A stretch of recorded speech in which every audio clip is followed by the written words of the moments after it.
The very foundations of the earth seemed to groan and buckle under an unseen weight. Below a choked, ashen sky, rows of once sturdy houses lay in jagged, skeletal ruins, while grotesque monsters prowled through the shattered wreckage, their guttural growls echoing through the total desolation. A colossal, lidless eye tore through the fabric of the darkened heavens, soaring with a terrifying, predatory freedom. Standing directly before Lu Sheng was a nightmare made flesh, a gargantuan, three-eyed centipede whose maw was ringed by a writhing mass of thick, questing tentacles. Lu Sheng's eyes ignited with a ferocious, white-hot fury as a dormant surge of primordial power welled up from deep within his soul. Shielding his face with his hands, a dark and sinister smile spread across his lips. He was a traveler descending into the ruins of the future, inheriting the refined essence of 10,000 years of martial arts to ignite the flames of the present and resolve the impending doomsday. Prepare yourselves for the soul-stirring saga of High Martial, 10,000 years into the future. 10 millennia have passed, yet here is Lu Sheng, caught napping in the middle of a lecture. Suddenly, a booming, authoritative voice shattered his slumber, repeating his name like a rhythmic hammer. Lu Sheng, Lu Sheng, Lu Sheng. Lu Sheng woke up in a groggy stupor, his mind still clouded by the lingering shadows of his vivid nightmare. He looked around, confused, muttering, "Huh? What's happening?" At the front of the room, the teacher slammed his hand onto the podium with a resounding crack, his face flushed with anger. "Lu Sheng, you've been sleeping through my entire class again." The surrounding students began to snicker and whisper amongst themselves. Above him, the teacher ground his teeth in frustration, his voice dripping with academic scorn. "Take a good look at yourself. There are barely 200 days left until the college entrance exams, and instead of dedicating every second to your studies, you choose to waste your life sleeping. At this rate, no one will even hire you to haul bags of cement after you graduate. Do you even possess the minimum blood energy requirement for manual labor?" Lu Sheng furrowed his brow, trying to clear the cobwebs from his head as he stammered out a reply. It's 0.8, sir," he managed to say. The teacher cut him off immediately, his voice rising in disbelief. "Exactly, 0.8. And have you even reached that lowly threshold yet?" A wave of mocking laughter erupted from the students in the nearby rows. One student turned back with a smug smirk, looking Lu Sheng up and down. "Teacher, don't push him too hard. It's better if you just let him keep dreaming." Another classmate chimed in with a cruel grin. "That's right. His blood energy is a pathetic 0.7. With talent like that, what else can he do but sleep his life away?" The teacher stood at the podium and shook his head, his expression one of utter disappointment and exhaustion. "Hopeless, you are truly beyond saving." Just then, the sharp ring of the school bell signaled the end of the day, and the students joyfully gathered their things, rushing out of the classroom like a tidal wave. Lu Qiming, one of Lu Sheng's few genuine friends, turned around with a cheerful, sympathetic expression.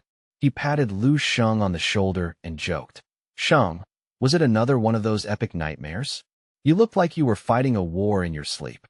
Lu Sheng let out a long, weary sigh, the disturbing imagery of the desolate future still clinging to his memory. He rubbed his temples, trying to shake off the lingering sensation of the trembling earth and the three-eyed monster. It was always the same haunting vision, a barren, apocalyptic landscape where civilization had been reduced to rubble, devoid of human life and populated only by wandering, predatory monsters. Thinking about the recurring dream, Lu Sheng's face grew even more fatigued.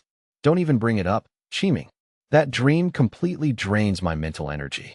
I suspect it's even causing my blood energy to dip by 0.02. I'll have to consume so many tonics and train for weeks just to recover that loss. I'm cursed."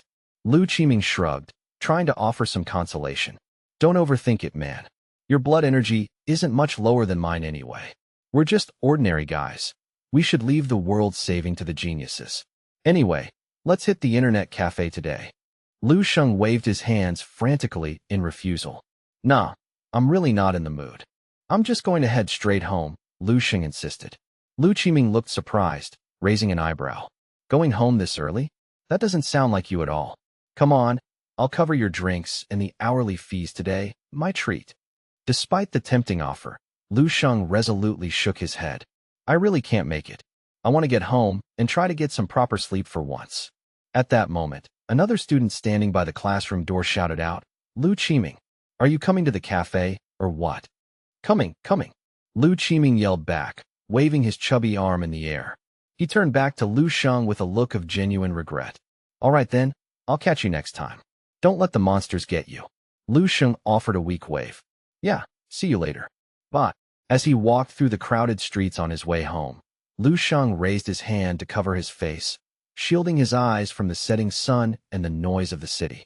I can hardly believe that I've actually transmigrated into a completely new world, yet I'm still burdened by the same mundane worries about exams and grades. Lu Sheng sighed to himself, the irony of his situation weighing heavily on him. In my previous life, it was all about mastering math, physics, and chemistry. Now, I have to obsess over blood energy and current martial affairs. I suppose this world isn't as different from the last one as I'd hoped. However, as he looked up at the towering electronic billboards, he saw a stunning image of a beautiful female martial artist, her blade gleaming as she stood heroically over the massive corpse of a fallen beast. The news ticker below her image announced that the number 3 Legion had successfully repelled a massive beast tide. It also mentioned that the blood energy requirement for this year's official martial exam had been increased by 0.1.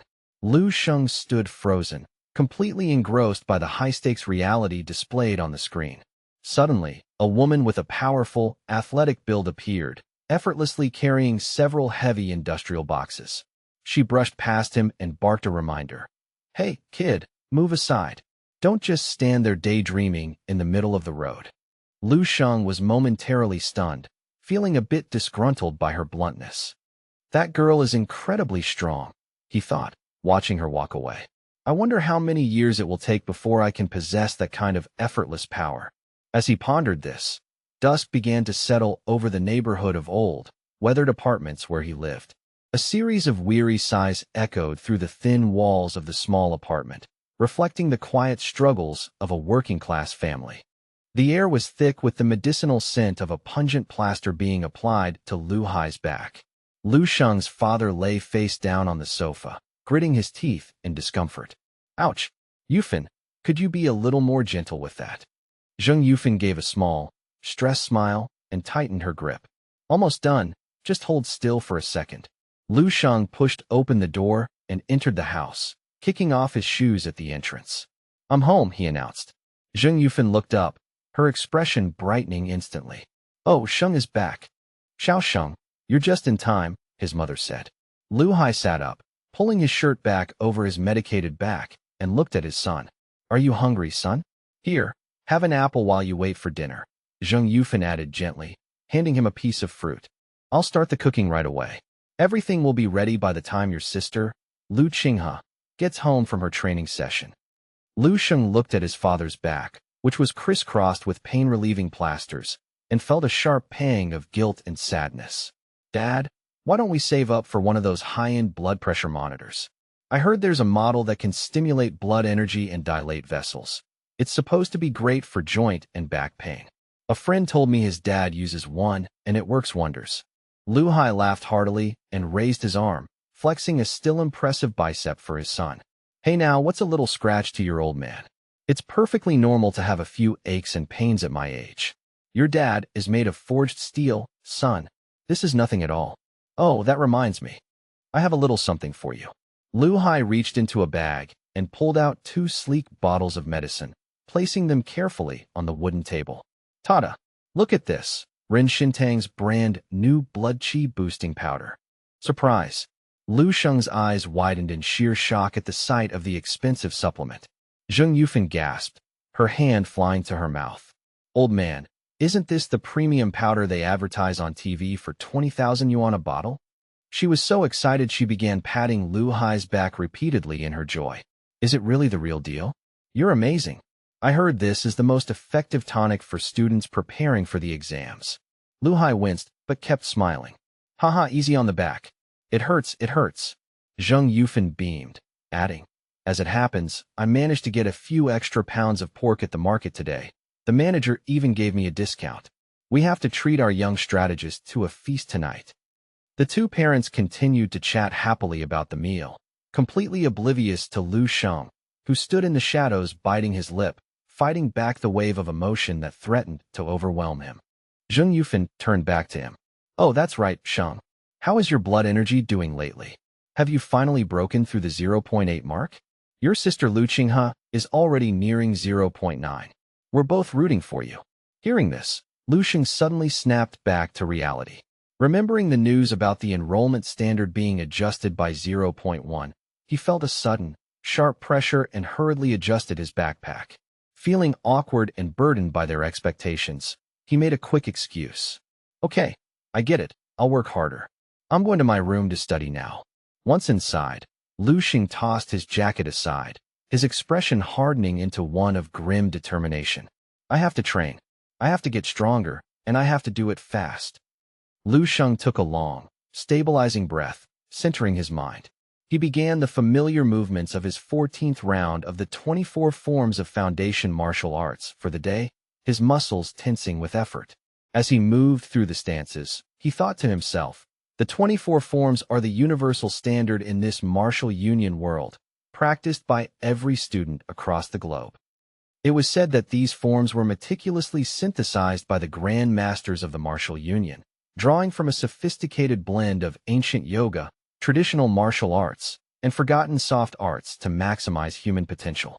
Lu Sheng shivered slightly as his muscles tensed and released in the rhythmic flow of the forms. This exercise is the gold standard for beginners, he mused, his breath hitching. There is simply no better method for forging a solid foundation in the martial path. I'm currently practicing the 13th revised edition, a version perfected over 3 centuries of trial and error. This world was forced into a brutal evolution when the great rifts first tore through the fabric of reality, appearing like jagged scars across both the heavens and the earth. Roaring monsters of impossible proportions once shook the foundations of the world under a sky stained a permanent, visceral blood red. Moving into the next stance, Lu Sheng continued to dwell on the dark history of the era he now inhabited. Nightmarish, mutated beasts poured from those dimensional rifts like a flood, effectively rewriting the physical laws of the planet. In the face of their unnatural resilience and strange powers, the once mighty hot weapons of human technology became nothing more than useless relics of a bygone age. In a desperate bid for survival, humanity suddenly awakened a dormant, primordial power that had been sealed within the human genome for eons. As the old world was smashed to pieces of vibrant, moving red essence, the manifestation of blood energy was revealed within the survivors. By mastering specific, intricate poses designed to channel this inner fire, people began to unleash diverse and devastating powers, causing individual strength to skyrocket to levels that defied all previous scientific understanding. Thus, humanity entered the arduous era of martial arts. Even so, in this relentless war for existence against the monsters, the human race remains at a terrifying disadvantage. Strategic cities fall to the beast tides almost every day, and the territory of mankind is constantly shrinking under the pressure of endless defeat. The leaders of that desperate age issued a global call to arms, demanding that those born into this chaos shoulder the burden of the era for the sake of human survival. Every citizen was mandated to practice. Every soul was expected to become a flickering flame in the grand bonfire of martial arts. Lu Sheng eventually leaned against his training equipment, his chest heaving as he panted for air. I've just pushed myself through 3 grueling rounds of the foundation exercise, yet my blood energy hasn't budged an inch, he thought bitterly. His younger sister, Lu Qinghe, was already on the verge of reaching a 0.9 rating, but his own progress had stalled. Because of those debilitating nightmares, his vitality had actually regressed, and no amount of effort seemed enough to replenish what was lost. Drenched in cold sweat and gasping for breath, Lu Sheng felt a heavy weight in his heart. His parents, Lu Hai and Zheng Yufan, worked themselves to the bone to afford the tonics he needed, and fate had granted him a second life through transmigration into this world of martial wonders. Yet here he was, failing to produce results. Lu Sheng's jaw tightened with a sudden, fierce resolve as he began to mutter to himself like a man possessed. If 3 rounds aren't enough to trigger a change, then I will do 4. If 4 aren't enough, I'll do 5, 6, or however many it takes. I must succeed. I cannot allow myself to be a burden. Exhaustion finally overcame him, and when he eventually opened his eyes again, the world had shifted. He was no longer in his cramped room. He had returned to that alien, broken world. Lu Sheng slowly pushed himself up from the cold ground, greeted by the sight of endless ruins and the scattered remains of the dead. Am I back here again? Is this the same wasteland from my nightmares? Lu Sheng reached up and pinched his cheek with all his might, hoping the sharp pain would snap him back to reality, but the desolate landscape remained. He was so preoccupied with trying to wake up that he failed to notice a jagged, dark shadow creeping up behind him. What is happening? Did I fall asleep mid-exercise? Why can't I force myself to wake up? Suddenly, the shadow erupted with a guttural roar, transforming into a massive, armored zombie. Its eyes glowed with a malevolent red light as it unhinged its jaw, ready to swallow Lu Sheng whole.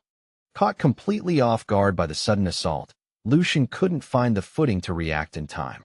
He was pinned to the debris-strewn ground by the creature's immense weight, forced to use every ounce of his strength to hold back the monster's snapping, filth-encrusted teeth. The monster let out another ear-piercing roar, its foul breath washing over him. Lu Sheng's mind raced with cold realization. It's a zombie, an actual undead. Panic surged through him as those snapping jaws drew closer to his throat. Damn it! I've spent so many nights running away from the horrors in this dream, and now I've finally been caught by one of them. With a desperate surge of adrenaline, Lu Sheng tilted his head sharply to the side, causing the monster to lose its balance and tumble onto the dirt. Lu Sheng scrambled to his feet, gritting his teeth as a wave of defiant anger replaced his initial fear. He shouted into the gray air, his voice shaking but loud. Damn it! Don't you dare underestimate me. With a guttural cry, Lu Sheng delivered a heavy kick to the zombie's midsection. Even though his formal combat training was severely lacking and he was technically just a useless student with a blood energy level of 0.7, the foundation training had still tempered his body to be far stronger than an average person. In this world, he was still considered half a martial artist. Lu Sheng poured every bit of his frustration and terror into that single strike, successfully knocking the heavy zombie backward.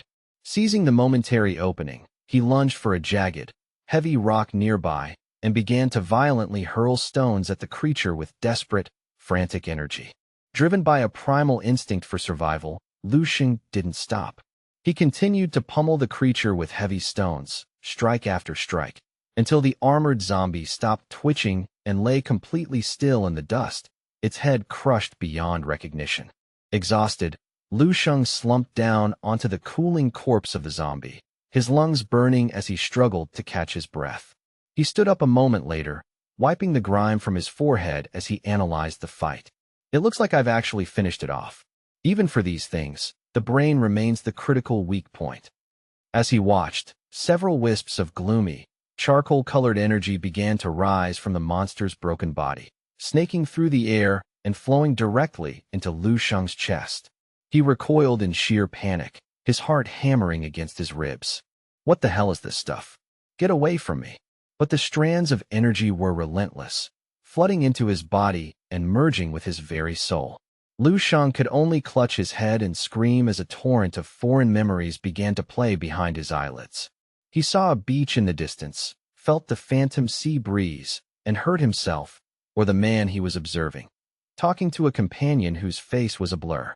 What are your plans after graduation? I'm going to enlist in the base defense team. I've heard the training there is brutal, and the casualty rate is high. It doesn't matter. Joining the defense team has been my dream since I was a child. Suddenly, the scene shifted violently. A stern, battle-scarred commander stood before a line of recruits, his voice barking like a cannon. From this moment forward, you are officially members of the 1359th Base Defense Team. Do not forget your purpose here. The memory responded with a crisp salute. Soldier Y48549 reporting for duty, Commander. The vision jumped again to a harsh training ground. The breathing method and the body tempering techniques I've taught you. You must master them. The commander's voice echoed. Whether you are eating, sleeping, or even going to the latrine, you practice. Every extra ounce of strength you forge now is an extra % of a chance you'll have to survive the coming storm. Yes, Commander. Then came the final, horrific scene. A tide of monsters rushing the perimeter with unstoppable force. The heavy steel gates of the base were torn from their hinges as if they were made of paper. Mutated beasts were everywhere, climbing the walls, flooding the barracks, their claws dripping with gore. What are these black fumes coming from the cracks? The memory wondered in terror. The vision ended abruptly with a cacophony of breaking bone and a final, miserable scream. Lu Sheng clutched his face, his skin cold and clammy as he reeled from the mental intrusion. What were those visions? Were those the memories of that man from when he was still alive? Why am I suddenly inheriting the life experiences of the things I kill? What kind of terrifying phenomenon is this? As the realization settled, a faint, blue Q energy began to radiate from Lu Sheng's skin, humming with a newfound power. Suddenly, his hair stood on end as he sensed another monster charging toward his blind spot from behind. He couldn't see it yet, but he could feel the displacement of air and the killing intent. Before he could even think, his body moved on instinct, guided by the muscle memory of a seasoned soldier. A terrifying beam of light, a focused strike of chi, flashed through the gloom, and the second monster's head was sent spinning into the air before it could even screech. Lu Sheng stood there, his heart cold and filled with a sharp, murderous intent that seemed to pierce right through the remains of the monster he had just executed with such clinical precision. As the red haze of combat began to fade, Lu Sheng stared down at the severed head resting on the cracked pavement, his hands trembling. What was that? Did I really just do that? How could I move like a professional killer? How in the world did I suddenly become so incredibly strong? It's as if the soldier's skills have become my own. Almost immediately, the same charcoal-colored power from this second monster began to flow into Lu Sheng's body, feeling like a warm, invigorating stream. The power is merging with me again. It's definitely coming from the zombies. Lu Sheng's eyes brightened as the pieces of the puzzle began to fall into place. Killing these undead doesn't just grant me access to their past lives and memories. It literally transfers their combat experience and physical power directly into my own system. Lu Sheng continued to stare at his open palms in utter disbelief. The ability to effortlessly absorb the entire life's work and training of another person in a matter of seconds was a concept that defied all logic. Isn't this ability completely broken? It's the ultimate cheat code. Taking a deep, shaky breath, he let out a long sigh of relief. Man, if all of this carries over to the real world and isn't just some elaborate dream, it would be absolutely incredible. Lu Sheng stood up and began to carefully survey the horizon of this barren, silent land. Calling this a dream feels wrong. The textures, the smells, the weight of the air, everything here feels far too tangible to be a mere hallucination. Suddenly, the severed head of the first zombie released a second, even more potent surge of raw information. Lu Sheng's eyes snapped wide open, a piercing blue light flickering within his pupils. A literal library of combat data flooded his consciousness, manifesting as thousands of words and diagrams detailing the breathing techniques of the 1359th base. After several minutes of intense mental strain, he frowned, his brain throbbing as it worked to catalog the sheer volume of new information. The base 1359 mentioned in that soldier's dying memories. It was a real place in this world's history, he realized. It seems I need to locate the ruins of this base. If I can find where it stood, I might finally uncover the truth behind this wasteland and why I am being summoned here. With his goal set, Lu Sheng began to test his range of motion, stretching his newly empowered limbs. This second absorption felt smoother, less violent than the first. Perhaps if I want to maximize the inheritance of power, I need to specifically hunt combat-type zombies. Their memories and techniques will be far more valuable for my growth. Suddenly, the sky above began to distort as if it were a wet painting, and a massive, violent whirlpool of dark clouds appeared directly overhead. Lu Sheng stood frozen, staring up at the celestial anomaly in shock. What the hell is happening now? Lu Sheng's vision began to spin violently, and the world seemed to tilt beneath his feet. He lost his balance, clutching his head as a sharp, piercing pain lanced through his skull, threatening to tear his consciousness apart. He brought his palm down with a resounding thud, slamming it violently against the cold, hard floor of his bedroom as the final remnants of the dream world shattered into 1,000 pieces. Lu Xing sat there, his clothes clinging uncomfortably to his skin, completely drenched in a heavy, cold sweat as he struggled to find his footing. His chest heaved with every ragged breath, the adrenaline still coursing through his veins. "So, I'm finally awake," he whispered to the empty room, his voice raspy and thin. Just then, a sharp, rhythmic knock echoed against the wood of his door, immediately followed by a familiar and demanding voice from the hallway. "Lu Xing, dinner is ready. Come out and eat already. How much longer do you plan on staying cooped up in your room like a hermit?" With a weary sigh, Lu Xing pulled himself upright and turned the handle to open the door. Standing there was a striking young girl, his only younger sister, Lu Qinghe. She gave her long hair a dismissive, elegant flip, pouting at him with an air of annoyance. "Don't tell me you were actually attempting to train in there. Honestly, it looks more like you've just been sleeping the day away again. It's far more likely you were just napping, wasting precious time while the rest of us are actually out here being productive." As she spoke, Lu Qinghe maintained her exaggerated, theatrical pout, her eyes brimming with sisterly skepticism. Lu Xing could only manage an awkward, sheepish laugh in response. He threw the door wide open, revealing himself in a state of total physical disarray. He was slick with perspiration, and his thin shirt had become translucent, sticking to his frame in a way that highlighted the sharp, unexpected definition of his six-pack abs. Lu Xing attempted a quick, clumsy explanation. I really didn't mean to, but I accidentally drifted off for a bit while I was resting." Lu Qinghe's eyes suddenly widened to the size of saucers, her gaze momentarily lingering on the startling transformation of his physique before she shook her head to snap herself out of her daze.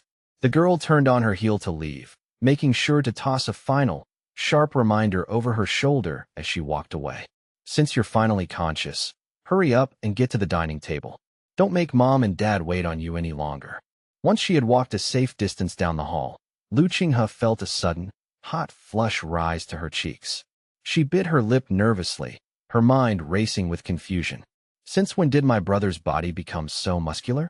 It's like he's a completely different person underneath those baggy clothes. I suppose he really has been pushing himself in secret all this time, even if he doesn't want to admit it, she mused quietly. Watching Lu Qinghe's retreating figure, Lu Xing called out with a slightly strained, weary voice, "Coming. I'll be right there."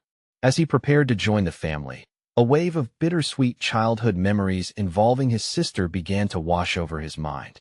Back in their early childhood, Lu Qinghe had been incredibly clingy, following him around like a devoted shadow. However, everything shifted the very moment she entered the martial academy.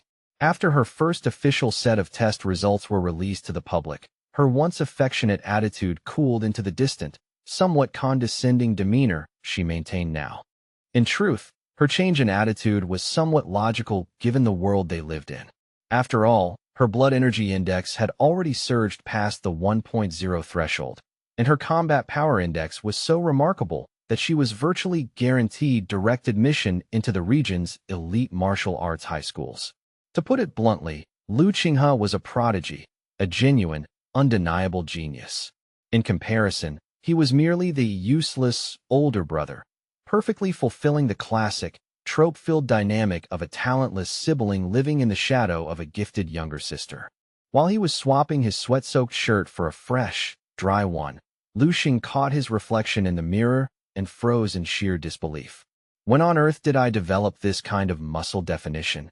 he whispered to himself, tracing the hard, powerful contours of his torso with a trembling hand. He rotated his wrists and tested his range of motion, feeling a strange, dense power radiating through his limbs. Despite having just woken from a terrifying nightmare, the usual lethargy was nowhere to be found. Instead, he felt an incredible, surging vitality. He threw a series of experimental punches into the air to test his newfound coordination. It wasn't just physical. The memories he had harvested from those zombies in the wasteland remained crystal clear in his mind. Driven by a sudden, primal impulse, Lu Sheng lunged forward and struck the wall with a heavy blow. Each strike carried a frightening amount of weight, and his speed was almost unnaturally fluid. He realized with a start that he had even instinctively grasped professional-grade combat techniques. Lu Sheng stood there, stunned by the reflection of the warrior he was becoming. My raw physical power has clearly increased beyond what should be possible for a mere student, he realized. Is it actually true? Can I truly cultivate my body and gain tangible, real-world strength within the confines of a dream? Lu Hai looked up from the table as his son entered the dining area, a warm, welcoming smile spreading across his face. Ah, there he is. Come, sit down and eat while the food is still hot. Zheng Yufan emerged from the kitchen at that moment, carefully carrying a steaming bowl of fragrant soup. Here, have some of this first to settle your stomach, she said gently, placing it on the table before taking her own seat. Lu Sheng sat down, his mind still racing with the implications of his discovery. The idea that he could get stronger while sleeping was nothing short of miraculous. The moment he sat at the table, an insatiable, ravenous hunger took over his entire being. Lu Sheng started eating with a ferocity he had never felt before, devouring large mouthfuls of rice and meat with frantic energy.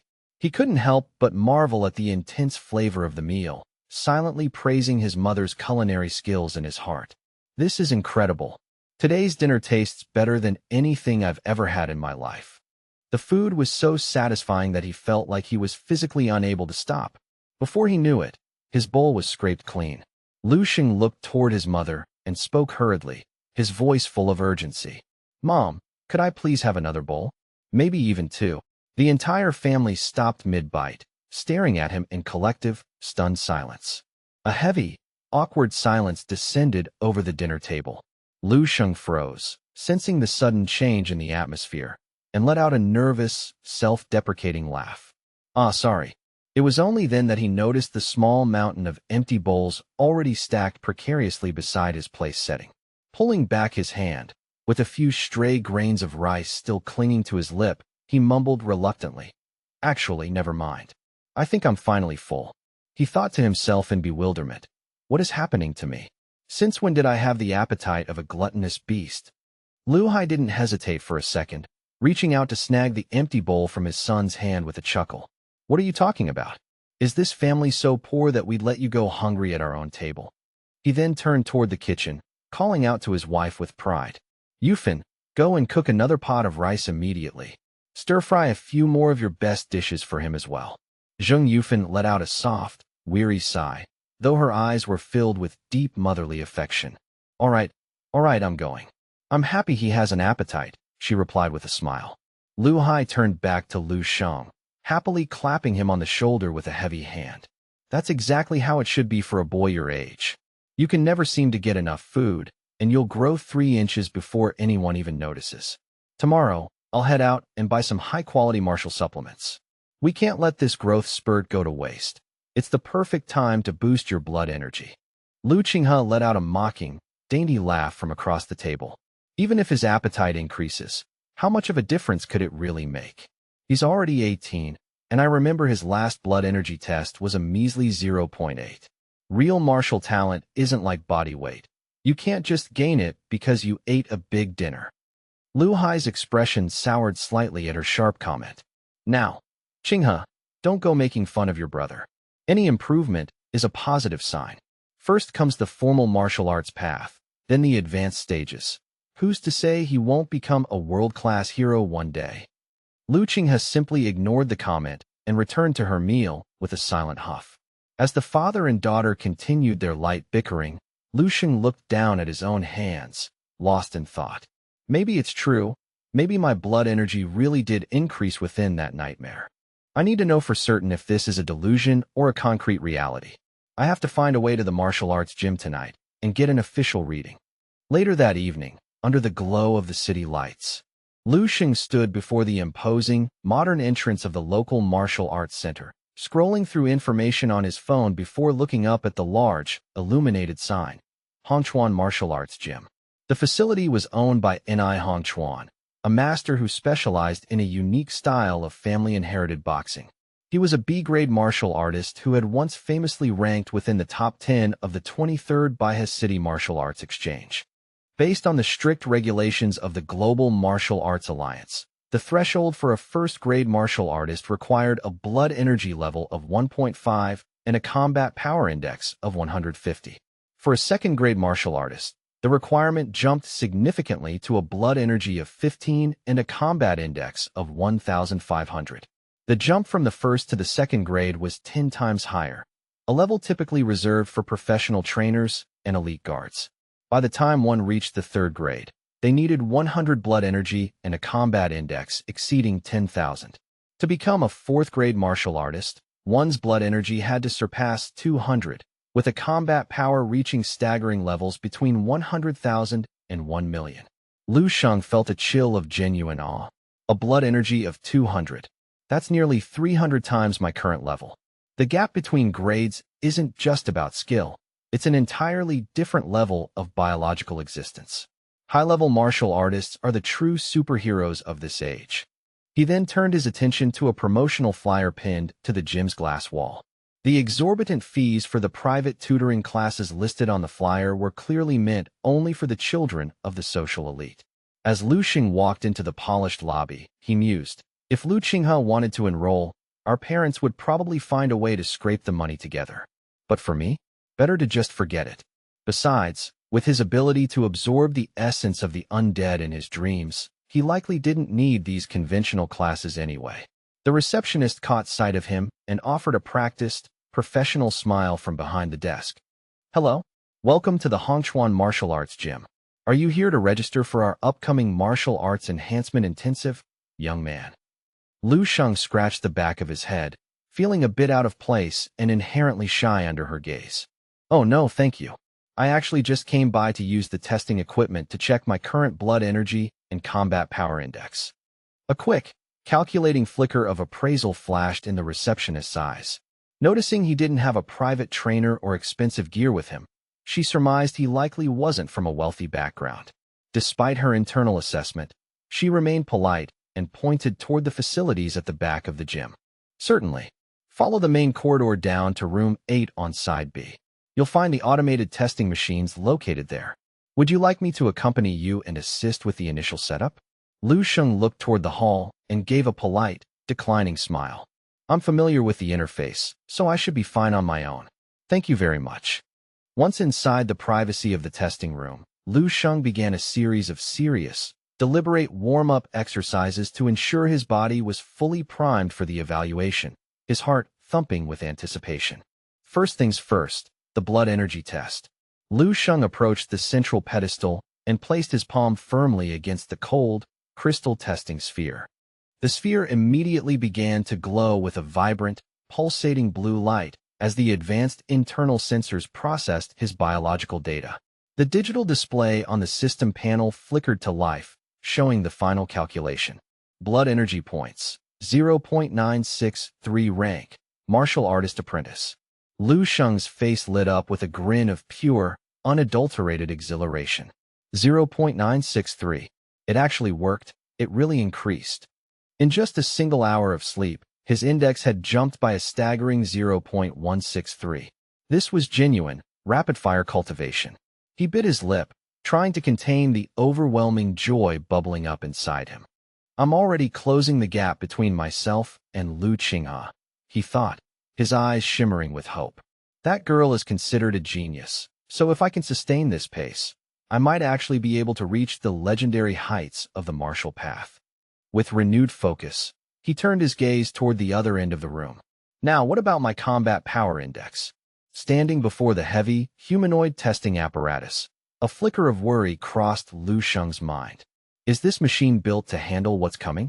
The issue was that the sheer volume of combat techniques and lethal experiences he had absorbed from those zombies felt as though they were burned into his very soul, waiting to be unleashed.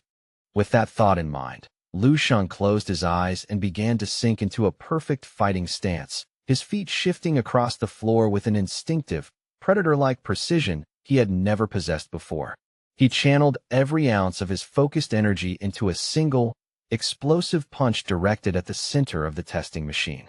The entire apparatus shuddered violently, let out a low metallic groan of protest, and then fell silent as the sensors frantically calculated the massive force of the impact.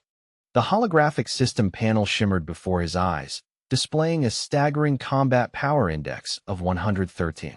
Lu Sheng stood frozen, his mouth agape as he stared at the digits. Such a massive leap in power transcended even the most optimistic limits of blood energy growth. The realization hit him with the force of a tidal wave. This was no longer a vivid hallucination. He possessed the genuine potential to ascend as a true martial artist, and a wave of delirious, heart-pounding exhilaration washed over him. A mere hour of fitful slumber had yielded such a monstrous spike in both his internal vitality and his combat efficiency. His mind raced with the mathematical possibilities. If 1 hour of that nightmare could do this, what could 8 or 9 hours achieve?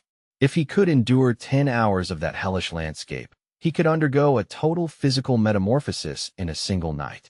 Yet, when the time came to finally rest, Lu Sheng's eyes remained wide and alert, his nervous system far too wired from the excitement to find peace.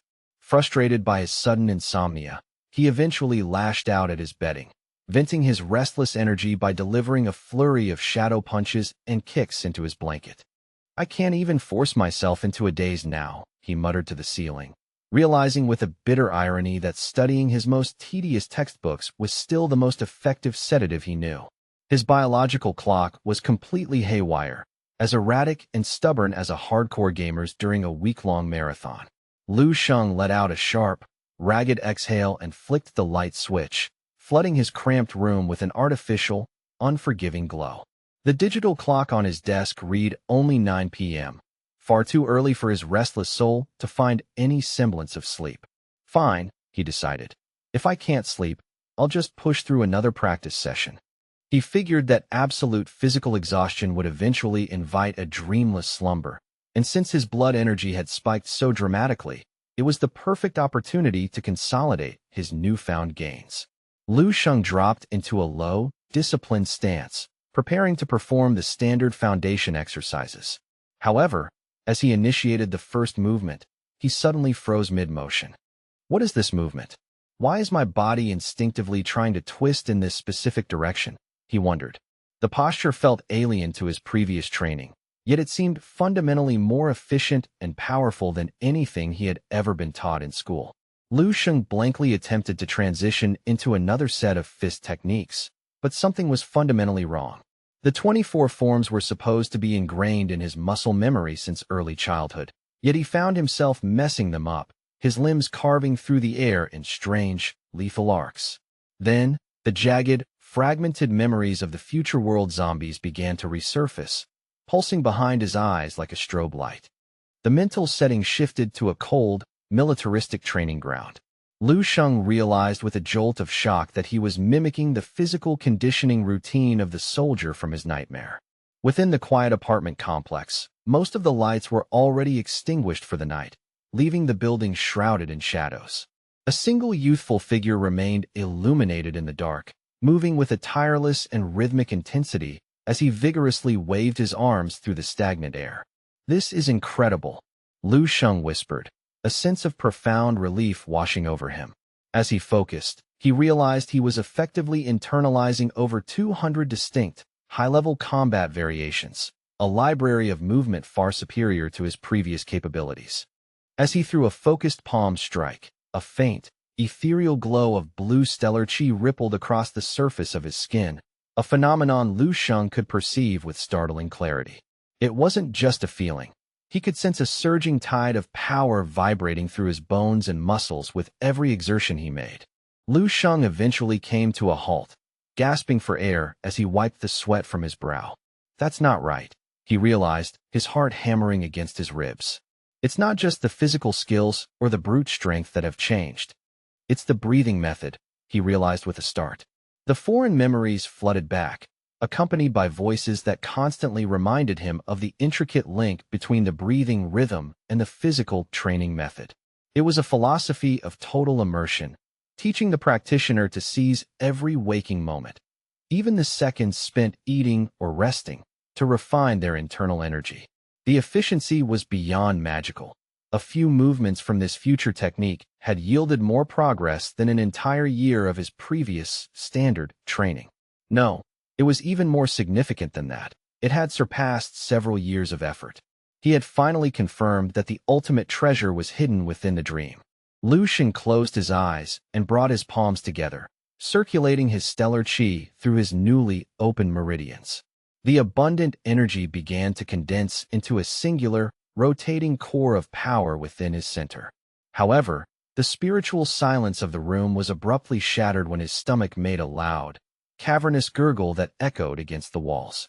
Lu Xing clutched his midsection, falling to his knees with a groan of discomfort, his face contorted in a mask of genuine pain. "I'm so hungry. How can I be this hungry?" It was a bottomless, gnawing sensation that left him looking instantly haggard and drained. Recalling the scene at dinner, he found himself salivating at the mere memory of the pork. He realized then that as his blood energy increased, the metabolic demands of his body were beginning to skyrocket. Conventional food could no longer provide the dense nutrition his evolving biology required. Lu Xing's mind fixed on a single, desperate necessity. He needed martial supplements. He was trembling from the lack of calories, but he knew his family's modest income could never sustain the cost of the high-grade nutrient solutions he now craved. "If I can't fuel this fire, my progress will stall," he thought. He scanned his room for a solution, until a memory of school policies surfaced. "I have to earn the money myself to buy the supplements I need," he resolved. He remembered that the school provided substantial financial rewards for outstanding students at the end of every semester. He recalled that the A-level scholarship from Baihe Academy was worth a significant 10,000 yuan. To secure such a prize, Lu Xing's gaze hardened into a mask of cold, unwavering determination. "I must demonstrate a level of strength and raw talent that makes me impossible to ignore."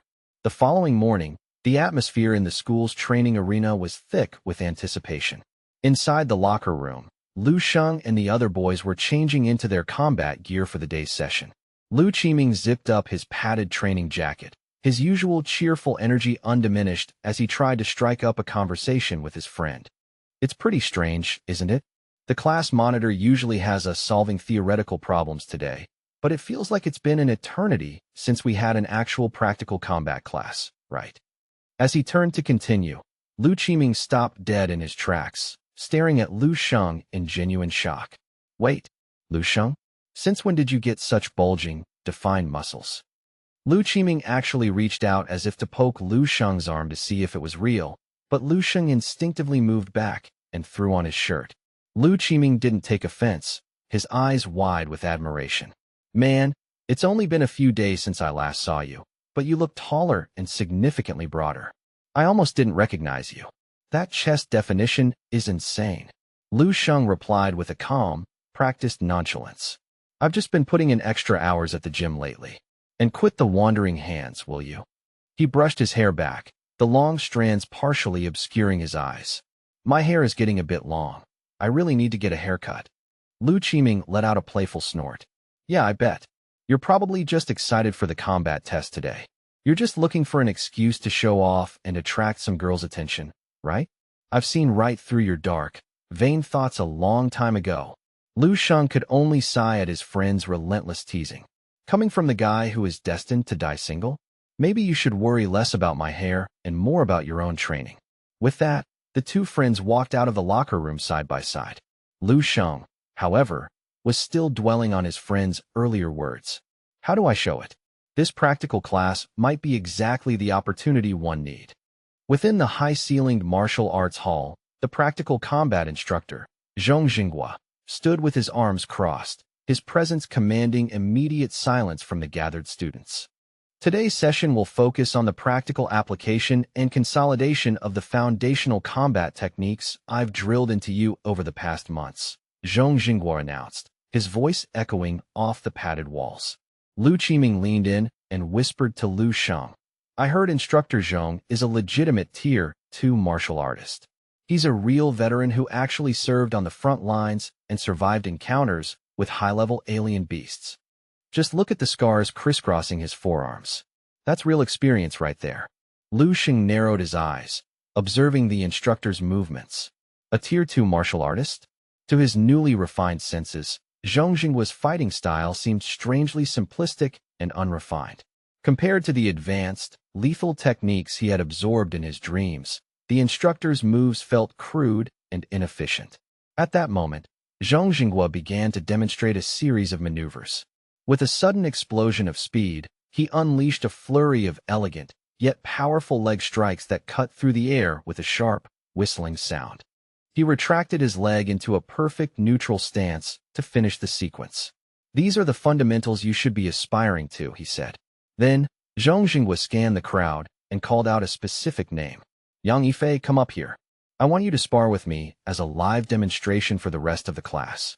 The students immediately erupted into hushed murmurs as Yang Yifei stepped forward.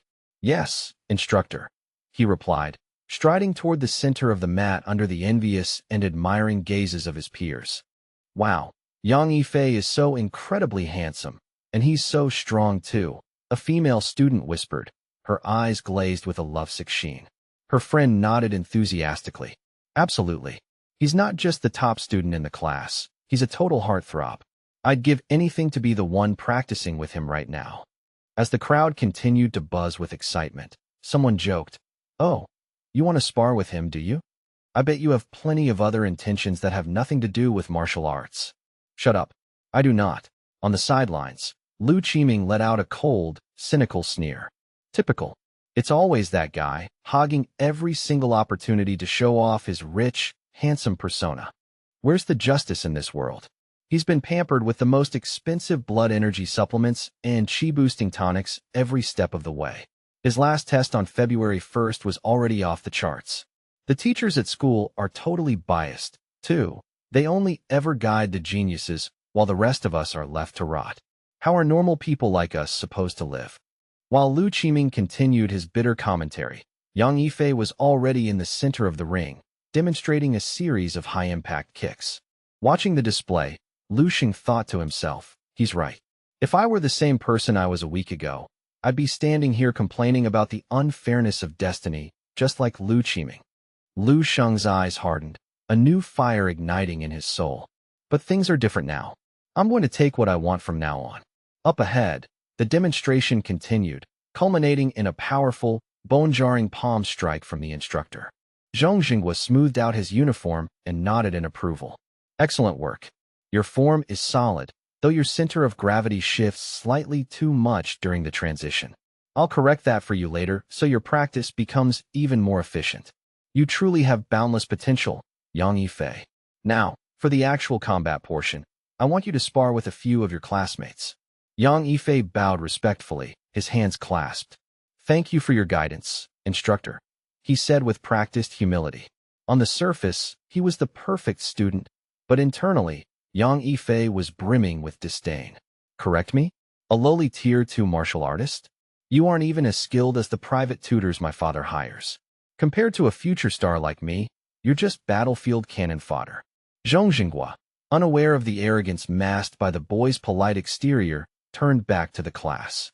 "Now then, are there any volunteers who would like to step into the ring and test themselves against Yang Yifei?" Silence fell over the hall. No one moved.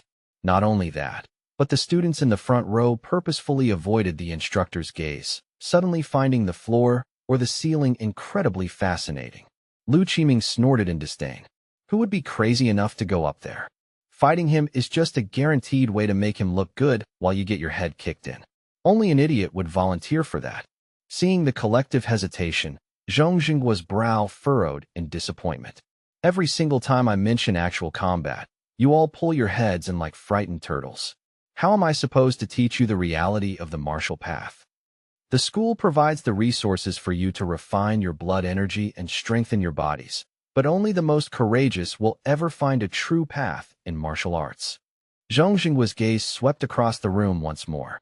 People often accused him of being biased, but these students failed to realize that beyond Yang Yifei, none of them had the guts to accept a challenge. Then, quite by accident, the instructor's probing eyes met the cold, predatory, and almost murderous gaze of Lu Sheng. Zhong Jinghua found himself momentarily paralyzed by a surge of pure, unadulterated bewilderment. He stared intensely at the young man, haunted by a single, nagging question. What kind of harrowing life could possibly forge a gaze as sharp and cold as the one currently boring into his own? It was the look of a seasoned predator, someone who had waded through rivers of slaughter and emerged on the other side. Could such a remarkable, hidden gem truly be sitting right here in his ordinary class? Trusting the instincts honed by years of combat, Zhong Jinghua called out to Lu Sheng, who sat quietly among the other students. All right, you there, Lu Sheng. Step up to the mat and spar with Yang Yifei for a demonstration. Lu Sheng rose from his seat with a terrifyingly calm demeanor, his movements fluid and purposeful. Yes, instructor, he replied simply. Beside him, Lu Qiming grabbed his arm in a frantic, worried grip, whispering urgently. Sheng, just forfeit immediately. The big exams are right around the corner. If you get injured now, it'll ruin everything. Don't let your ego get in the way of your future. Lu Sheng merely stretched his arm, allowing his newfound muscular definition to ripple beneath his skin, his expression radiating a quiet, unshakable confidence. Relax, Qiming. There's no need to worry about me, Lu Sheng said, his voice steady. Didn't I mention that I've been pushing myself quite hard in my training lately? Zhong Jinghua stepped into the center of the arena to preside over the match, his voice booming with authority. The limit for this engagement is 10 minutes. Remember the rules. Safety is our absolute priority. No lethal strikes. Keep the key tactical points I demonstrated earlier at the forefront of your minds, the instructor reminded them. Yang Yifei stood his ground with a practiced, stoic elegance, though he found himself increasingly unsettled by the heavy, silent aura Lu Sheng projected. The eyes of the two combatants locked, a silent battle of wills commencing before a single blow was struck. The teacher's final warning rang out in their ears, echoing off the high ceilings of the training hall. This is an exchange of techniques, not a blood sport. You must know exactly when to pull your punches and when to stop. Zhong Jinghua watched Lu Sheng closely as he ascended the raised platform, silently assessing the boy's every move. He was struck by his absolute lack of fear, a level of composure and centeredness that felt entirely out of place for a high school student. How had he managed to overlook such glaringly elite qualities in this boy for so long? Curiosity finally getting the better of him, Zhong Jinghua spoke up. Lu Sheng, refresh my memory. What was your official blood energy score during the last round of testing? Lu Sheng didn't blink as he provided the answer. The last time I was tested? It was 0.82. Zhong Jinghua's brow furrowed into a deep V as he processed the number. 0.8? That seems impossibly low for someone with your presence, he thought, wondering if his own battle-hardened senses were finally failing him. Shaking off the doubt, the instructor signaled for the match to begin. Let's proceed. Maintain control over your output. The goal is technical exchange, not destruction. Do you understand? Zhong Jinghua barked. Prepare yourselves, and begin. Yang Yifei assumed a loose, mocking stance, holding out a single hand as he addressed his opponent with a voice dripping with arrogance. Ready, classmate Lu? I hope you were actually paying attention to the lecture. Make sure to brace your body when you hit the floor, otherwise, you might actually snap a bone. And do try to protect your head. It's your most vulnerable point. Facing this barrage of condescension, Lu Sheng simply settled into a perfect, low-gravity combat stance.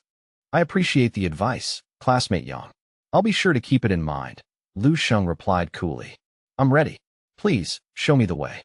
In an instant, a fist blurred through the air toward him, accompanied by a voice full of superficial grace. To any onlooker, it appeared that Lu Sheng was frozen in shock, seemingly unable to even perceive the incoming strike, let alone dodge it. A surge of smug triumph filled Yang Yifei's heart as his knuckles drew closer to their target. Poor Lu Sheng, do you even know the fundamental secret of real combat? He thought condescendingly. It's about total dominance of the space between us, predicting every twitch of your muscle, choosing the exact counter-strategy to dismantle your defense, and maintaining a rhythm that makes your defeat inevitable before you even realize the fight has started. Strategy is irrelevant when you lack the raw blood energy, speed, and explosive strength to execute it, Yang Yifei mused, pouring every ounce of his power into the finishing blow. His eyes flashed with a cold, superior light. The boundary between victory and defeat is always crystal clear. The strong dominate, and the weak suffer. Trash like you deserves nothing less than a humiliating, one-sided end. Yang Yifei's fist whistled through the air, but instead of the satisfying thud of impact, it met nothing but empty space. What? He gasped, his eyes widening in shock. In the blink of an eye, Lu Sheng had sunk his center of gravity, his body shifting with a ghost-like fluidity that allowed the powerful punch to sail harmlessly over his head. While Yang Yifei was still reeling from the shock of his missed strike, a counterpunch erupted from Lu Sheng's shadow, streaking upward like a bolt of lightning. The genius student didn't even have time to blink, let alone mount a defense. He remained in a daze of disbelief as Lu Sheng's heavy, focused fist connected squarely with his jaw, delivering a devastating amount of force. The impact was so massive that Yang Yifei was lifted off his feet, his body trailing through the air as he was sent flying backwards more than 10 meters across the training mats. A deafening silence fell over the gym as the surrounding students stood paralyzed in absolute shock. Zhong Jinghua was the first to react, sprinting across the floor to catch the unconscious body of Yang Yifei before it hit the hard ground. He cradled the boy's head, his own mouth hanging open in a state of sheer, disbelieving horror at what he had just witnessed. The other classmates could only stare with wide, bulging eyes, their minds struggling to process the impossible reality that had just unfolded before them. In the absolute center of the training ground, only the solitary, unwavering figure of Lu Sheng remained standing tall, looking as immovable as a mountain peak amidst the chaos. The silence was broken by a wave of hushed, frantic exclamations. Lu Sheng, did he really just do that? People whispered. With just one punch, he took down the top-ranked Yang Yifei with a single, casual blow. Lu Sheng stood there with a strangely distant, almost lost expression on his face, as if he were still caught between the reality of the training hall and the memories of the wasteland. Yang Yifei remained completely unresponsive, his consciousness extinguished by the sheer force of the impact. The students around the ring surged to their feet, a cacophony of woe, and what just happened, echoing through the hall. The shock was palpable. No one could believe that the class's most famous talent had been neutralized so effortlessly. Once the initial paralysis wore off, Zhong Jinghua began barking orders. What are you all staring at? Don't just stand there like statues. Someone get a stretcher and move him to the infirmary immediately, the instructor yelled, and a panicked student finally scrambled to call the school nurse. Yes, right away, sir, the student stuttered. A few frantic minutes later, Yang Yifei had been outfitted with a basic stabilizer bandage and was being carefully loaded into a waiting ambulance for a more thorough examination. Lu Sheng approached the instructor, his expression one of genuine, flustered concern. Instructor Zhong, he called out softly. Zhong Jinghua turned around, his eyes scanning the boy from head to toe. Lu Sheng continued, his voice hurried. Instructor, I am incredibly sorry. I truly didn't mean for this to happen. I haven't quite mastered how to properly regulate my output yet. Zhong Jinghua's brow furrowed as he gave Lu Sheng a long, piercing look that seemed to search for any sign of malice, but found only sincerity. He finally reached out and placed a heavy, reassuring hand on Lu Sheng's shoulder. Listen to me, Lu Sheng. In the world of real combat, injuries are an inevitable occupational hazard. Take a breath, he'll be fine. For now, I want you to come to my office. We need to have a serious conversation. Lu Sheng looked back with a completely blank, stunned face. Yes, sir. I understand, Lu Sheng replied. He turned to Lu Qiming and offered a quick, distracted wave of goodbye. I have to head to the faculty office for a moment. I'll catch up with you later. Make sure you cover for me during the attendance check, Lu Sheng added before walking away. Lu Qiming could only stand there, his mouth agape. Behind him, the rest of the class was in a state of total upheaval. Holy crap, did Lu Sheng secretly find some legendary power-up potion or something? How does a guy go from being a nobody to one-shotting the strongest student in the school? Another classmate chimed in. Is that even the same Lu Sheng we've known for years? Even Yang Yifei, with his 1.2 blood energy, couldn't even touch him. Someone else whispered suspiciously. What exactly is Lu Sheng's real blood energy stat? Lu Qiming remained where he was, staring silently at Lu Sheng's retreating back. He found himself softly whispering his friend's name under his breath, as if trying to reconcile the familiar person with the warrior he had just seen. Lu Sheng followed several paces behind the instructor, his footsteps echoing through the quiet corridors until they reached the faculty office. The moment he stepped into the room, Lu Sheng's attention was immediately captured by an intricately pruned bonsai tree sitting in a corner pot. He paused for a second to admire the delicate, miniature branches. Wow, I had no idea you were interested in the art of bonsai, Instructor Zhong. Zhong Jinghua let out a dry, short chuckle as he sat behind his desk. Everyone needs a little hobby to keep their mind sharp. Besides, every person carries their own set of hidden secrets, don't they? Especially a student like you, Lu Sheng, the one whose records claim a blood energy stat of only 0.8. Zhong Jinghua's gaze shifted, becoming intense and heavy with a layer of deep suspicion that made the air in the office feel thick. Lu Sheng remained calm, meeting the gaze squarely. Instructor, you're right to be curious. That 0.82 was indeed the official result from my most recent school test. Zhong Jinghua's eyes narrowed until they were as sharp as surgical blades. I have to ask, Lu Sheng, you haven't been experimenting with any prohibited blood energy-enhancing drugs, have you? You're well aware that the school and the martial union have a zero-tolerance policy. Those substances are devastating to your long-term health. And if you're caught, your future in martial arts will be over before it starts. Lu Sheng recoiled slightly, genuine shock on his face. Prohibited drugs? Of course not. I can swear on my life that I haven't touched anything of the sort. Zhong Jinghua opened a small cabinet and pulled out a portable testing device, eyeing Lu Sheng with a cold, analytical focus.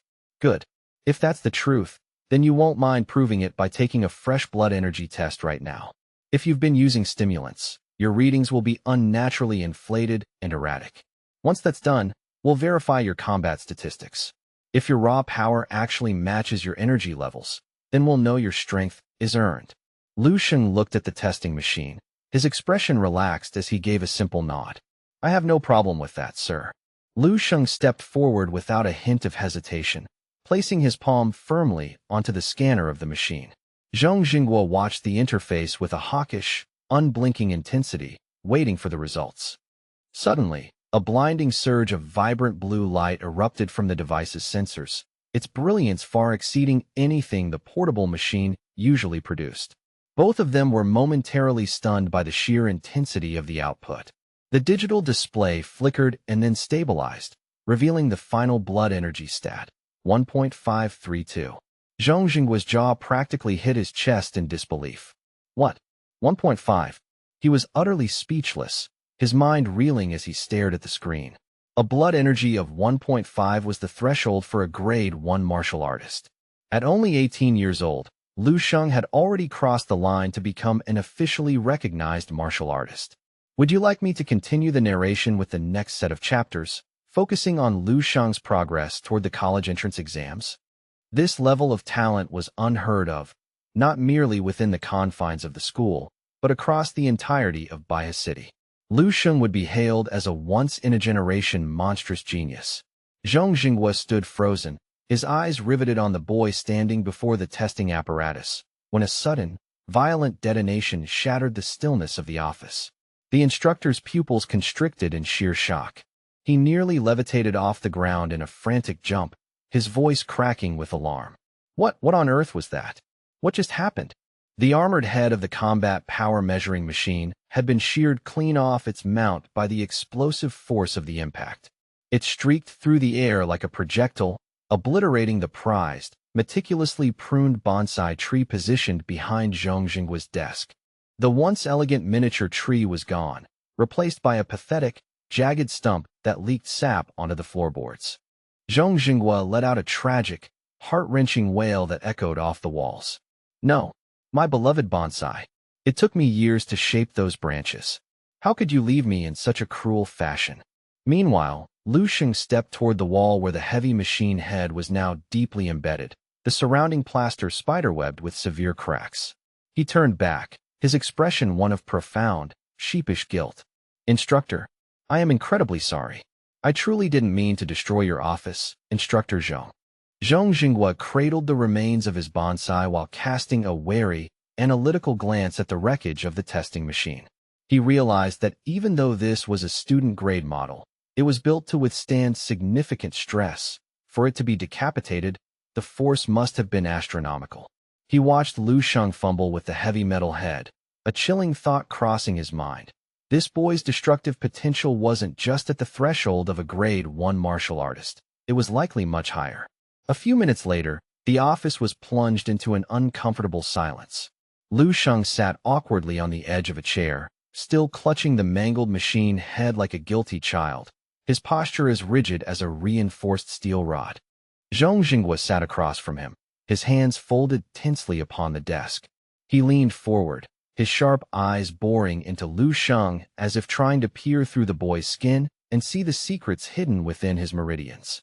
After what felt like a grueling staring contest that lasted for minutes, Zhong Jinghua finally broke the heavy silence, his voice low and serious as he revisited the improbable numbers. Regarding what you claimed earlier, you mentioned that your last official blood energy test resulted in a score of 0.82. I need you to be absolutely precise. Exactly how long ago was that evaluation performed? Lu Sheng flinched slightly at the intensity of the question. After a brief moment of mental calculation, he answered softly. The last formal school test was about half a month ago, sir. Zhong Jinghua nearly catapulted out of his chair in a state of pure, unadulterated shock. Half a month? You are telling me that you managed to skyrocket your blood energy from a mediocre 0.8 to the level of an official martial artist in a mere 15 days. Which ancient martial family do you belong to? Which legendary grandmaster has been secretly honing your skills in the shadows? Zhong Jinghua's voice was filled with a mix of awe and suspicion. Lu Sheng offered a nervous, sheepish grin, shaking his head at each frantic query. Haha. Honestly, instructor, my family is quite ordinary. We aren't part of any prestigious clan or secret sect. And no, I don't have any hidden masters guiding my cultivation. Zhong Jinghua pressed further, his brow furrowed. Then how did your explosive strength improve at such a terrifying velocity?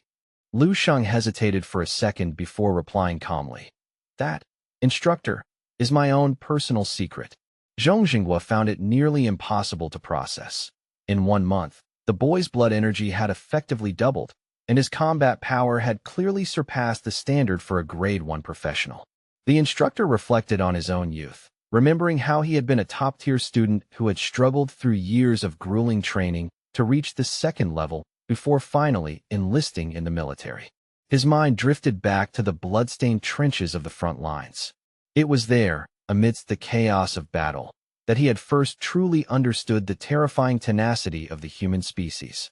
He recalled a specific moment when he had stood toe-to-toe with a gargantuan, heavily wounded monster. In that instant of near death, a profound and heavy truth had settled into his soul. When confronted with the irrational, overwhelming power of the beast tides, ordinary humans often felt small, fragile, and utterly helpless. How could such monsters ever truly be defeated by conventional means? The answer was chilling. They could only be brought down by an equally irrational logic, things that defied human comprehension, or by unleashing a different breed of monsters altogether. Zhong Jinghua recalled the legendary figures he had seen on the battlefield, individuals who possessed a monster-like power that transcended the laws of physics. He then looked back at Lu Sheng, sitting quietly in his office, and saw a glimmer of that same terrifying potential. He let out a long, weary sigh, his shoulders slumping as the tension left his body. I see. I think I understand now. Zhong Jinghua then leaned forward and revealed a piece of information that left Lu Sheng momentarily stunned. With your current statistics, you are more than qualified to be transferred immediately into the school's elite class, where you'll receive specialized guidance from our most senior instructors. I'll contact the administration office right now. Lu Sheng immediately spoke up, interrupting the instructor. Thank you for the incredibly kind offer, sir, but there's no need for that. I find the pace and environment of my current class to be perfectly suitable for my needs. While he spoke politely, Lu Sheng had a different agenda.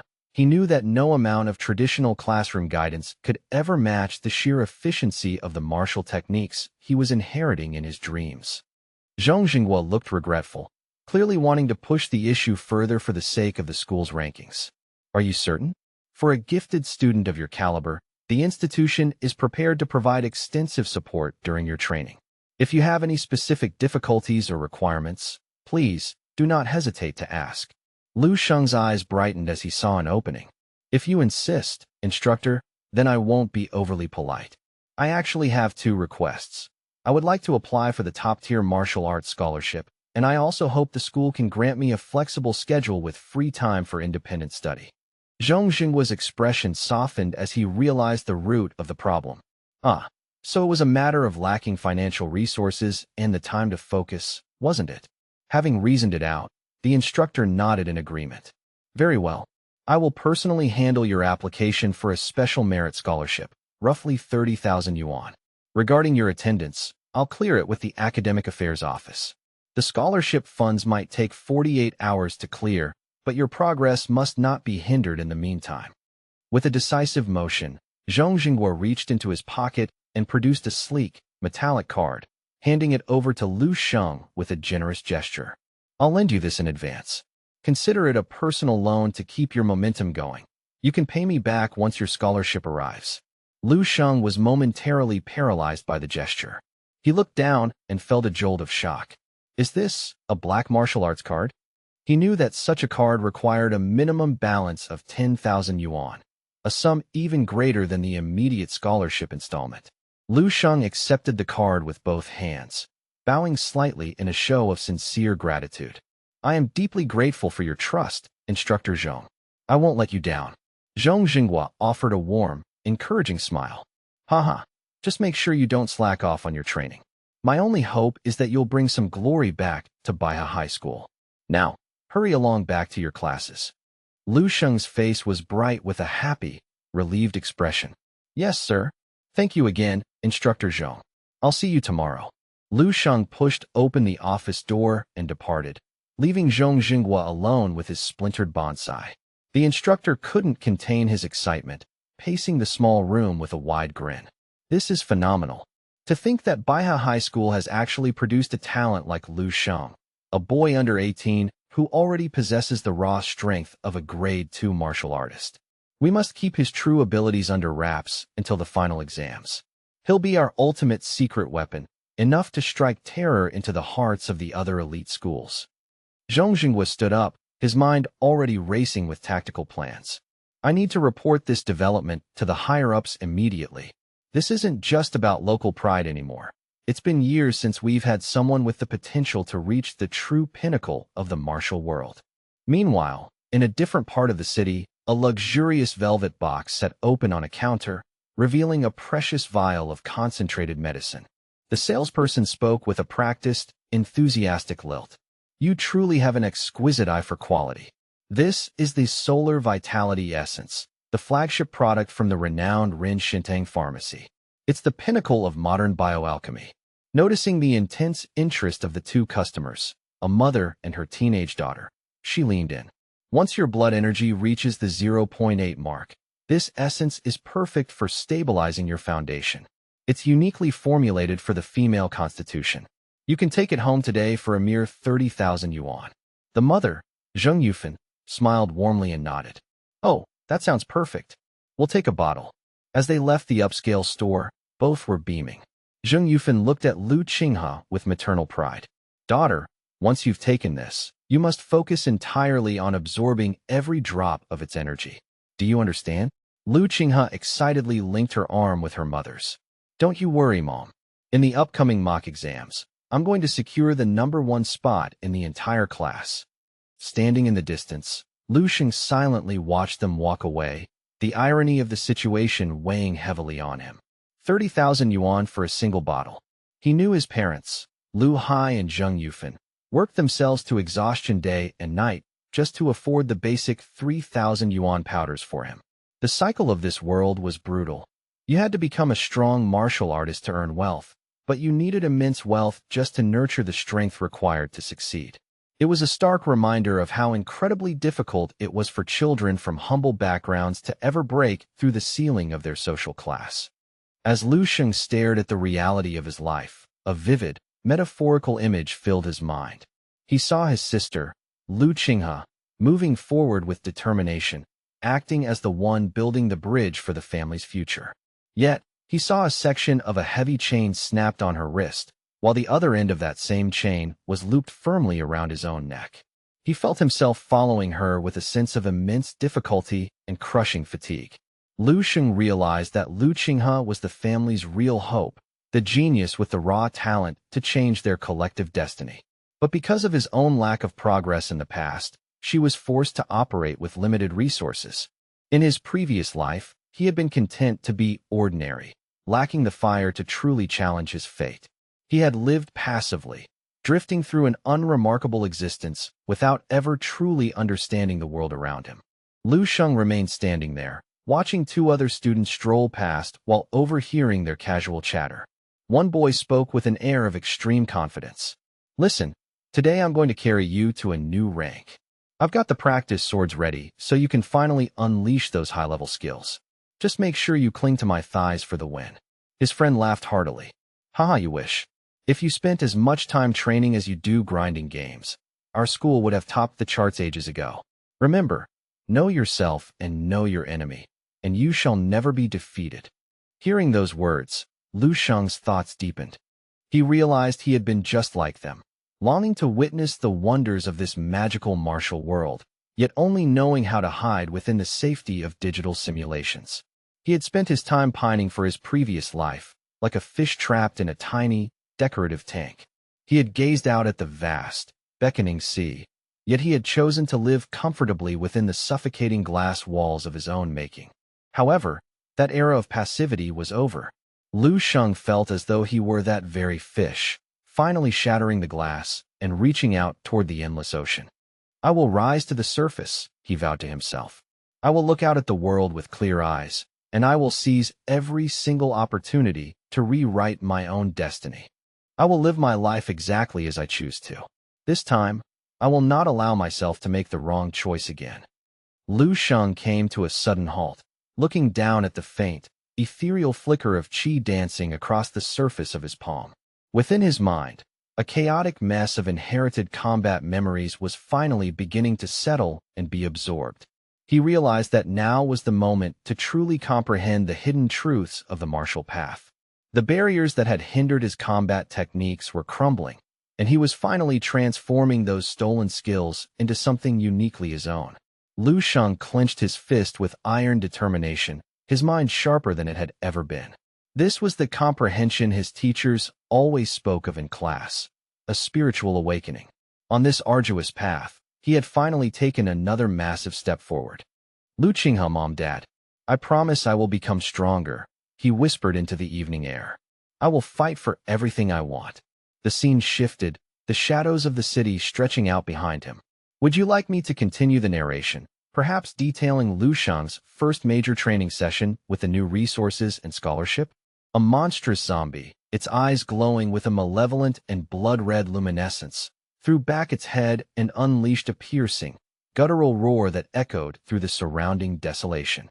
The creature coiled its decaying muscles with a disturbing, unnatural speed, winding up a powerful, bone-crushing strike that whistled through the air as it prepared to launch its attack. Lu Sheng caught the incoming blow with a sharp, perfectly timed block, his expression immediately hardening into a cold mask of pure resolve, while his eyes flared with a lethal, shimmering, killing intent.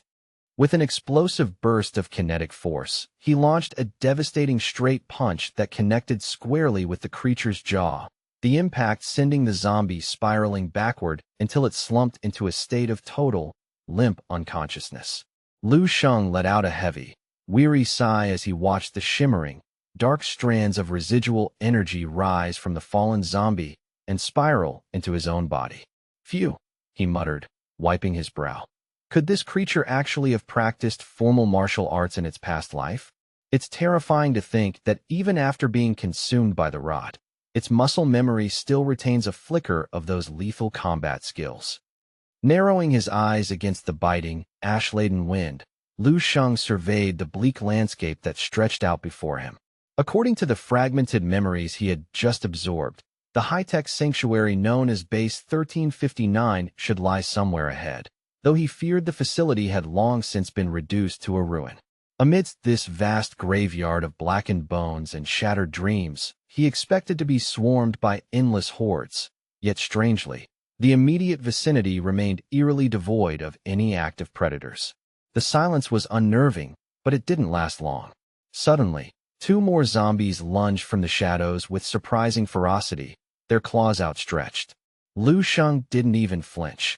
With a single, lightning-fast motion, he delivered a horizontal strike so powerful that it decapitated both monstrosities simultaneously, sending their rotting heads spinning into the gray dust. Lu Sheng came to an abrupt halt, his gaze finally fixing on a monumental structure emerging through the thick haze. "Finally," he whispered, "I found it, Base 1359.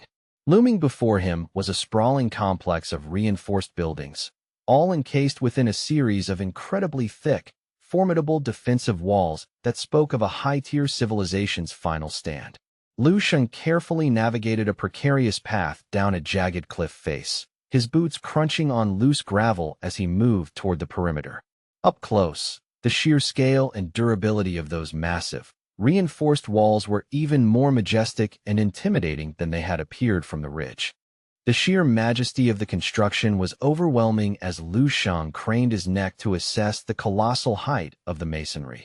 It was less of a simple fortification and more of a magnificent, fortified city. If this entire metropolis is the perimeter, then where exactly is the core military base? He wondered. He glanced down at a bleached skeleton half buried in the nearby rubble, feeling a grim sense of acceptance. In a place this desolate, the sudden appearance of two gargantuan monsters wouldn't even be surprising. Lu Sheng painstakingly hauled himself up through a jagged fissure in the city's outer wall. As he crested the opening and stood atop the ledge, the sprawling, ruinous vista of the urban interior began to unfurl before his eyes, revealing the skeletal remains of a once great civilization. Lu Sheng collapsed momentarily, his muscles aching from the exertion. This city wall is monstrously thick. It must be at least 20 meters across, he gasped, staring back at the fortification. He was stunned. Who could have imagined a base of this magnitude existed? How could any force have managed to destroy it?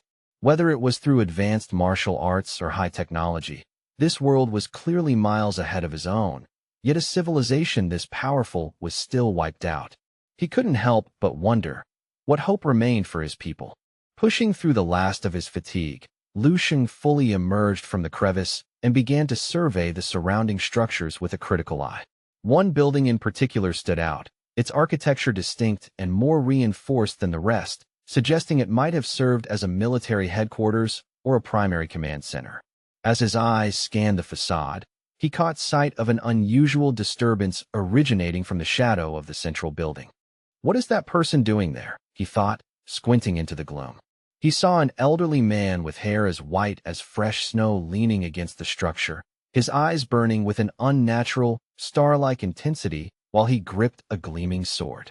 Lu Sheng instinctively figured the man must be some kind of high-level, sentient zombie or a powerful phantom lingering in the ruins. Without warning, a blinding flash of incandescent light erupted from the old man's direction, illuminating the ruins like a second sun. Lu Sheng freaked out, his survival instinct screaming, and he immediately dove for cover behind a stack of rusted debris. He crouched there, chest heaving as he replayed the old man's terrifying face in his mind. Huff! Huff! What kind of power was that, he wondered. Was it a manifestation of martial aura, a surge of spiritual resistance, or some form of concentrated mental energy? Whatever it was, the sheer pressure it exerted was absolutely soul-crushing. Only when the blinding light faded did Lu Sheng attempt to regulate his breathing and steady his trembling hands. "That area is definitely not a place I can get near," he concluded, realizing that approaching that central hub was a death wish. Pushing thoughts of the old man aside for the moment, Lu Sheng stood up and peered over the edge of his vantage point, watching the numerous zombies aimlessly wandering the streets below. "I should focus on exploring the nearby peripheral areas first," he decided. These lower-tier zombies didn't seem nearly as terrifying as the presence he had just encountered, providing a much safer opportunity to gather more resources. The zombies continued their aimless shuffling through the cracked city streets, groaning softly, when suddenly one of them was violently struck in the head by a blur of motion from above. Lu Sheng moved with a grace that bordered on the supernatural, leaping nimbly through the air and landing squarely on the skull of a staggering zombie before it could even react. Using the creature's head as a makeshift springboard, he launched himself further upward with an explosive jump, effortlessly reaching the second-story balcony of a nearby building. With a swift, powerful kick, he sent the door of an apartment flying inward. Lu Sheng quickly scanned the interior, letting out a long sigh of relief when he confirmed there were no zombies inside. It appeared to be a perfectly ordinary, if dust-covered, residential room. As he searched the apartment for clues, Lu Sheng's eyes fell upon a dining table still laden with plates of long-rotted food. It was a chilling sight, suggesting a family was in the middle of a mundane dinner when the apocalypse suddenly arrived. Despite the internal disarray, the windows remained intact, which led him to wonder, perhaps the mysterious black mist didn't turn normal people into zombies instantly? Just as he was about to leave, a faint, rhythmic pulsing caught his eye from the corner of the room. He noticed a sophisticated-looking machine nearby that was, surprisingly, still emitting a soft artificial light. Driven by a spark of curiosity, Lu Sheng reached out and pressed a sequence of keys on the interface. Unbelievable, he whispered to himself. This thing is actually still functional after all these centuries.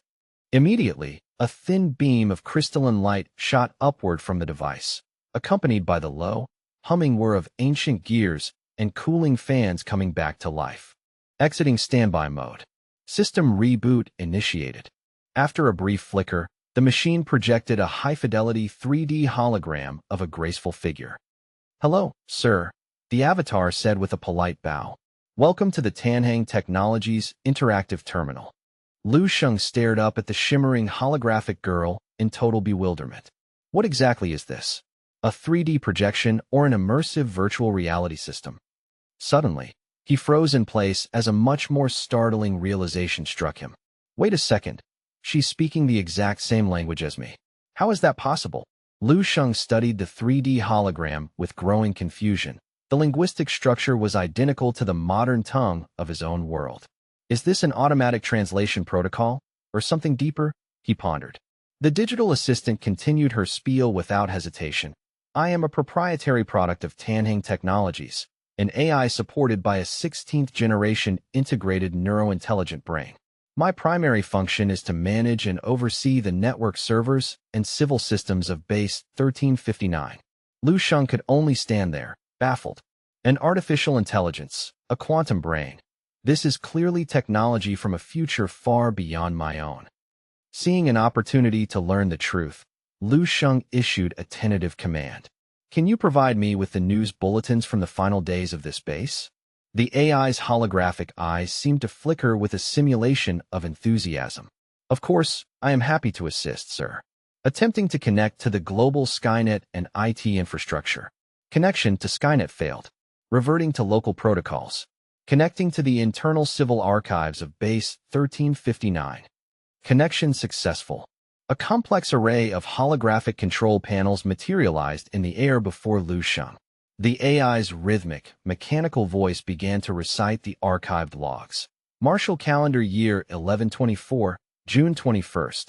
Base 2 reports the successful launch of the 58th Life Exploration Starship, currently on a long-range trajectory toward the Lyra constellation. Martial Calendar Year 1124, July 12th. Base 105 has been officially compromised and occupied by hostile forces. Martial Calendar Year 1124, September 24th. Lieutenant General Sun Changha has successfully achieved a breakthrough to the 10th level of the Star Realm, officially becoming the 472nd active powerhouse to reach such a legendary tier of strength. Current records indicate that the Martial Alliance now possesses an estimated 23 individuals currently operating at the peak of the 10th level Star Realm. Moving to subsequent logs from the Martial Calendar Year 1124. September 30th, Strategic Bases 114, 893, and 1022 were overwhelmed and occupied in rapid succession. The 8th Division has been mobilized to conduct search and rescue operations for any remaining survivors. Martial Calendar Year 1124, November 19th. The Martial Alliance is scheduled to convene the 24th Grandmaster Conference at Main Base Number 1 to determine the overarching strategic direction for the near future. As he absorbed this data, Lu Sheng's mind reeled. Level 10-star realm martial artists? If their ranking system is even remotely comparable to mine, then the development of martial arts in this civilization has reached a level of godhood that I can scarcely fathom. Suddenly, the air shimmered again as another, more urgent data panel flared to life in front of him. This new holographic display depicted a truly terrifying sight, a gargantuan, nightmarish monster with eyes that burned like pools of liquid blood. In the grainy, flickering recording, the creature was seen literally tearing through the fabric of the sky with its colossal, razor-sharp appendages. From the jagged, pulsating rifts that tore through the heavens, a relentless tide of nightmarish monstrosities descended upon the earth like a localized apocalypse. The high-definition data panel vividly illustrated the absolute carnage, depicting these beasts systematically reducing a once grand metropolis to smoldering, unrecognizable rubble. Lu Sheng's eyes widened in sheer horror, his breath catching in his throat as he struggled to process the magnitude of the devastation before him. It was a terrifying revelation. The martial prowess and technological sophistication of this future era had ascended to heights far beyond his wildest imaginings, yet they were still utterly powerless against this celestial onslaught. Lu Sheng mentally sifted through the haunting imagery he had encountered throughout this skeletal, ruined city, trying to reconcile the advanced architecture with the current state of rot.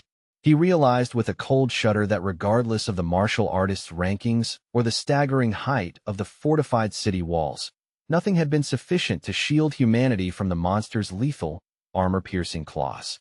The holographic display flickered with a low hum, shifting focus to grainy satellite imagery that surveyed the cold, silent depths of outer space, searching for any sign of hope among the stars.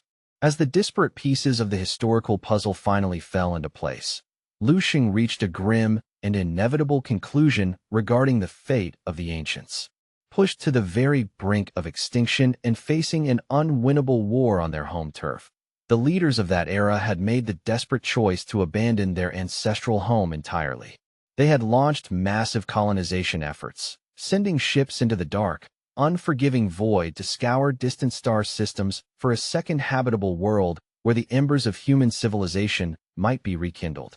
Tragically, until the very day that the last flicker of human civilization was extinguished on Earth, no miraculous news of success was ever transmitted back from the deep space expeditions. Lu Sheng felt a visceral shudder ripple through his frame as the weight of this total loss hit him. He slumped into a nearby chair, his strength momentarily failing him. It was a crushing realization. Even a civilization so glorious, so technologically advanced, and so martially powerful could not outrun its own annihilation.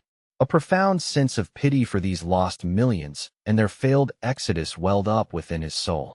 Now that he truly understood the tragic nature of this desolate, haunted landscape, Lu Sheng felt a desperate, driving thirst for more specific information.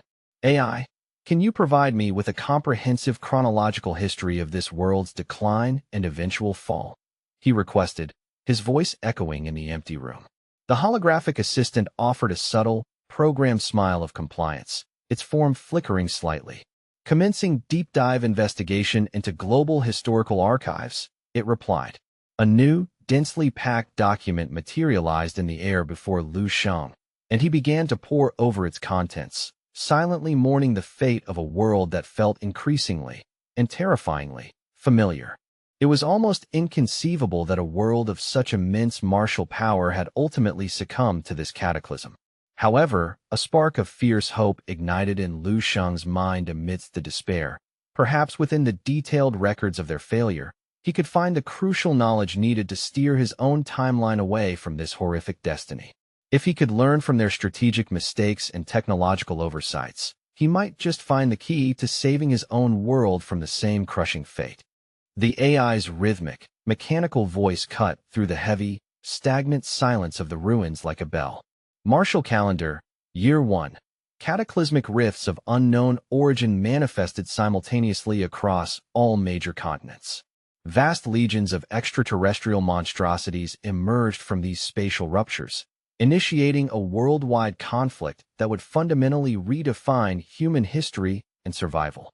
Martial Calendar, Year 34. The first practitioner of internal energy was officially identified within the borders of the ancient dragon country, leading to the immediate establishment of the Global Martial Arts Alliance.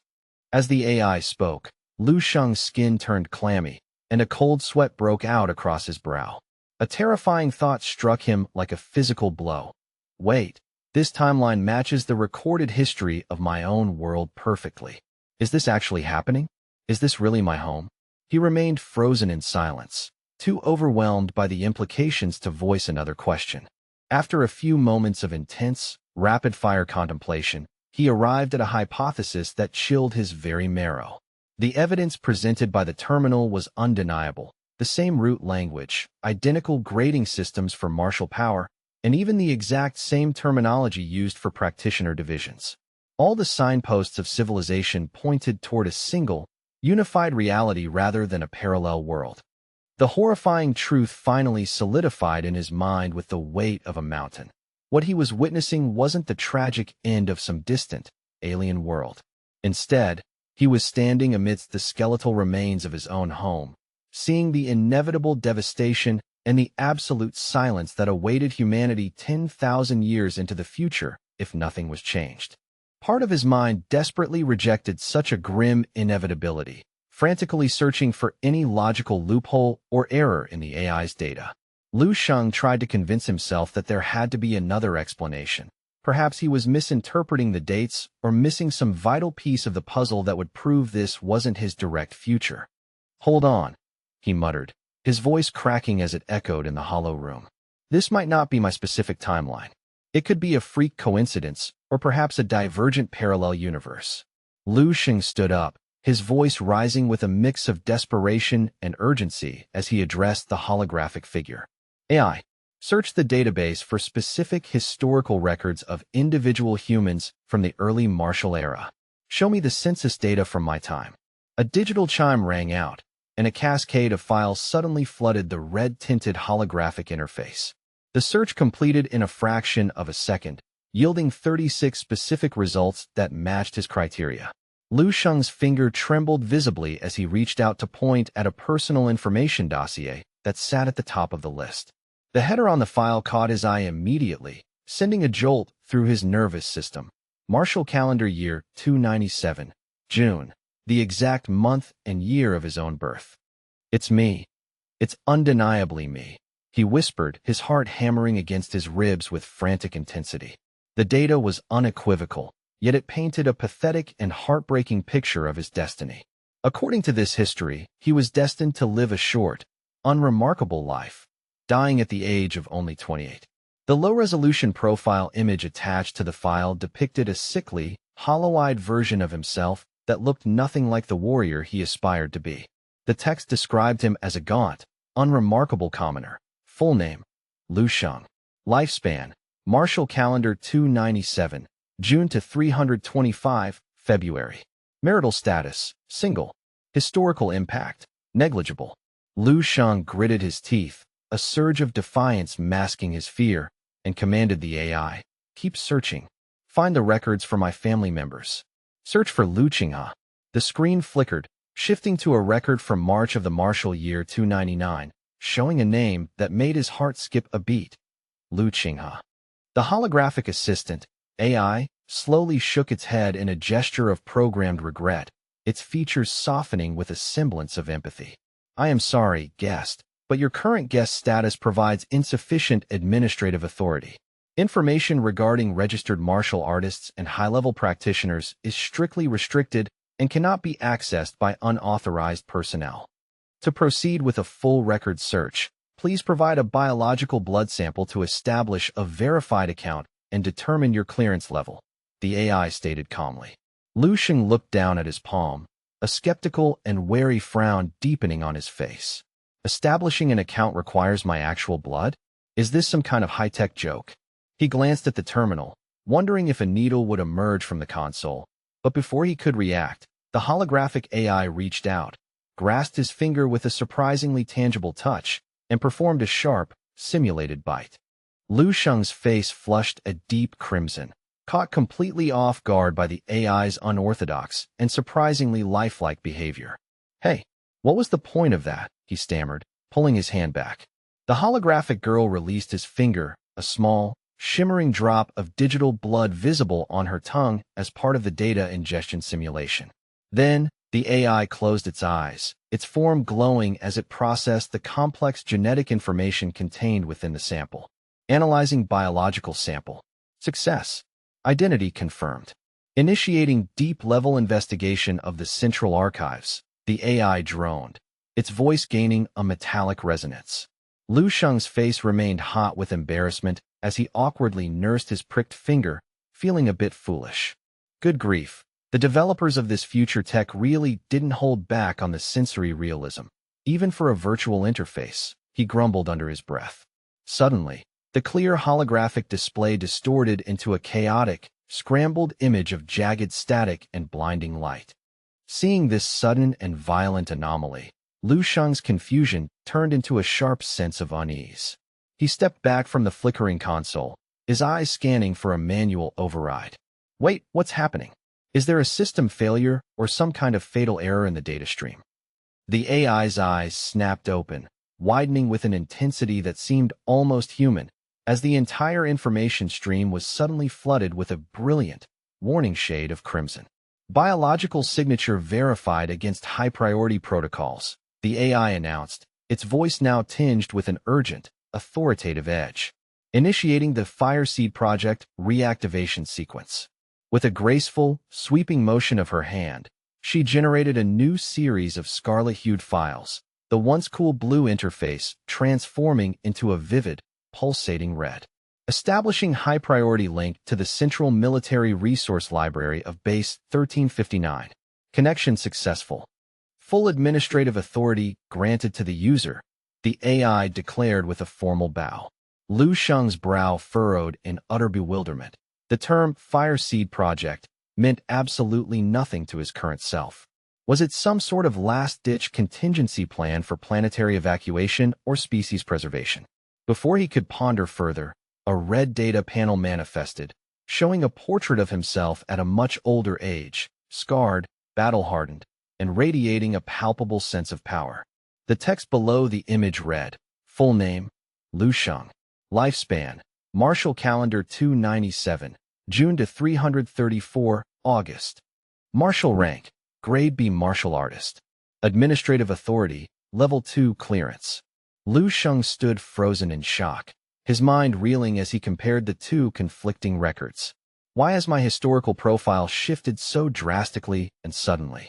He leaned in closer, his jaw dropping as he studied the new, much more impressive entry.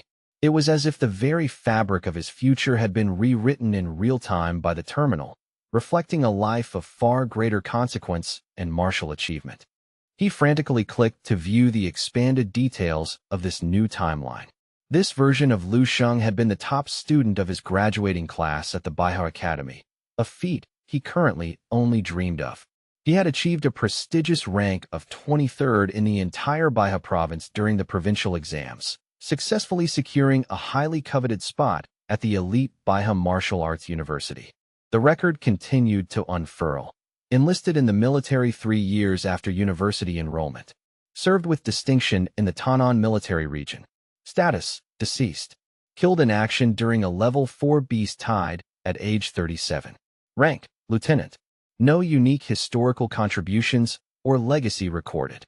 Lu Sheng stared at the dates, his breath hitching in his chest. Could it be that because I've already begun to grow stronger in the present, the echoes of my future are shifting in response within this database? Lu Sheng meticulously combed through every available subfile, his heart pounding a frantic rhythm against his ribs. The records showed that up until his 18th year, his current age, his life trajectory remained almost identical to his present memories. Crucially, even the sudden and unprecedented recent spike in his test scores just before the college entrance exams was precisely documented and analyzed in this future archive. Yet, despite the significant improvement in this new timeline, He realized with a pang that in the grand scheme of 10,000 years of history, his life was still just a minor ripple in a vast, indifferent ocean of data. Even as a grade B martial artist, he was not categorized as a true world-shaping genius or a savior. Lu Sheng let out a soft, melancholic sigh, a sharp twinge of regret and unsatisfied ambition pulling at his heart. He understood the harsh reality of the archives. Over the course of several millennia, humanity had produced countless legendary figures, and only the most transcendent were truly immortalized. However, as Lu Sheng analyzed the data from his own unique perspective, he spotted a potential logical loophole. In this updated future, his college entrance scores were listed as a blood energy index of 2.012 and a strength index of 257.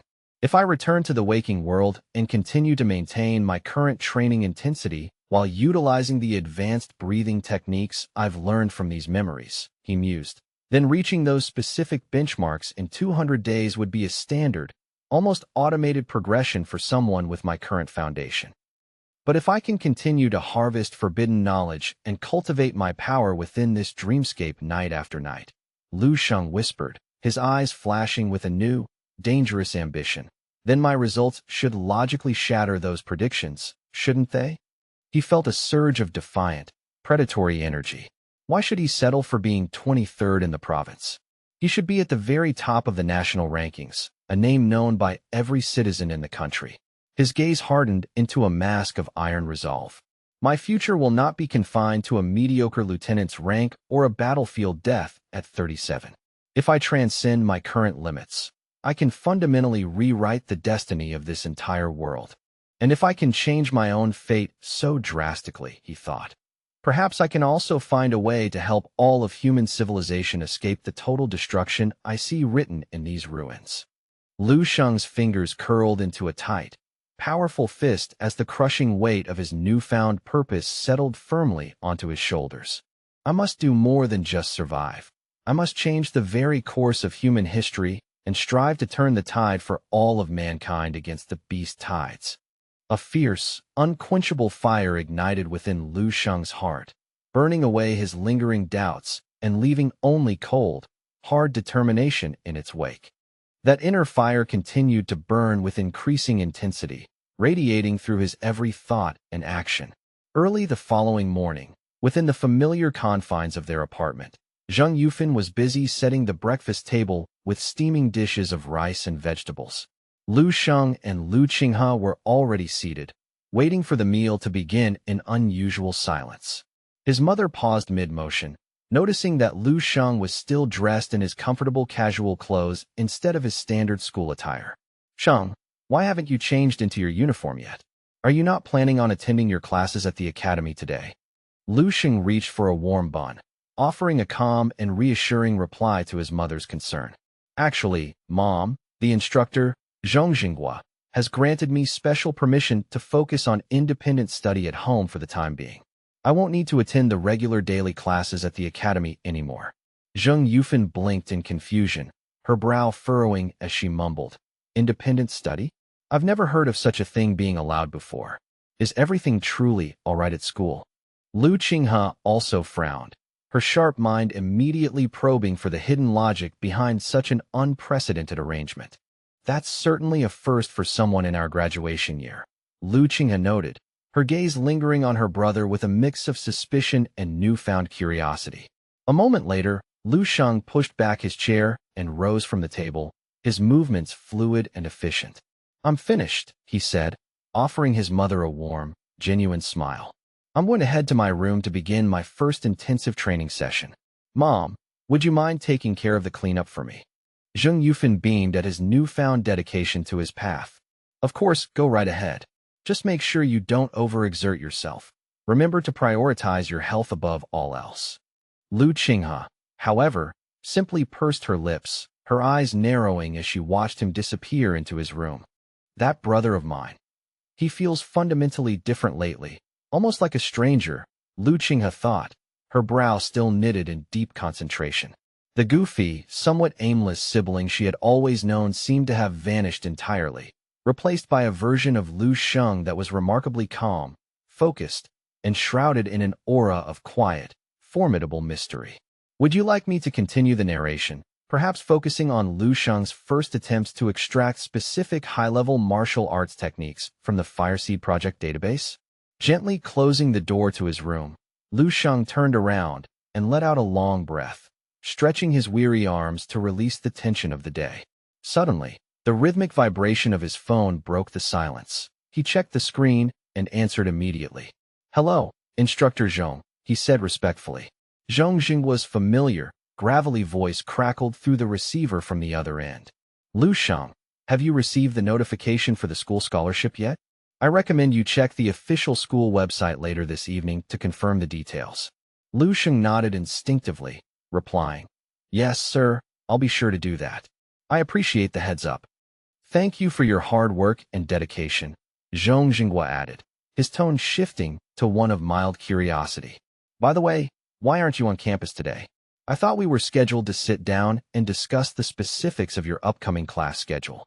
Lu Sheng, feeling the weight of his own secret training goals, politely interrupted Zhong Jingwa before he could continue. "Mr. Zhong, I apologize, but my current time is extremely limited. I truly cannot afford to waste a single moment right now. It's a bit complicated to explain over the phone for the time being.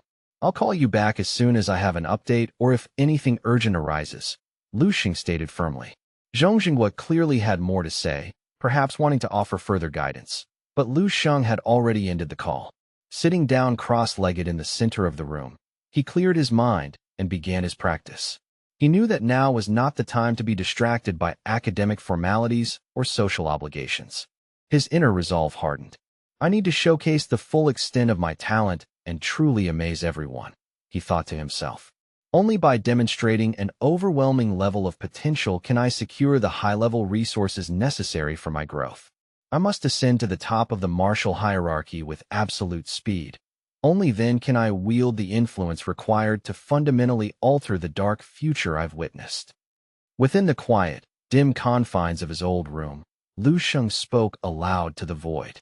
"AI, please investigate my current authority level and retrieve everything related to high-tier martial arts cultivation methods.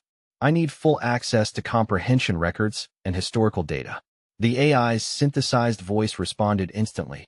"Understood. Initiating deep layer investigation. A total of 465,500 relevant results have been identified within your current access parameters." Lu Sheng scanned the massive wall of information that appeared on his retinal display and couldn't help but frown. "This is far too much data. Sorting through it manually would be a colossal waste of my time. Filter the list immediately. I need you to select the single most optimal martial arts technique for first-level cultivation, one that is highly efficient and contains no overlapping or redundant content." With a sharp snap of his fingers, the AI replied, "Filtering parameters updated. Processing information now. Narrowing scope to primary level 1 martial arts foundations. 34,521 entries filtered. Refining further based on historical efficacy and expert evaluations. Selection complete." The AI presented its findings with clinical precision. A total of 3 elite results have been successfully isolated. Lu Sheng leaned forward, his eyes narrowing as he scrutinized the 3 digital documents shimmering in the air before him. His brow furrowed in concentration as he read the descriptions. These were purported to be the most powerful body refinement techniques developed over the last 10 millennia. The first was an introduction to foundations authored by Wang He, a legendary level 11 martial artist who had been a cornerstone of the Tinder project. The second was the natural breathing technique, another foundational masterpiece written by Yang Yifei, also a level 11 powerhouse associated with the same historical initiative. The third was the crystal meditation technique, a foundational manual created by Duan Yifeng, yet another level 11 martial artist from the Tinder project records. Lu Sheng felt a surge of disbelief. "Level 11? He muttered, his voice laced with confusion. "In this current era, the strongest martial artists can barely reach level 9. Yet here I am, staring at 3 distinct cultivation techniques passed down by individuals who reached the mythical level 11. It was truly unbelievable. Even if these documents were merely the introductory segments of much larger systems, Their intrinsic value was absolutely priceless, beyond the reach of any modern currency or influence. It was clear that these techniques were the crowning achievements of a lost age, meticulously preserved within the Tinder project to ensure the survival of martial excellence. It appeared that those ancient, top-tier martial artists had accurately foreseen the impending doom of the future. Though they might have been powerless to stop the cataclysm in their own time, they dedicated their final days to passing on the absolute essence of their knowledge, hoping that a worthy successor might one day reignite the flames of civilization. A noble effort, Lu Sheng whispered as he closed his eyes, sensing the flow of energy. And it seems the one who has finally claimed this inheritance is none other than myself. He began with the constant star body refinement. The core philosophy was profound. The human body itself is a miniature universe, echoing the macrocosm of the stars. To master it, one must first purge all mental distractions and physical impurities, focusing the spirit into a singular, unwavering point of light. The goal was to refine the very essence of one's chi and blood, exponentially increasing raw physical strength while simultaneously tempering the spirit until it could permeate every individual cell. The manual claimed that each cell could eventually become a star, harboring immense power. Under this method, the blood circulating through the body would transform into a surging, celestial Milky Way, turning the practitioner's internal anatomy into a vast star field of infinite energy. When this form of cultivation reaches a certain depth, the martial artist's physical form supposedly achieves a terrifying state of perfection. Both defense and destructive power become unimaginably potent, far exceeding conventional limits. Testing the initial flow, Lu Sheng suddenly threw a lightning-fast experimental punch into the empty air. In that instant, his skin and blood felt as though they were being ignited by an internal sun, his circulation roaring like the majestic currents of the Milky Way. A moment later, Lu Sheng pulled back, panting heavily as sweat beaded on his forehead. That is terrifying, he gasped. If the efficiency of my previous training was a 1, then the effect of this constant star body refinement is at least 1,000, perhaps even higher. My old warm-ups seem like mere rhythmic gymnastics in comparison. Lu Sheng continued to delve deeper into the digital documents. Next on the list was the natural breathing technique. He focused on the first phase, the blazing flame breath. Closing his eyes and regulating his diaphragm, he exhaled slowly. Almost immediately, the air around Lu Sheng seemed to shimmer and warp, as if he were being enveloped in invisible, scorching flames generated by his own respiratory cycle. Eventually, Lu Sheng let out a long, weary sigh of relief as he broke the trance. The residual heat of the exercise still seemed to flicker like dying embers deep within his chest and limbs. So this is the blazing flame breath, he marveled. It truly feels as though countless tiny fires are burning throughout my muscular system, refining me from the inside out. The sensation was intense. Even his blood felt as though it were reaching a boiling point. The fact that this was merely a breathing method was staggering, especially considering there were other elemental attribute breaths yet to be mastered. Incredible, he whispered, turning his attention toward the final document in the set. The final piece of the puzzle was the star observation technique. This was a method designed specifically for the purification of the soul and the condensation of the practitioner's will into a tangible force. This technique addressed the most enigmatic aspect of martial arts, the mastery of spiritual energy. Lu Sheng sat back down, entering a deep meditative state. This is true spiritual energy cultivation, he thought. Let's see where this leads. When he opened his eyes again, he found himself transported to a surreal, shimmering mental space.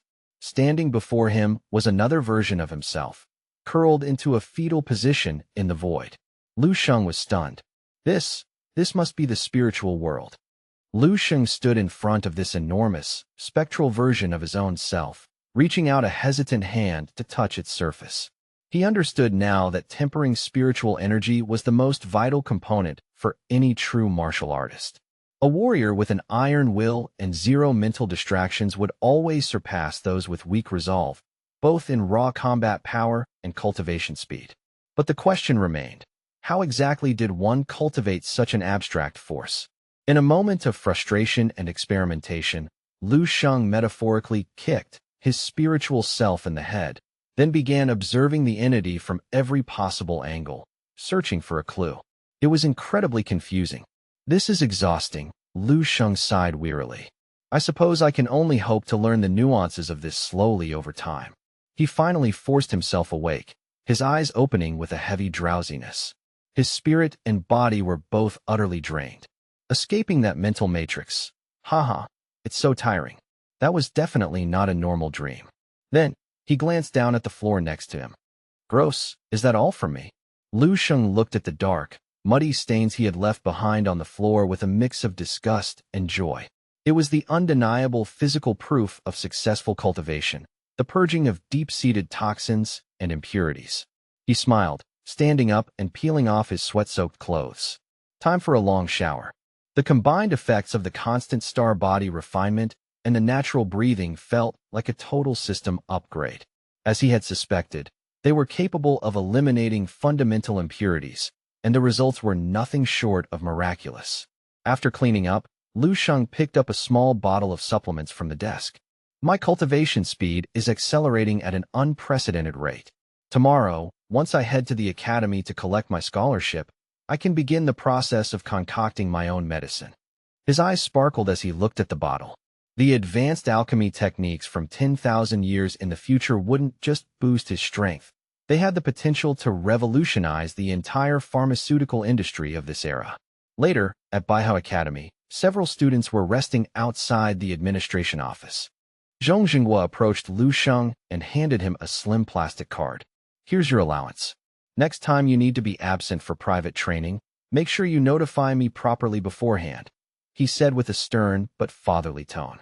Lu Sheng lowered his head respectfully as he accepted the card. I completely understand, sir. I'm truly sorry for the extra trouble my absence has caused you, Lu Sheng replied sincerely. Zhong Jinghua leaned back in his office chair and sighed. If you have important business to attend to, go ahead. Just try to make an appearance at school at least once a week, so I know you're still alive. Lu Sheng tucked the card safely into his pocket. Yes, sir. I'll remember. Zhong Jinghua watched him leave, a pensive look crossing his face. It's only been 2 days since I last saw this kid, so why do I feel like I can't see through him at all anymore? His presence has changed completely. Walking away from the office, Lu Sheng gripped the card tightly, his mind racing. Finally, I have the capital I need. I have to solve this persistent qi and blood deficiency as quickly as possible. With the pharmaceutical recipes I've retrieved from the future, I can bridge the gap. Concocting my own high-grade supplements is the only effective path forward. The specific recipe I need was pulled directly from the Tinder Project Resource Vault. For a martial artist at my current stage, the Spirit Qi Blood Tonic Soup and the Marrow Nourishing Pill are the most suitable. However, even for simple medicines, I must use professional-grade equipment to ensure purity. Even a slight variation in temperature or dosage can result in a massive discrepancy in the final effectiveness of the tonic. I desperately need a professional alchemy room, but purchasing my own setup is currently out of the question. The funds I have on this card, while helpful, simply won't cover the cost of high-end equipment. After weighing his options for a while, Lu Sheng found himself standing in front of a local pharmaceutical shop. Maybe I can find a way to rent some time on their equipment, he thought, stepping inside. The shop owner was a cranky old man with a messy, bushy beard who immediately began shouting. Huh? Rent out my alchemy room? Are you out of your mind, kid? The alchemy lab is the most vital part of any pharmacy. You probably just want to snoop around and steal our exclusive trade secrets. There's no way I'm letting a stranger in there. Absolutely not. Without another word, the pharmacy owner grabbed the door and slammed it shut right in Lu Sheng's face. Get lost, he barked from inside. Lu Sheng sighed as he looked through the glass at the cluttered interior. This was already the 7th store to reject his request. It was becoming clear that renting a professional lab was an unrealistic expectation. Looking down at the heavy bag of raw ingredients in his hand, he felt a wave of frustration. I've already spent a significant amount on these ingredients for the Spirit Qi Blood Tonic Soup, and I even bought extra portions just in case. He glanced at the bank card again. He had realized that Instructor Zhong hadn't given him a standard 30,000 yuan card, but one loaded with 80,000. He's helping me more than he lets on, Lu Sheng realized. Quietly putting the card away, he turned to leave the commercial district. If I can't find a professional space, I'll have to settle for buying some basic equipment online and hoping for the best. While crossing a quiet road on the outskirts of town, Lu Sheng noticed something. Oh, there's another pharmacy tucked away over here. It was a remote, quiet location. Maybe a shop in such a secluded spot will be more desperate for business. It's worth a look. Lu Sheng walked in and gave a polite greeting. Hello, boss. Loud music was blaring from a phone resting on the counter, featuring a dramatic voiceover. Quickly return the Dragon King to me. The 3-year deadline has arrived. Seeing a potential customer, Lu Sheng tried to introduce himself politely. Hello, my name is Lu Sheng. The boss, however, didn't even look up from his screen, replying with a perfunctory grunt. You here to buy something, or what? Browse the shelves for yourself, and once you've made your selection, come back to the counter to settle the payment. The shop owner grunted, his eyes never leaving the glowing screen of his smartphone. Lu Sheng stood his ground, his voice calm, yet carrying an unmistakable weight. I am not here to purchase any pre-made medicine. At this, the man finally paused his scrolling, though only to wave a dismissive, impatient hand in the air. Then keep your hands to yourself. This entire pharmacy is outfitted with high-definition surveillance cameras. Try to pocket anything, and you'll find yourself in a cell. Lu Sheng's expression darkened instantly, a cold, dangerous glint flickering in the depths of his pupils at the blatant disrespect. In his search for a refining room, Lu Sheng had encountered many abrasive personalities, but this was a new low. No matter how poor the attitudes had been at the previous 6 establishments, the staff had at least bothered to inquire about his specific needs. This store, however, was in a league of its own. The owner seemed to have absolutely no intention of conducting professional business. The man began to grin lewdly, his attention fully captured by a video of young women dancing on his screen. Without a word, Lu Sheng reached across the counter with predatory speed, his fingers closing around the device and slamming it onto the hard surface with bone-shattering force. The smartphone shattered into a jagged mess of glass and silicon. Horrified and enraged, the boss lurched upward, his face turning a deep shade of crimson. You brat. Do you have a death wish? He roared. In response, Lu Sheng merely tensed his shoulders, his aura expanding like a suffocating tide. His gaze was sharp, predatory, and carried the weight of a seasoned killer. The shop owner's bravado evaporated instantly. He began to stutter in sheer terror, a cold sweat drenching his brow as he realized the magnitude of the power before him. Slowly, he retracted his hand, trembling. What is it you want? Lu Sheng leaned in closer, his voice a low, threatening hum. I came here to ask a simple question. Do you have a functional medicine refining room on the premises? The shop owner's brow furrowed with a mix of worry and confusion. And what if I do, or what if I don't? I thought you weren't here for medicine. Lu Sheng let out a short, mirthless chuckle that sent shivers down the man's spine. If you have one, I would like to discuss a mutually beneficial business arrangement. Realizing there was profit to be made, and perhaps wanting to appease this dangerous customer, the owner quickly gathered himself and led Lu Sheng toward the heavy, reinforced door of the refining room at the back of the hall. Just as Lu Sheng reached out to turn the handle, the shop owner stepped forward to block his path, clearing his throat loudly to regain some semblance of authority. He held up 3 stubby fingers, his eyes glinting with greed. Wait, let's be clear on the terms. It's 500 per hour for the rental. Even if you only use it for 5 minutes, it counts as a full hour. Furthermore, I'm capping your session at a maximum of 3 hours. Lu Sheng didn't blink. He reached into his pocket, pulled out his bank card, and offered a thin, knowing smile. I'm well aware of the cost. Let's get on with it. You want the payment in advance, I assume? Lu Sheng asked. The shop owner snatched the card with surprising agility, his hostile demeanor undergoing a complete and instantaneous transformation. He became nauseatingly cheerful, bowing slightly as he gestured toward the room. But of course, consider this place your own home for the next 3 hours. Haha, please, step right in. Ignoring the man's sycophancy, Lu Sheng entered the sterile environment and began donning the necessary protective gear. All right, he whispered to himself. Let the work begin. This was to be his first true attempt at the delicate art of refining medicine. Lu Sheng held a square of vibrant, emerald-hued animal skin in his hand, feeling its unique texture. Before the synthesis could occur, the raw materials required meticulous preparation. He began the process by carefully submerging several spotted green gecko scales into a specialized chemical solution, watching as the liquid reacted to the ancient biological matter. His eyes were fixed on the beaker, monitoring the subtle shifts in the solution's clarity. Through careful observation, he noted the exact moment the spotted green gecko scales began to heteromorphize. He worked with surgical precision to separate the outermost layers of the scales, a technique designed to significantly enhance the latent biological activity of the medicinal ingredients. Once the initial reaction stabilized, he introduced a neutralizer to the mix, carefully titrating the solution until the drug concentration sat at exactly 35%. He kept a vigilant eye on the digital readout, ensuring the temperature remained perfectly stable. Next, Lu Sheng began the delicate decomposition of the secondary raw materials.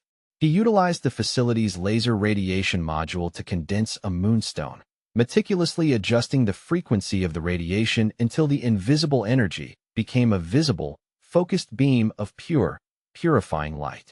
The process required him to divide the processed ingredients into two distinct phases, a viscous fluid and a volatile liquid. After successfully gathering these concentrated essences, he initiated a controlled cooling cycle. Finally, he reached for the castor bean root, carefully measuring and cutting exactly 30 grams. This specific root was notoriously dense and resilient.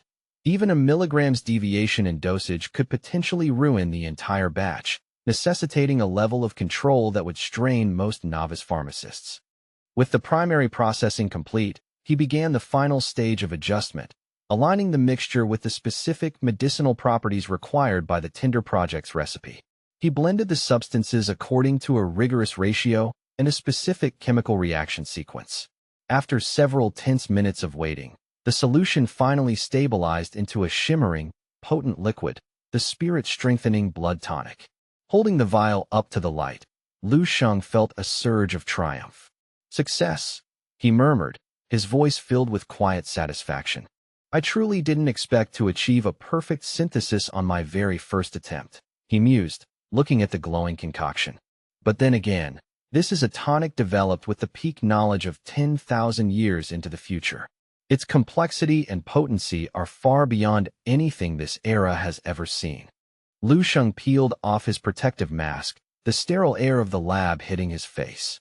He lifted the vial, momentarily hesitating before taking a sip. Theoretical success is one thing, but whether it truly functions as intended, I'll only know once it's in my system. With a determined breath, Lu Sheng tilted the vial back and swallowed the spirit-strengthening blood tonic in a single, fluid motion. He drained the vial with several rhythmic gulps. After finishing, he wiped his mouth with the back of his hand, waiting for the expected surge of power. Nothing. There's no immediate sensation at all, he noted, a hint of doubt creeping in. It doesn't even have a distinct taste. Could it have been a failure after all? Before he could investigate further, the nervous shop owner burst in. "There's no time to explain. You have to leave through the back door immediately. The real boss, the owner of the pharmacy, is back unexpectedly."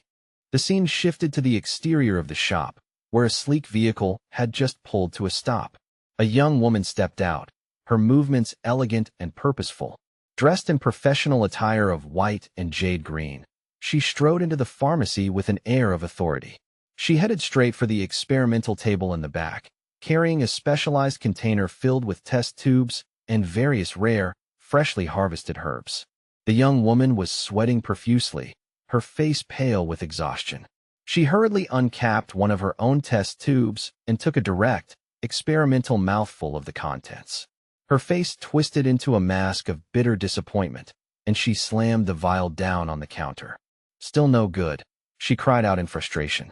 "It's still missing the mark. No matter what I change, the result remains the same. The reaction efficiency of the medicine has dropped significantly yet again," she lamented, her voice trembling.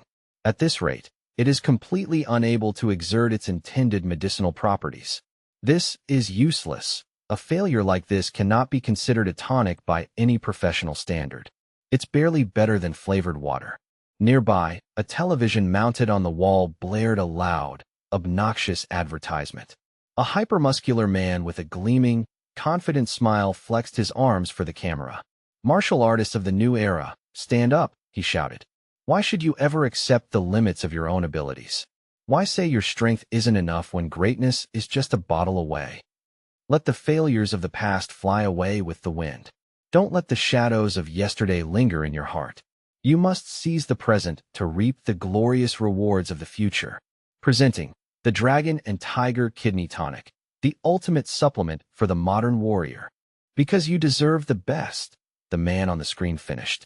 The girl watched the commercial, her eyes momentarily lighting up with a spark of desperate hope, only for it to be extinguished by an expression of profound sorrow. With the rapid, relentless development of modern martial arts, the pharmaceutical industry was being forced to evolve daily, leaving those who couldn't keep up in the dust. Superior medicines were being synthesized every single day, and outdated formulas were being ruthlessly eliminated from the market. This cutthroat competition was exactly why her family's legacy was currently in such a sharp, painful decline. On her workbench sat a family photograph with a shattered glass frame. The image of the mother was mostly torn away, leaving only a stern-looking father holding a young daughter. This girl was He Ling-su, the very child from the photo. She knew the truth. Her family was failing because of their overly conservative traditions and backward concepts, sticking to useless formalities instead of being progressive. At present, the dust-covered shelves of the Shungha Medical Hall were stocked only with ancient remedies from centuries ago, formulae that had long since lost any shred of competitiveness in the modern market. As these dark thoughts swirled in her head, He Ling-su began to bite her finger nervously, a habit she couldn't break when under extreme pressure. "If I am unable to discover or develop a revolutionary new prescription, the family property passed down through generations will simply vanish into history," she whispered. Annoyed by her own helplessness, she began to bite her nails even harder. "Perhaps I have to face reality. If I lack the strength to innovate on my own, my only option is to seek a partnership with one of the established old pharmacists." Stealing her resolve, she turned toward the exit. Master Zhong from the neighboring city has just announced a breakthrough in his research for a new medicine. This time, I must secure the distribution rights for the He family. Whether we can turn the tide of our fate depends entirely on this negotiation. As she prepared to leave, a young man wearing a stained apron came running over. "Miss Ling-su, weren't you supposed to be in the next city all day? Why have you returned so early?" The young man was Ma Fei, the bumbling assistant. He Ling-su ignored him, walking past with a silent, cold intensity. Ma Fei watched her go, his anxiety momentarily eclipsed by a wave of secret, obsessive admiration. "Wow, Miss He Ling-su is as breathtaking as ever," he thought, his heart fluttering. "With her extraordinary temperament and those delicate features, she will always be the untouchable goddess of my heart." He saw himself as the protagonist of a tragedy, a loyal servant to a family on the brink of ruin. In his mind, he was the only one truly protecting his goddess. Ma Fei began to daydream about a future where He Ling-su was forced to rely solely on him for support. The thought was so intoxicating that he actually began to drool, his eyes glazed over with excitement. "True lovers will always find a way to be together," he muttered to himself. "I'll help her rebuild the business, we'll fall in love, and together we'll climb to the very peak of society. Hee. Isn't that how all the best novels go?" A sharp, angry shout suddenly shattered his fantasy. Ma Fei blinked, snapping back to reality. "Ma Fei, get over here right now." He Ling-su screamed. "Miss He, I'm here. What's wrong?" He Ling-su gestured wildly at the room. "What is the meaning of this? How dare you allow a stranger into my private mixing room without my permission?" He Ling-su held up her stained white and green lab coat, her face flushed with fury. Ma Fei, however, was so captivated by her beauty even in her anger that he barely heard her words. Even when she's furious, she's so stunning," he thought. This only made He Ling-su angrier. "Ma Fei," she shrieked. Only then did he come to his senses, flustered and waving his hands. No, Ling-su, I would never do such a thing. You have to believe me." He Ling-su could only cover her face in exasperation. You're useless. Just forget it. Don't bother coming in tomorrow. You're finished here. Ma Fei immediately let out a pitiful wail. Ah, Lingsu, please. Hear me out. I'm an idiot, I know, but please. In a fit of pique, Lingsu threw her ruined clothes into the trash. Every single piece of equipment has to be scrubbed and disinfected. You've made a mess of everything. The activator, the laser controller, all of it. She looked at the chaotic pile of tools on the table, sighing as she bent down to begin the cleanup herself. As she reached for a cleaning cloth, her eyes fell upon a discarded bottle. This is heteromorphized green scales. Someone used an activator to spike the activity of a green-scaled lizard, but they completely eliminated the most valuable alkaloids. She frowned, her professional curiosity piqued. I've never heard of such a wasteful method. It looks like this was just another whimsical idea from a rank amateur. To refine a medicine that actually condenses properly, you need profound knowledge, massive capital, and thousands of failed trials. Someone who doesn't even have their own lab. He probably thinks he can get rich overnight with a few lucky guesses, she thought as she began to wipe the glass surfaces, a sarcastic, bitter smile playing at the corner of her mouth. But then again, pinning all my hopes on a single new prescription, isn't that exactly what I'm doing? We're both just chasing ghosts. Sneaking into someone else's pharmacy, abusing their expensive equipment, and leaving a mess behind. Truly fantastic. In just one day, I've had more unpleasant surprises than I can count. She crossed her arms, looking down at a stray test tube that had rolled under the table. Lingsu bent down to retrieve it, noticing that it was cracked. Inside, a small amount of strange, pink liquid was still gently bubbling. This scent. Lingsu brought the cracked tube closer to her eyes, her nostrils flaring. Pisces essence stone, fossilized spring wood. What in the world is this combination? And for it to produce such a vigorous reaction, I have never seen a prescription like this in any textbook. Could it be? Trembling, she dipped the tip of her finger into the residual pink liquid and brought it to her tongue to taste. The moment the liquid touched her taste buds, her eyes widened in absolute shock, and a sharp, involuntary gasp escaped her lips. Outside the pharmacy, Ma Fei had already donned his jacket and slung his bag over his shoulder, dejectedly preparing to slink away.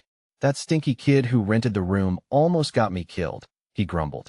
If I had known Lingsu would be back so soon, I never would have taken that measly bit of bribe money. He turned back one last time to gaze at the building, his heart full of reluctance. I refuse to believe our destiny ends this way. Please, God, just let me see my goddess one more time. Even a single glance would be enough to sustain me. In that moment, it seemed his prayer was answered. Lingsu came bursting out of the shop, frantically waving her arms at him from a distance. Ma Fei, don't you dare leave. Come back here this instant. Stop. Lingsu gestured with an urgent, commanding intensity. To Ma Fei, the sight of her was as overwhelming and joyous as a lost child finally reuniting with his mother. Miss Lingsu, I knew it. I knew deep down that you held a place for me in your heart. Ma Fei leapt into the air with a cry of pure ecstasy, abandoning his belongings where they fell as he sprinted toward Lingsu with reckless, wide-eyed abandon. I'm never going anywhere. Being by your side is my eternal sanctuary, my forever safe haven, Ma Fei declared with melodramatic fervor, his voice cracking with emotion. However, his romantic euphoria was cut short. Lingsu reached out with lightning speed, grabbing Ma Fei firmly by the collar and hoisting him up until they were eye to eye. Listen to me carefully, you idiot. Who was the person in my compounding room earlier? I need to meet them this very instant. Ma Fei's face drained of color, turning a ghostly, terrified shade of pale. Are you even paying attention to me? I'm talking to you. I'm speaking to you. Lingsu hissed, her frustration mounting to a boiling point. She began to shake Ma Fei vigorously, the force of her grip rattling his entire frame as if she were trying to physically shake the information out of his skull. I want to meet that person, do you understand?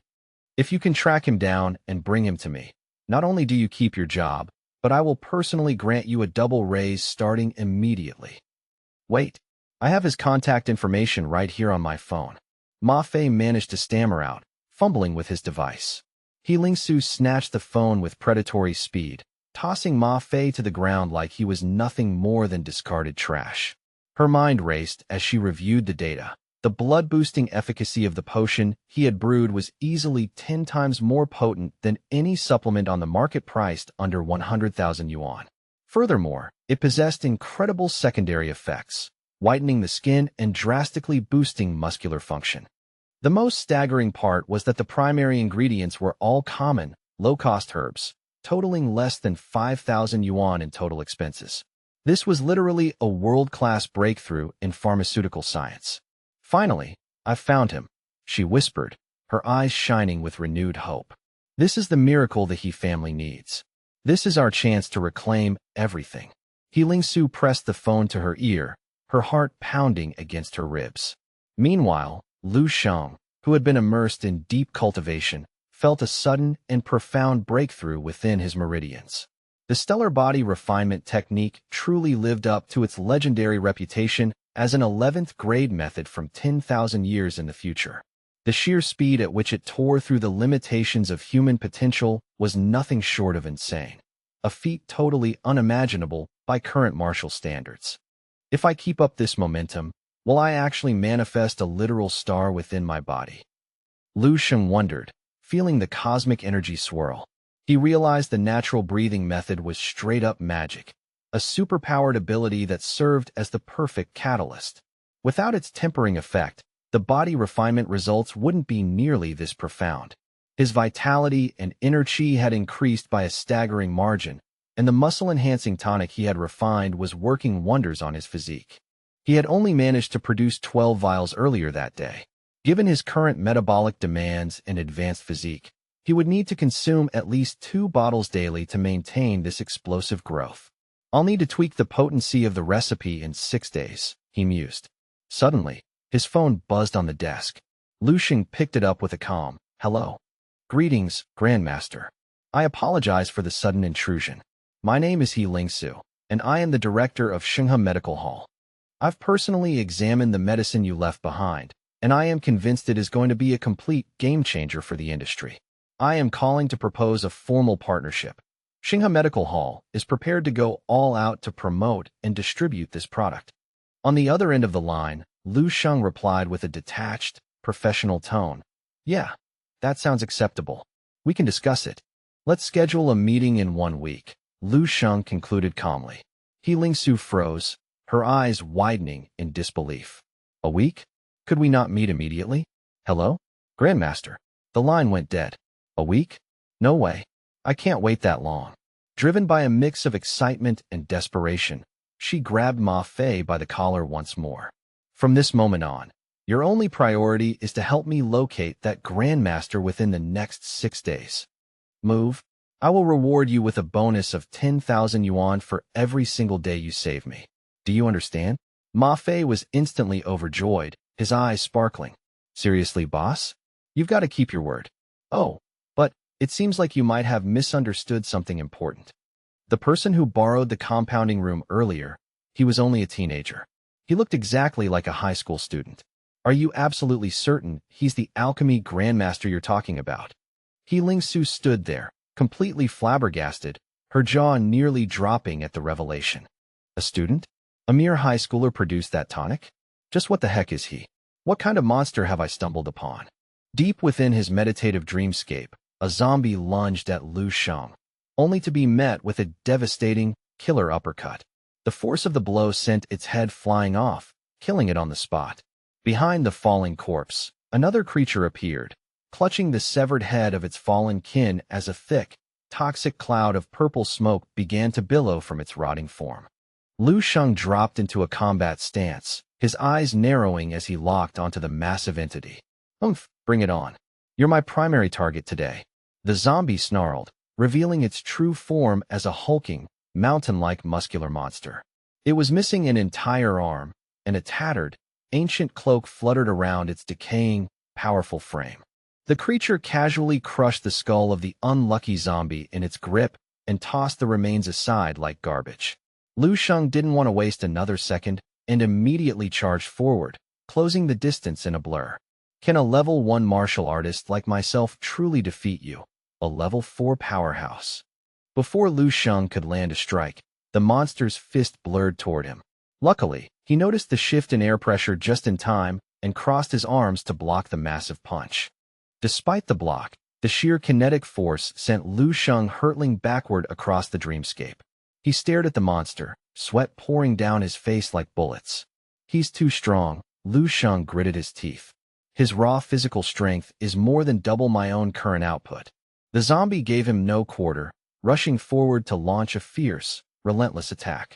However, Lu Sheng was one step faster, pivoting behind the creature and delivering a crushing kick that sent it crashing to the ground. The monster supported itself with its one remaining hand, struggling to rise, only to find Lu Sheng already hovering behind it, his foot descending like a hammer to stomp its head into the dirt. Standing over the motionless corpse, Lu Sheng panted heavily, his lungs burning. He didn't waste a moment before beginning to collect its residual memories. These zombies must be hunted and eradicated to protect the city. They aren't just monsters to level up on. They are the harbingers of the death of all humanity. They are shadows of immortal souls, Lu Sheng muttered. He stood up straight, placed his hand over his chest, and bowed slightly in a gesture of solemn respect. After absorbing the torrent of memories, he let out a long sigh. Incredible! It turns out he was a level 5 powerhouse when he was still alive. No wonder that punch carried such devastating weight. If he hadn't lost his tactical mind and been reduced to raw instinct, I wouldn't have been able to defeat him at all. Closing his eyes, Lu Sheng reviewed his progress. I've been practicing the stellar body refinement, the natural breathing method, and the crystal visualization method for a full week now. Combined with the spirit elixir and these combat memories, my chi and blood are skyrocketing. If I can successfully synchronize the hidden energy flow of the stellar body refinement with my breathing, I should be able to unleash 10 or even 100 times my normal strength. Suddenly, a fresh horde of zombies emerged from the gloom, charging with mindless hunger. Lu Sheng smiled, the perfect opportunity to test his new technique. He decided to give the move a name. I'll call this Stellar Force Unleashed. The following morning, Lu Sheng headed to the Blood and Chi Testing Center. Good morning, he greeted the woman at the front. Looking up, the receptionist recognized the familiar face immediately. Ah, Lu Sheng, she said cheerfully. I'd like to borrow a testing machine for a bit. Are there any private rooms currently empty? The receptionist chuckled, teasing him. You're back again? Aren't your final exams just around the corner? You know, blood and chi levels don't usually jump that much in such a short window of time. Lu Sheng didn't take offense, but instead scratched the back of his head with an embarrassed grin. Haha, yeah, that's true. I'm just curious to see if there's been even a tiny increase. Inwardly, he felt a bit self-conscious. He had visited 12 times this month alone. Most people only came once every few months. Even schools that prioritize performance only scheduled monthly exams. Seeing his bashful look, the receptionist stopped teasing. Room 206 is free. Go ahead, and good luck. I appreciate it. Thank you, Lu Sheng replied happily. Entering the testing suite, he stood before the monolithic blood and chi measuring device, letting out a soft, expectant sigh. If my strength weren't skyrocketing so rapidly, I wouldn't be bothering with these constant checks. He placed his palm against the testing sphere. A moment later, the display flickered to life, showing a result of 1.56.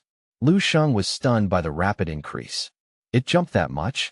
I've already exceeded the baseline standard for a level 2 martial artist, he thought, his heart racing with excitement.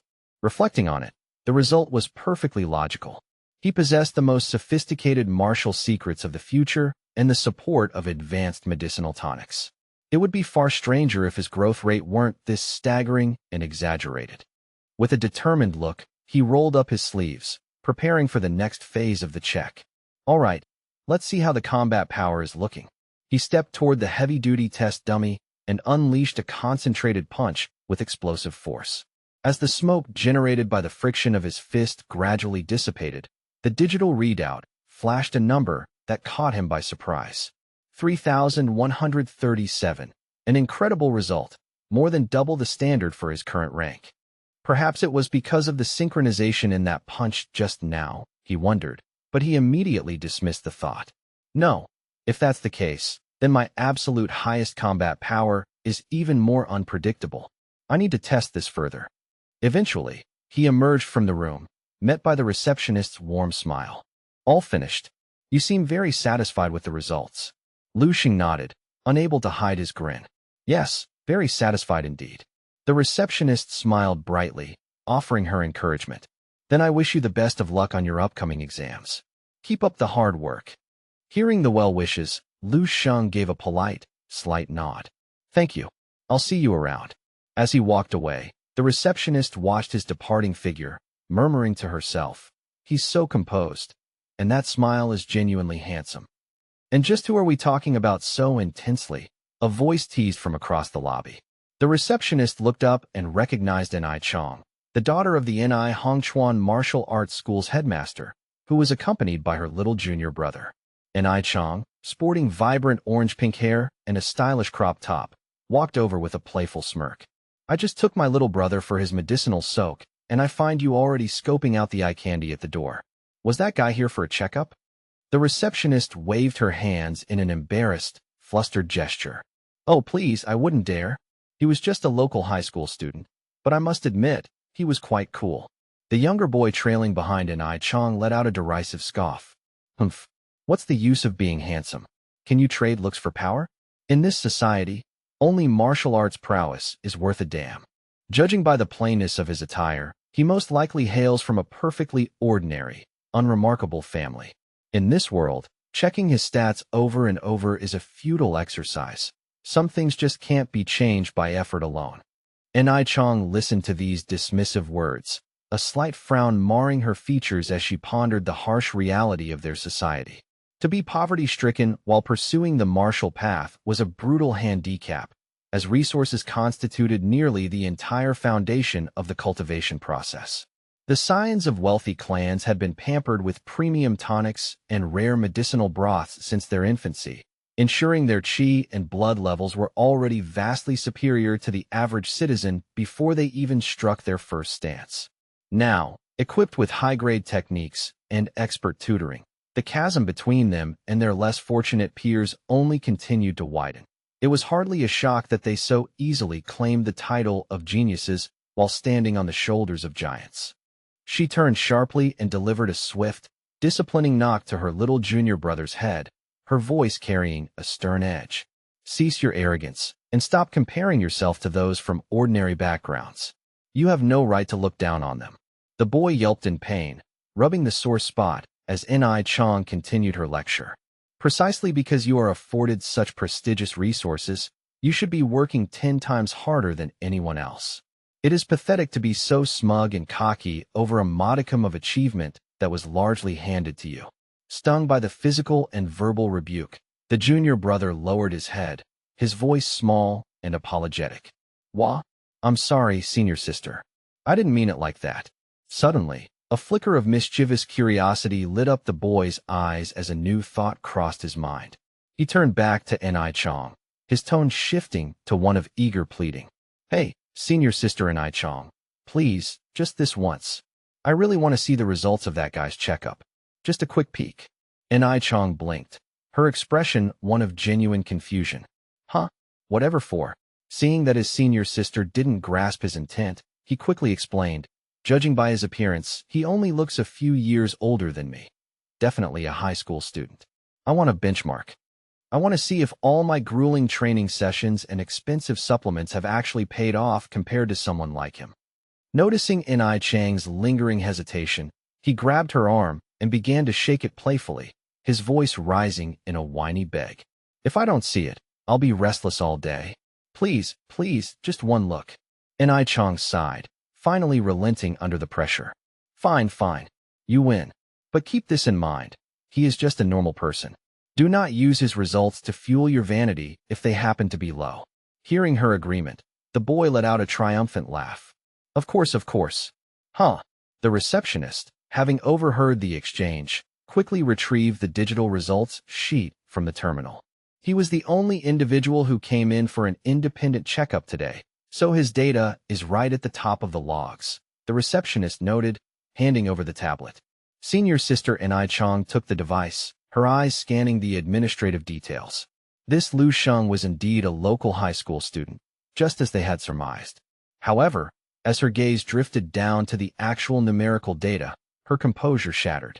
Her face went pale, and her breath hitched in her throat as she stared at the screen in absolute, speechless disbelief. This can't be right, she stammered. All three of them stood frozen, their mouths hanging open in a state of profound shock that bordered on the comical. The previously arrogant little junior brother felt the strength drain from his legs as he stared at the glowing numbers. The world seemed to tilt on its axis. He couldn't believe his eyes, and when he finally found his voice, it was thin and trembling with a sudden, deep-seated insecurity. This machine has to be broken, right? There's no way those numbers are accurate, he cried out, his voice cracking. The receptionist, though equally stunned by the data, shook her head and offered a gentle but firm denial. That's impossible. This specific unit underwent a full recalibration and maintenance check just yesterday. It's functioning perfectly. Ni Chong whispered in amazement, her eyes never leaving the name Lu Sheng on the header. So, this result is the genuine article, a total anomaly, Ni Chong murmured, her mind racing with the implications. She turned sharply toward the receptionist, her voice urgent. Little Ling, check the records again. Do you have his home address? A phone number? Any way to contact him directly? The receptionist was taken aback by the sudden intensity in Ni Chang's tone, but she didn't lose her professional focus. He isn't a registered member of the academy or the association, she explained tentatively. Since he paid for a one-time walk-in session, he didn't leave any personal registration info. However, he seems to visit our Hongchuan martial arts school quite frequently, so he must reside somewhere in the immediate vicinity. Ni Chong didn't hesitate, immediately stepping into her role as a leader. Contact the administrative staff right now. Tell them to cross-reference our visitor logs with the nearby student databases. We must identify and locate him with the utmost speed. This is now a priority. The receptionist nodded seriously and began making the necessary calls. Ni Chong stood there, still clutching the mysterious result sheet as if it were a holy relic, her lips moving in a quiet, determined mantra. Lu Sheng, I must find him. Whoever he is, he's the one we've been waiting for. Her gaze hardened, becoming sharp and stern. It was the look of a hunter who had finally spotted a legendary treasure that the entire martial arts school had been desperately seeking for years. Meanwhile, in another part of the city, Lu Sheng was stepping out of a cab. The taxi driver had clearly taken a liking to the polite young man, even going so far as to fervently promise to introduce him to his daughter for a blind date. Caught off guard by the driver's sudden matchmaking enthusiasm, Lu Sheng could only offer a strained, forced smile, feeling a cold sweat prickle at his neck as he tried to figure out a polite way to decline. Definitely, I'll keep that in mind. Truly, he stammered. As the taxi finally pulled away and disappeared into the stream of traffic, Lu Sheng let out a long, weary sigh of relief. That driver was way too enthusiastic for his own good. If I had known the conversation would turn toward marriage, I would have just told him the truth, that I was heading to the Martial Artist Association to undergo the Level 2 assessment. He chuckled to himself. Then again, if a high schooler told a random driver he was becoming a Level 2 martial artist, the man would probably think I had a screw loose and call an ambulance instead. At least he wouldn't have spent the whole ride trying to set me up with his family. Just as he approached the grand entrance of the association building, the heavy door swung open and a young man clad in a red training uniform stumbled out, sobbing openly. It's not possible. This is a nightmare, the young man wailed, his face a mask of agony. At home, using my private equipment, my combat power clearly exceeded 150 points. How can the official reading be so much lower? This can't be happening. The onlookers in the lobby watched him with a mixture of pity and weary understanding. That's the National Martial Artist Association's equipment for you, someone whispered. It's far more accurate and unforgiving than the commercial models sold to the public. There's no room for error here. Hearing this, Lu Sheng felt a surge of secret delight. More accurate? Perfect, he thought. This is exactly what I need to gain a true, unfiltered understanding of my current strength. Stepping into the bustling, high-ceilinged lobby, he navigated through the crowds of hopefuls and went straight to the sleek reception counter. Hello, he said, maintaining a calm, respectful demeanor. Could you please direct me to the area for the official martial artist rank assessment? I'm here to register. The receptionist was buried under a mountain of digital paperwork and didn't bother to lift her head to look at him. With practiced, robotic efficiency, she slid a holographic form and a set of printed instructions across the marble counter. First, complete this registration form in its entirety. Once you've submitted it and paid the fee, proceed directly to room 523 on the 5th floor to begin your assessment. Lu Sheng filled out the required information with steady hands, paid the processing fee, and then followed the directional signs through the labyrinthine corridors. He eventually reached the designated room, hoping for a swift process. However, as he pushed open the doors to the waiting area, he was greeted by a sight that dampened his spirits. The room was absolutely packed, teeming with applicants like an ant colony disturbed from its nest. "The line is monstrously long," he muttered, letting out a soft sigh of frustration. He glanced at his watch, feeling the weight of his training schedule. "I clearly don't have this kind of time to waste standing around in a hallway. How should I handle this?" he wondered. Suddenly, the low-volume whispers of two men standing nearby caught his attention. "Hey, check her out. That girl over there is stunning. Is she really here for the assessment too?" The other man nodded, his eyes wide. "I see her. For a girl that beautiful to show up here alone, her martial prowess must be extraordinary. She's not just a pretty face. It's rare to see someone who is both that radiant and that powerful. It's like God opened every window for her." Lu Sheng curiously followed the direction of their gaze. He saw a petite, poised girl standing in the queue a few spots ahead of him. He looked around the room, noting that most of the applicants seemed to be seasoned individuals in their mid-20s. "I thought I was likely the youngest person in this room by a significant margin," he mused silently. "But she looks even younger than I am. Interesting." Just as he was observing her, the heavy double doors at the entrance were thrust open. A tall, imposing man with an aura of immense pressure walked in from the hallway and began striding directly toward the front of the line, ignoring the queue entirely. "Excuse me. Move aside," the man grunted, his voice like grinding stones. He pushed past several people until he reached the very front, where a young couple stood. The boyfriend was currently beaming, full of hope for their bright future together. "All right, babe, today is the day I finally step onto the official path of martial arts. From this moment on, a new chapter of our life begins." The girl cheered him on with a bright smile. "You can do it, honey. You've worked so hard, you'll definitely succeed." "Pardon me." The tall man didn't even use his whole hand. He used a single, powerful finger to shove the boyfriend aside. Under the shocked and indignant stares of the couple, he stepped into their spot at the counter. "Please move aside. You're in my way." The displaced man stared at the intruder in a state of sheer, dumbfounded shock, his mouth hanging agape. He wanted to protest, but the raw physicality of the stranger was overwhelming. The man's body felt as solid as a mountain. He radiated a sense of power that made it feel like he was stronger than both the couple combined, and then some. Wisely, the man decided to yield. "Please, by all means, go ahead." However, his girlfriend wasn't nearly as intimidated and wasn't willing to let the insult go. "Hey, who do you think you are?" she snapped, stepping forward. "Don't you have any manners? There's a line here, and we were at the front of it. Get to the back like everyone else. Do you have any sense of public decency at all?" She continued to fume. The tall man simply ignored her, his expression bored as he submitted his registration form to the official behind the desk. The girl continued her tirade, her voice rising. "Don't think you can just break the rules and bully people just because you're big." Out of the blue, a voice from the middle of the line spoke up, hushed but urgent. "Keep it down, kid. He can break the rules because he's him. I just caught a glimpse of his registration. That's Chow Yong. He's not here for the basics. He's here to undergo the Level 3 martial artist assessment." The girl's boyfriend looked like he was about to faint on the spot, his face turning an ashen gray as the realization hit him.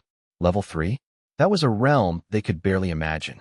Even the mysterious girl in the purple outfit nearby couldn't help but look over, a flicker of genuine surprise crossing her face at the mention of such a rank. The entire room began to buzz with frantic whispers. "Whoa, that is incredibly rare. I heard there are only, a dozen or so registered Level 3 martial artists in the entirety of Bias City. To see one in person is insane." Lu Xing watched the scene unfold, a cool light in his eyes. In this martial arts-centric world, strength truly is the only currency that matters, he thought. The strong didn't just get respect, they got the perks. Chao Yong, let the assessment begin, the proctor announced. First phase, measuring qi and blood levels. The examiner didn't waste any more time and got straight to the point. The girl who had been arguing, still stinging from the embarrassment, muttered under her breath. Puffed, whatever. So what if he's a level 3? Just because you sign up for it doesn't mean you'll pass. What's with all the arrogant boasting? Her boyfriend tried to comfort her and pull her back, but the moment the results flashed onto the holographic display, his spirit was utterly crushed. He looked like a man who had seen a ghost. The number glowed in bright neon, 10.7, a value that far exceeded the baseline requirement for the rank. The crowd erupted into chatter again. I've never seen a chi and blood reading break past 10 in person. This is unreal. Even the seasoned examiner looked visibly impressed by the display of raw power. All right, everyone, prepare yourselves for the next phase, the proctor announced, his voice echoing through the reinforced acoustics of the testing hall. Second up, the combat power assessment. Chao Yong stepped forward with a heavy, purposeful stride, his presence filling the chamber. With a sudden, guttural roar, he unleashed a devastating punch into the specialized sensor. The sheer kinetic energy generated a localized gust of wind so violent it sent the gathered applicants sprawling to the floor. Only the elegant Yang Yuan and a stoic Lu Sheng remained perfectly anchored, their forms unmoving like ancient boulders amidst a mountain gale. The examiner's eyes widened to the size of saucers as he stared at the digital readout on the obsidian console, his hands beginning to tremble with genuine disbelief. He wiped a bead of cold sweat from his temple, struggling to find his voice. Assessment phase complete. He finally stammered, his words hushed with a sense of profound awe. Official combat power recorded at a staggering 10,831 points. The examiner's shock quickly transformed into effusive, high-pitched praise for the powerhouse standing before him. Absolutely magnificent, Chao Yong. My sincerest congratulations are in order for such a dominant display. From this moment forward, you are officially recognized as a Level 3 martial artist of Bias City. This certification grants you a prestigious monthly martial arts subsidy of 30,000 yuan to support your continued growth. Chao Yong stood silently, his gaze fixed on the dissipating dust motes as the atmospheric pressure he created finally returned to normal.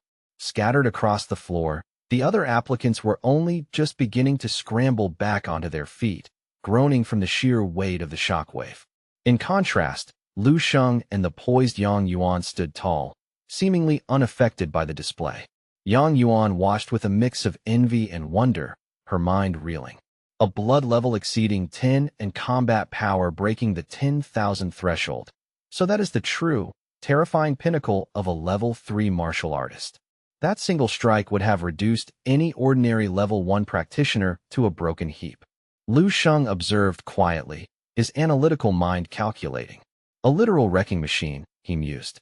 So, this is the quantitative scale of power a Level 3 martial artist is capable of manifesting, Lu Sheng whispered to himself, his voice a low hum of detached observation. He stood there, comparing the visual data to his own internal projections, his expression unreadable and remarkably calm for someone his age. Yang Yuan, overhearing the casual remark, was momentarily taken aback by Lu Sheng's strangely clinical tone. Huh, she thought, her brow furrowing with a flicker of irritation. He speaks as if he's critiquing a simple performance rather than witnessing a legend. This is what a Level 3 is capable of. What an arrogant, detached way to phrase it. He barely managed to stay upright after that shockwave. Yet here he is, trying to act like some mysterious, all-knowing sage. Lu Sheng calmly stepped past the whispering crowd and approached the bewildered examiner. Is it my turn now? Can I proceed with the assessment? He asked, his voice steady and remarkably clear. Since there's no one else currently waiting in the priority queue after that display, I'd like to finish this quickly and head out. The examiner looked at the teenager, feeling a flicker of genuine respect stir in his chest. This kid watched that terrifying display of power and didn't even flinch, he thought, secretly impressed by such mental fortitude. Not bad at all. He cleared his throat and gestured toward the testing sphere. Very well. Next up, Lu Sheng. Just take a deep, steady breath and try to relax your muscles. Don't let the previous display intimidate you.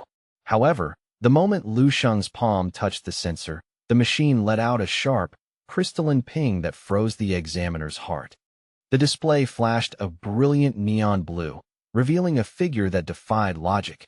15.6. A collective gasp swept through the room, the silence shattered by the sound of hearts skipping beats. Yang Yuan's jaw practically hit the floor as she stared at the readout in pure, unadulterated shock. What on earth is he? Is he even human? She wondered, her mind reeling with the implications. Even the stoic Chao Yong was left momentarily speechless, his eyes narrowing as he re-evaluated the young man before him with newfound gravity. A level 2 martial artist, an 18-year-old level 2. The examiner whispered, his brain struggling to reconcile Lu Sheng's age with such an overwhelming vitality level. He had never seen such a concentrated aura in a high school student. Moving on to the next segment, he said, his voice now noticeably more respectful. Please, try to maintain your focus.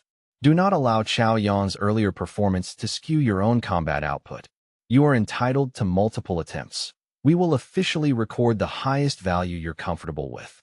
Lu Sheng offered a small, knowing smile as he caught the lingering doubt in the examiner's eyes.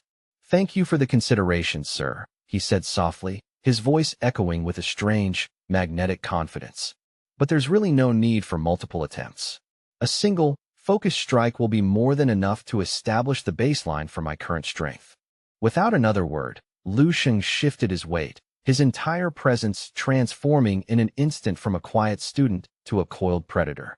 He unleashed his strongest attack, the air around his fist igniting with raw, condensed energy. A blinding, crystalline light suddenly filled the entire testing chamber, momentarily whitewashing the vision of Chao Yong, Yang Yuan, and every other stunned observer in the room. The reinforced testing equipment let out a tortured, metallic groan before literally shattering under the localized pressure. Chao Yong stood rooted to the spot, dumbfounded as he watched Lu Sheng systematically demolish the high-grade measuring device. Yang Yuan and the other onlookers were equally paralyzed, unable to comprehend the sheer, raw violence of the impact they had just witnessed. As the dust settled and the emergency sirens began to wail, the shattered system display flickered one last time before dying, showing a final, terrifying combat power reading of 9,140. Lu Sheng slowly pulled back his hand, the residual energy dissipating from his knuckles like wisps of steam.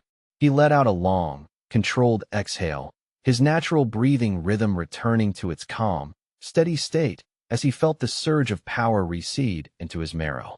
All that grueling training in the dreamscape, the integration of the constant star force and the natural breathing technique, it's finally paying off, Lu Sheng thought, a satisfied grin spreading across his face. His combat power had increased tenfold in a matter of weeks. This truly is the sublime charm of superior martial arts. Nearby, a staff member clutched Lu Sheng's resume with trembling fingers, his voice stuttering in a mix of fear and excitement. Lu Sheng, I supposed I should congratulate you on passing the Level 1 assessment. No, wait. Your abilities have completely obliterated the Level 2 standard. You're verging on Level 3 territory.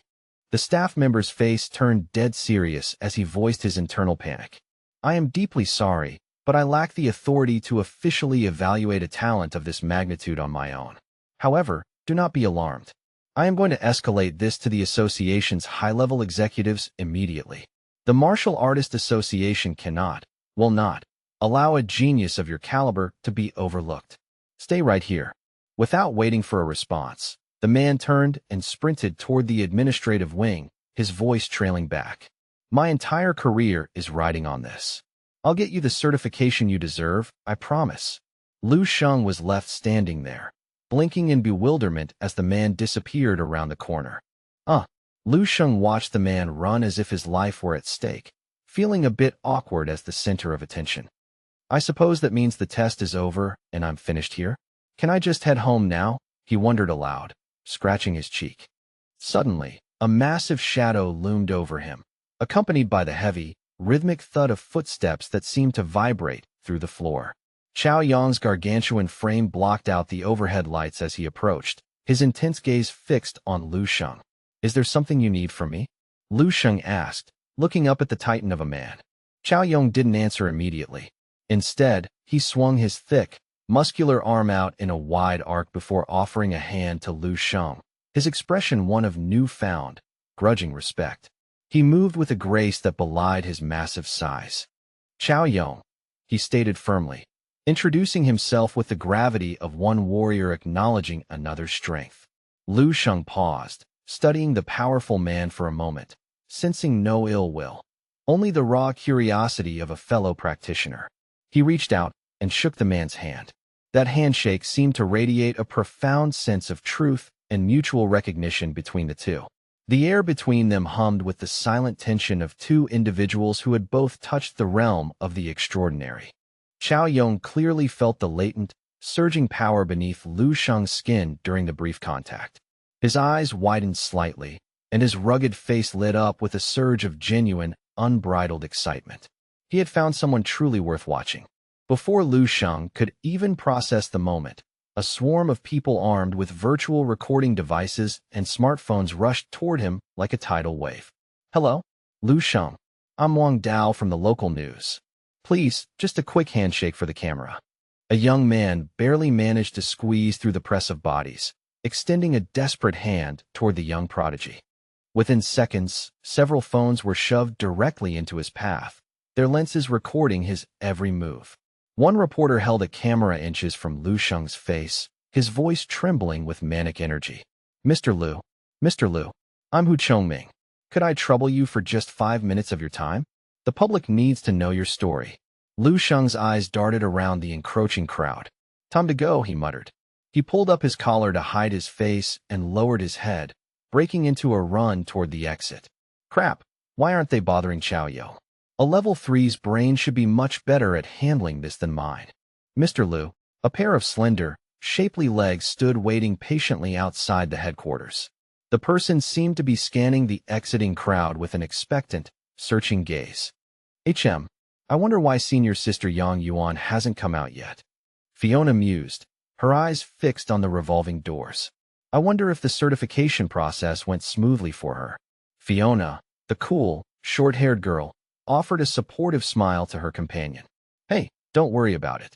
With Yang Yuan's natural talent, getting recognized as a level 1 martial artist is a total piece of cake." Lu Qinghan nodded gently, adjusting the hem of her floral dress. She looked radiant, giving off a vibrant, classic student vibe that suited her perfectly. As she glanced toward the association's main gates, her breath suddenly hitched in her throat. "Oh," she gasped, her eyes widening. "Lu Sheng? Lu Sheng." She began to yell his name at the top of her lungs. Lu Sheng, who had just managed to escape the reporters, stopped in his tracks, looking around in utter surprise at the sound of his sister's voice. He walked over to the group, a look of confusion on his face. "Lu Qinghe, what on earth are you doing here?" he asked.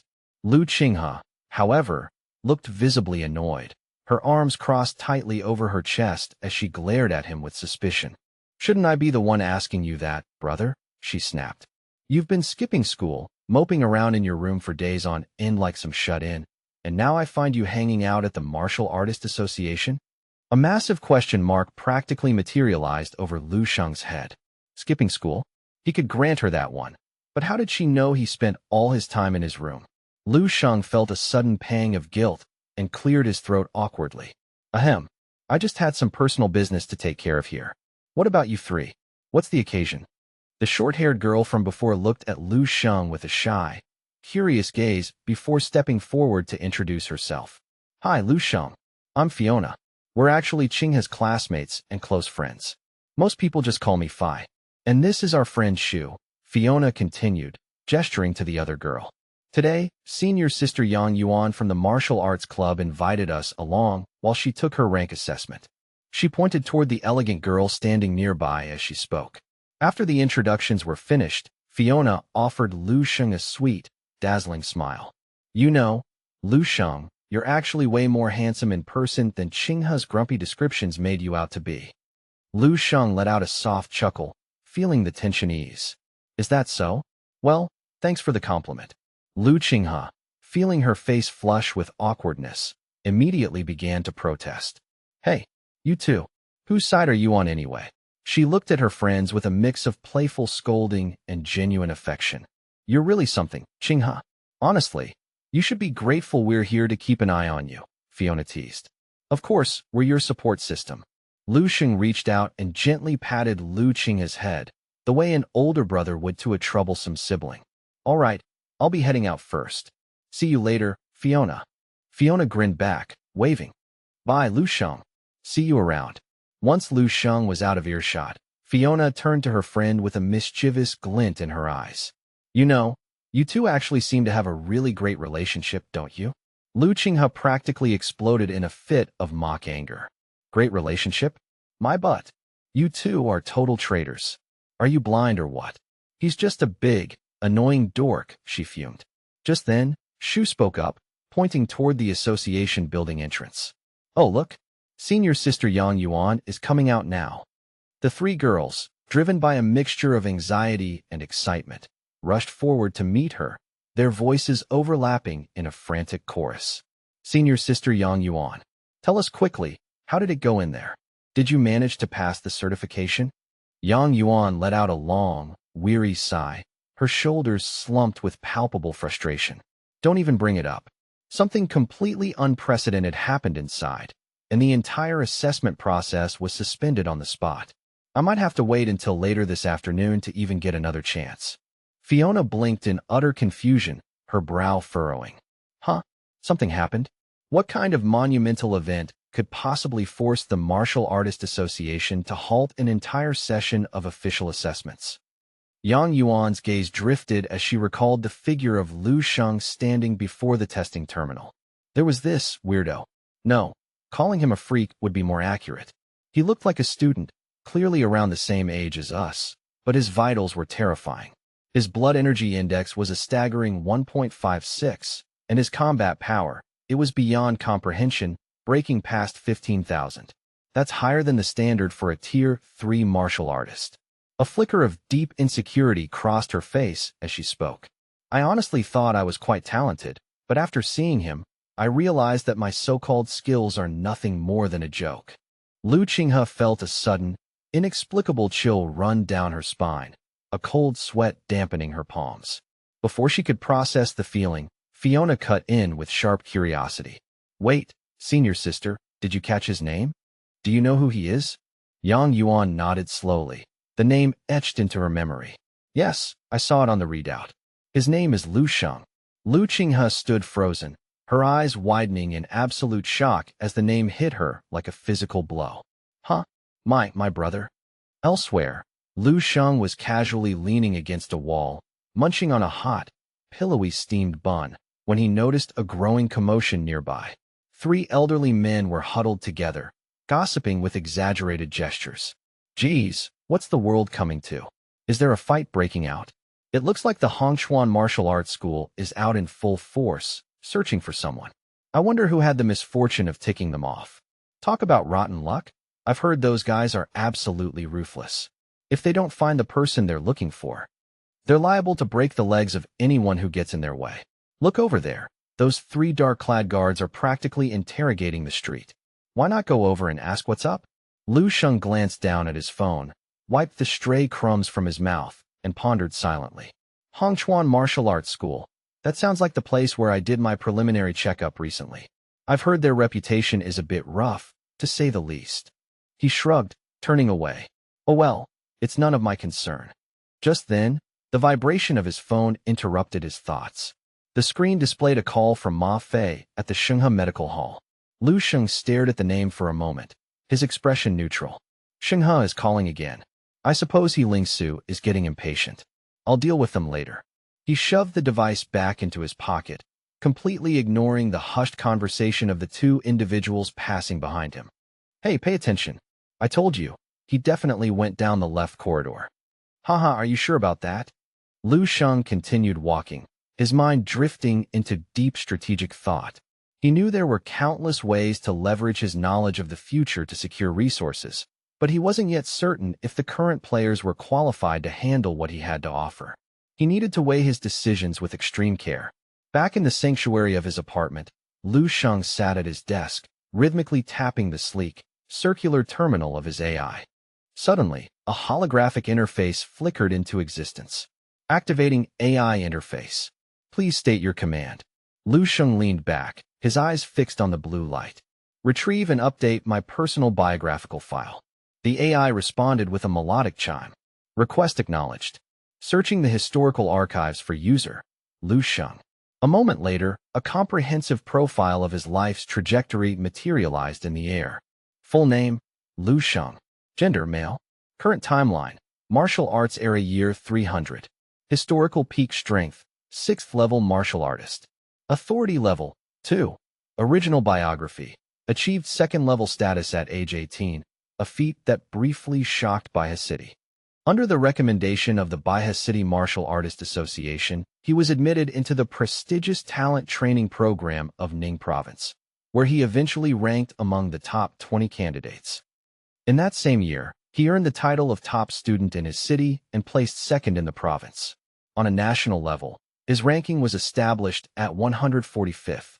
He successfully graduated from Dongning Martial Arts University 3 years later, subsequently serving in the military for a period of 5 years. He retired with the rank of lieutenant and returned home to found his own martial arts academy in Baihe City. He was promoted to an S-level martial artist at 45 and achieved the rank of 7th level grandmaster by age 50. However, in July of the year 383, the city's defenses failed during a mysterious monster incursion. Lu Sheng perished in battle at the age of 87.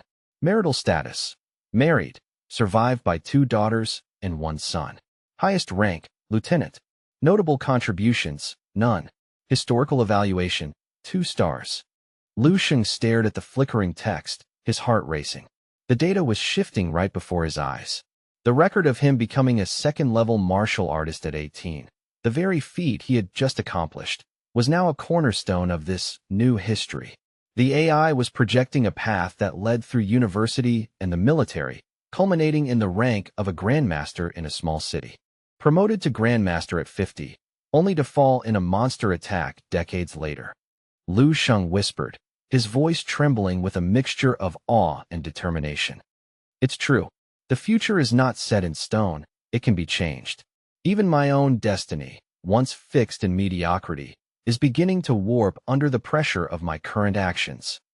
Just a week ago, the records showed me as a mere level 4 martial artist, struggling even at 37. And now, the projection has jumped to a level 6 grandmaster living past 80. I've already pushed my potential to a realm that was previously unreachable for me. However, a cold sweat broke out across Lu Sheng's forehead as he looked deeper into the files. But it's still not enough. These personal changes mean nothing in the grand scheme of the world's end. If I truly want to avert the extinction of mankind, I must find the leverage to alter the entire global trajectory for the next 10 millennia. I need more power, far more than this. The title of a 6th-level grandmaster is a drop in the bucket.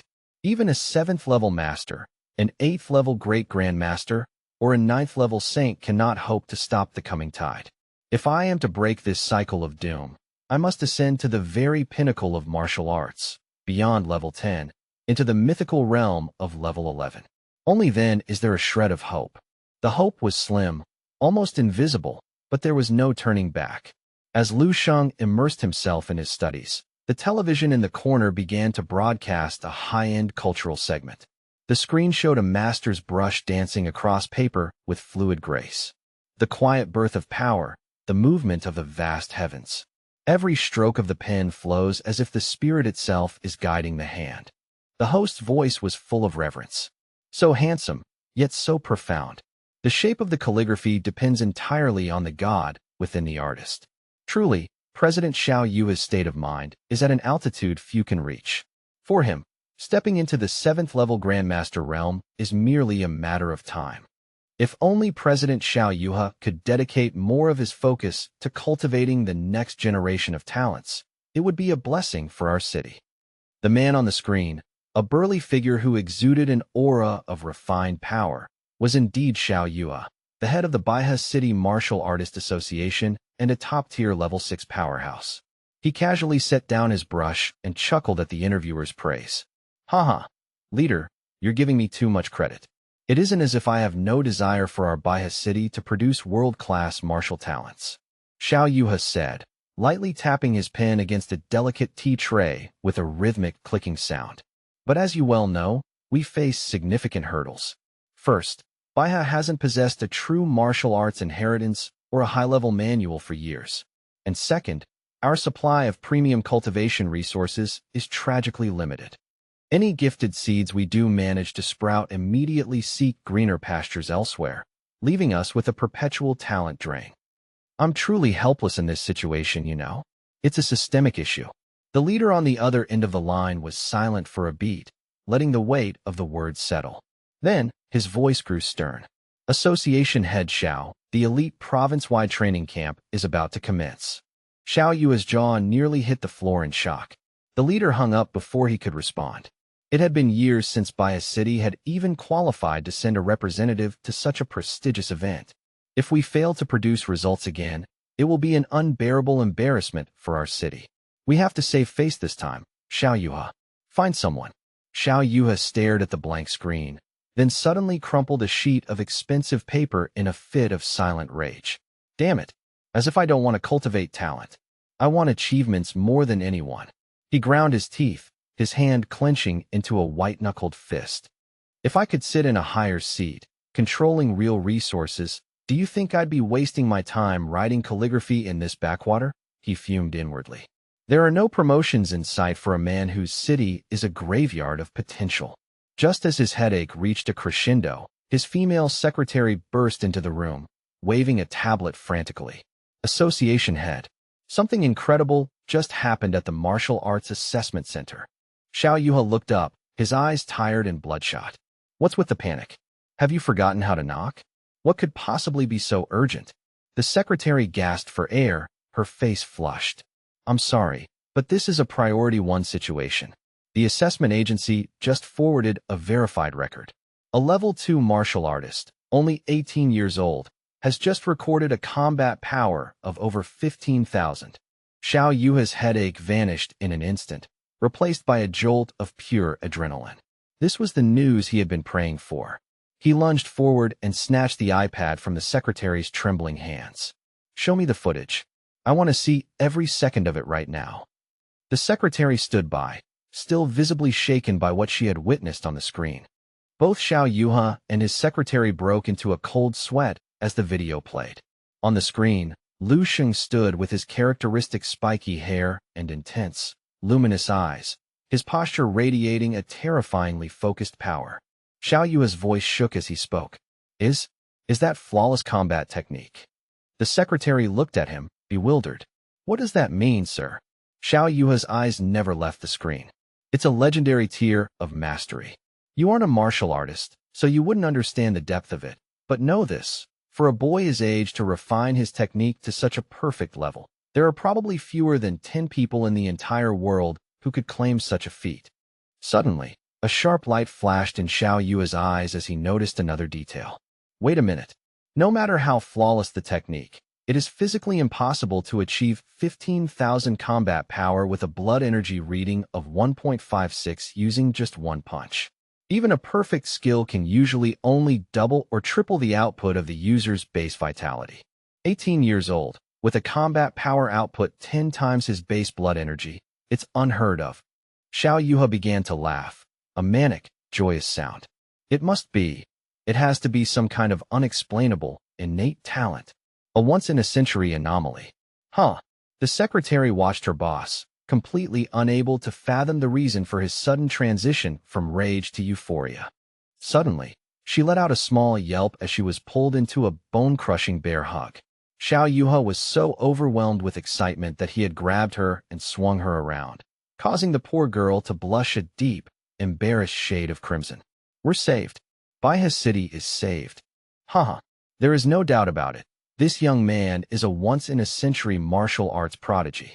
President Xiao Yuha's laughter echoed through the office, vibrant and filled with genuine, unfettered disbelief as he stared at the data on the screen. How is it even possible for such a magnificent, diamond-in-the-rough talent to emerge from a backwater like our Baiha city? He shook his head, a wide, ecstatic grin plastered across his face as he contemplated the future of his jurisdiction. Overwhelmed with pure joy, President Xiao Yuha caught his female secretary in a sudden bear hug, spinning her around the room like a celebratory top until she was clutching her head in a dizzying haze. "President, please. What exactly defines a martial arts genius anyway?" she managed to gasp out between frantic breaths. Xiao Yuha finally set her down, his eyes sparkling with a manic, triumphant light. In the vast and rigorous world of martial cultivation, there exists a rare breed endowed with heaven-sent gifts. These individuals possess an innate capacity to awaken deep, dormant potentials that far exceed the conventional limits of human ability. Once they cross that threshold of awakening, Xiao Yuha continued, pacing the room with frantic, rhythmic energy, their qi and blood levels don't just grow. They skyrocket into an entirely different dimension. They manifest unique traits and a developmental speed that defies the known laws of nature. We call them the heaven-chosen or genius martial artists.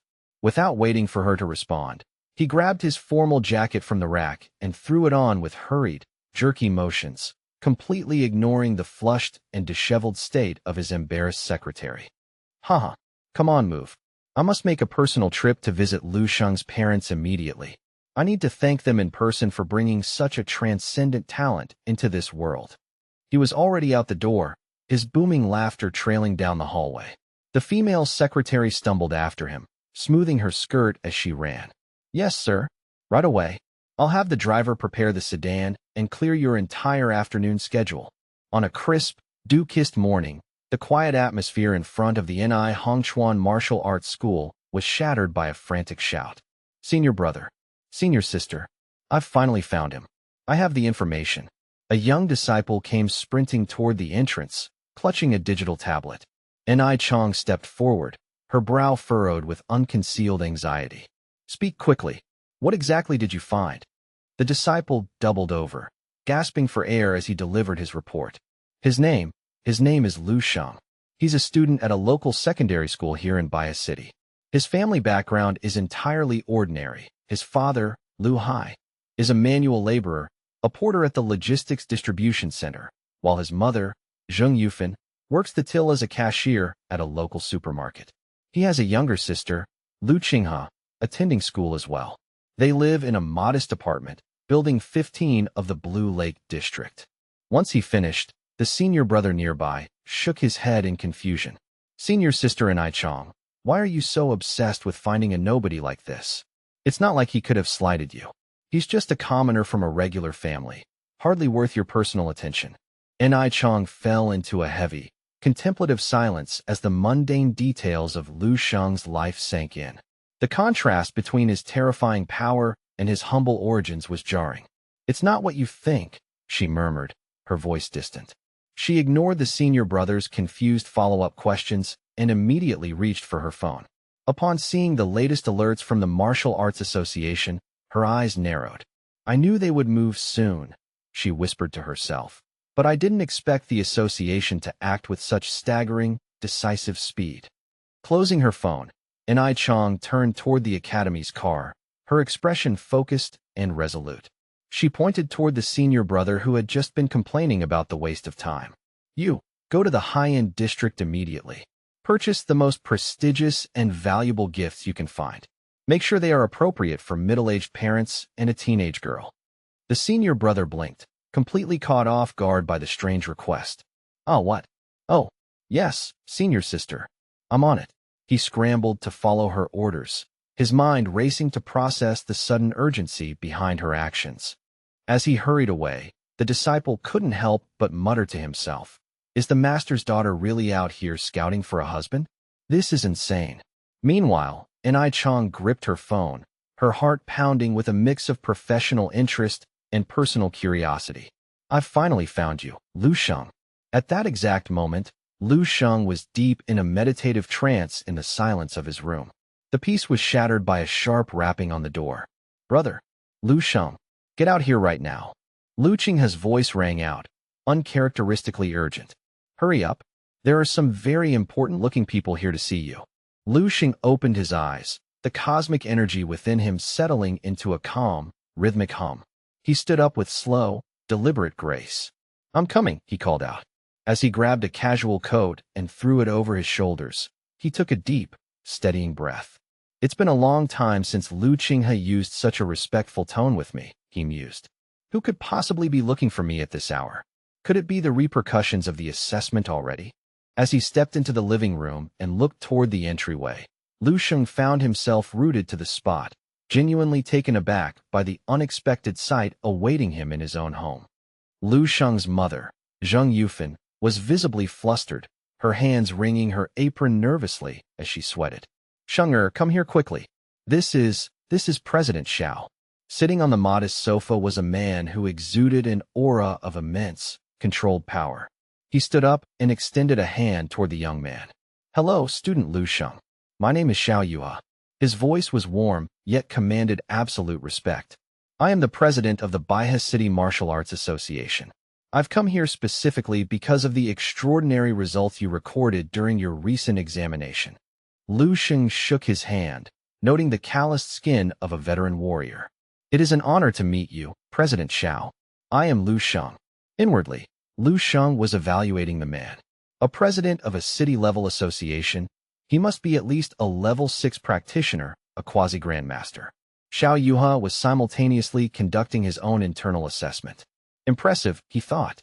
He faces a level 6 master without a hint of tremor in his voice or a flicker of fear in his eyes. Such composure in one so young is exceedingly rare. Lu Xing's gaze then drifted toward a young woman standing poised in the corner of the room. And this is, he asked, looking toward his mother. Oh, this is Miss Ni Chong, the daughter of the master at the Ni Hongchuan Martial Arts School, Zheng Yufan explained quickly. Ni Chong stepped forward, offering a graceful nod. Hello again, Lu Xing. We actually crossed paths at the school during your preliminary testing. I wasn't sure if you would still remember me. Lu Xing offered a polite, measured response. Of course. It is a pleasure to see you again, Miss Ni Chong. Ni Chong acknowledged the greeting with a slight, respectful dip of her head. Lu Xing then turned back to the president, speaking with a bluntness that caught Xiao Yuha off guard. President, please don't feel the need to waste resources on pleasantries. The association has already provided me with a path forward. I believe in reciprocity. If there is something specific you require of me, please speak plainly. Xiao Yuha let out a soft, appreciative sigh. You truly are full of surprises, young man. He reached into his inner pocket and retrieved a heavy, obsidian black envelope embossed with a gold seal. In that case, I will be direct. The association formally invites you to represent our city in the upcoming elite talent training camp in Dongning Province. Lu Xing stared at the envelope, the weight of the massive opportunity sinking in. Ni Chang's eyes widened, and she stood up abruptly, her composure slipping. President Xiao, are you truly suggesting the Dongning Province Talent Training Camp? Her expression turned grim, a shadow of genuine concern crossing her face. Lu Xing, you must understand. That place is legendary for forging geniuses, but it is equally infamous for breaking them. It is a crucible that can destroy a man as easily as it creates one. Our school's most promising senior disciple once attended that very camp. Ni Chong continued, her voice dropping an octave as she remembered the tragedy.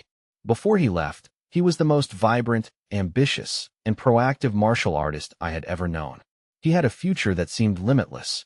But when he returned from that place, he was a hollow ghost of his former self. He became withdrawn, isolated, and completely broken in spirit. Lu Xing, you have an incredible journey ahead of you. There is no reason to gamble your sanity and your future on such a perilous risk. Xiao Yuha waited for her to finish before interjecting with a calm, steadying tone. Miss Ni is right. It is undeniably dangerous. It is a system designed to weed out the weak and temper the strong, a cradle for the nation's top talents. For most, the city limits are as far as they will ever go, but for some, the city is merely a stepping stone. He held out a personalized business card, his gaze firm and unwavering. But Lu Xing, I have seen your data. I have witnessed the depth of your technique. You are not like the others. Your future is not limited by the boundaries of this city. Xiao Yuha slid the card across the table toward him. However, the final choice is yours. I will respect whatever decision you make for your own path. Lu Sheng looked at the card and then back at the president, a small, confident chuckle escaping his lips. You're absolutely right, President Xiao. Fear has never been part of my plan. Lu Sheng reached out with a steady hand and accepted the business card, his fingers brushing the high-quality stock. I also happen to believe that what I have shown so far isn't even close to my true limit yet.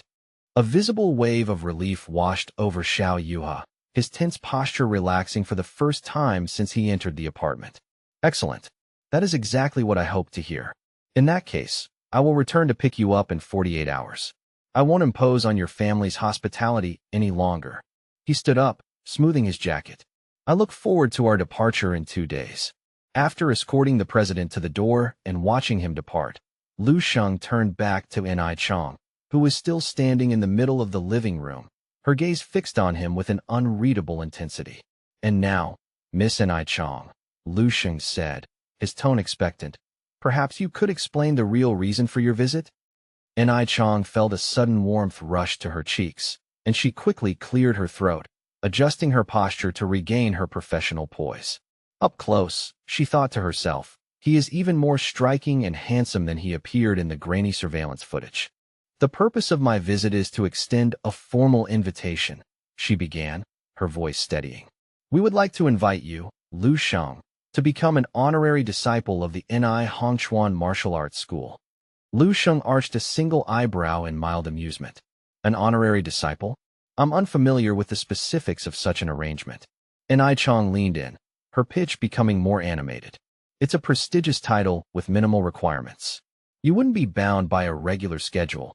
You could use our facilities and equipment whenever you please, entirely free of charge. My father, Ni Hongchuan, would even be willing to provide personal, one-on-one instruction. Essentially, you enjoy all the elite benefits with none of the usual obligations. Inwardly, Ni Chong was calculating the marketing potential. If word got out that their school was home to an 18-year-old level 2, or even level 3, martial artist, the Ni Hongchuan school would instantly become the most sought-after academy in Bias City. The sheer volume of tuition-paying parents would be staggering. Lu Sheng's response was immediate and blunt, dragging her soaring ambitions back to the cold floor. No, I'm not interested. Ni Chong nearly jumped out of her seat, her eyes wide with desperation. Wait, please. If it's about the specific benefits, we are more than willing to negotiate the terms. Lu Sheng remained entirely unmoved by her frantic display, his expression calm and detached. I can agree to being an honorary member in a general sense, he said slowly. You are free to tell the public that I frequent your school for my training, which is factually true. However, I will not be a disciple, not even in name. I simply have no need for such a connection. If those terms are acceptable, we have a deal. If not, then I can only offer my apologies. Regardless, I will likely continue using your facilities for my personal checkups, given the proximity to my home. Ni Chong stared at him in silence for a long moment. She realized that this was not a negotiation she could win. He held all the cards and knew his own value perfectly. Acknowledging defeat, she sighed and nodded. Persuading you is a far more difficult task than I anticipated. Very well, we will accept your terms. Our school will formally recognize you as an honorary affiliate, and in exchange for the association of your name, we will provide you with a monthly stipend of 100,000 yuan. She stood up, her movements stiff. I won't take up any more of your time. I'll see myself out. She departed with a sharp click of the door, her frustration lingering in the hallway. Sheng, Lu Sheng, is this truly happening? Is this not some elaborate dream? Zheng Yufan whispered, her voice trembling as she clutched a check for a 1 million yuan signing bonus alongside the promise of 100,000 yuan monthly salary. Lu Sheng's mother felt her knees go weak as the reality of their newfound wealth set in, her heart overflowing with a dizzying, frantic joy that brought tears to her eyes. Lu Hai stood frozen in the center of the living room, his face a mask of sheer astonishment as he struggled to process the events of the last hour. He turned to his son, his voice trembling with a mix of awe and disbelief. Was that truly the president of the Martial Artist Association? Did someone of that stature actually come to our humble home just to see you? Sheng'er, tell me the truth. When did you become a level 2 martial artist? How is any of this possible? I need you to explain exactly what is happening, son, Lu Hai continued, his eyes searching Lu Sheng's face for an answer that made sense in their ordinary world. The weight of the situation seemed to press down on the small apartment, transforming their quiet life into something far more momentous than he ever could have imagined. Lu Sheng offered nothing but a calm, reassuring smile, reaching out to gently take Zheng Yufin's weathered hands in his. Mom, from this day forward, you don't have to work those grueling night shifts at the supermarket anymore. You aren't as young as you used to be, and the toll of staying up late is far too high. And Dad, he said, turning toward Lu Hai with a firm, steady gaze, you're finished with that back-breaking labor at the distribution center. Your spine can't take much more of that abuse, and you've sacrificed enough for this family. Zheng Yufin was visibly moved, her eyes brimming with tears at her son's profound display of filial piety, while Lu Hai stood even more staggered by the sudden shift in their reality. Our son, he's truly grown into a man we can lean on, Lu Hai murmured, his chest swelling with a newfound pride. He reached out and placed a heavy, supportive hand on Lu Sheng's shoulder. Since you've proven you can provide for us now, I suppose we don't have to push our old bodies so hard anymore. We'll trust in you, Sheng'er. Meanwhile, across the city, a week had passed since a certain mysterious figure had appeared at the Shenghe Medical Hall, and the frustration within those walls was reaching a boiling point. He Lingsu paced her office, her brow furrowed in a deep, agitated scowl as she absent-mindedly bit her nails. I've scoured the databases of every recently registered apothecary and medical researcher in the province multiple times, she hissed, her voice laced with annoyance. There is absolutely no record of him anywhere. It's as if he vanished into thin air. She let out a weary, defeated sigh and leaned her head back against her hands, staring at the chaotic mountain of files and scrolls that lay scattered across her desk in complete disarray. Where could a genius apothecary of that caliber have possibly come from? She wondered aloud, her obsession only deepening with every failed search. The more she scrutinized the chemical composition of the tonic he had refined, the more her jaw dropped in professional awe. It wasn't merely a marginal improvement. The efficacy was 3 times more potent than the standard grade issued by the Apothecary Association. It possessed a multifaceted array of functions with 0 detectable side effects, and the duration of the medicinal influence was terrifyingly superior to anything currently on the market. What's truly staggering is the production cost, less than 3,000 yuan to manufacture something that outperforms Tier 3 drugs costing tens of thousands, she calculated, her eyes wide. This isn't just a new medicine, it's a catalyst for a new era in pharmacology. Damn it, where is he hiding? He Lingsu slammed her fist onto the mahogany desk in a fit of pique, the sudden crack of wood scaring Ma Fei so badly that he nearly dropped his broom outside the door, his face turning a sickly, ashen shade of pale. I think it finally clicked. Miss He, I found him. I actually found him, Ma Fei stammered, stumbling into the room with wide, frantic eyes.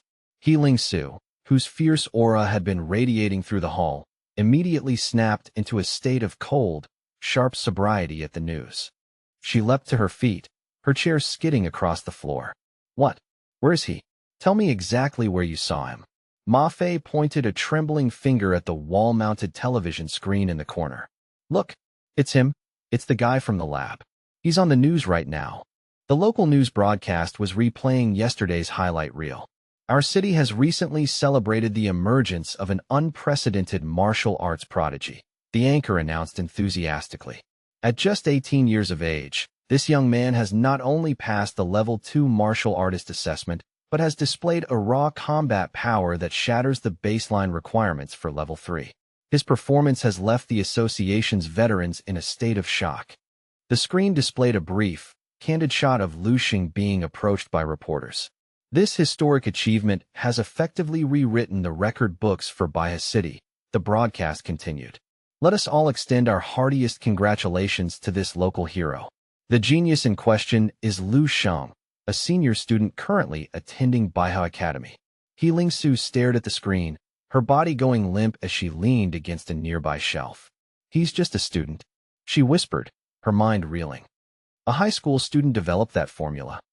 Far from the bustling city of Baihe, deep within the lush, ancient forest that bordered Shuhai City, the air was thick with the scent of pine and damp earth.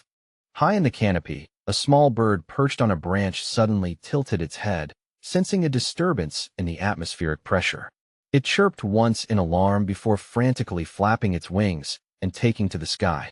A shimmering streak of movement flashed through the undergrowth with the speed of a falling star, passing beneath the startled bird so quickly that the creature seemed to freeze in midair, a literal question mark of confusion hovering over its tiny head. The blur of motion resolved into Lu Sheng, who skidded to a halt, his boots carving shallow grooves in the soil. I didn't expect the Stellar Force Unleashed technique to grant me such a massive boost in agility, he mused, checking his internal vitals. By combining the explosive power of the Stellar Force with the tactical movement skills I absorbed in the dreamscape, my mobility has evolved into something entirely different.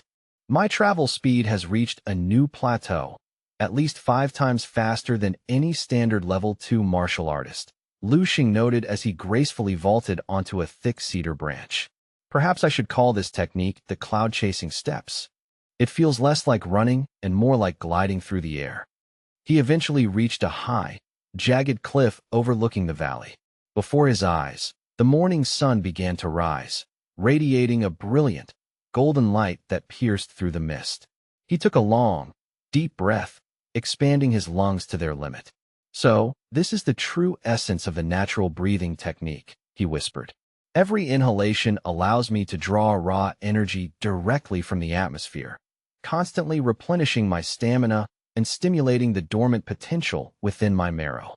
In this state, my senses are heightened to a supernatural degree. I can feel every subtle vibration of the forest, the shifting of the wind, and the pulse of nature itself as I merge with the heavens and the earth. Lu Sheng closed his eyes, centering his mind as he began to circulate his internal energy in a complex, rhythmic pattern. The surrounding air began to hiss and swirl, seemingly sliced into thin ribbons by the sheer pressure of his aura. Suddenly, Lu Sheng's eyes snapped open, glowing with a faint, celestial light. A breakthrough. He exhaled, feeling the surge of power settle into his meridians. My chi and blood levels have clearly ascended to a higher tier. The constant star force is becoming more refined, and I estimate I can now perform a 6-fold amplification of my raw power. This efficiency is staggering. I originally came to MT Gushin just to forage for the 10 specific herbs needed for the marrow cleansing pill, but I've gained so much more. Lu Sheng reached down and skillfully uprooted a rare medicinal plant. To think I would achieve a breakthrough during a simple foraging trip. The spirit-strengthening blood tonics I brewed earlier are nearly exhausted, and their effectiveness is beginning to plateau as my body adapts, he analyzed. It's time to begin refining the marrow cleansing pill. The healing properties of these herbs haven't even been discovered in this current era. If the future database hadn't pointed them out to me, I never would have found them in this wilderness. Lu Sheng stood up, brushing the dirt from his knees. The base medicinal materials are already waiting for me at the herb stall at the foot of the mountain. Now that my energy has stabilized, I want to see exactly how much faster these cloud-chasing steps can take me on the descent. With a sudden burst of speed, he vanished from the cliffside. Moments later, Lu Sheng appeared at the base of MT Gushin, stopping smoothly in front of a rustic herb stall. "Hello, sir," he greeted the proprietor. "I'm the one who called ahead to pre-order the bulk medicinal materials." "Ah, you've finally arrived," a middle-aged man replied, a half-burned cigarette dangling from the corner of his mouth. He squinted at Lu Sheng with a lazy, calculating gaze. "Don't you worry, kid. I've got everything you asked for set aside. Yangli grass, frost-dipped leaves, it's all here." Lu Sheng reached into the basket and picked up a sample of the herbs, inspecting the color and aroma with practiced precision. "The quality is sufficient," he noted. "The herbs are fresh, and the active components are intact. I need 10 units of each herb. At the 500 yuan price point we agreed upon during the pre-order, the total should be 5,000. Before Lu Sheng could count out the bills, the boss cut him off with a dismissive wave of his tobacco pipe. "Whoa, slow down there, city boy. Don't be in such a rush." He took a long drag from his pipe, a cunning, predatory glint entering his eyes. Prices change. It's not 500 a unit anymore. It's 1,000. Take it or leave it. The man's face twisted into a smug, greasy smirk as he gestured to the entire stock. And another thing, I don't sell in small batches anymore. You have to buy every single herb in this basket if you want any of them. This old vulture was clearly trying to squeeze every cent out of a lone student. Lu Sheng remained perfectly still and silent for a moment, his expression unreadable as he let the man's words hang in the air. You're a long way from Shuhai City, kid, the seller sneered. From the shadows of the nearby cliffs, several rough-looking men began to emerge, their eyes fixed on Lu Sheng with predatory intent. The herb seller leaned forward, blowing a cloud of foul-smelling smoke into the air. Since you've decided to step onto our territory, you'd better learn to follow our rules. We don't like people who haggle over the local tax. The thugs from the woods closed in, surrounding the stall. One of them cracked his knuckles with a menacing grin. Didn't your mother ever teach you? When you go out into the real world, you should learn to be afraid of the people who can hurt you. However, Lu Sheng was not some sheltered student to be trifled with. His gaze was cold and sharp enough to draw blood. He didn't look the least bit intimidated by the encircling wall of muscle. Oh, Lu Sheng said, his voice dropping into a low, dangerous register. So this isn't a business transaction anymore? You're actually trying to rob me. The seller laughed coarsely.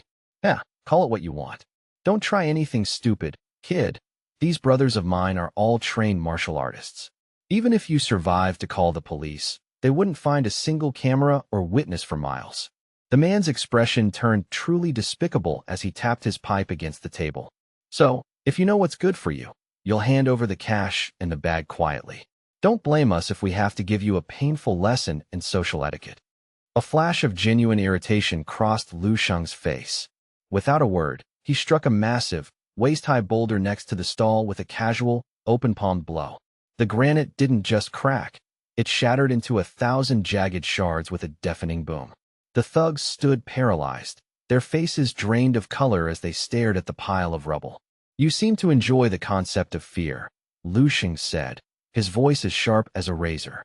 He looked the terrified seller directly in the eye. Now, tell me, should I be the one feeling afraid in this situation, or should you? The herb seller and his thugs broke out into a frantic, drenching cold sweat, their knees trembling as they realized they had just tried to extort a literal monster. Would you like me to continue with the next chapter of Lu Sheng's journey, or focus on refining the specific medicinal recipes he discovered? Trembling with palpable terror, the thugs bowed their heads low, their voices quivering as they pleaded for mercy. We were blind, big brother. Please, we didn't recognize your greatness. We are truly, deeply sorry. Lu Sheng, unmoved by their frantic apologies and desperate groveling, merely adjusted the heavy straps of his backpack. He reached down to retrieve a few stray leaves from the ground, his expression cold and indifferent. I have no interest in continuing this, he stated flatly. I'll just take these and be on my way. Witnessing his overwhelming presence and decisive actions, the group immediately stammered out their agreement, nodding vigorously. Yes, of course. More than enough has arrived. We wouldn't dream of asking for more. Wait a moment. Why is there a person missing from the tally? One of the guards muttered, scanning the crowd. He probably squeezed into the formation at the last second. It's strange, I didn't see him wearing an identification badge at all. How peculiar. There hasn't been a single candidate from Baiha City for so many years, yet this year, 2 have suddenly appeared. The commander performed a rigorous second check of the entrance logs. Only 1 person actually reported in. Ah, I see. You must be Lu Sheng, the one Chairman Xiao Yuha of the Baiha City Martial Arts Association specifically highlighted as a person of interest. The man erupted into a boisterous, echoing laugh upon hearing the name. No wonder. So, you're the special talent that a city-level association chairman is so personally concerned about. That's truly impressive. Having a direct connection with the chairman of the Martial Arts Association is arguably more terrifying than facing a level 3 martial artist in combat. I can't help but wonder exactly how much money he had to stuff into people's pockets to get that kind of recognition. The commander's face darkened, and he sharply scolded the speaker as soon as the words left his mouth. Silence. Enough of your baseless speculation. The commander turned back to the group, pointing toward the heavy interior doors. You and the candidates from Qingnan City move inside immediately. Go on. Once you enter, you will undergo the official induction ceremony. Leave all your heavy luggage and belongings here. We have staff who will assist in storing them for you later. Lu Sheng gave a curt, disciplined nod. Understood, he replied. After stepping through the threshold, Lu Sheng cast a sharp, analytical gaze around the expansive interior. A sense of suspicion began to take root in his mind. It's supposedly just a standard induction ceremony, he thought silently. If that's the case, why would they go through the trouble of splitting us into so many distinct, isolated groups? It seems increasingly likely that this is no ordinary ceremony, Lu Sheng murmured to himself. Suddenly, a violent tremor surged through the floor, making the ground beneath his feet shake uncontrollably. Panic swept through the gathered candidates like a wildfire as they witnessed the massive steel doors slamming shut behind them, sealing them within the dark hall. Oh my God, what on earth is happening? What do you intend to do with us? Voices cried out in fear. Are you trying to lock us in here? This can't be part of the protocol. The commander, watching from a monitor, let out a weary, rhythmic sigh. All right, settle down and listen to me carefully if you want to know what's next. Your objective is straightforward. You must reach the exit at the far end of the opposite corridor entirely on your own. Success means you pass the induction assessment and earn your place here. Failure, however, means you will be disqualified and sent back to your hometown immediately. The clock is ticking. Good luck to you all.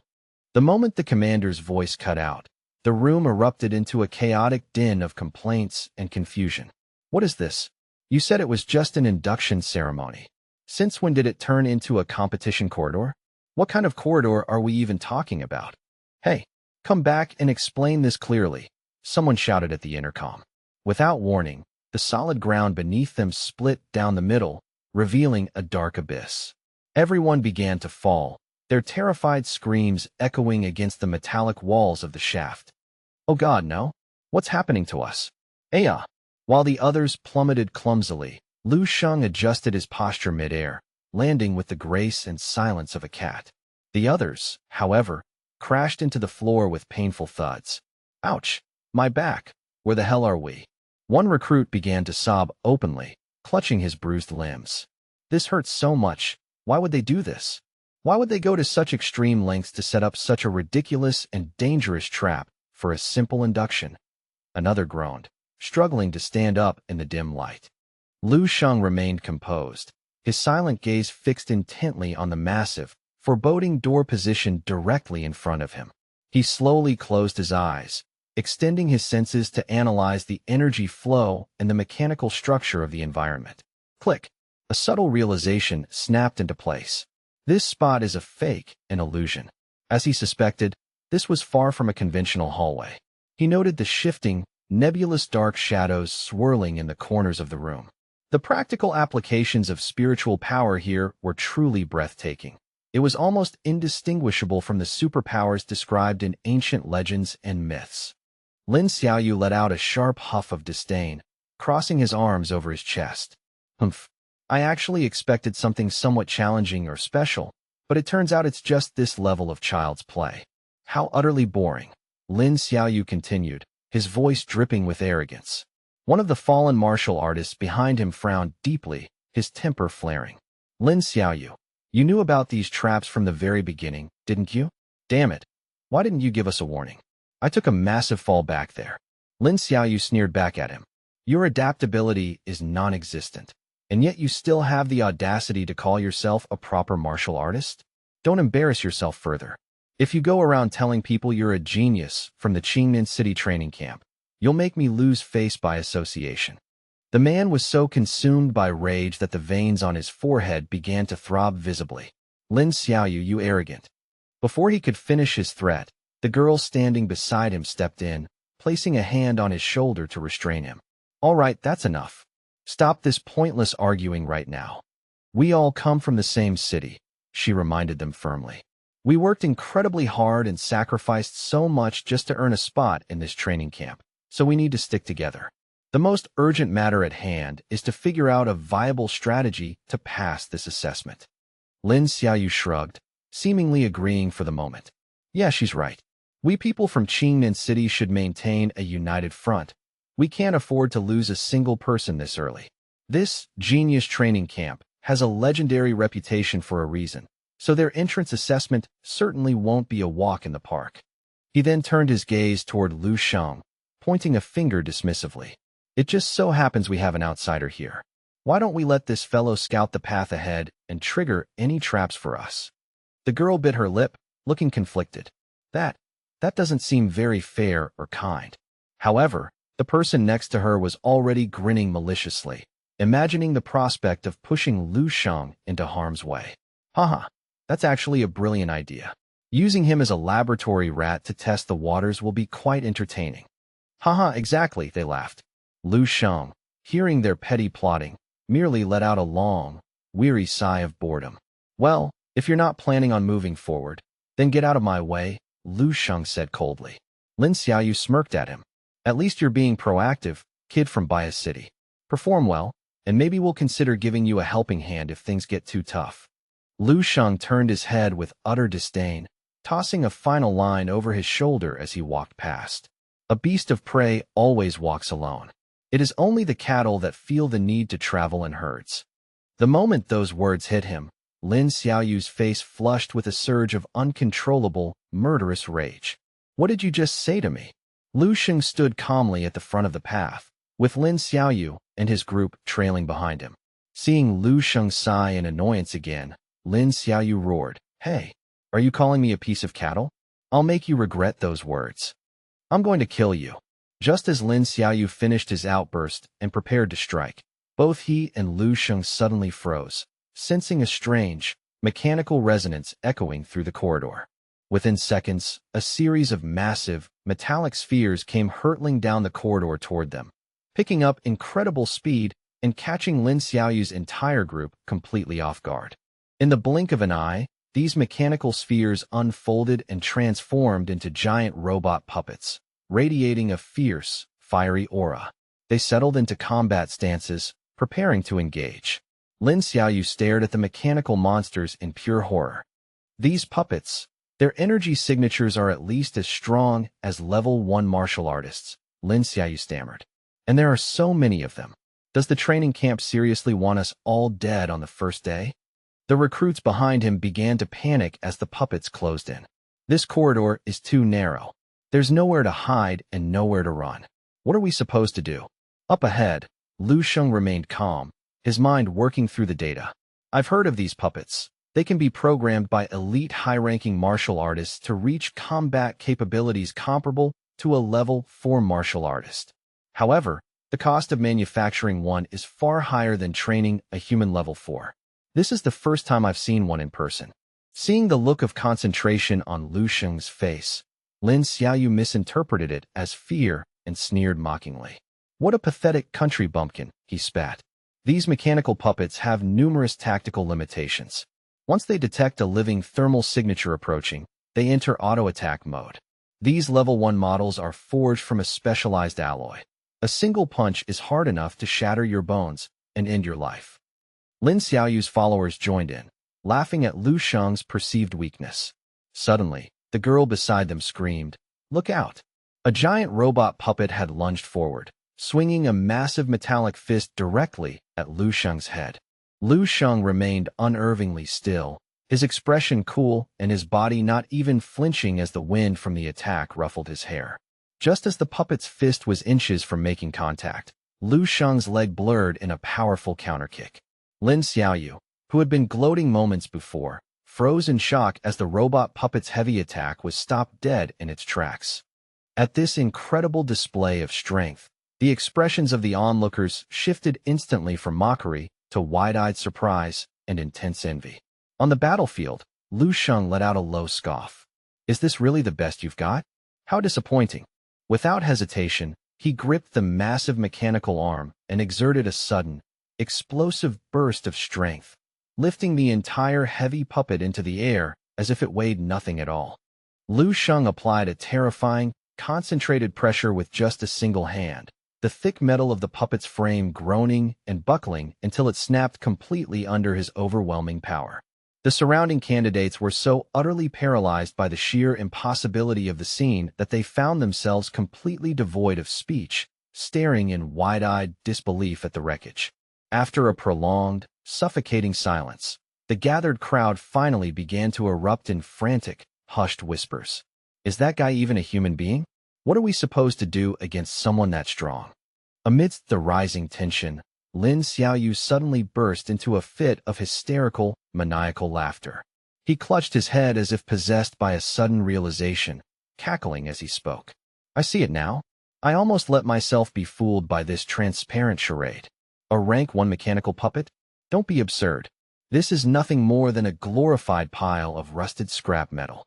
In reality, its actual combat prowess is likely only equivalent to a stationary wooden training dummy used for elementary drills.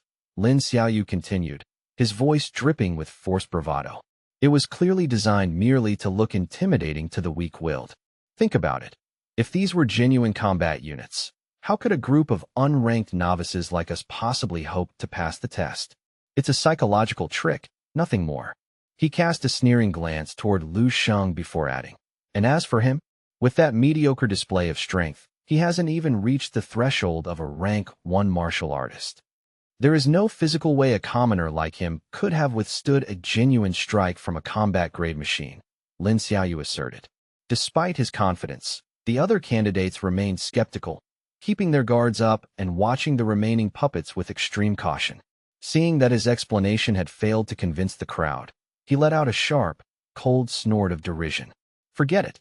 Explaining high-level concepts to a pack of slow-witted idiots like you is a complete waste of my breath. With an air of misplaced arrogance, he strode boldly toward the nearest looming mechanical sentinel. Since your tiny minds can't grasp the truth, keep your eyes wide open and witness exactly how a real genius handles this stage. Lin Xiaoyu immediately exploded into motion, utilizing a high-velocity running start before launching a powerful flying kick that sheared the puppet's head clean off its shoulders. The sight of the decapitated machine spinning across the floor prompted a wave of relieved laughter from the spectators. The heavy tension that had gripped the corridor dissipated instantly. So it really was a hollow sham, someone shouted. Haha, that puppet was a complete and total fake, just as Lin Xiaoyu said. Landing gracefully back on the cold floor, Lin Xiaoyu straightened his attire and struck a dramatic, triumphant pose for the benefit of his peers. He looked around with a smug, self-satisfied grin. See, I was right all along, wasn't I? My intuition for these things is never wrong. However, his celebration was cut short by a sudden, violent mechanical whir. Before the echoes of the laughter could fade, the headless torso of the robot puppet lurched back to life. With a lightning-fast sweep of its heavy metallic arm, it delivered a devastating horizontal strike that caught Lin Xiaoyu squarely across the side of his head. The impact was catastrophic, sending Lin Xiaoyu hurtling through the air like a ragdoll until he slammed into the reinforced wall, the force of the collision spiderwebbing the concrete. He slumped to the ground, his face contorted in an agony so sharp he couldn't even manage a scream. After a desperate, wheezing struggle for air, he finally managed to gasp out a terrifying realization. This isn't a rank 1 puppet at all. It's a rank 2 mechanical combat unit. God help us. Damn it all. He whispered before his eyes rolled back, and he lost consciousness entirely. The rest of the candidates were struck by a chilling realization, standing frozen in a vacuum of silence. Their eyes drifted back toward Lu Sheng, their hearts racing as they began to comprehend the sheer, unfathomable magnitude of the strength he had displayed to crush such a machine so easily. Lu Sheng continued his advance through the training ground with the cold efficiency of a predator, dismantling every giant mechanical sentinel that dared to cross his path. Every mechanism has a structural flaw, a central pivot point, he mused silently. A precise strike is all it takes to collapse the frame, yet the sheer volume of these units makes the process quite tedious. Meanwhile, in the sub-level control room, the technician monitoring the units watched in horror as his screen lit up with red system failure notifications, his pulse skyrocketing. What in the name of heavens is going on out there? The technician cried out, his fingers flying across the keyboard in a futile attempt to regain control. Why are all the puppets malfunctioning at once? Are they being systematically decimated? It's impossible. How could a group of raw newbies, barely scraping past the level 1 threshold, possibly overpower and destroy high-performance rank 2 combat puppets? His frantic questioning was interrupted by the heavy, rhythmic thud of approaching footsteps. Has the second gate been cleared for passage? Because I've arrived, a voice rang out. Lu Sheng stood before the inner sanctum, his voice carrying a sharp, taunting edge. Come now, gatekeeper. Step forward. I sincerely hope you won't prove to be as disappointing as the machines I just left in pieces. The technician's mind reeled with pure confusion. Since when had a low-level monitor like himself been designated as a gatekeeper for the assessment? He didn't have time to process the thought before Lu Sheng closed the distance with the speed of a lightning strike. A fist hurtled toward the technician's face, stopping just inches away, the sheer air pressure turning the man's face a ghostly, ashen white. Deep within the central command hub, Instructor Dong Qingxue remained intensely focused on the primary surveillance feeds, her brow furrowed in concentration. The doors to the hub hissed open as Qin Xiaojun sauntered in, humming a jaunty tune to himself. What a truly magnificent and blissful day to be alive, he remarked with an easy, carefree grin. He paused, noticing the instructor's stern presence. Qingxue, I didn't expect to find you lurking in the dark here. What are you up to? Dong Qingxue didn't bother to look up from her data, her voice sharp and professional. Refrain from using such informalities, Lieutenant Colonel Qin Xiaojun. If you have so much free time on your hands, perhaps you could assist me in processing these mountains of candidate documentation. Fine, fine, you win. Qin Xiaojun relented, raising his hands in a mock gesture of surrender. He leaned over her shoulder, his eyes scanning the monitors. So, tell me, how are the geniuses in this particular training cycle faring? Any hidden gems worth noting? Dong Qingxue let out a weary sigh, massaging her temples to stave off exhaustion. It's underwhelming. Only 8 individuals have met our baseline criteria, and even then, they are merely official martial artists who have recently awakened their latent talents. Qin Xiaojun chimed in, scrolling through the profiles. 5 of them appear fairly average, possessing standard strength-oriented talents. The other 3 seem to specialize in speed and defensive capabilities, though nothing truly revolutionary. And what of the mental-type practitioners? Dong Qingxue glanced at a specific monitor, her expression softening slightly. Mental types are always the most promising assets, she noted. Take Xiaolin, for instance. Only 18 years old, she awakened her talent less than 2 years ago and is already on the verge of reaching the standard of a level 1 psychic.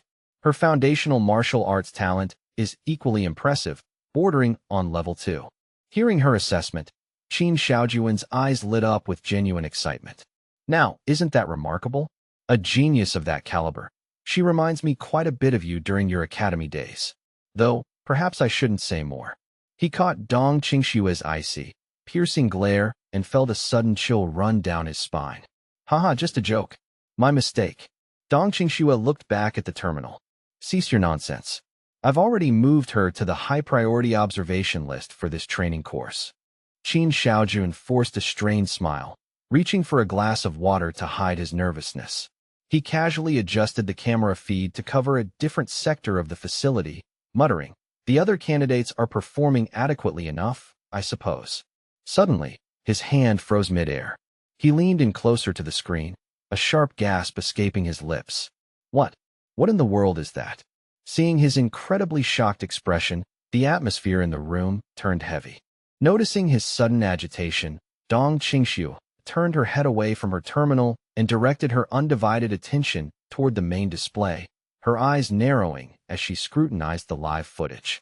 At the same time, within the confines of training field number 7, Xia Lin was breathing heavily, focusing every ounce of her mental energy to dismantle the last wave of mechanical puppets blocking her path. I can feel it, she thought to herself, her brow drenched in sweat. I sense something nearby that feels incredibly dangerous, at least a level 3 threat. Yet, they aren't intervening or stopping my progress, so it's probably not part of the active test. Perhaps it is a senior member of the staff in charge of monitoring the gauntlet. Driven by a mix of apprehension and duty, Xia Lin moved decisively into the next room. She was immediately shocked by the sight that greeted her. A group of instructors were frantically scrambling, readying heavy ballistic shields and high-grade weaponry, as if preparing for a full-scale tactical engagement. Xia Lin wondered, her heart hammering against her ribs. What is happening here? This looks like a massive mobilized fight. What kind of monstrous threat are they trying to guard against within the safe confines of this facility? Her curiosity grew into a gnawing anxiety. What is occurring deep inside that room? Steeling her nerves, Xia Lin used her burgeoning mental power to project a psychic scan. She immediately sensed the turbulent ripples of two powerful figures locked in a fierce, high-speed struggle. She was completely puzzled. Why is the target a person? Weren't our evaluation targets strictly supposed to be autonomous robots? Who is that mysterious individual? Suddenly, Lu Sheng sensed the invisible probe of her psychic energy and glanced sharply in her direction. The intensity of his gaze hit Xia Lin's consciousness like a physical blow, snapping her out of her trance with a violent jolt. She instinctively recoiled and trembled in fear, her mind racing. What was that power? It was terrifying, like staring into an abyss. A moment later, the heavy atmosphere shifted as Instructor Dong Qingxue and Lieutenant Colonel Qin Xiaojun marched into the staging area. Qin Xiaojun's usual carefree demeanor was gone, replaced by a grim seriousness as he scanned the frantic scene. He looked toward the tactical lead and demanded, "Report. What exactly is going on inside that room?" A supervisor alongside another senior instructor on site responded immediately. Every surveillance camera situated outside the primary entrance has been meticulously destroyed, leaving our visual feeds completely blind. We lost all contact with the monitoring personnel 3 minutes ago and are preparing a high-priority report for our superiors.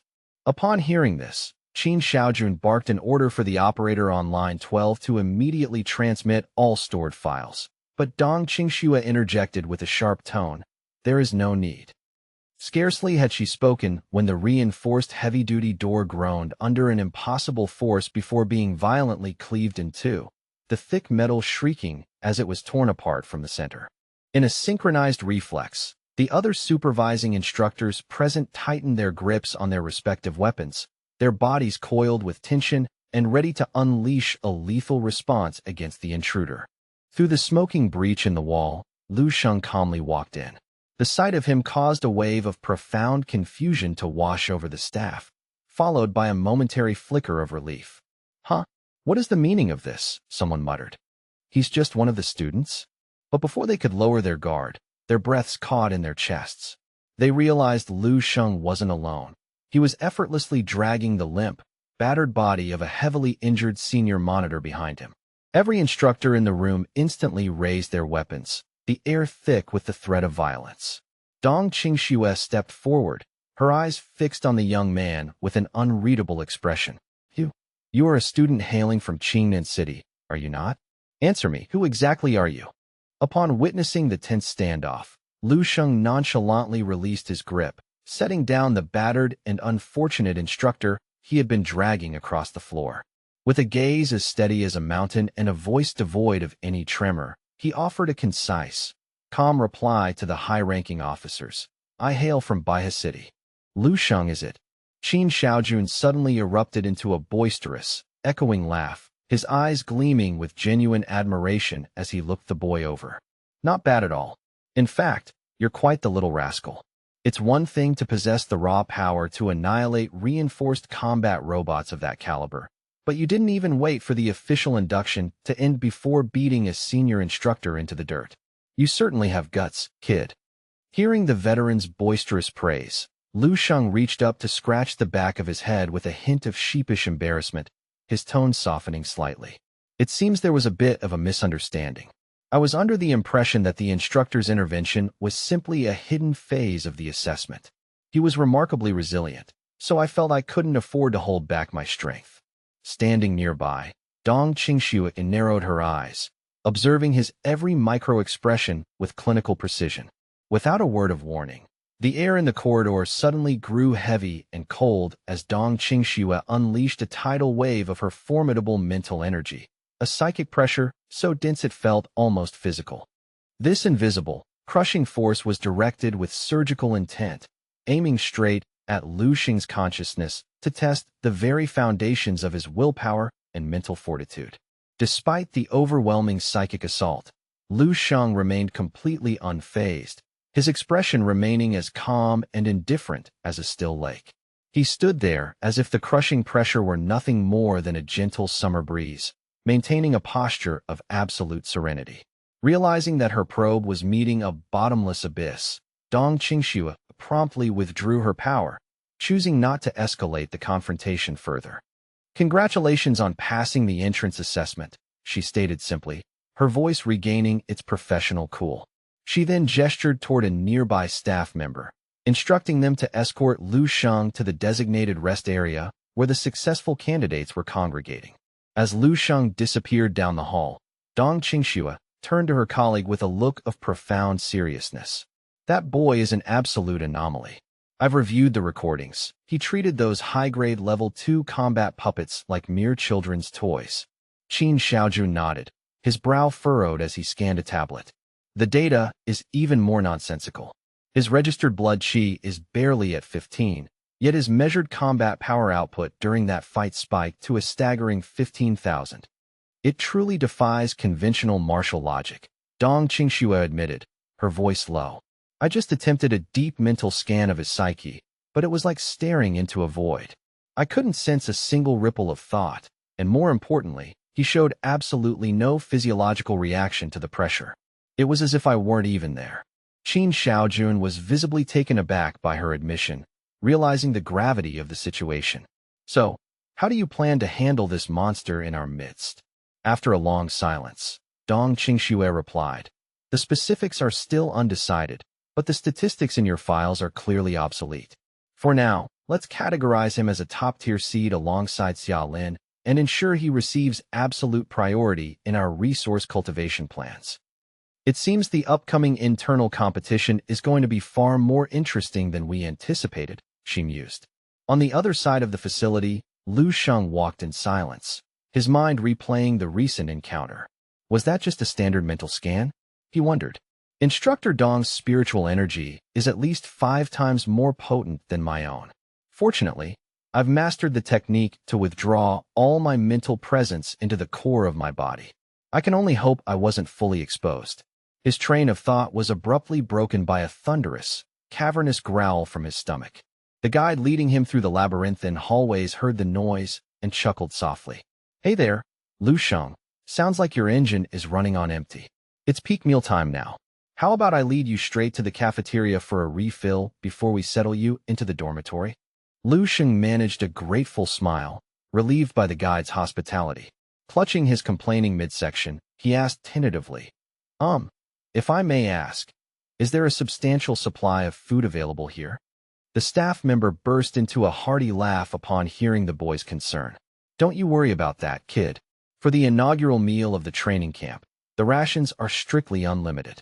You can eat until you can't move." Lu Xing's eyes instantly ignited with a brilliant, predatory light the moment he heard those words, his hunger-induced fatigue vanishing in an instant. The moment he arrived at the cafeteria, he practically buried himself in the mountainous spread of delicacies, devouring everything in sight with terrifying efficiency. "This is incredible. Absolutely delicious," he exclaimed between massive bites. "I need 5 more plates of this roasted meat." "No, make it 10. And some of those side dishes as well." The staff member assigned to him could only stand there with his jaw hanging open, watching the boy's stomach seemingly act as a bottomless pit. Suddenly, as Lu Xing reached for another serving, a figure approached his table. It was Yang Yuan, a fellow candidate who had also been part of the Baihe City training selection. She approached with a curious, slightly nervous smile to start a conversation. "We met once during the virtual martial arts entrance exam, didn't we? I wasn't sure if you'd remember me." She paused, then asked politely, "Would you mind if I sat here next to you?" Lu Xing barely looked up from his feast, his gaze cold and focused on his meal. "The food here is unlimited. If you want some, you should go grab your own over there." Yang Yuan winced, cursing him silently in her head. "Who wants your greasy leftovers? And why do you keep emphasizing that it's unlimited like a starving villager?" After a brief silence filled only by the sound of chewing, Lu Xing spoke up without looking at her. I recall Chairman Xiao Yuha mentioning that it's been an exceptionally long time since anyone from Baihe City managed to set foot in this camp. What exactly is the reason for that? Yang Yuan offered a patient, knowledgeable smile. Perhaps you misinterpreted his meaning. Actually, Baihe City sends representatives every single year. The problem is that it has been many years since any of them possessed the strength required to pass the initial screening test. And even for the few who do manage to scrape through the entrance, she continued, they usually find themselves expelled within weeks because they cannot accumulate enough points to survive. Being a failure in a place like this is a humiliation no one wants on their permanent record. Lu Sheng paused, his interest piqued by the new terminology. So what exactly are these points you speak of? Yang Yuan began to explain the camp's economy with methodical patience. Points are the sole currency within these walls. If you wish to access any of the camp's elite resources, you must pay for them in points. Everything has a price, from using the specialized high-gravity training chambers to receiving private tutelage from instructors, and even high-grade nutritional supplements or the use of private dorm rooms. Even the exotic monster meat you're currently devouring is a restricted military resource that normally requires points to acquire, Yang Yuan added with a serious expression. As of this moment, out of all the new arrivals, only 3 individuals have actually managed to secure any training camp points at all. Lu Sheng couldn't help but stop eating for a moment, surprised that the number was so low. Only 3? How exactly did they manage to earn them so quickly? Yang Yuan continued her briefing, her tone filled with a mix of awe and competitive fire. Points are awarded based on performance in the initial ability screenings and the combat assessments. Those 3 earned their hoard by achieving nearly perfect scores in their respective trials. The first is Chao Yong, a powerhouse from Yanglan City. He's a Tier 2 martial artist who possesses the formidable innate talent of rock skin. The second is Meng Jinhe from Donglan City, another Tier 2 martial artist who boasts an incredible dual specialization in both raw strength and explosive speed. The final individual is the rarest of all, a spiritual mentalist who has fully awakened her psychic potential. It is whispered among the staff that her sheer talent and potential might be the highest in the entire camp this year. Her name is Xiao Lin.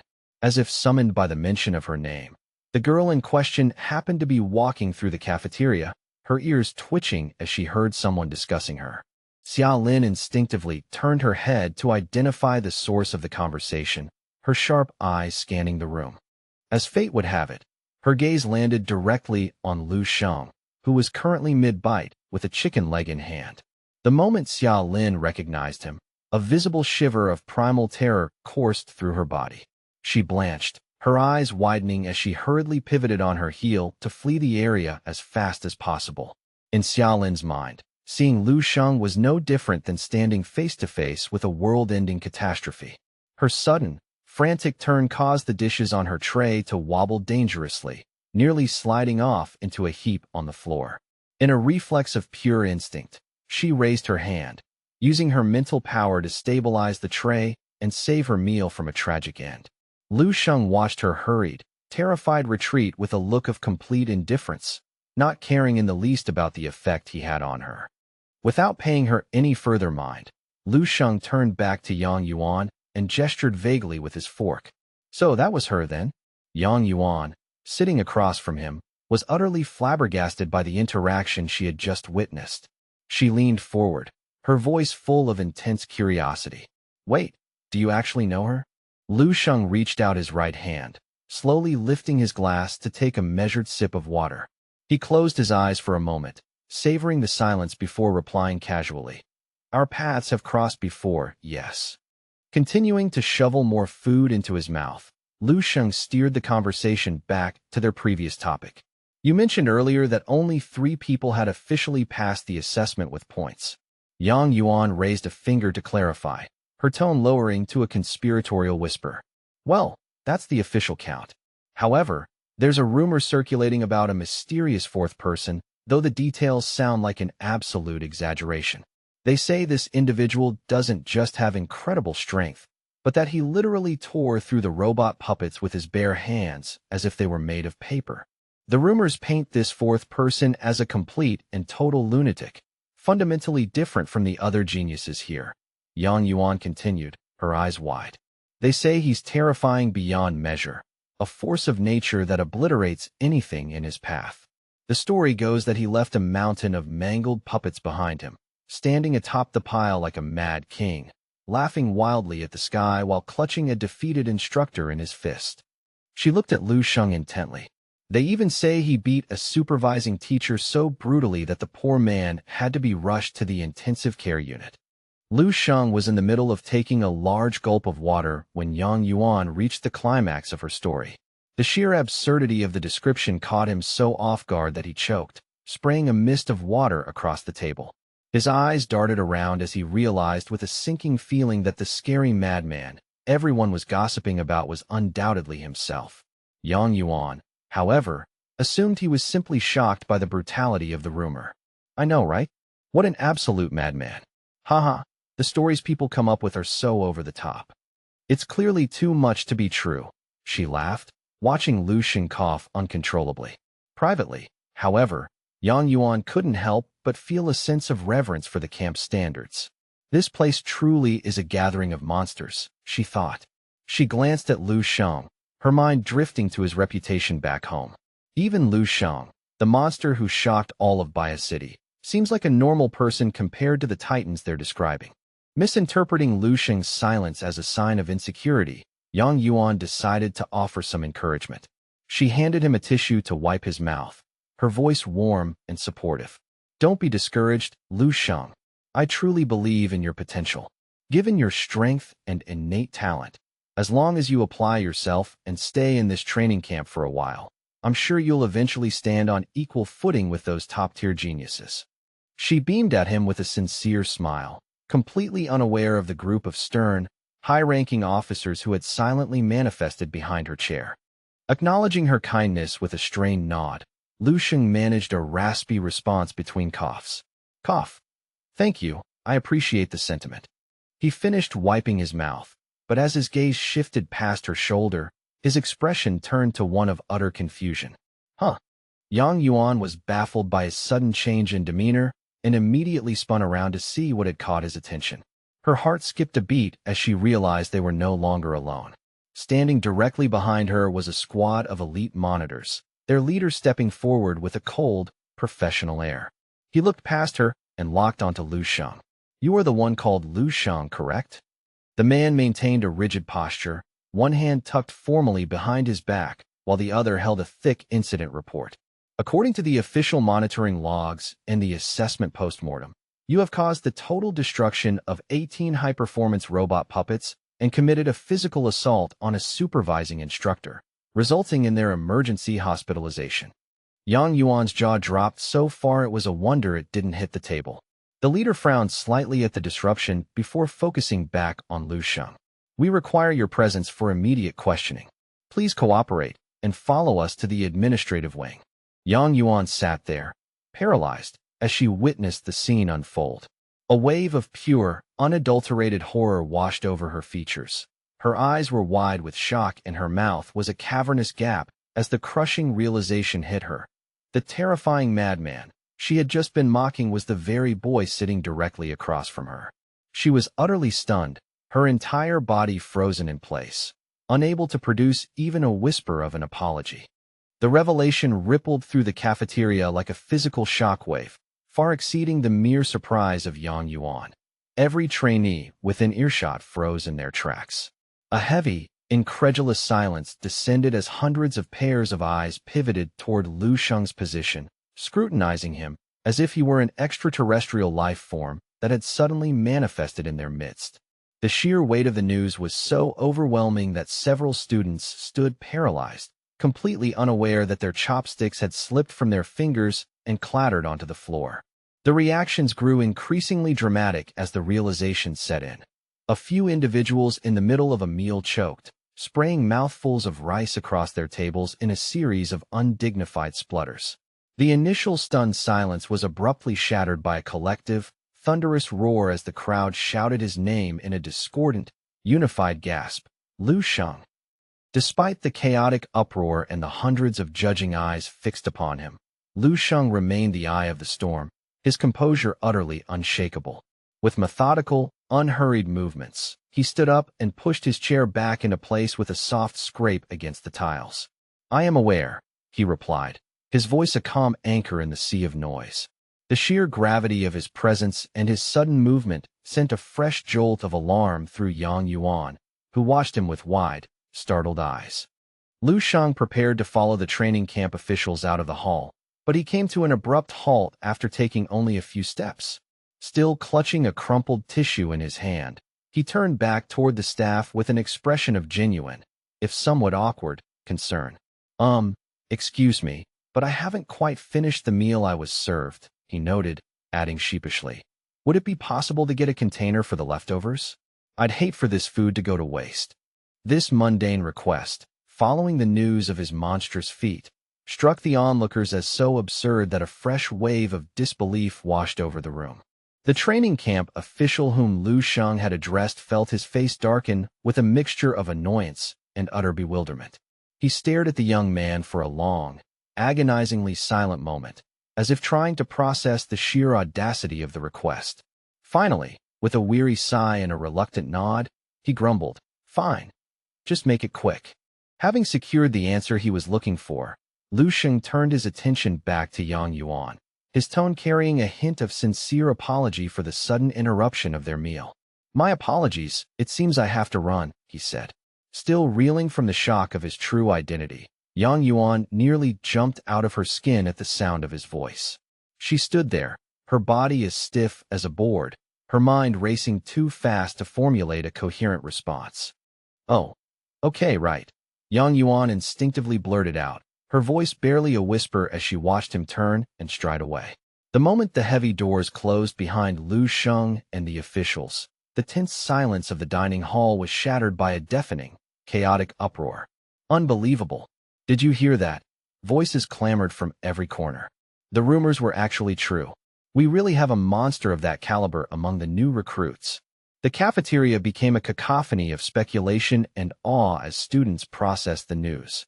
"Is it even possible for someone our age to be such a freak of nature?" someone shouted. Across the tables, different voices echoed the sentiment, all converging on the same incredible fact: he's absolutely overpowered. The legendary fourth genius isn't some phantom, it's Lu Sheng from Baihe City. Yang Yuan's cognitive functions finally caught up with the reality of the situation, and she felt a wave of hot, prickly embarrassment wash over her. Every disparaging remark she had just made flashed through her mind like a taunt. Crazy, out of control, a bit too much. She cringed, mentally replaying her own words about how exaggerated the rumors were, and felt an intense urge to find a hole in the floor and vanish into it. "Good heavens, what was I even thinking saying those things to his face?" she whispered to herself. Meanwhile, Lu Sheng had arrived at the heart of the facility, the command center, where instructor Dong Qingxue sat behind a desk cluttered with his personnel files, her expression unreadable. As Lu Sheng entered the room, Dong Qingxue leaned back, resting her cheek casually on her hand as she scrutinized him. "You certainly know how to make an entrance, Lu Sheng," she remarked, her voice dry and tinged with a hint of irony. "With just 2 moves during your assessment, you managed to incinerate nearly half a year's worth of our operational budget." Upon hearing the staggering cost of his actions, Lu Sheng felt his entire body go rigid, standing as stiff as a statue as he struggled to process the potential consequences. Dong Qingxue didn't seem particularly interested in his visible discomfort. She simply crossed her legs and continued her clinical summary of the damage. "Each one of those high-performance robot puppets costs over 10,000 coins to manufacture. And unfortunately for our maintenance crew, the way you dismantled them left them in a state where repair is a literal impossibility. Truly a remarkable display of destructive efficiency," she added, before placing the stack of documents firmly onto the table. She stood up, her gaze softening just enough to signal a change in tone. "However, after an internal review and some deliberation among the staff, we have decided not to pursue any financial restitution from you at this time. We've concluded that the damage occurred within the context of a high-pressure assessment, and therefore, it cannot be categorized as your personal fault." The crushing weight of a massive, potential debt was instantly lifted from Lu Sheng's shoulders. He felt a wave of relief wash over him, and he exhaled a long, steady breath that he hadn't realized he had been holding since entering the room. At that exact moment, the pneumatic doors hissed open, and Qin Xiaojun strode into the command center with his usual boisterous energy. He stopped short when he spotted Lu Xing standing there. "Oh, I see you've already arrived," he noted, a wide, appreciative grin spreading across his face. Trailing behind Qin Xiaojun were the other 3 elite performers who had distinguished themselves during the entrance trials. The group included Xiaolin, looking somewhat pale, Meng Jinha, a smaller youth whose messy, emo-styled hair partially obscured one of his eyes, and finally, the towering, muscular figure of Chao Yong.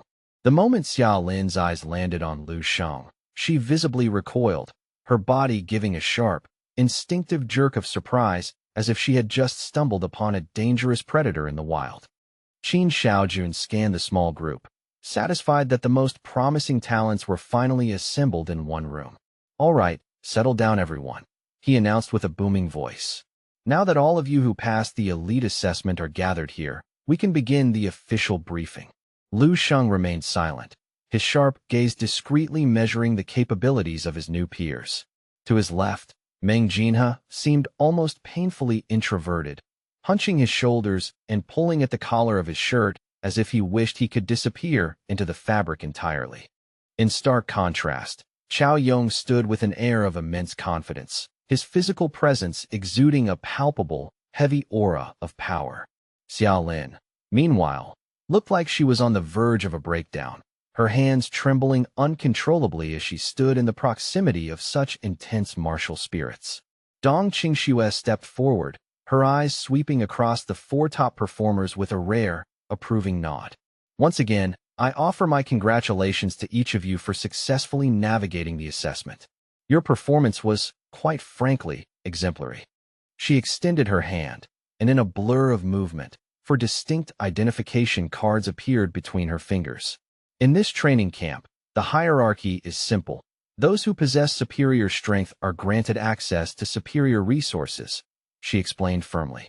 "Since you have earned your place here, you will be granted the initial points and rewards corresponding to your performance rank."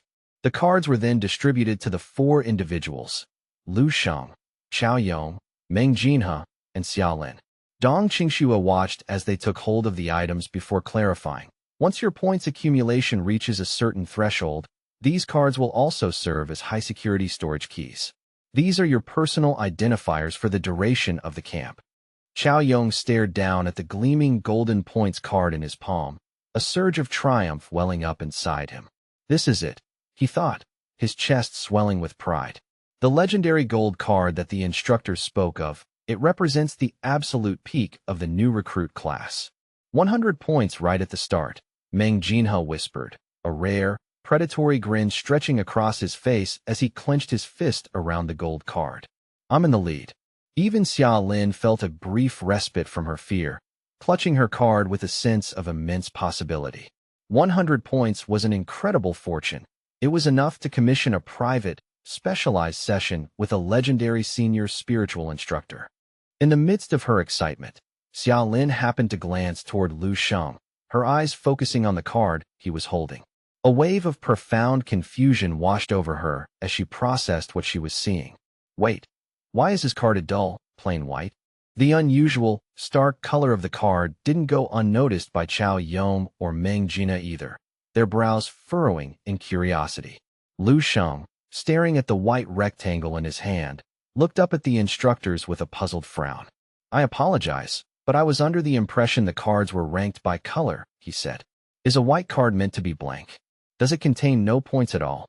To find an answer, Lu Sheng flipped the card over and began to meticulously scan the printed user guide on the back. He noted the high costs associated with training. A single serving of exotic beast meat at the cafeteria was 5 points, an hour in a specialized training chamber was 10 points, and a private lesson from a standard instructor cost 30. Most impressively, a session with the head instructor or their deputy would cost a staggering 100 points. After reading through the list multiple times to ensure he hadn't missed anything, Lu Sheng looked at the card in his hand and sighed. "Well," he muttered with a frown, It seems the only truly practical thing here is getting more meat at the cafeteria. Chao Yong, Meng Jinha, and Xia Lin were all momentarily stunned into silence by his dismissive, food-oriented priorities. Dong Qingxue simply stood her ground with her eyes closed, offering no comment, though a faint, barely perceptible snort may have escaped her. Qin Xiaojun, on the other hand, was so floored by Lu Shang's lack of awareness that he literally lost his balance and fell out of his chair with a loud thud. Qin Xiaojun scrambled back to his feet, pointing an accusing finger at Lu Shang while struggling to find his voice. "Hey, you little brat, do you have any idea what you're saying? Don't you dare act like a spoiled ingrate after receiving such benefits." He couldn't contain his exasperation, immediately explaining the true value of the white card. That blank card in your hand is preloaded with a massive 1,000 points. If instructor Dong Qingxue hadn't personally intervened to prevent the higher-ups from holding you financially liable for the 18 puppets you pulverized, you'd be starting your career in massive debt instead of being the richest student here. The news hit Meng Jinha and Xia Lin like a thunderbolt, their faces contorting with sheer, unadulterated disbelief. "What? 1,000 points?" they gasped in unison, the numbers sounding like a fairy tale. Amidst the shock, only one person reacted differently. A subtle, almost predatory smirk played across his lips. Chao Yong looked down at Lu Sheng with a gaze full of condescension, the way a veteran warrior might look at a particularly annoying ant.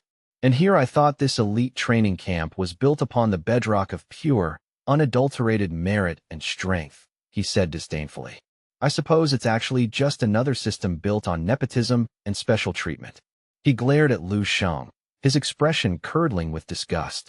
To be honest, seeing this is profoundly disappointing. Sensing a chance to align himself with the strongest figure in the room, Meng Jinha immediately crossed his arms and chimed in with a sharp, mocking laugh. "Haha, you're absolutely right. I wonder what kind of shadowy connections it takes to get that kind of handout."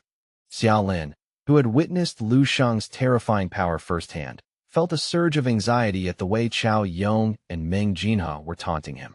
"Chill, you two need to stop," she whispered urgently. "You have no idea what he's actually capable of, or what he did during the assessment." Before she could elaborate, Chao Yong cut her off with a dismissive wave of his hand. "Oh, we know exactly what the talk is," he said, flexing his muscular arms as he stepped forward. "You're referring to those ridiculous rumors about him beating up instructors and destroying dozens of robots, right?" As Chao Yong made his move, Lu Sheng shifted his gaze toward him, his eyes cooling to an icy temperature. Chao Yong focused his internal energy, causing his muscles to swell until the seams of his training uniform groaned and ripped open, unleashing a heavy, suffocating aura intended to crush Lu Sheng's spirit. "The instructors here are at least rank 3 martial artists," Chao Yong sneered, comparing Lu Sheng's slender build to his own massive frame. "To defeat one, you'd need the power of a rank 4. It's a physical impossibility for someone with your weak constitution and total lack of visible blood energy depletion. You're a fraud." In response, Lu Sheng didn't flinch. Instead, a terrifying, predatory light flashed deep within his pupils. Seeing that Lu Sheng had no intention of backing down, Chao Yong's excitement reached a fever pitch. "If that's how you want to play it, then let's settle this according to the camp's true purpose. Resources belong to the strong." A brilliant, shimmering golden light erupted from his skin, coating his body in his signature rock skin talent as his eyes ignited with a golden glow. He raised a hand in a direct challenge. "Prove your worth to me right now, strong one." Qin Xiaojun saw the situation spiraling toward a violent clash and stood up, ready to intervene. "Hey, that's enough, you two." However, Dong Qingxue reached out a hand to stop him, her eyes fixed on Lu Sheng with a look of intense, expectant curiosity. Qin Xiaojun stared at her, his face a mask of total confusion. Lu Sheng, observing Chao Yong's combustible desire for a confrontation, appeared entirely unruffled by the mounting tension. A faint, almost imperceptible chuckle escaped his lips as he tilted his head, his eyes reflecting a calm that bordered on indifference. "Huh? Are you truly certain about this course of action?" The simple query acted like oil on a fire, further provoking Chao Yong's fragile ego. Being looked down upon by someone he considered an inferior commoner ignited a fresh wave of fury, causing him to release an even more crushing aura that seemed to distort the air around them. His glowing eyes took on a terrifying, predatory intensity, and thick, rope-like veins began to pulse violently across his forehead and neck. Enough of this idle prattle, Chao Yong roared, his voice booming through the chamber. Step forward. Today, I shall see if you possess the strength to even scratch my innate talent. Without another word, he lunged forward, charging like a golden juggernaut toward Lu Sheng's position. Chao Yong's explosive speed was truly impressive for his rank, leaving a blur in his wake, but Lu Sheng's reaction was on an entirely different level. He moved with a grace and velocity that made his opponent appear as though he were wading through thick molasses. Before Chao Yong's fist could even come within a hair's breadth of Lu Sheng, the latter had already raised a hand with casual precision. He placed his fingers against Chao Yong's forehead, his middle finger and thumb tensed against one another in a classic flicking gesture. A moment later, a sound like a high-powered gunshot echoed through the training hall, a sharp, deafening pop that silenced the room. The result was instantaneous and violent. The force of Lu Sheng's flick bypassed Chao Yong's reinforced rock skin as if it weren't even there. Chao Yong was sent hurtling backward at a dizzying speed, his body a mere projectile that crashed heavily and directly into the reinforced concrete wall behind him. The impact was so immense that the sturdy wall was pulverized, leaving a large, jagged crater in the masonry. Slumped deep within the debris lay Chao Yong. His eyes rolled back as he descended into an immediate coma. A split second later, the silence was shattered by a collective, deafening cry of astonishment from the onlookers. What? How is that possible? Lu Sheng remained frozen in that specific pose, his hands still extended in the air. His eyes were wide with genuine astonishment, and his lips were slightly pursed in a look of awkward realization. He knew instantly that he had miscalculated his own raw strength. The force he had channeled had been far too great, resulting in structural damage to the facility. A wave of intense embarrassment washed over him. Crap. He forced my hand. But surely they won't make me pay for the repairs to the wall, will they? Behind him, the wreckage was a grim testament to the encounter, with Chao Yong lying unconscious in the center of the devastation. Xia Lin and Meng Jinhe stood rooted to the spot, their mouths agape and their faces pale with utter disbelief, unable to reconcile what they had just seen with their understanding of reality.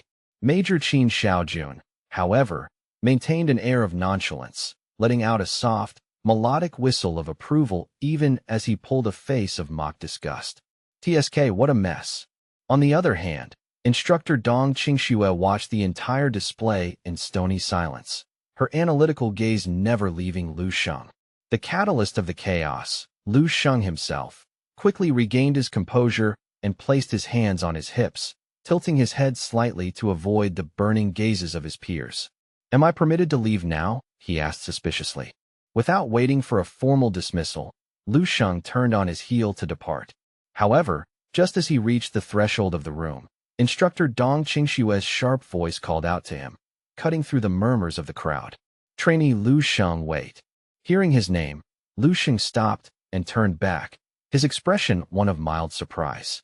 Tell me, Dong Qingxue continued, leaning forward slightly. How do you intend to structure your training from this point forward? She gestured toward his identification card, clearly implying that with his massive hoard of points, he could easily afford the tutelage of the camp's most elite private instructors. Lu Sheng considered this for only a second before replying with casual indifference. Thank you for the suggestion, instructor, but I have no need for that. He placed a hand on the door handle and added as he walked out. I have far more pressing matters to attend to. Major Qin Xiaojun watched him go and couldn't help but let out a hearty laugh. Haha, what could possibly be more important to a talent like him than receiving direct instruction from someone like you, Qingxue? Meanwhile, Xia Lin and Meng Jinhe noticed Lu Sheng's footsteps suddenly falter for a brief moment. An inexplicable, ominous sensation surged through their hearts, and their entire bodies tensed in a state of high alert, as if anticipating another shock. In the heavy, expectant quiet of the briefing room, Lu Sheng's voice drifted back, clear and resonant despite the distance. That's exactly right. I do have something important, Lu Xing said, pausing to look back over his shoulder with a totally deadpan expression. I desperately need to go to sleep. With that parting remark, Lu Sheng strode away into the hallway without a hint of hesitation. Xia Lin and Meng Jinhe remained behind, their faces a comical mixture of shock and confusion, both wondering if their ears had somehow deceived them. Dong Qingxue remained silent, though her brow furrowed in deep doubt as she processed the sheer absurdity of Lu Sheng's claim. In stark contrast to the other's bewilderment, Qin Xiaojun erupted into unrestrained laughter. Haha, this kid is truly something else. A short while later, a medical team arrived on the scene, lifting the broken form of Chao Yong onto a stretcher to carry him away for urgent treatment. As the commotion settled, Qin Xiaojun and Dong Qingxue stood together in the monitoring hub, tracking Lu Sheng's movements through the facility's extensive camera network. Qin Xiaojun smiled broadly as the feed showed Lu Sheng entering his quarters. Huh, it looks like the kid wasn't joking. He really went straight back to bed, didn't he? Unbelievable, Dong Qingxue muttered, supporting her chin with one hand, her expression clouded with suspicion. What could he possibly be planning? There are no training resources in the dormitories. Why would he isolate himself like that? Qin Xiaojun simply folded his arms across his chest, looking entertained. This is the first time I've encountered such a peculiar and fascinating genius. Just let him be for now. Let him follow his own path, however strange it may seem. Dong Qingxue immediately shook her head in disagreement. You don't understand the tactical value of a student like him, she countered. He is a perfect whetstone, a catalyst that can drastically accelerate the development and competitive drive of every other student here. Hearing this, Qin Xiaojun's smile turned slightly thoughtful. I'm afraid this whetstone of yours might be forged from a material even harder than the knives we are trying to sharpen. If the whetstone were anyone else, it might indeed sharpen the blades, Qin Xiaojun continued. But with Lu Sheng, the roles are reversed. I honestly can't tell if we're using the stone to hone the knives, or if the knives are merely being sacrificed to polish the stone. At those words, Dong Qingxue was suddenly reminded of the distant past. Qin Xiaojun, she asked softly, do you still remember the top student from our own training class? A shadow of memory seemed to flicker across Dong Qingxue's face as she recalled that untouchable number one. Qin Xiaojun's expression also shifted as he processed the name. Ah, of course. I remember him quite clearly. It's not something one easily forgets. Qin Xiaojun placed a hand over his heart, letting out a dry, forced chuckle. Just mentioning that man makes my chest feel tight with phantom pressure. His mind began to reel back to the events of that year. During their own time in the training camp, that individual had created such an overwhelming environment of dominance that even the greatest geniuses felt like ants. He had been the undisputed king of that era, and the memory of his silhouette still haunted Qin Xiaojun's thoughts. He vividly recalled the figure of that giant, a man possessing an aura so potent it felt physical. He had been a titan who forced everyone, even those hailed as peak talents, to kneel at his feet and await his commands. Dong Qingxue looked back at the screen, her eyes narrowing. Exactly. Those born with extraordinary innate abilities often possess a staggering initial advantage, allowing them to crush enemies with tens of thousands of combat points. Talent is undeniably vital, but it is not the sum total of a martial artist's worth. Dong Qingxue understood this truth more deeply than most. True mastery is built on more than raw potential, she mused. Skills, speed, refined observation, split-second judgment, battle-hardened experience, and tactical strategy. These aren't gifts of birth. They are the fruits of constant accumulation and painful growth. Those who rely solely on the crutch of their talent will eventually see that power fade. This, she concluded, her voice heavy with expectation, is likely the ultimate path Lu Sheng is forging for himself. Suddenly, within the dreamscape of the future, a powerful, earth-shaking fist manifested from the gloom. The velocity of the strike was almost impossible to track with the naked eye. It belonged to a towering, muscular zombie, which threw a fierce, bone-shattering punch aimed directly at Lu Sheng's skull. The momentum of that punch seemed absolutely unstoppable, yet it was intercepted and halted by the slender, seemingly fragile arm of the young man. Lu Xing stood his ground, his body enveloped in a faint, ethereal layer of pulsating blue spiritual light. The massive zombie roared and continued its relentless assault, but Lu Sheng's speed only continued to accelerate. With a fluid, predatory motion, he managed to seize the creature's wrist. Simultaneously, his other hand gripped his weapon, driving it downward with savage force. The blade pierced through the zombie's thick thigh, pinning it deep into the fractured ground below.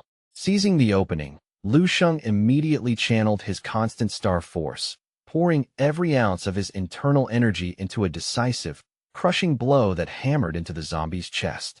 Upon its defeat, a swirl of vibrant purple energy bled from the zombie's remains, spiraling through the air before being absorbed directly into Lu Sheng's body. Lu Sheng slumped forward, panting with sheer exhaustion, one hand bracing himself on his weapon while the other remained locked around the creature's dead hand. He couldn't help but feel a sense of lingering awe at its monstrous strength. When it was alive, he thought to himself, it must have been a peak level 6 Grandmaster, a figure equivalent in power to President Xiao Yue. No wonder it was such a struggle, Lu Sheng muttered to himself. If I hadn't poured every single ounce of my strength into that final block, I honestly don't know if I would have survived that encounter. Closing his eyes, Lu Sheng let the newfound knowledge integrate into his mind. The mastery of martial techniques, the weight of combat experience, compared to the simple, mindless grinding of blood energy, this is the true fulfillment I find within this dream world. Body techniques, fist styles, palm strikes, leg work, spear mastery, and sword arts. While ordinary human ability clearly has its limits, the potential here felt boundless. No single person can master everything, he mused, his fist clenching with newfound resolve. And yet, I aim to stand above 10,000. I will not allow any weakness to remain in any aspect of my being. This is my chosen martial path. The pursuit of perfected martial arts, Lu Sheng declared, taking a momentary breath as he sat on the cold ground. And then there is the matter of my spiritual power. Without it just now, I likely wouldn't have withstood a single strike from that level 6 zombie. A hint of regret crossed his mind as he realized he was only utilizing his psychic gifts at their most rudimentary level. I need to cultivate my spiritual power more aggressively if I want to survive encounters with true level 6 powerhouses. With his decision made, he prepared to delve back into his training. Following that intense internal resolution, Lu Sheng began a meticulous, thorough check of his entire body to assess the progress of his latest cultivation. Lu Sheng turned his focus inward, his consciousness plunging deep into the labyrinthine structures of his own physique. He cast aside all external distractions, anchoring his mind in a state of absolute stillness. With an iron will, he began to condense his spiritual essence, drawing every stray thread of thought into a singular, dense point of pure concentration. As the internal pressure reached its zenith, Lu Sheng slowly raised his hand, his fingers trembling slightly with the effort. With a movement as light as a falling feather, he reached out and gently touched the center of his forehead, marking the gateway to his sea of consciousness. Suddenly, a faint, jagged crack appeared in the fabric of his mental landscape, followed instantly by a burst of dazzling, prismatic light that threatened to overwhelm his senses. Lu Sheng felt his breath hitch, his mind spiraling into a state of complete bewilderment as he witnessed this unexpected and violent transformation. A surge of adrenaline-fueled surprise warred with a deep, gnawing sense of apprehension regarding the outcome of this phenomenon. The internal manifestation Lu Sheng had been observing suddenly snapped its eyes wide open, staring directly back at him with an intensity that chilled his soul. The sheer shock of the gaze caused Lu Sheng's entire physical body to stiffen abruptly, paralyzed by the weight of that unearthly stare. Lu Sheng felt a terrifying sensation of being seized by an unseen force, dragged violently through a void as if falling straight down an endless, dark abyss. Every nerve ending in his body screamed in agony, a terrible, localized aching that seemed to shred his composure. He cried out in instinctive despair, his silhouette wreathed in a flickering, faint purple light that seemed to be the only thing hindering his total spiritual dissolution. The air around him seemed to ring with a sound like a massive sheet of glass shattering into a trillion microscopic fragments. Lu Sheng exhaled a long, ragged breath, his muscles trembling with exhaustion, yet beneath the fatigue lay a radiant spark of pure joy. I broke through again, he whispered, the realization fueling his recovery. Without a moment's delay, he tapped the sleek interface of the watch on his wrist, calling out to the system's AI. The shimmering holographic projection of a beautiful blonde girl materialized before him, her digital eyes blinking with simulated life. It has been quite some time since I last audited my personal profile, Lu Xing mused, wondering what new form her data representation would take this time. Driven by a burning curiosity, he commanded the AI, search for and display my updated personal profile immediately. As soon as the command left his lips, her melodic voice replied, "Of course, master." Initializing search. A moment later, the comprehensive data of Lu Sheng's profile flickered into existence. As he scanned the lines of information, a look of profound joy swept across his face, his eyes sparkling with a renewed light and a triumphant smile blooming across his features. A level 7 Grandmaster. Could I truly have ascended to the heights of the 7th rank? In the eras of old, such a figure would have been hailed as a regional overlord, a titan of martial power. I am a true big shot now. Suddenly, another thought struck him, grounding his excitement in tactical necessity. That is correct. Now that I have officially attained the status of a Grandmaster, my overall evaluation and system permissions should have undergone a significant upgrade as well. Lu Sheng once again addressed the AI assistant, his voice firm.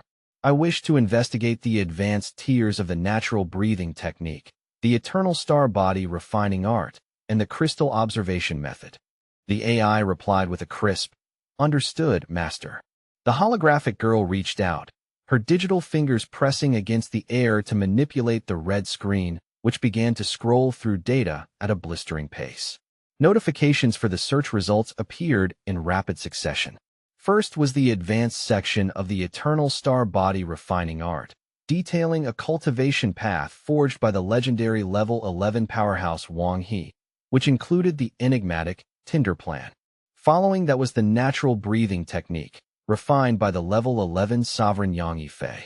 Finally, the crystal observation method appeared, a masterpiece created by the level 11 mentor Duan Yifeng. Each one was intrinsically linked to the Tinder plan. All relevant data sets have been successfully retrieved, the AI announced. Lu Sheng let out a soft, satisfied chuckle.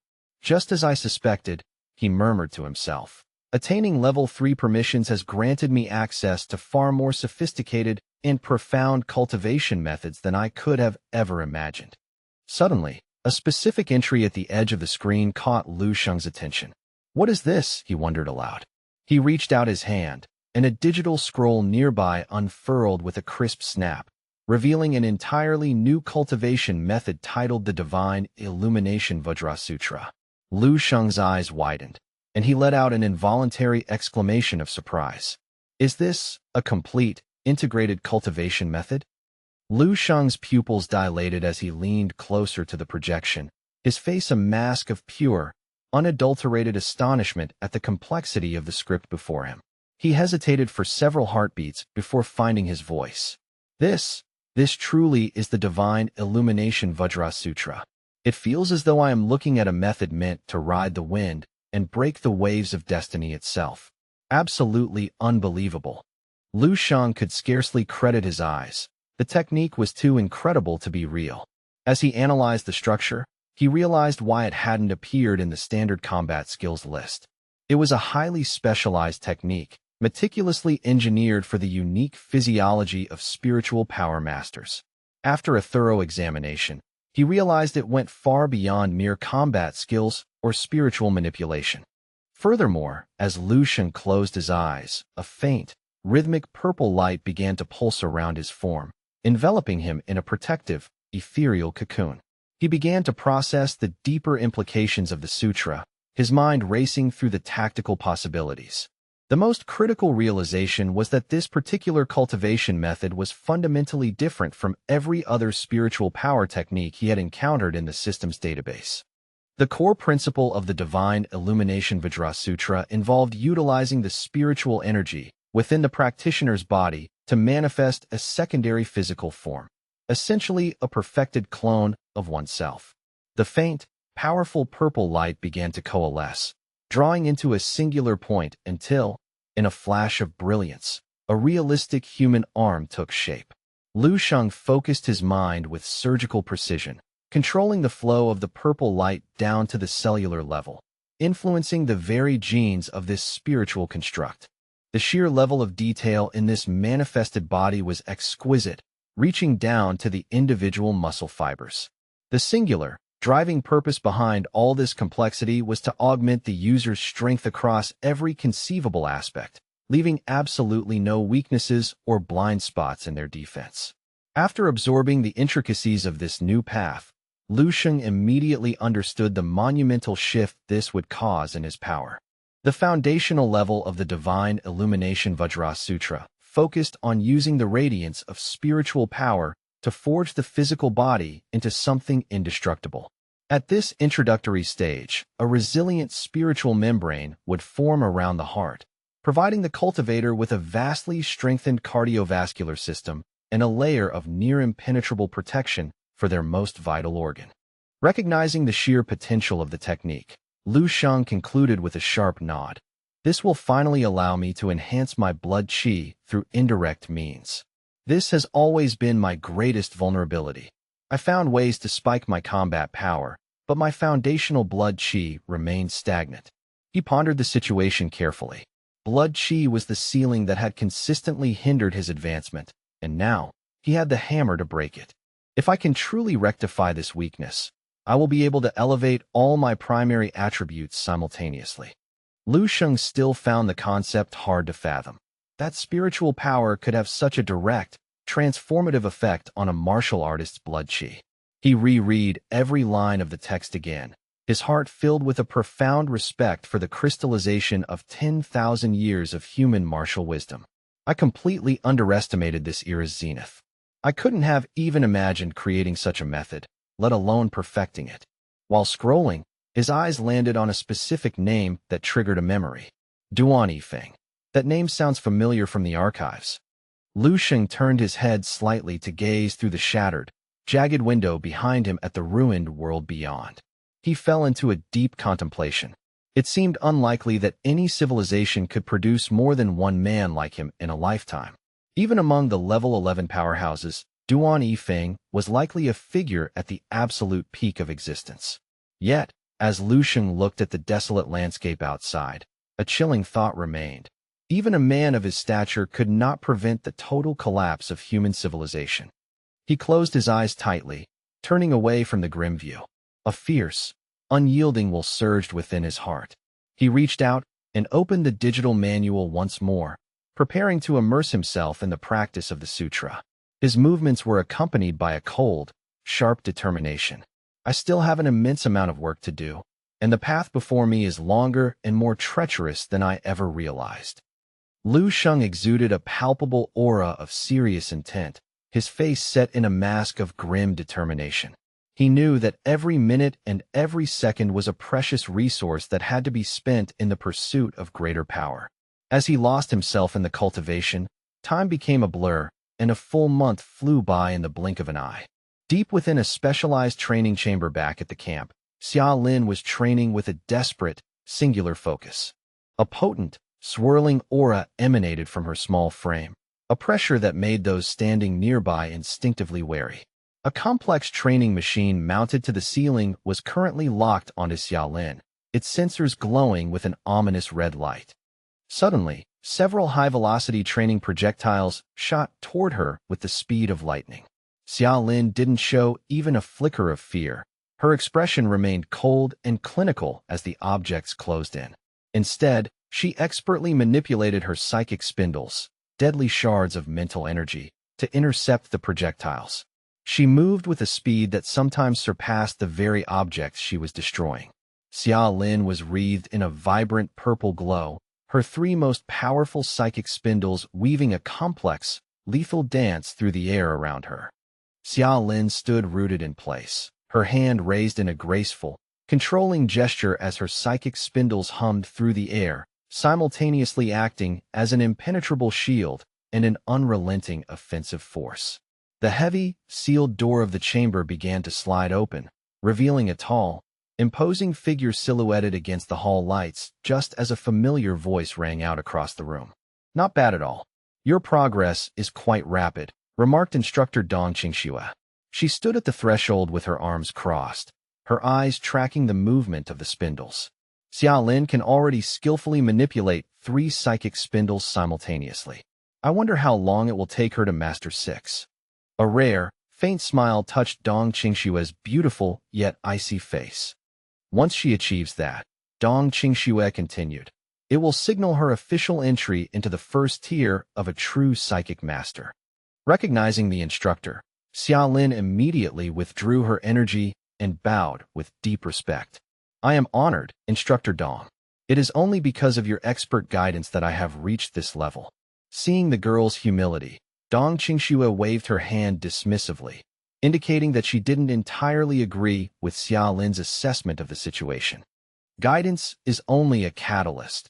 Your own innate talent and unrelenting effort are what truly matter, Dong Qingxue said, though her expression suddenly shifted into one of grave concern. Her brow furrowed as she stepped closer. "However, during my observation, I discovered a significant flaw. There seems to be a jagged, unstable gap in your mental willpower." Hearing this, Xiaolin's face blanched, anxiety and a hidden fear clouding her eyes. Her entire body seemed to lock up under the weight of the instructor's scrutiny, and she stood frozen, not daring to make even the slightest movement or sound. Dong Qingxue's voice cut through the silence, her tone probing. "Tell me, Xiaolin, is there someone who has caused you to suffer a significant psychological trauma? Some shadow in your past?" The moment the question was asked, a pair of cold, indifferent eyes flashed across Xiaolin's mind. The eyes of Lu Xing staring at her with that terrifying, predatory gaze. The memory was so sharp it felt like it could draw blood, and Xiaolin's composure shattered. Her whole body began to tremble. "Yes, Instructor Dong, there is someone. Is there any way for me to resolve this blockage?" she asked, her voice quivering. Dong Qingxue replied with a blunt, "It is actually quite simple."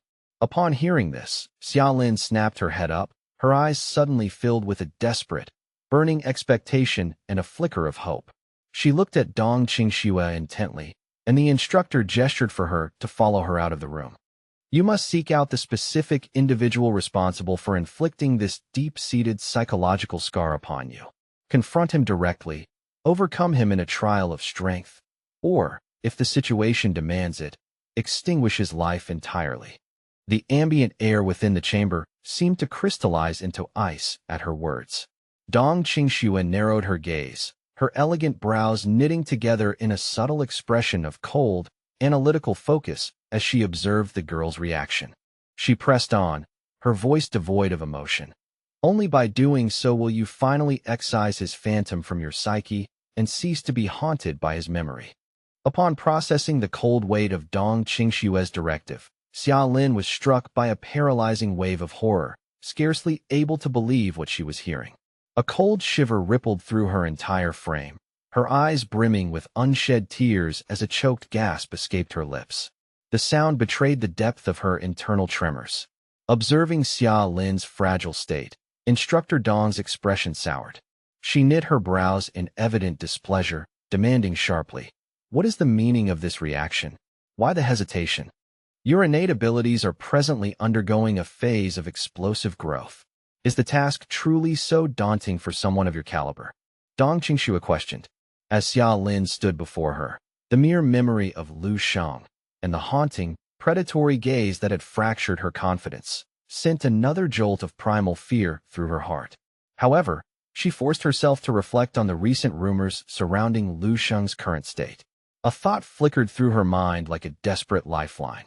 Word is that the terrifying monster is currently mired in a period of severe stagnation or perhaps even a total mental decline. Provided his strength remains dormant and unchanging, I might have a chance. After weighing the circumstances with newfound deliberation, Xiaolin felt a fragile spark of hope ignite within her breast. Perhaps, Just perhaps, she could reclaim her pride and shatter the shackles of her fear. Having concluded her instruction of Xia Lin, Dong Qingxue strode out into the corridor, where she encountered Major Qin Xiaojun. Upon seeing the instructor, Qin Xiaojun leaned casually against the cold masonry, hands buried deep in his pockets.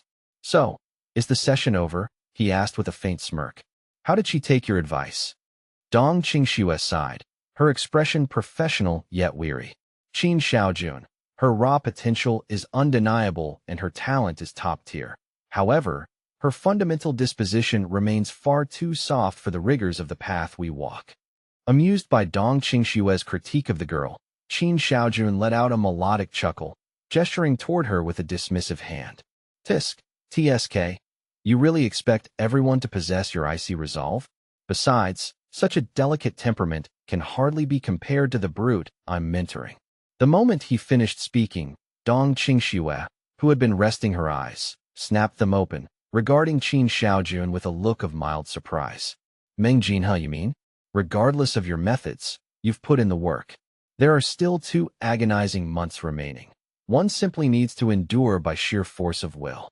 Suddenly, a realization struck her, and she turned her focus back to Qin Xiaojun. "By the way, is the other one still in the same state?"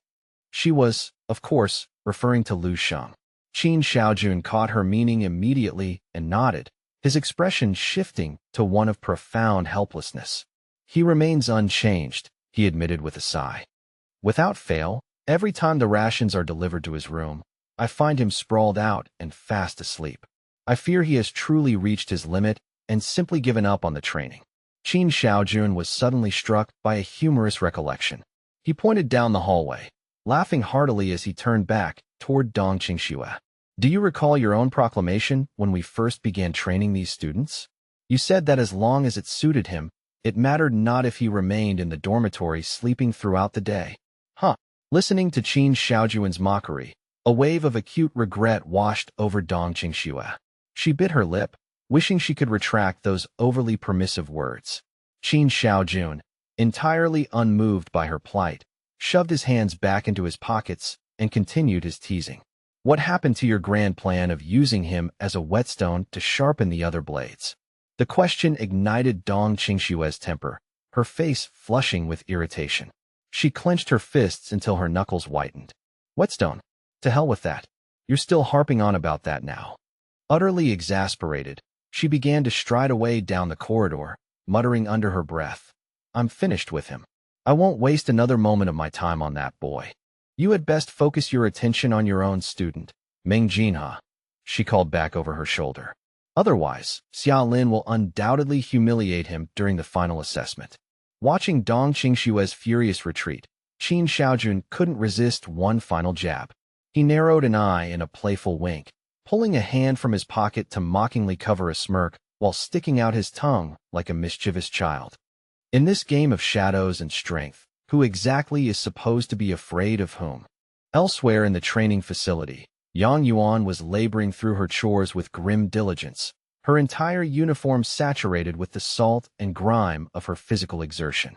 A heavy sigh escaped her lips as she paused to catch her breath. Suddenly, a familiar voice drifted through the air, calling out her name, "Yang Yuan." A young woman with long, cascading hair approached her with a bright, friendly smile, coming to a halt at her side. "Still at it, I see. You haven't finished your cleaning duties yet. Here, let me lend you a hand," the girl offered. Relieved by the gesture, Yang Yuan managed a weary but grateful smile. "Thank you, I truly appreciate it." The girl waved off the gratitude with a casual flick of her wrist. "Think nothing of it. You were there to help me during my last shift, after all." She set down her equipment and let out a long, wistful sigh, her eyes filled with a touch of envy as she looked at Yang Yuan. "It's mind-boggling, honestly. Those top performers who secured 100 contribution points won't have to worry about resources for at least 2 months." Yang Yuan leaned on her mop, a hand resting tiredly on her hip.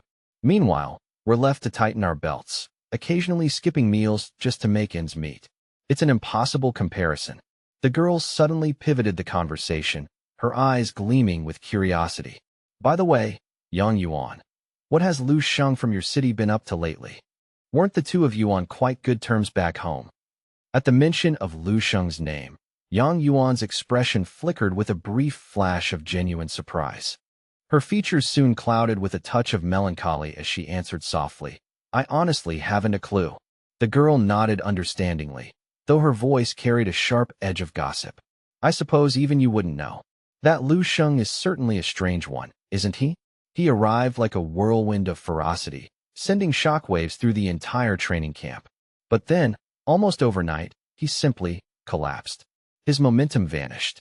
The girl continued her relentless chatter, unable to help herself. Lu Sheng has spent the last month sequestered in his quarters, refusing to show his face.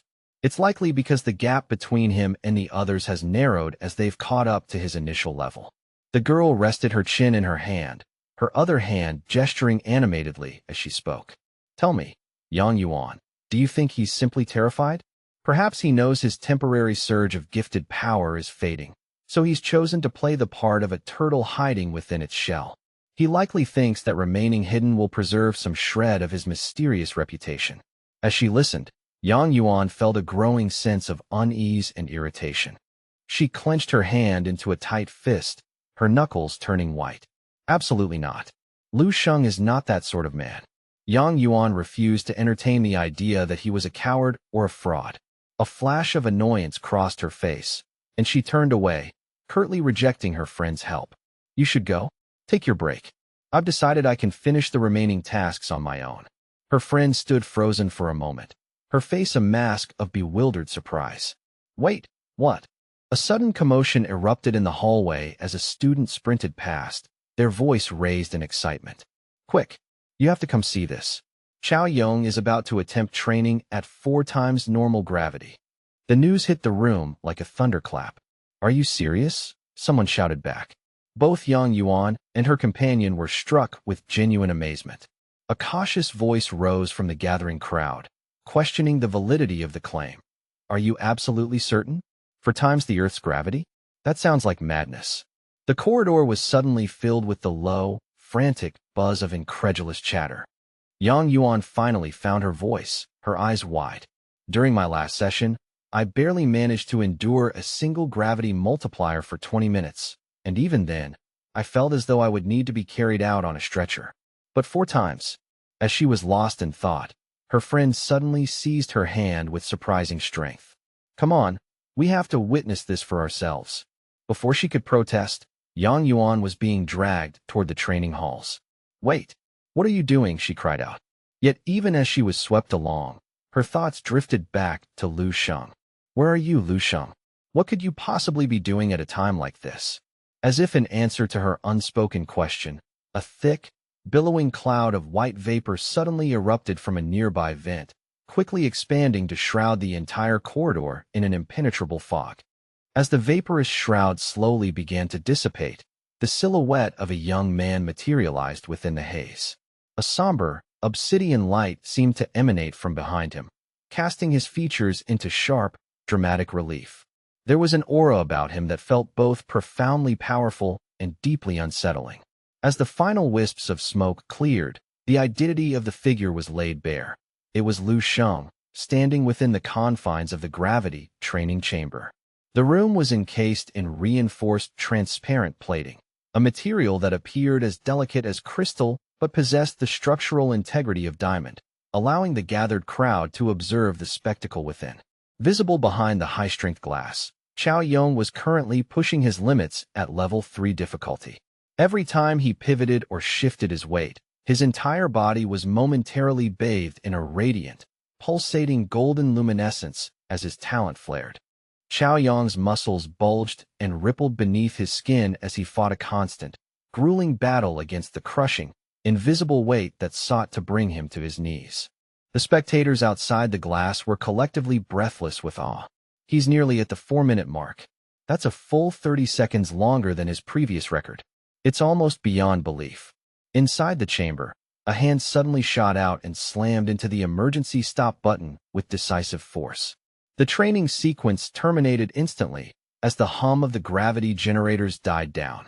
A moment later, Chao Yong emerged from the room, a towel draped loosely over his broad shoulders, as he wiped the heavy beads of sweat from his brow.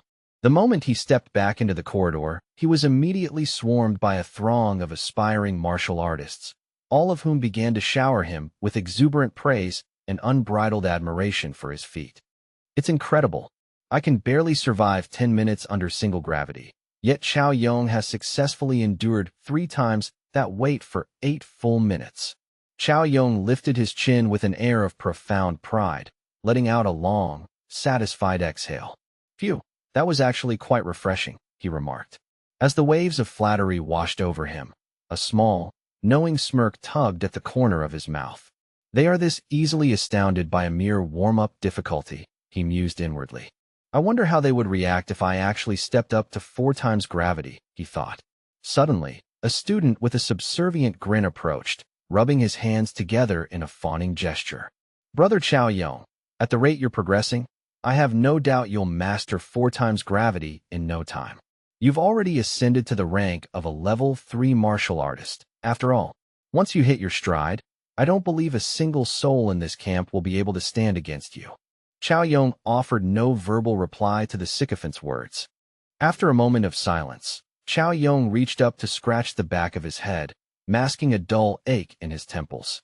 He narrowed his eyes and asked with a sharp, suspicious edge, "And what about the other one? How is he faring these days?"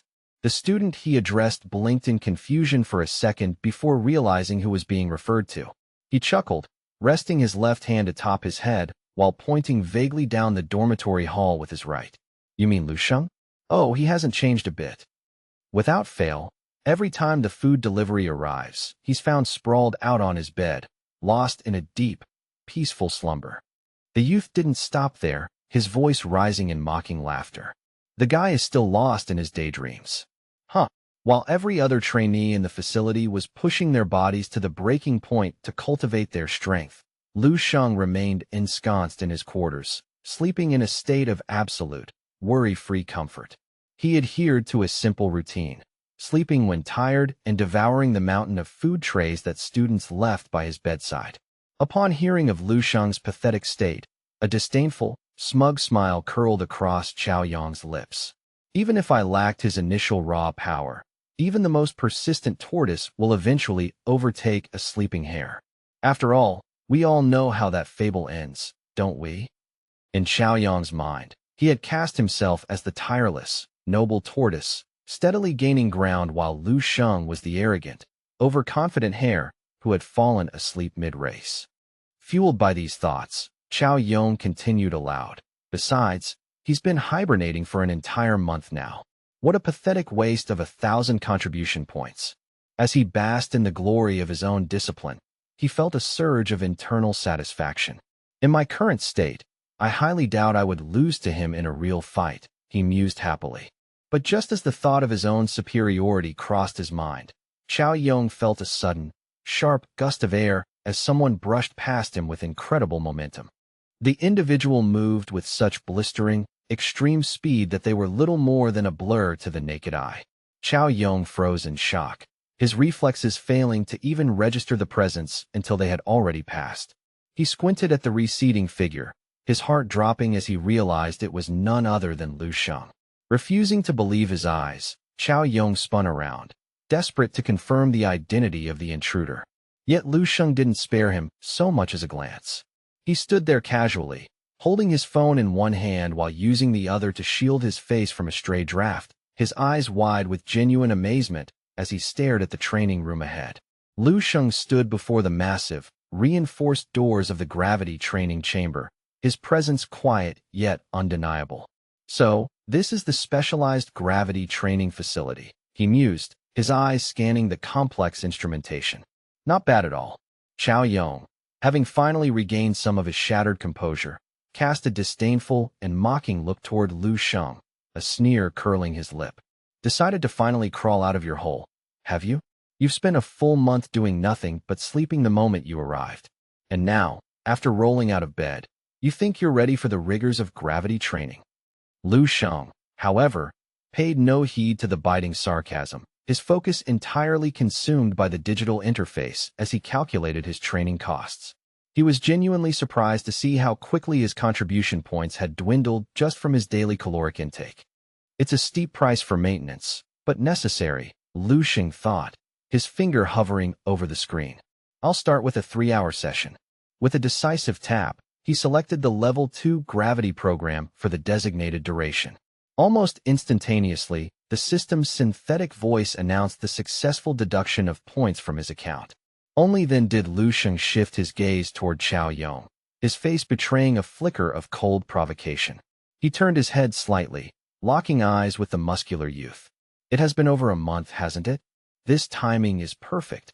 I've been looking for a way to gauge exactly how much my foundational strength has expanded during my rest. As the heavy, hydraulic doors began their slow, rhythmic crawl toward closure, Chao Yong lunged forward, thrusting his arm out to halt the mechanism.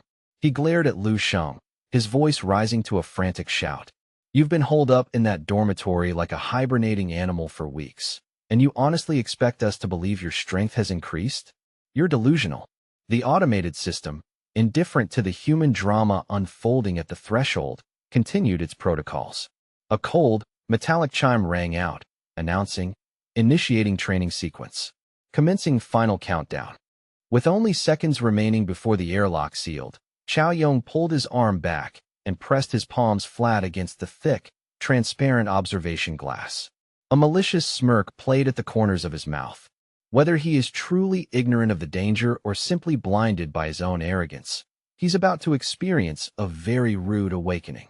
The countdown reached 0, and the onlookers held their breath, waiting for the crushing weight of the artificial gravity to take hold.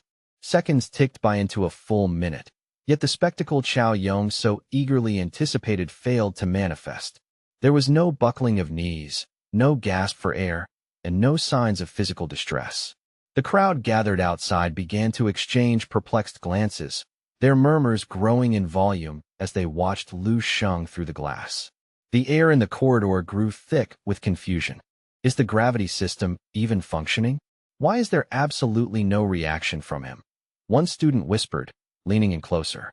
Inside the chamber, Lu Xing remained as straight as a spear, his posture so relaxed it seemed as though the intensified gravity didn't exist for him at all. Then, without warning, the stillness broke. Lu Xing shifted his weight and unleashed a sudden, explosive punch into the empty air. The strike was so powerful that it created a visible ripple in the air, the sonic boom echoing through the reinforced walls and vibrating the very floorboards beneath the feet of those standing outside.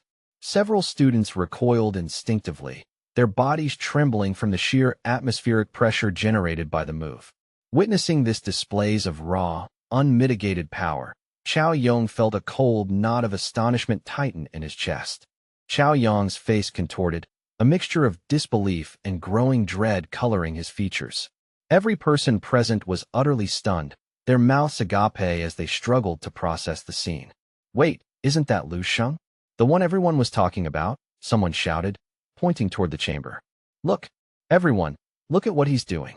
Despite becoming the sudden epicenter of attention, Lu Xing remained completely oblivious to the burgeoning crowd, his mind entirely localized on the flow of energy through his limbs. He moved with the fluid lethality of a predator, sometimes leaping high into the air to deliver a devastating crescent kick, other times blurring into a series of lightning-fast strikes.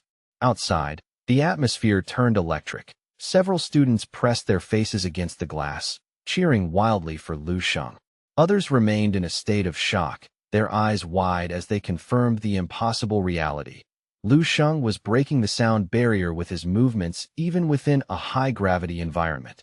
What kind of monster have we been living with? A voice wondered aloud.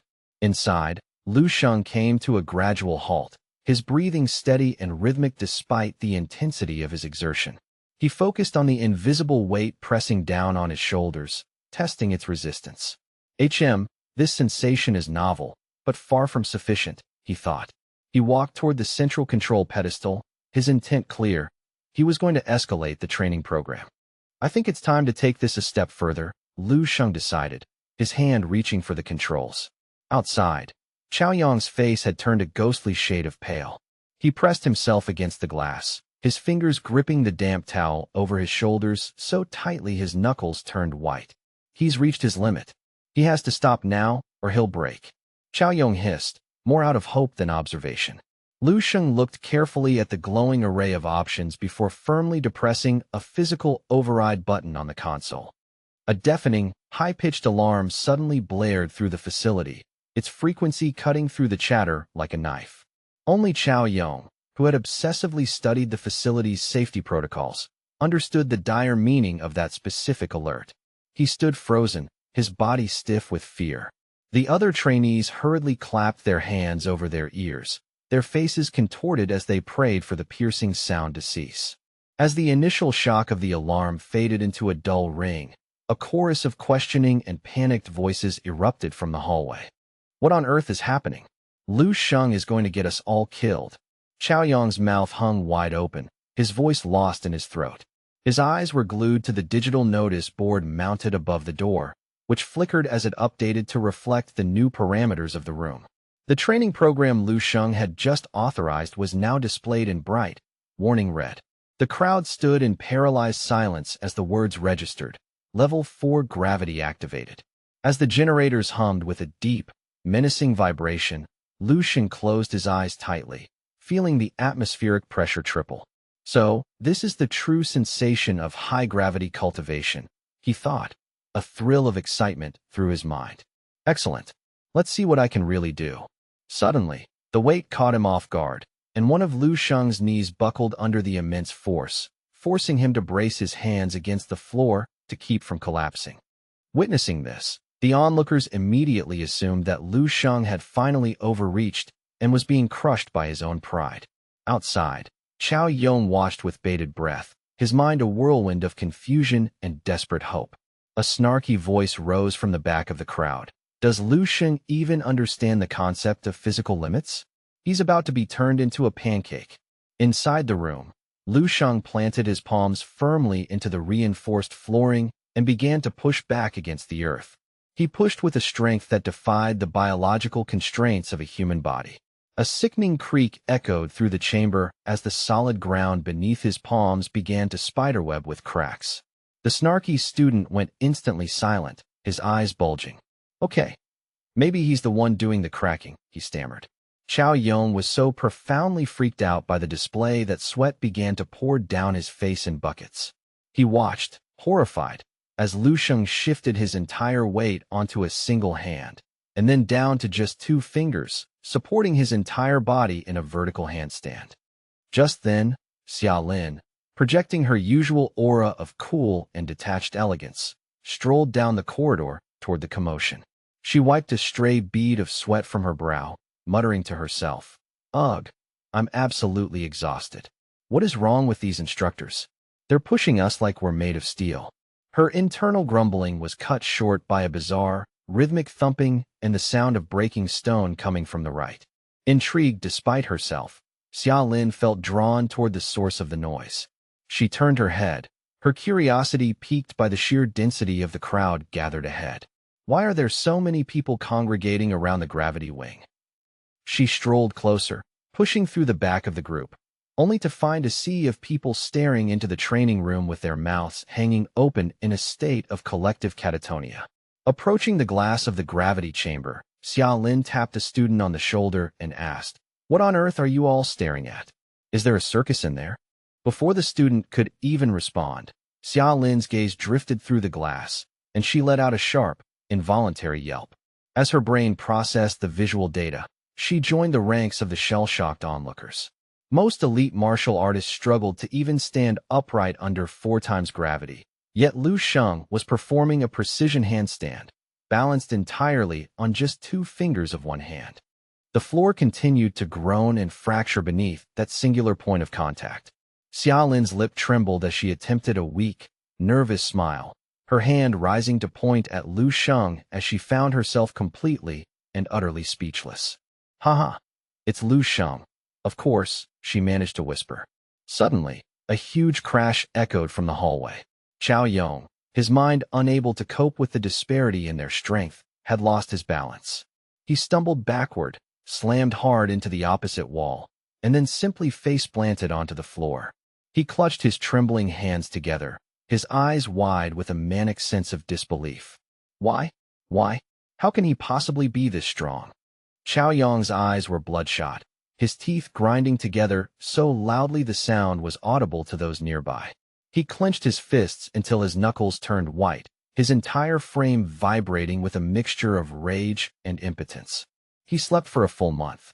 A full month, Chao Yong thought, his mind racing through the fable of the tortoise and the hare. He had convinced himself that through sheer, grinding effort, he could eventually overtake the sleeping genius. But the reality was a nightmare. No matter how hard he crawled, he remained trapped at the bottom of an abyss, while Lu Xing stood at a peak he couldn't even see. Overcome by frustration, he screamed, "I should have surpassed you by now." Inside the room, Lu Xing remained oblivious to the breakdown occurring outside, focusing all his intent on the handstand. Level 4 gravity. It feels too familiar, too comfortable. With a sudden, explosive movement, Lu Xing pushed himself off the floor, performed a tight spin in midair, and landed perfectly on his feet. Ignoring the sweat on his brow, he walked back to the control console and pressed a final, hidden button. The indicator light beneath the button turned a violent, pulsing red. Immediately, a piercing, high-decibel alarm began to blare throughout the training wing, signaling a breach into restricted parameters. The crowd was in a state of absolute frenzy. Level 5. "Oh my god, he's actually trying level 5, someone shrieked. "Get everyone over here now." News of Lu Xing's insanity spread like wildfire. Inside the room, as the weight threatened to crush his very organs, Lu Xing slowly opened his mouth and initiated the natural breathing technique. The hum of the gravity generators became a deafening roar as crowds began to swarm toward the room, their voices a chaotic blend of excitement and terror. All manner of shouts and calls echoed through the hallways without end. "Hey, did you hear? Someone is challenging the red zone. Hurry before he dies." Inside the crushing heart of the gravity room, the atmosphere was suffocating. Lin Xiaoyu stood among the throng, his teeth grinding together as jealousy burned in his eyes like a physical flame, though the people around him were far too focused on the chamber to notice his vitriol. He strode forward, pushing through the crowd. One skeptical student muttered, "Level 5? Is that even possible for a trainee?" Suddenly, a loud shout cut through the noise. "Lu Xing! It's him. He's really back." Yang Yuan joined the surge, her heart hammering against her ribs as she sprinted toward the training room. Upon arriving at the front of the crowd, she gasped, her eyes searching for confirmation through the press of bodies. Is it really him? No way is it truly him. The corridor outside Lu Xing's training bay was now packed so tightly that movement was nearly impossible. Every face was etched with a profound sense of awe and astonishment. Even Yang Yuan struggled to believe the evidence of her own eyes, blurting out, "It really is Lu Xing." Chao Yong remained glued to the glass, his left hand clenched into a white-knuckled fist as his face betrayed a look of absolute, fundamental confusion. Bam! A sudden, heavy sound erupted from within the chamber. It was Lu Xing, testing the physical properties of the air. To any ordinary martial artist, level 5 gravity was a death sentence, a weight that would liquefy their internal organs. But to Lu Xing, it was merely a challenging environment. He jumped, testing his verticality, and then reached out a hand, his fingers splayed as he carefully sensed the resistance of the heavy atmosphere around him. Level 5 gravity finally provides the necessary friction for my current cultivation state, he thought, his mind analytical. In this environment, I can just barely initiate the complex sequences of the eternal star body refining art. Adding a bit more pressure might actually be optimal. Lu Xing fell into a moment of pensive thought, his ultimate goal flashing before his mind's eye.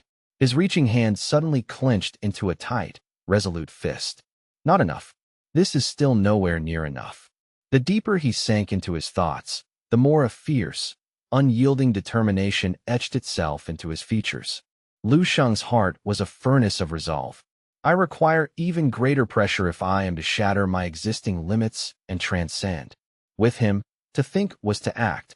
He immediately turned back toward the gravity control panel.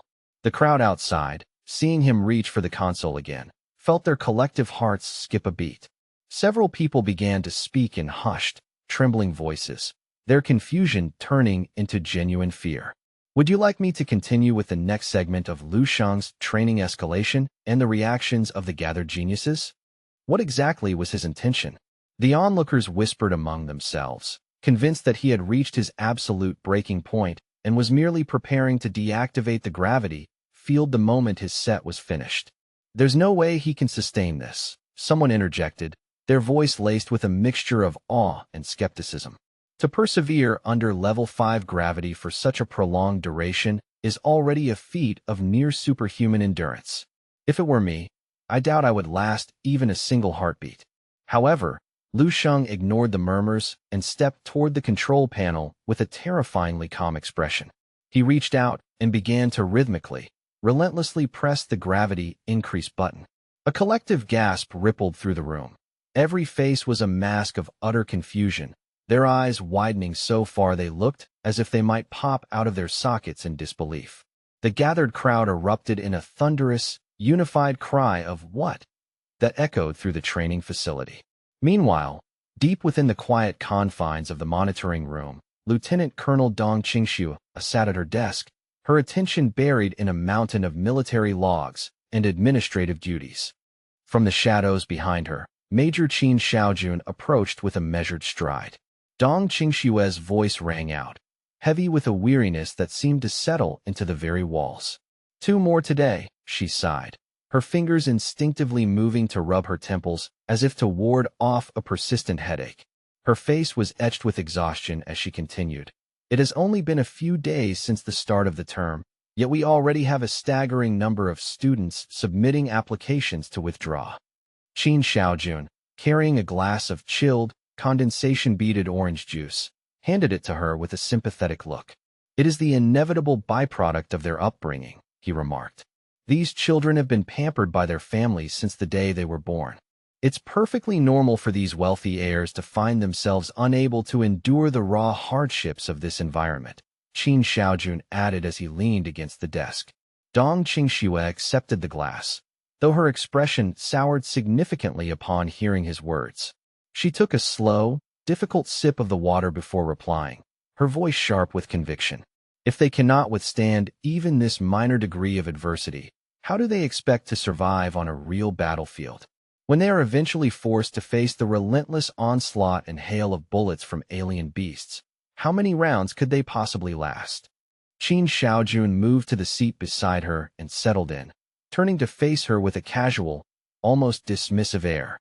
Come now, Qingxiu, you're being far too serious about this, he said, waving off her concerns. The overall quality of this particular batch of students is actually quite impressive compared to previous years. I would estimate that at least 80% of them will have the grit to persevere until the very end of the training cycle. Qin Xiaojun then shifted his gaze toward the flickering surveillance monitors, his eyes suddenly lighting up with interest. He pointed toward a specific feed and said to Dong Qingxiu, "Look at this. It appears someone has already shattered the standing records for both the gravity room and the agility chamber simultaneously." Wait, what? Scanning the live data streaming across the surveillance screen, Qin Xiaojun's eyes widened in genuine surprise, and he leaned forward to examine the figures more closely. Someone actually broke the gravity room record? He muttered, mostly to himself. Beside him, Dong Qingxiu continued to sip her water, though her interest was finally piqued by the shift in his tone. After processing the news, she set her glass down and asked, "Are you referring to Chao Yang's record? I remember his peak was only level 4 gravity, wasn't it?" As his eyes locked onto the name of the individual who had just established the new benchmark, Qin Xiaojun's entire face transformed into a mask of pure astonishment.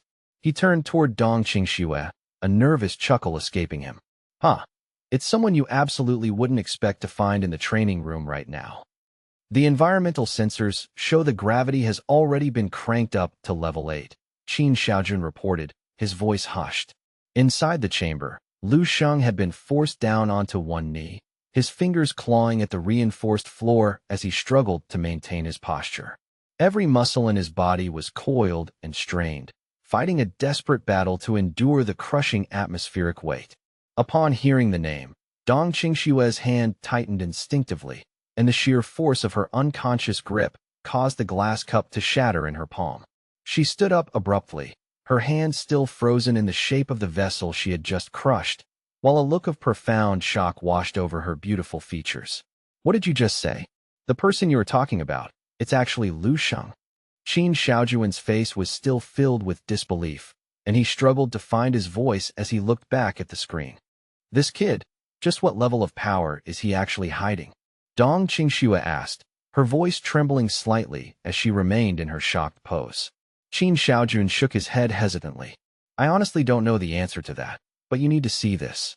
Just look at the live image of Lu Sheng on the monitor." Dong Qingxue's expression shifted from shock to a strange, intense focus as she declared, "The anomaly we've been searching for has finally appeared before us." Inside the training room, the sheer force of the gravity was attempting to flatten Lu Sheng, making the air itself feel like solid lead. Sweat poured off him in heavy rivulets, and his breathing had become incredibly labored, sounding like a blacksmith's bellows in the small space.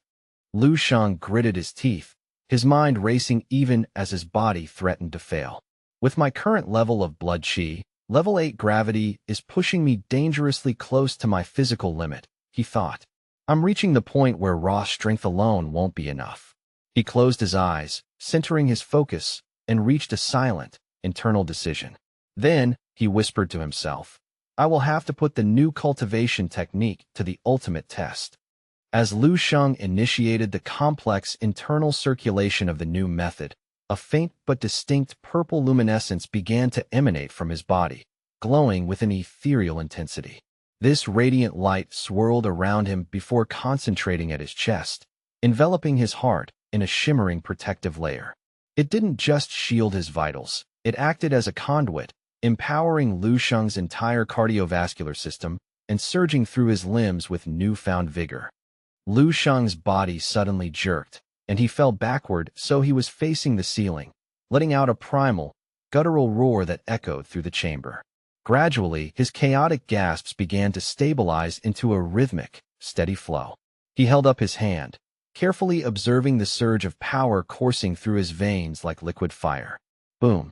Just by establishing a solid heart core, his blood qi had effectively ascended to a whole new level of density. It was extraordinary. This is the true essence of the divine illumination Vajra Sutra. Realizing the profound potential of this technique, a confident smirk played across Lu Sheng's lips.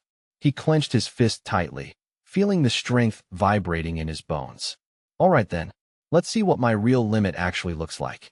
The witnesses outside had not even begun to recover from the initial shock when they saw Lu Sheng rise and begin walking toward the control panel once more. At this sight, the crowd was paralyzed, not knowing how to react. They could only stare at Lu Sheng's retreating back with expressions of sheer incredulity. What is he trying to do now? Has he lost his mind? It's already at level 8. Does he seriously intend to go even further? Under the terrified gazes of hundreds of his peers, Lu Sheng reached out and, with clinical precision, increased the gravity level once again. The strain on the room's structural integrity became visible almost instantly. Even the high-density reinforced glass surrounding the chamber couldn't withstand the localized pressure, and long, jagged cracks began to spiderweb across the transparent walls. At the sight of the fracturing glass, the crowd was seized by horror.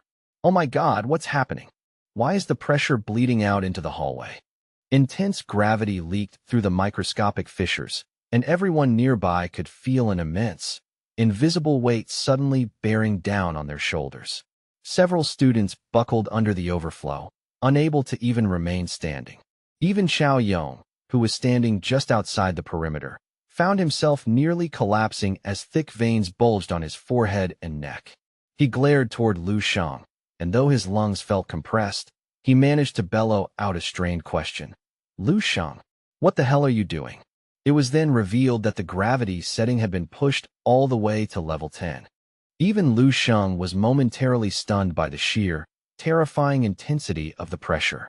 It felt as though a mountain was resting directly on his spine, pinning him so firmly that he found it impossible to even lift his torso from the floor. Lu Sheng's entire body was slammed onto the ground, sucked down by the irresistible force. Immediately, Deep fissures appeared in the floor around him, pinned to the cold surface. The agony radiating from his bones was transmitted directly to his brain, sparking a momentary flash of survival-based terror.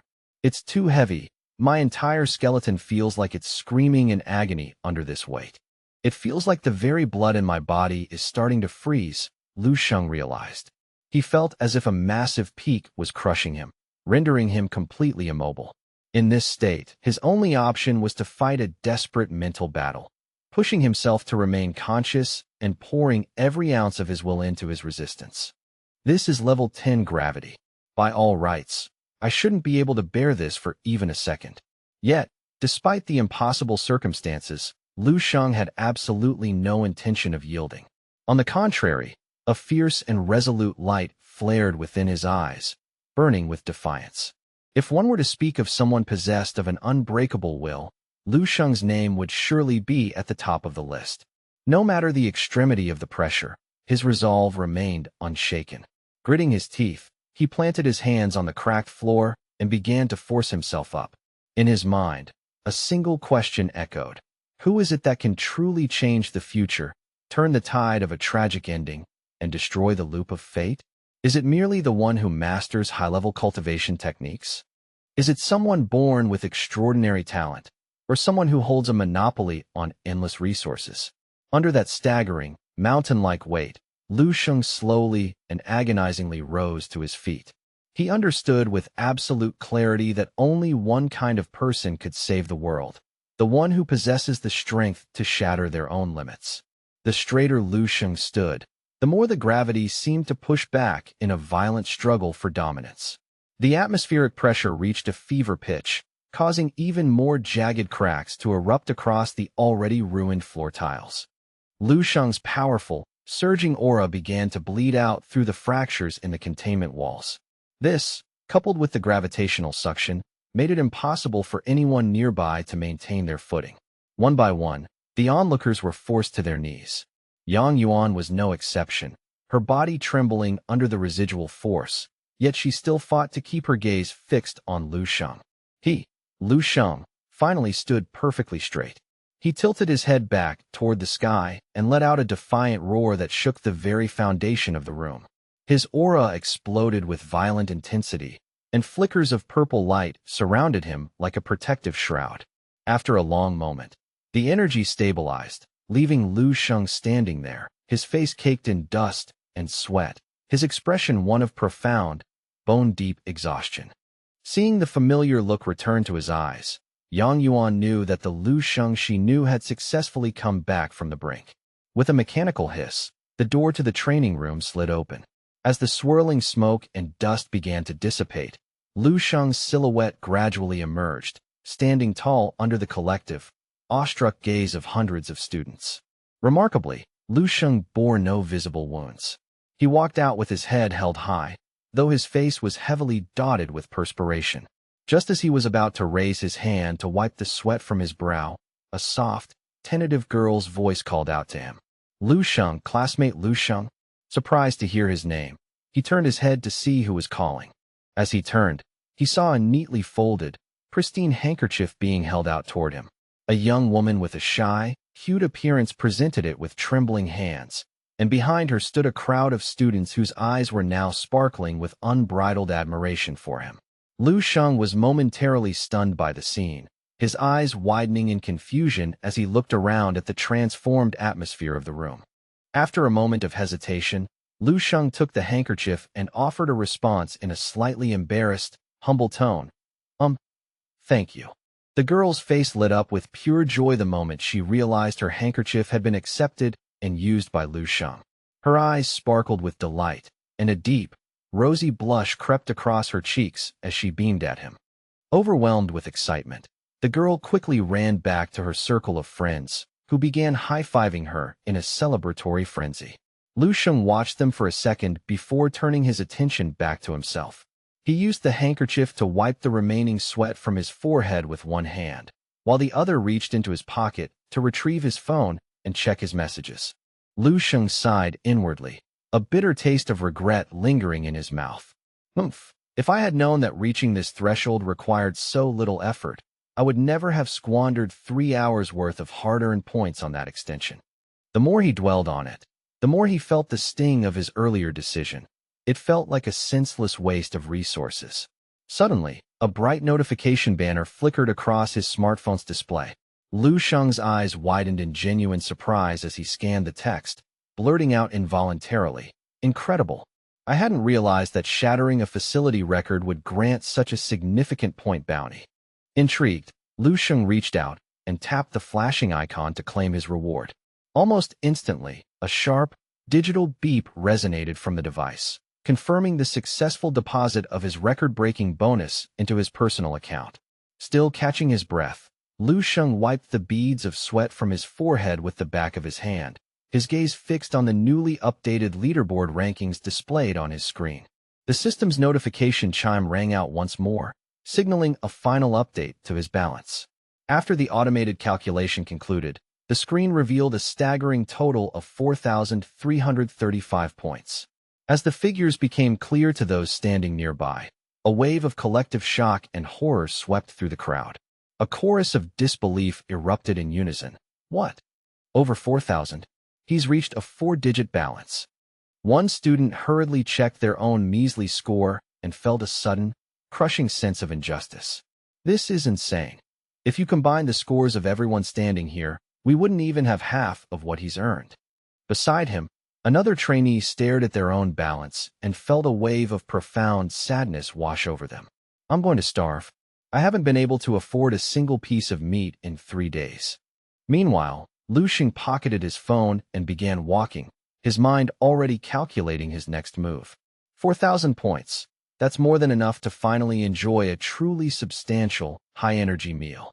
As Lu Sheng approached the gathered masses, the crowd instinctively parted like the Red Sea. He's coming. Look out, he's headed this way. The warning passed from one person to the next, and as if guided by an invisible force, every student scrambled to the sides, clearing a wide, unobstructed path for him to walk through.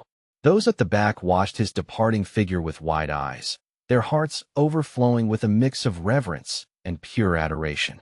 Once Lu Sheng had gained some distance, the spell seemed to break, and the entire group began to trail after him, unwilling to let this legend out of their sight. The students hurried to keep pace, whispering fervently among themselves as they followed. It seems that no matter where he goes, Lu Sheng will always be Lu Sheng, a league of his own. Where could he possibly be going next? Yang Yuan wondered aloud, watching Lu Sheng's back with a complicated expression. She found herself unable to find the courage to even step forward and offer a simple greeting. Her eyes were wide with a shock that hadn't quite faded. She was struck by how Lu Sheng seemed to radiate an almost oppressive, domineering aura, his sense of presence so powerful it felt physical. All around her, the air was thick with praise for his feat, 10 times gravity. That's not just talent, he's a literal monster. Terrifying, absolutely terrifying. The procession continued, with Lu Sheng leading and hundreds of awestruck students following in his wake.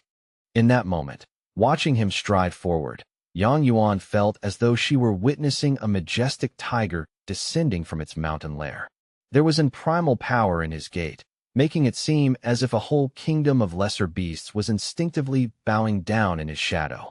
To her, it looked like a sovereign predator carving a path through the wilderness while the rest of the world struggled just to breathe in the air he left behind. Beside her, Yang Yuan's friend stood completely flabbergasted, scratching his head in total bewilderment. What in the world is happening? Why is everyone following him like he's a prophet?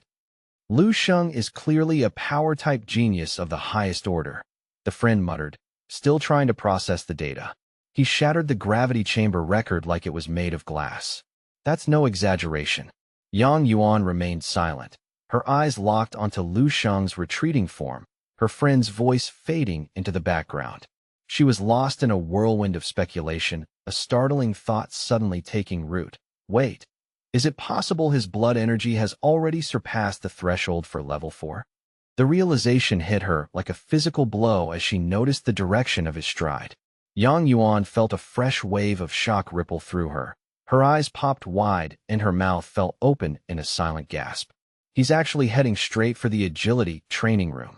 Inside that specific facility, The atmosphere was already tense, with lethal-looking red lasers flashing sporadically from the ceiling, creating a hazardous web of light. Inside the chamber, Meng Jinhe was pushing himself to the absolute limit. His body was a blur of motion as he attempted to dance between the searing beams, his clothes occasionally singed as he narrowly avoided the high-speed laser pulses. Suddenly, a stray laser zipped through his guard with pinpoint accuracy, striking Meng Jinhe square on the shoulder. He collapsed to the floor instantly, the session coming to an abrupt halt as the safety protocols engaged. A synthesized voice echoed through the room. Training sequence complete. Final achievement rating, 87%. Difficulty level, Stage 2. Lying flat on his back, Meng Jinhe let out a massive, ragged sigh of relief, his chest heaving.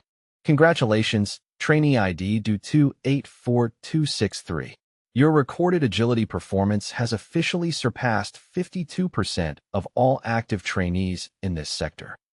The system confirmed the end of the session. Meng Jinhe sat up and smoothed back his sweat-dampened hair, a confident, self-satisfied smirk spreading across his face. In the agility chamber, every score was automatically transmitted to the Martial Arts Alliance's central terminal, allowing a trainee to verify their standing on the World Agility Rankings at any moment. Exhilarated by his performance, Meng Jinhe calculated that he had just outpaced half the global population. That's got to be billions of people I've left in the dust, he mused. Standing tall, he strutted toward the exit, his eyes narrowed with pride. There truly is a natural hierarchy, he thought. With my innate speed talent and Instructor Chen's personal guidance, the gap between me and the common crowd has become an unbridgeable chasm. The more he contemplated his own brilliance, the more arrogant Meng Jinhe's posture became. The others are lucky they even get to watch me train, he thought smugly. However, as he stepped out of the room with a practiced swagger, expecting a wave of cheers and admiring looks, he was met with a chilling silence. The hallway was empty of the usual fanfare, leaving Meng Jinhe standing there in a state of total, awkward confusion. He eventually spotted a massive crowd congregating at the far end of the corridor, moving in the opposite direction. What's going on?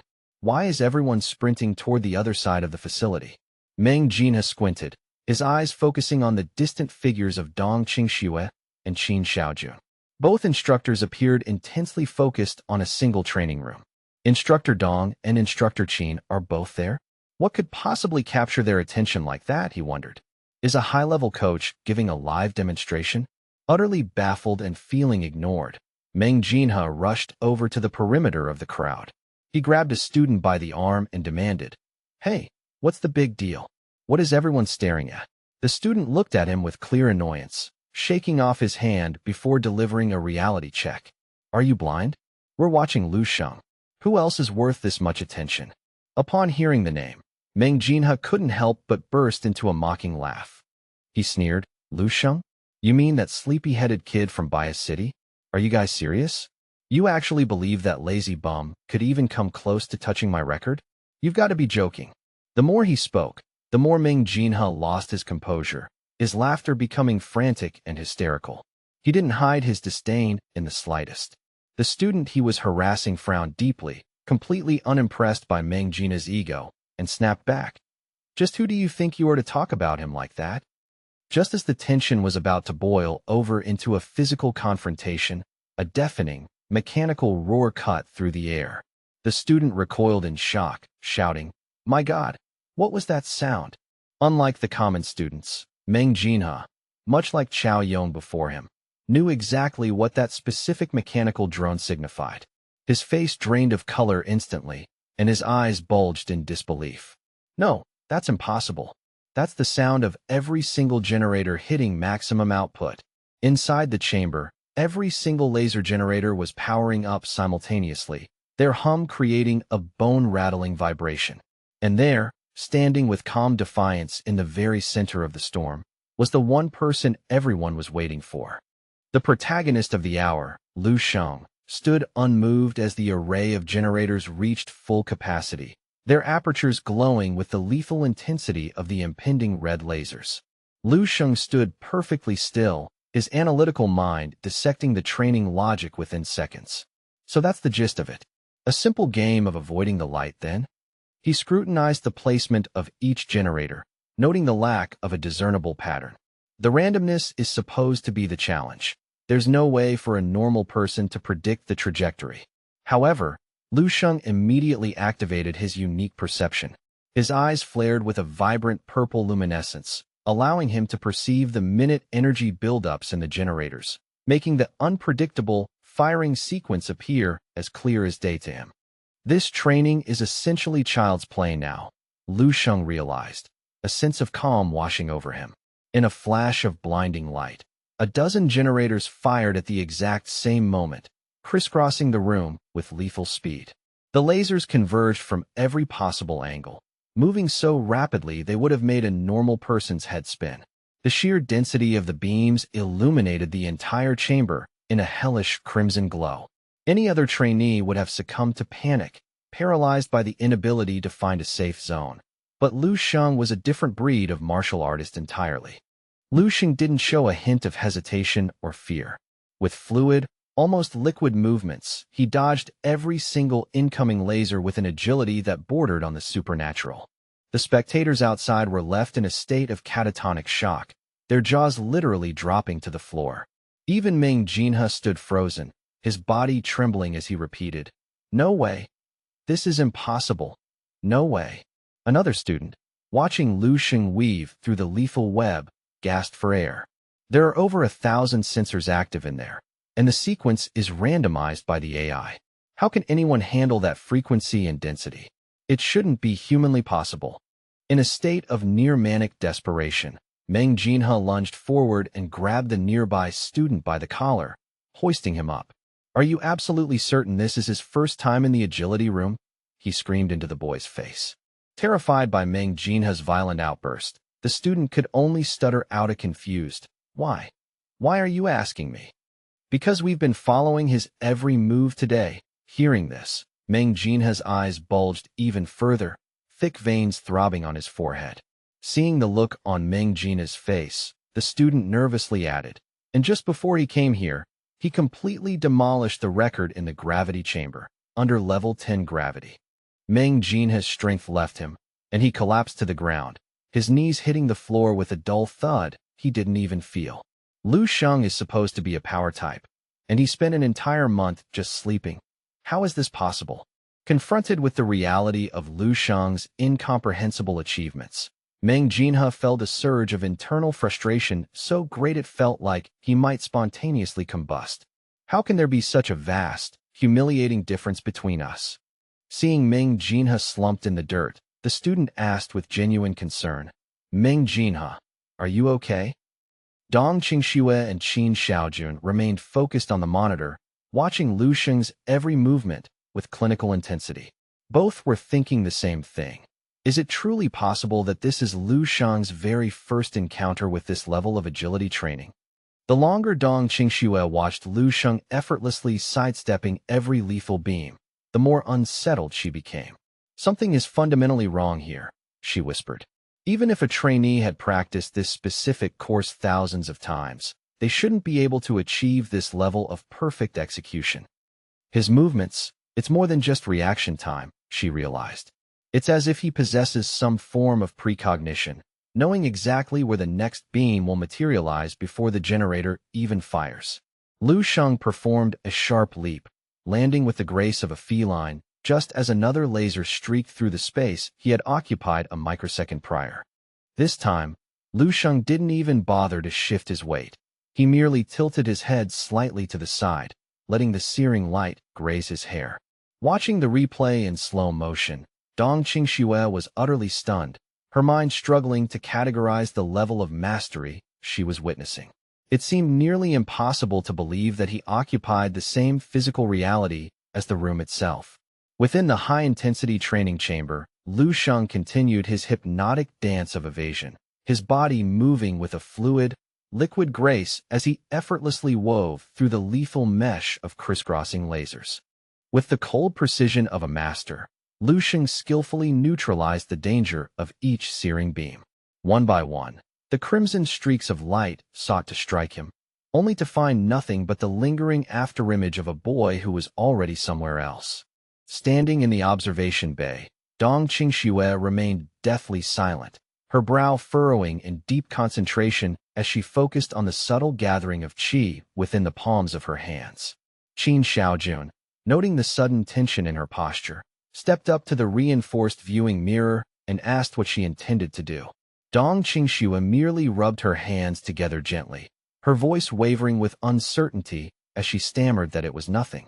Despite her denial, she couldn't shake the nagging sensation that something was profoundly strange about the boy.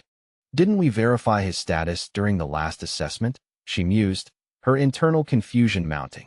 How is it possible for a martial artist of this caliber to exhibit absolutely zero reaction to spiritual energy? The urge to test him again surged within her, even as she berated herself, wondering if she was becoming a complete idiot for doubting her own eyes. The monitoring display flickered, showing that the completion progress for Body Technique Stage 2 had already reached 62%. Lu Sheng moved with the nimbleness of a predator, dodging each flickering laser beam, while a sense of exhilaration filled his chest. This level of training is exactly what I needed, he thought to himself. I can feel the latent potential in my muscles. I can move even faster. The automated system's voice boomed through the facility, announcing that Lu Sheng had successfully cleared Body Technique Stage 2. A wave of frantic whispering broke out among the spectators. Incredible! He finished the entire second stage in a matter of minutes. One student gasped. Another added. It felt like he just breezed through it without any effort at all. Is it just me?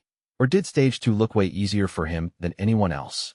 Qin Xiaojun turned his head slightly, his eyes still glued to the screen as he interjected. It wasn't simple at all. It only looked that way because Lu Sheng moved with such absolute efficiency that he didn't even break a sweat. His body technique has clearly reached a state of near perfection. Dong Qingxue, her eyes narrowed in observation, replied softly. On the contrary, the simplicity is an illusion. I want to see exactly how far his limits can truly be pushed. Qin Xiaojun couldn't help but let out a short, appreciative chuckle. Haha.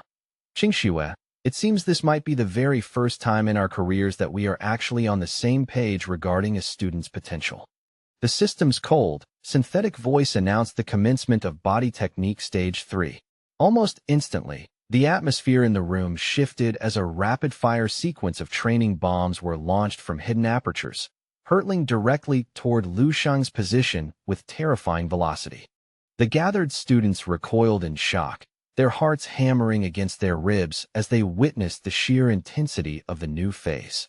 The sudden escalation in difficulty was visible to everyone in the room.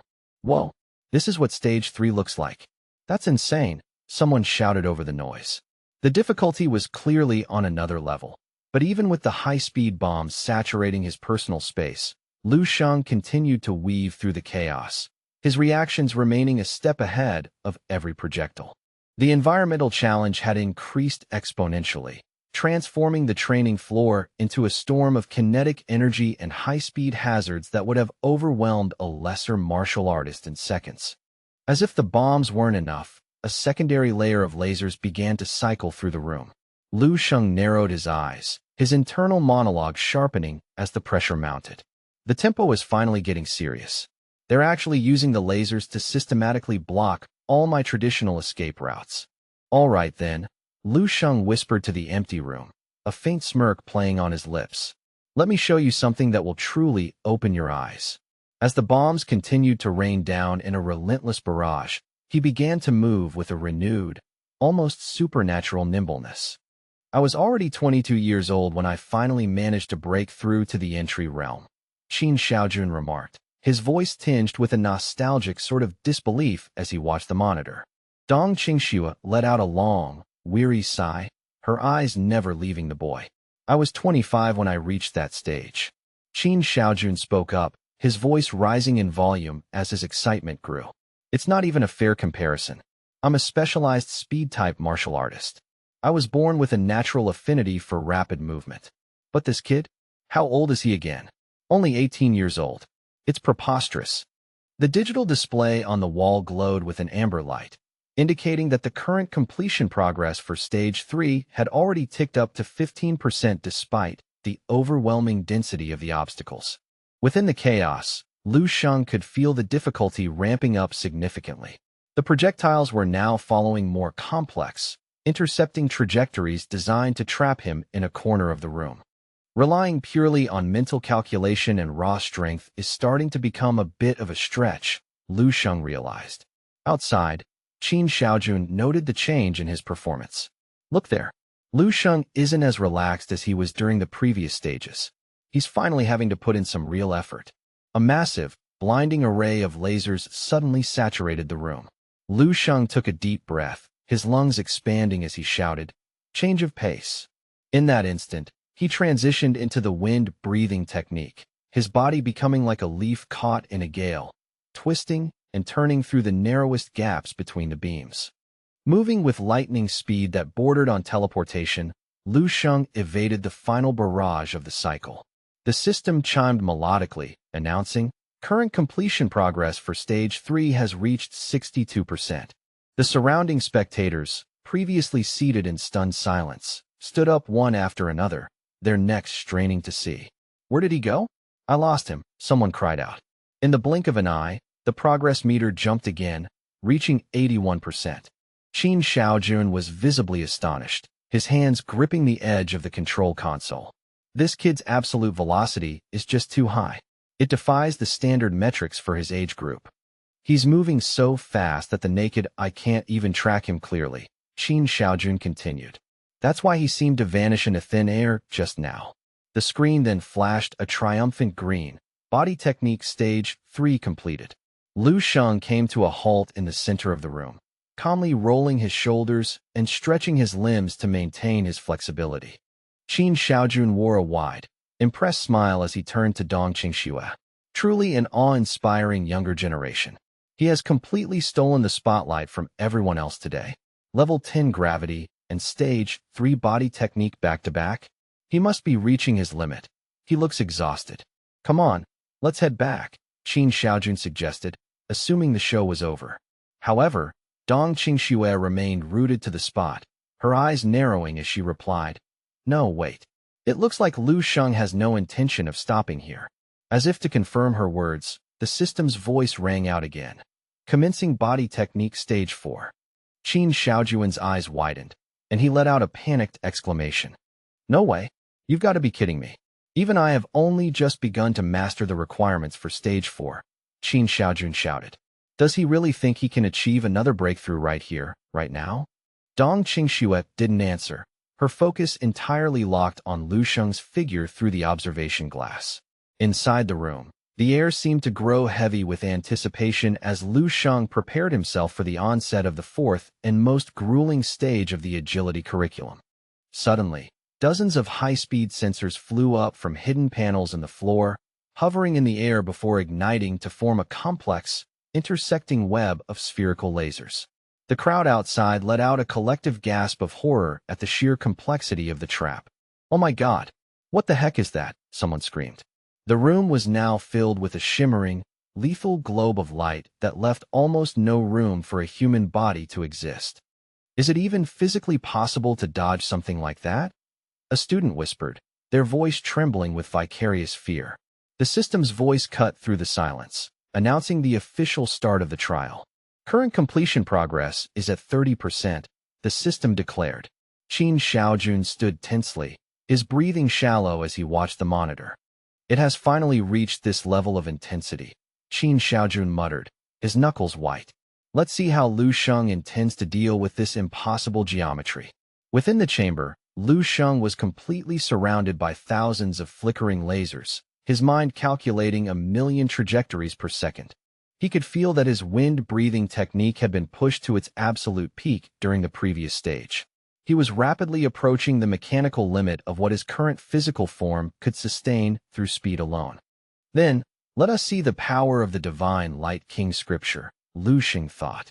In an instant, his entire body was enveloped in a vibrant, surging green energy that seemed to emanate from his very soul. Immediately following the surge of energy, he manifested a dense, obsidian sphere of concentrated force around himself.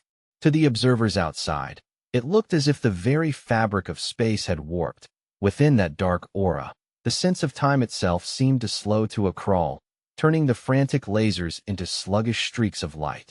If my memory serves me correctly, in the specialized and esoteric lexicon of a professional spiritualist, this heightened state of awareness is precisely defined as time perception. It is a rare cognitive acceleration that allows the mind to process reality at a rate far beyond the biological norm. Lu Sheng's movement speed had reached such a staggering velocity that it began to tear at the fabric of visual continuity, leaving behind a series of blurred, ethereal afterimages that flickered like ghosts across the training floor. This phenomenon is the physical manifestation of a profound qualitative transformation that occurs when spiritual power reaches a certain critical density.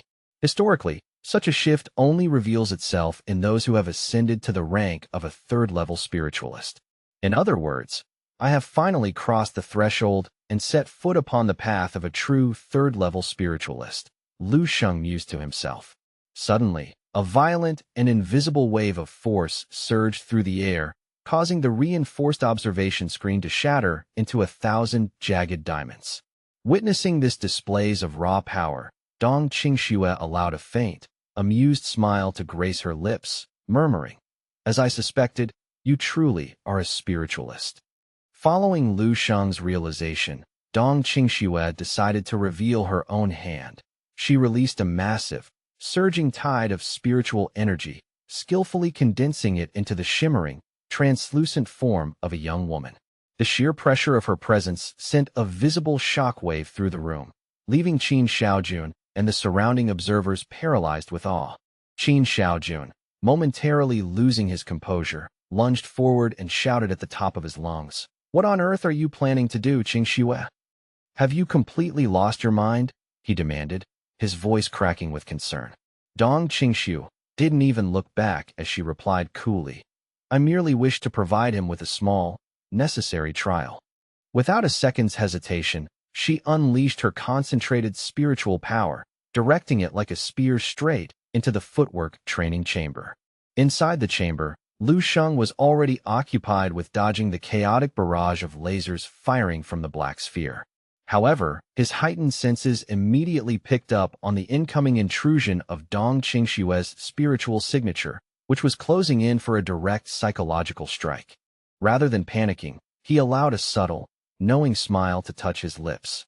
With a casual, almost dismissive flick of his wrist, he prepared to counter the instructor's interference. The simple gesture acted as a massive kinetic dampener, instantly dissolving the intrusive force. The backlash was so sudden and severe that Dong Qingxue suffered a sharp internal jolt, forcing a stifled groan from her throat. She had no choice but to admit her findings in a voice heavy with newfound respect. "Lu Sheng, you are indeed a spiritualist of extraordinary caliber. Your latent spiritual power is not inferior to my own in the slightest." Her candid admission left Qin Xiaojun standing beside her in a state of catatonic shock, his mouth hanging open and completely devoid of words.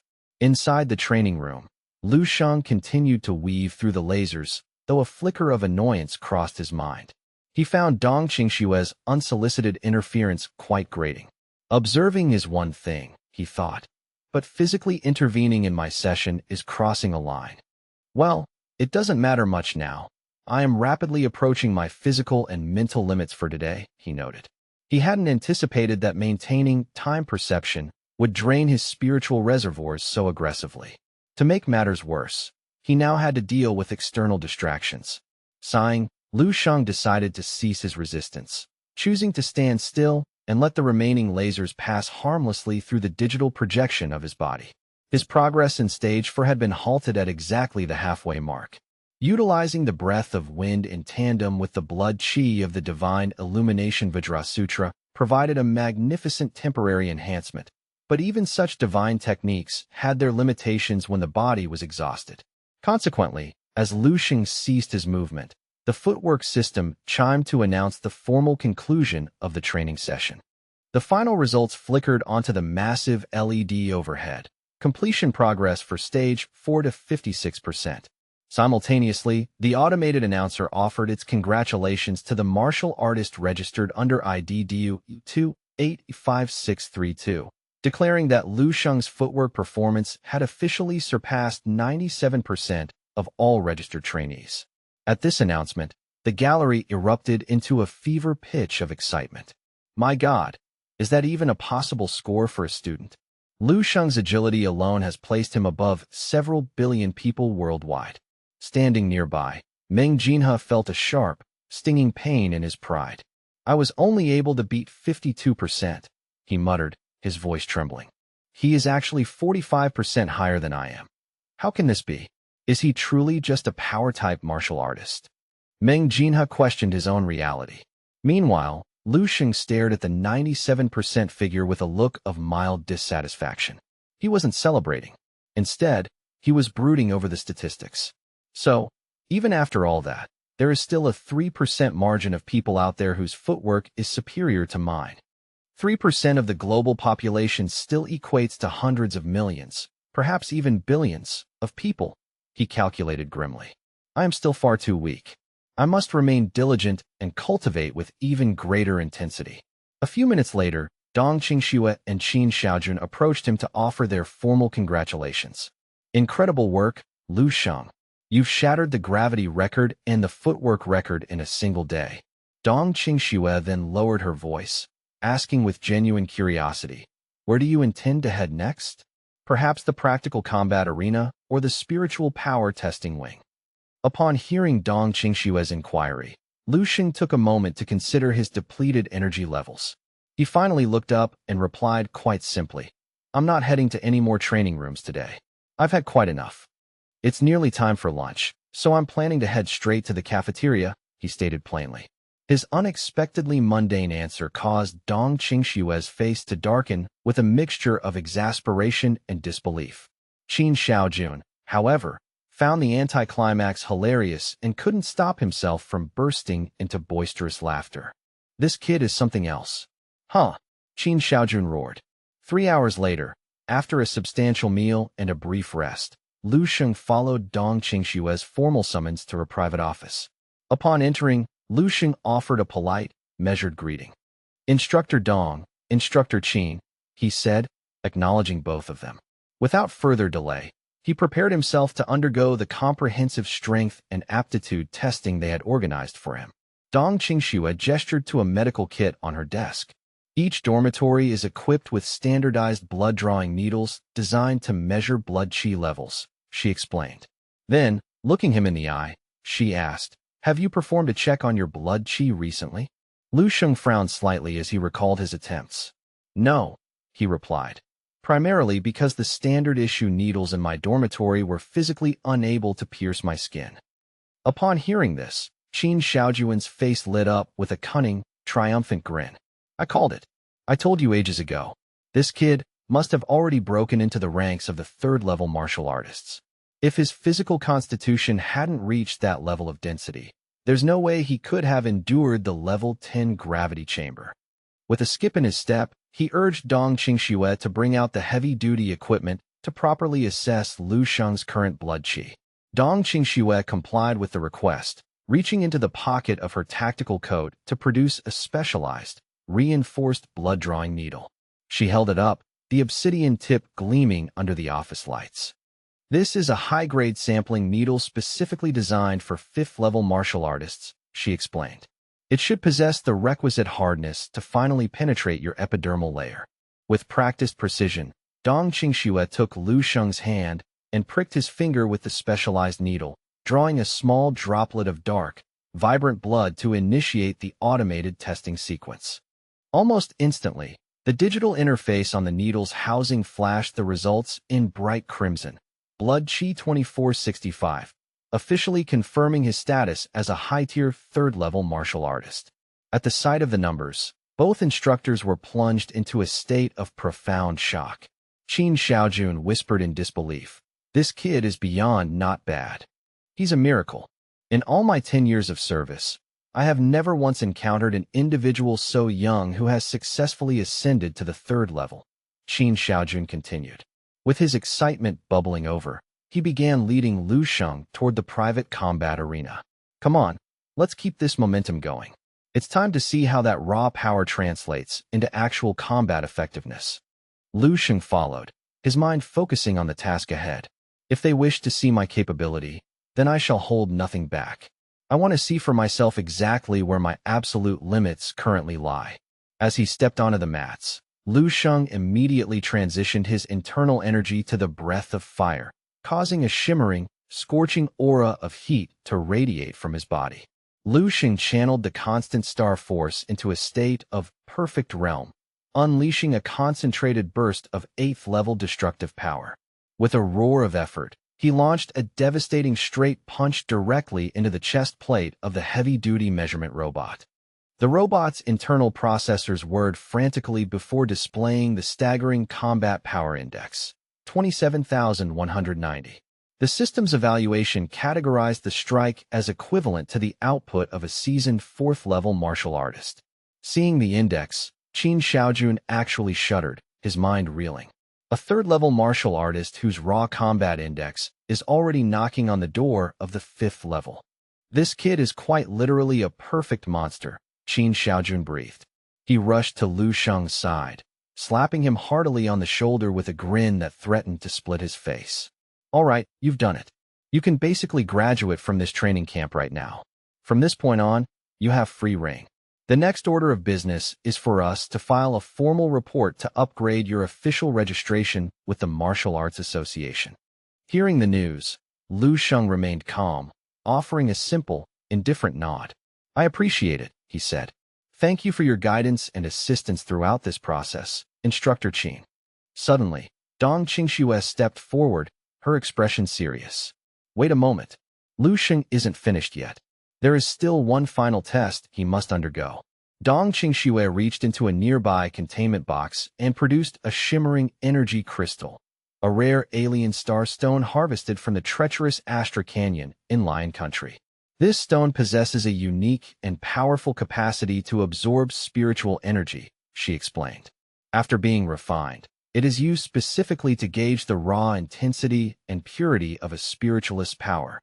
As she reached out to touch the stone, she added, simply place your hand upon it and allow it to draw out your energy. We will have an accurate reading in seconds. The crystal pulsed with a rhythmic light, displaying Dong Qingxue's current level and spiritual power index on the nearby console. Qin Xiaojun leaned in and let out an appreciative exclamation. Wow, Qingxue, has your strength increased again? Even the purity of your spiritual signature has significantly improved. I recall your last reading being barely over 3 points. Hearing his remark, Dong Qingxue allowed herself a small, mocking sneer. Do you honestly think I'm like you, Qin Xiaojun? Spending my days just eating and waiting for death to find me. Insulted by her jab, Qin Xiaojun immediately flared up.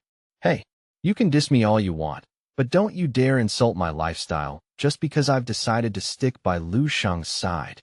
Ignoring his outburst, she maintained her grip on the crystal, steadily pouring her own spiritual energy into the stone to demonstrate the process to Lu Sheng. Qin Xiaojun leaned over and whispered skeptically, Look, if you told me Lu Sheng was half as strong as you, I might buy it. But there's no way his spiritual power is on your level. I'm not falling for that. Thoroughly annoyed by his constant chatter, Dong Qingxue snapped her head around with a sharp frown. Qin Xiaojun, will you please stop bothering people and be quiet for once? Without warning, the luminescence surrounding Lu Sheng surged with violent intensity, radiating a brilliant, prismatic glow that saturated every corner of the testing chamber. The air itself seemed to vibrate under the pressure of his manifesting will, casting long, flickering shadows against the reinforced walls as the light reached a blinding crescendo. Dong Qingxue gasped in sheer, unadulterated shock, her breath catching in her throat as she struggled to process the impossibility unfolding before her. On the monitoring console, the energy stone flickered and stabilized, displaying Lu Sheng's raw statistics in stark, digital lines. Spiritual power intensity at 1,356. Spiritual purity at 203. Dong Qingxue stared at the screen, her mind reeling. A purity rating of 203 was not merely high. It was more than 5 times the standard density found in most high-level spiritualists. In the world of spiritual cultivation, every single increment of purity is notoriously difficult to achieve, requiring years of grueling mental refinement and absolute focus to shave away the slightest impurities from one's consciousness. To understand the scale of this feat, one must imagine taking a thick, heavy towel and folding it repeatedly, then compressing it with relentless force until it is no larger than a tiny coin. Now, imagine attempting to multiply that level of extreme density by 5. It was a feat that defied the conventional laws of mental stamina. Dong Qingxue felt a cold sweat breaking out across her brow as she recalled her own journey, remembering how she had toiled for 2 agonizing years of meditation just to increase her purity by a single point. And yet, Lu Sheng, standing before her with such calm indifference, was only 18 years old. The sheer scale of his potential was nothing short of monstrous. Calling Lu Sheng a mere genius felt like a profound understatement of his reality. While Dong Qingxue struggled to find the words to categorize such an anomaly, Qin Xiaojun suddenly shattered the silence with a bizarre, high-pitched yell of excitement, causing Dong Qingxue's expression to darken in irritation. He's too handsome. Absolutely incredible. This kid is super handsome in action. Dong Qingxue delivered a swift, silencing punch to the top of Qin Xiaojun's head before turning her intense gaze back to Lu Sheng, her voice low and inquisitive. Tell me truthfully, have you ever had a formal mentor, or have you previously studied advanced spiritual power cultivation techniques? Lu Sheng met her gaze and replied with practiced honesty. Yes, I have a mentor. He has provided me with a specialized cultivation technique, along with the specific skills and methodologies required to wield my spiritual power effectively. Upon hearing Lu Sheng's admission, Dong Qingxue finally allowed herself to exhale, a long-held breath of relief escaping her lips as a weight lifted from her shoulders. She reasoned that having a high-level mentor made his progress somewhat logical. Had Lu Sheng achieved this level of mastery entirely through self-instruction, she wouldn't have been able to accept it without questioning her own reality. Even with a mentor's guidance, Dong Qingxue said, her voice softening, your innate talent is still undeniably extraordinary. By the way, your spiritual awakening must have occurred quite recently, correct? Lu Sheng nodded casually. Yes, it has been less than 3 months since I first awakened. Lu Sheng's nonchalant response struck Dong Qingxue and Qin Xiaojun like a physical blow, leaving them both momentarily paralyzed in a stunned silence. It took several long seconds for them to regain their composure. Dong Qingxue cleared her throat, her voice trembling slightly. Awakened for only 3 months, and already possessing third-grade spiritual power with such terrifying purity. Even within the annals of the Spiritualist Association, it would be difficult to find a freak of nature comparable to you. Lu Sheng looked up, a hint of genuine curiosity touching his features as he asked, I wasn't aware that spiritualists maintained their own dedicated association as well. Dong Qingxue nodded, explaining the distinction. Indeed, they operate independently of the standard martial artist association hierarchy. This separation exists because the process of spiritual awakening is considered far too mysterious and unpredictable for conventional classification. You must understand, Dong Qingxue added, that although our dragon country possesses a massive population, those who successfully awaken as spiritualists with actual viable talent account for less than 1% of the citizenry. As she spoke, she reached up and unclasped the intricate necklace from around her throat. It is possible your mentor deliberately withheld this information to prevent distractions from clouding your cultivation. After all, excessive worldly knowledge can often lead to mental clutter, which in turn degrades the purity of one's spiritual essence. However, for a genius of your caliber, it is my sincere hope that you will consider joining the association formally. The association is prepared to provide you with a vast array of resources to accelerate your growth. Dong Qingxue held out the necklace to Lu Sheng, the metal gleaming in her palm. This is my personal token. Present it to the association, and they will grant you the level of support befitting your rank. Lu Sheng accepted the token, turning it over in his hand before speaking softly.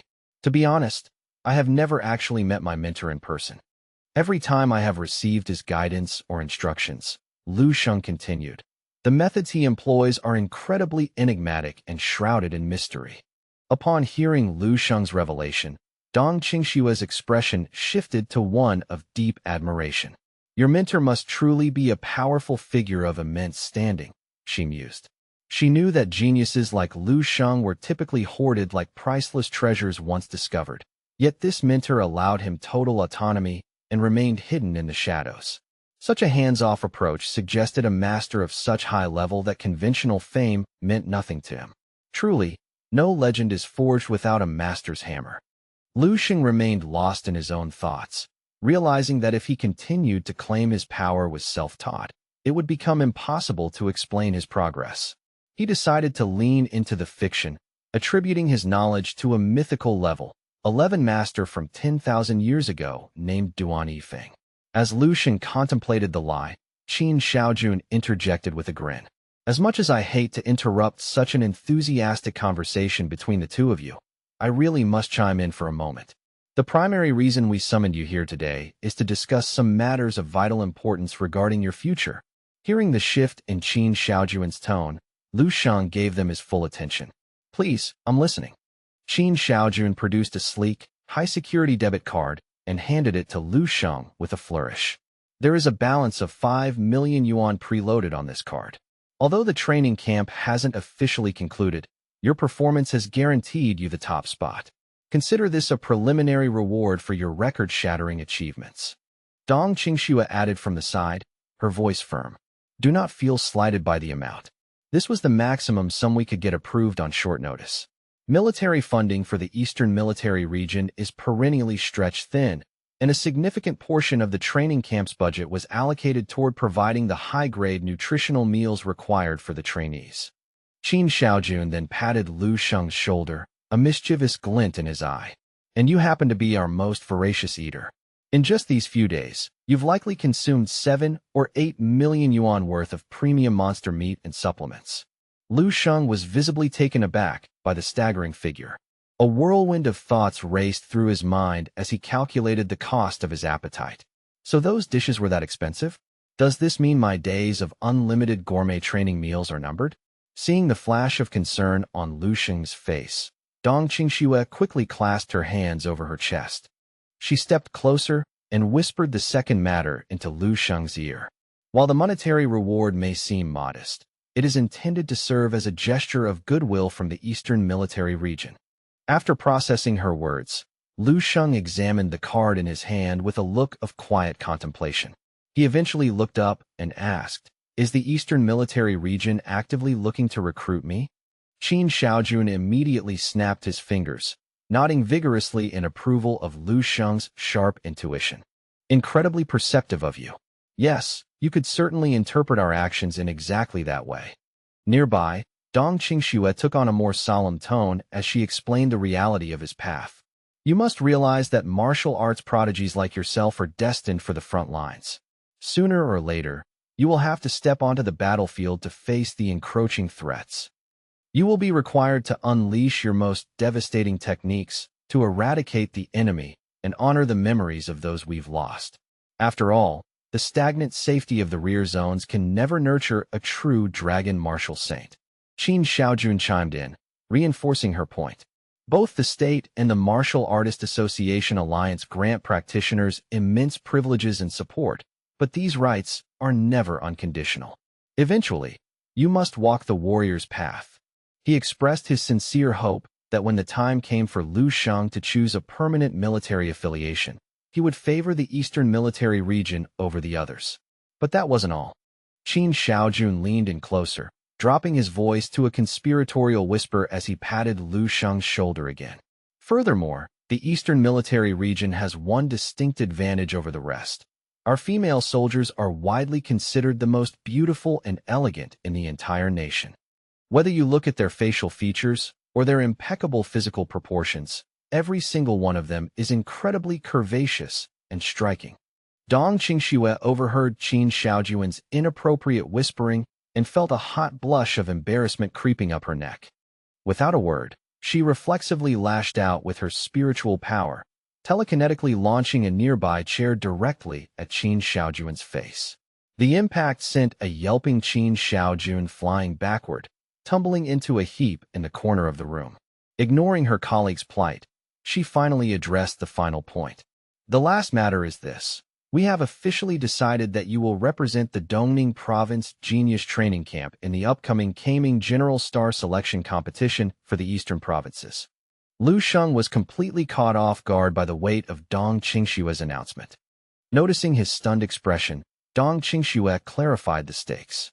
Every year, all provinces within the eastern region convene their respective genius camps.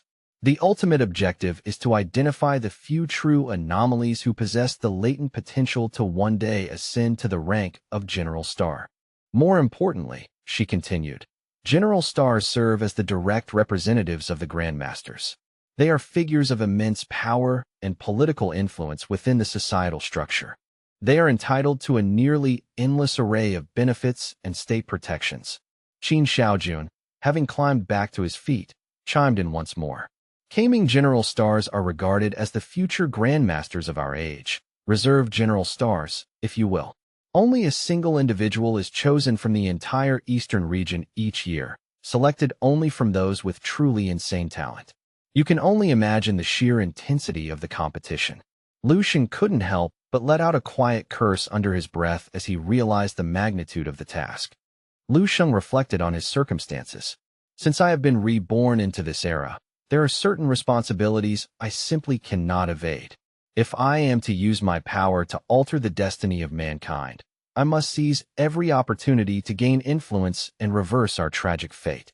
Suddenly, Qin Xiaojun placed a reassuring hand on Lu Sheng's shoulder, conveying his and the head coach's absolute faith. If even a talent like yours cannot succeed, then I believe Dongning Province has no hope left.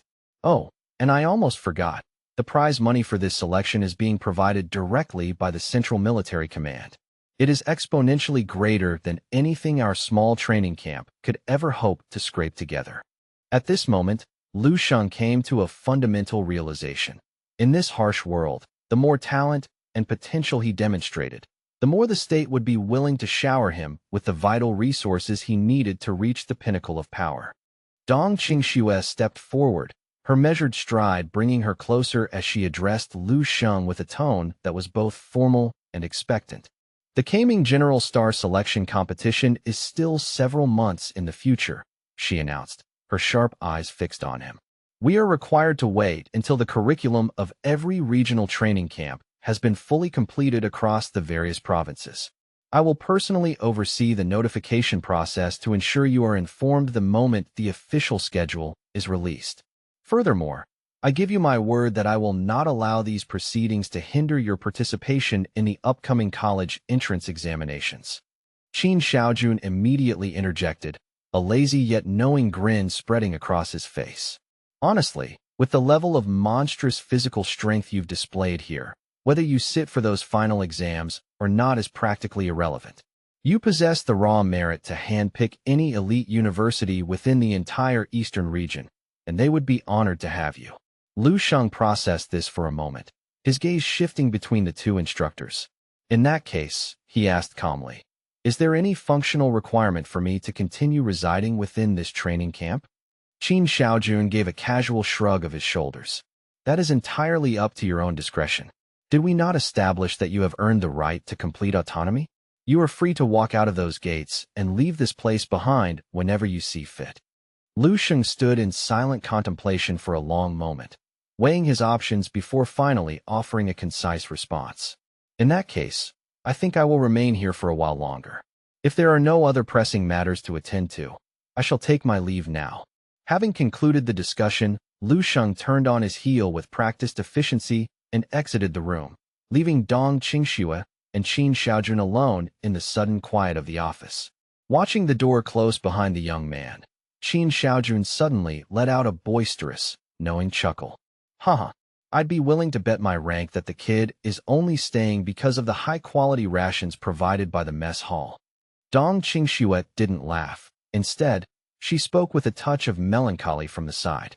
I never imagined the day would come when I would feel a genuine, sharp pang of jealousy towards someone else's raw, natural talent.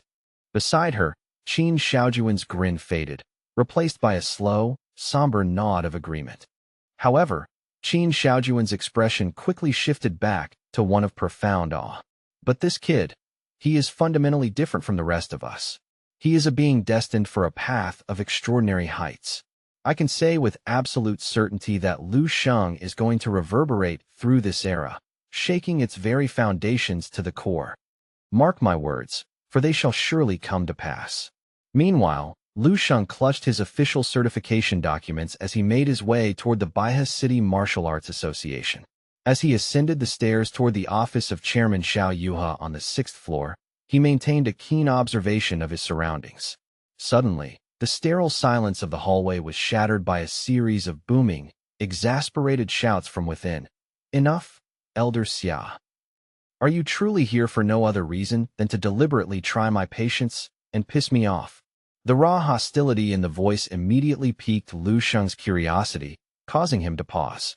Immediately afterward, the chairman's personal secretary emerged from the office, offering a polite and relieved greeting to the young visitor.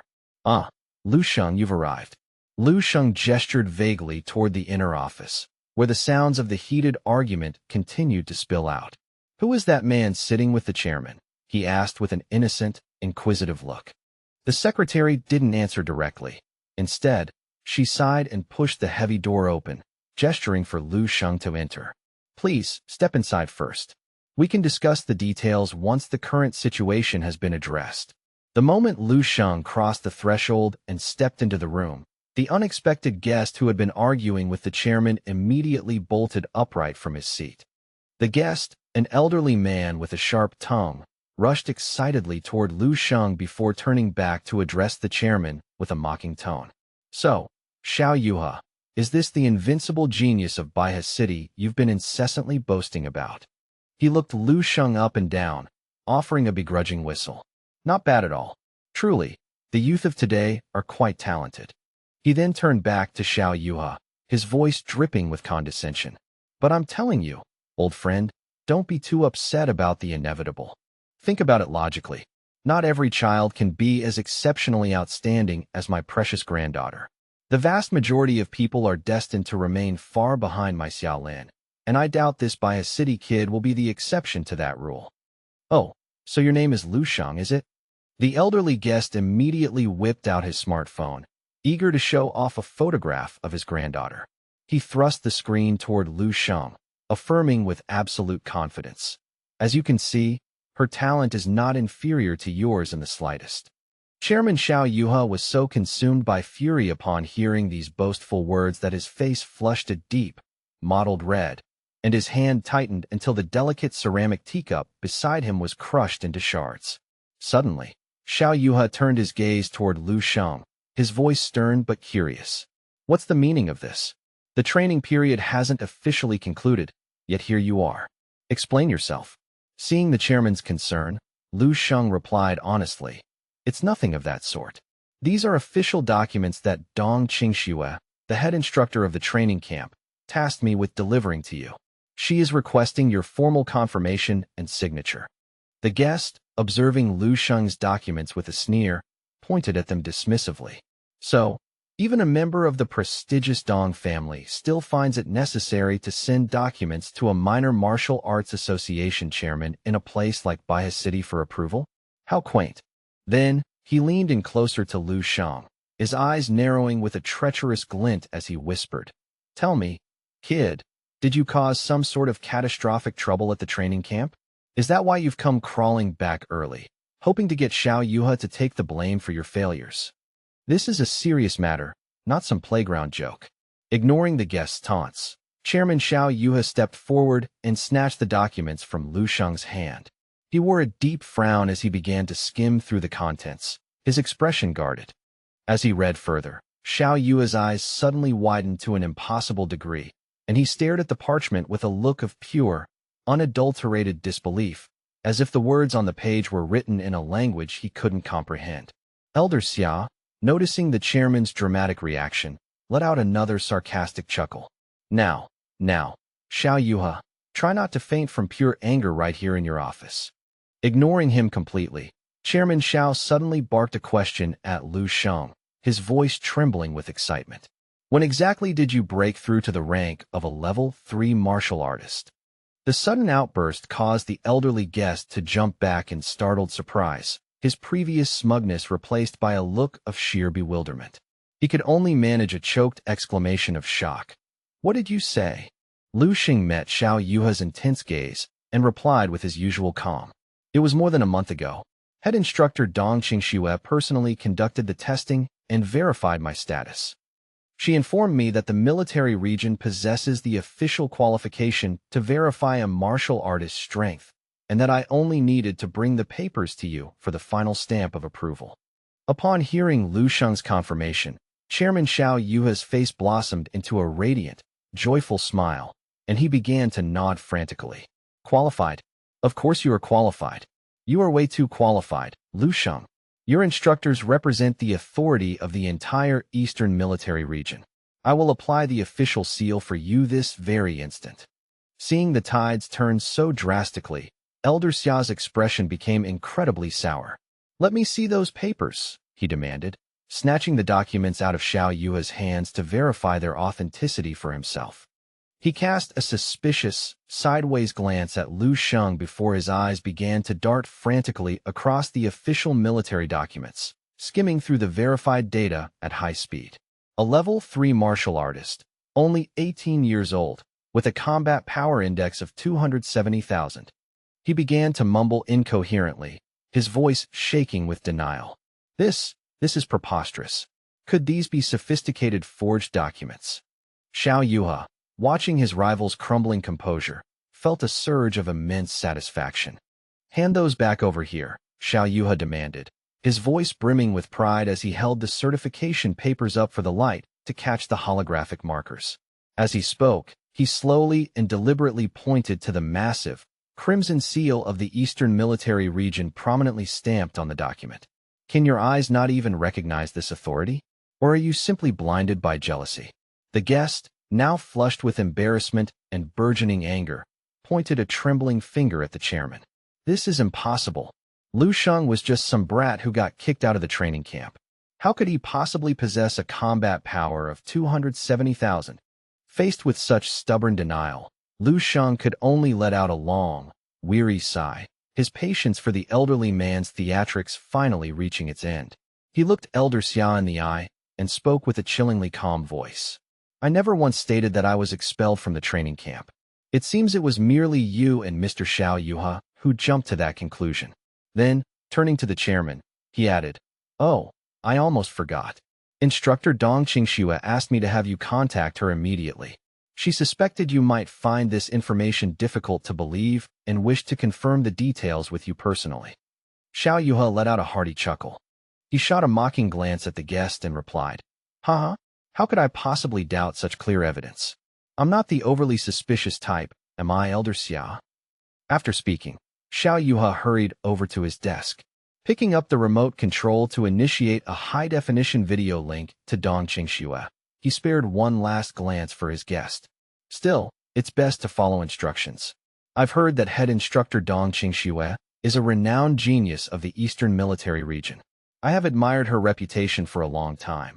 Why don't we see her in person?" A moment later, the connection was established, and the sharp, professional visage of Dong Qingxue appeared on the large wall-mounted screen. "Lu Sheng, have you reached home safely?" she asked softly before adding.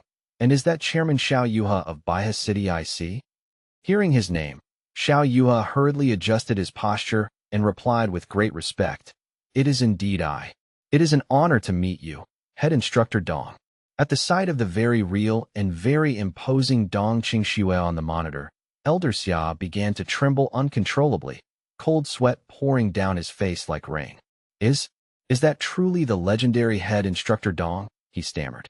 Suddenly, the guest's granddaughter, Xia Lin, recognized her grandfather's voice from the other end and hurried over to where Dong Qingxue was seated. Xia Lin asked with surprise, "Grandpa, where are you? And why on earth are you having a video call with head instructor Dong?" Dong Qingxue noticed Xia Lin sneaking into the frame and immediately let out a sharp, stern scolding that echoed through the office. "Xia Lin, have you already completed the rigorous training goals I set for you this afternoon? Since when do you have the leisure to be idle and eavesdrop on official calls? Your training quota for today is hereby increased tenfold."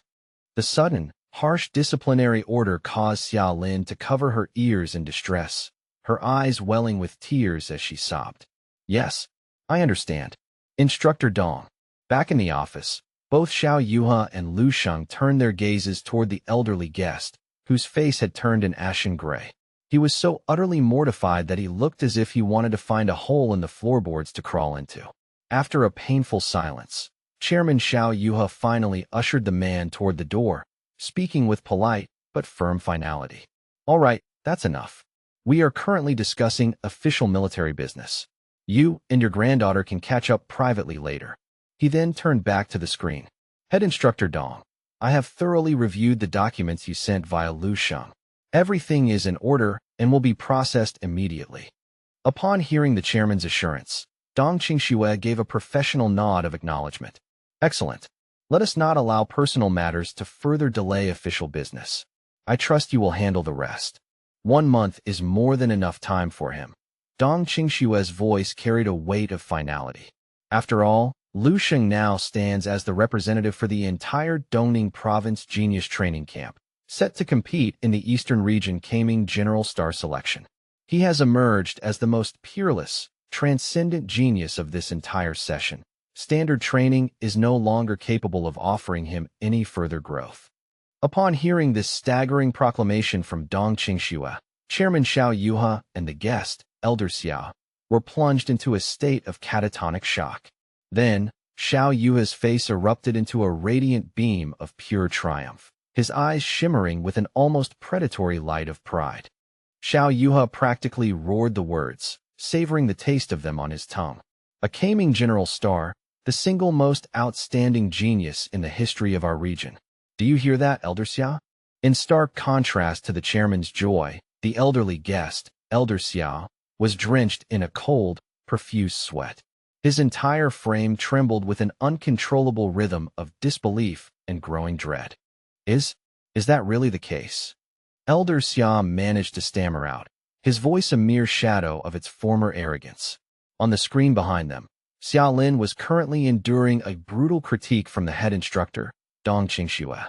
Get back to the climbing walls. Now, Dong Qingxue's voice crackled through the speaker. If you can't even withstand this minor degree of pressure, do you honestly believe you have the right to even dream of defeating Lu Sheng?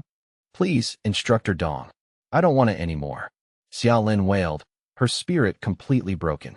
I can't possibly beat Lu Sheng. I'll just run away the second I see him in the future. Elder Xia suddenly recalled the frantic, tear-filled video calls from his granddaughter a short while ago, where she had sobbed about an unstoppable monster haunting the training camp. The realization hit him like a physical blow to the gut. That terrifying force of nature his granddaughter feared so much was the very same Lu Sheng standing calmly in this office. Chairman Xiao Yuha turned back to the screen, his voice buzzing with suppressed excitement. I understand perfectly, Head Instructor Dong. I won't presume to waste any more of your valuable time.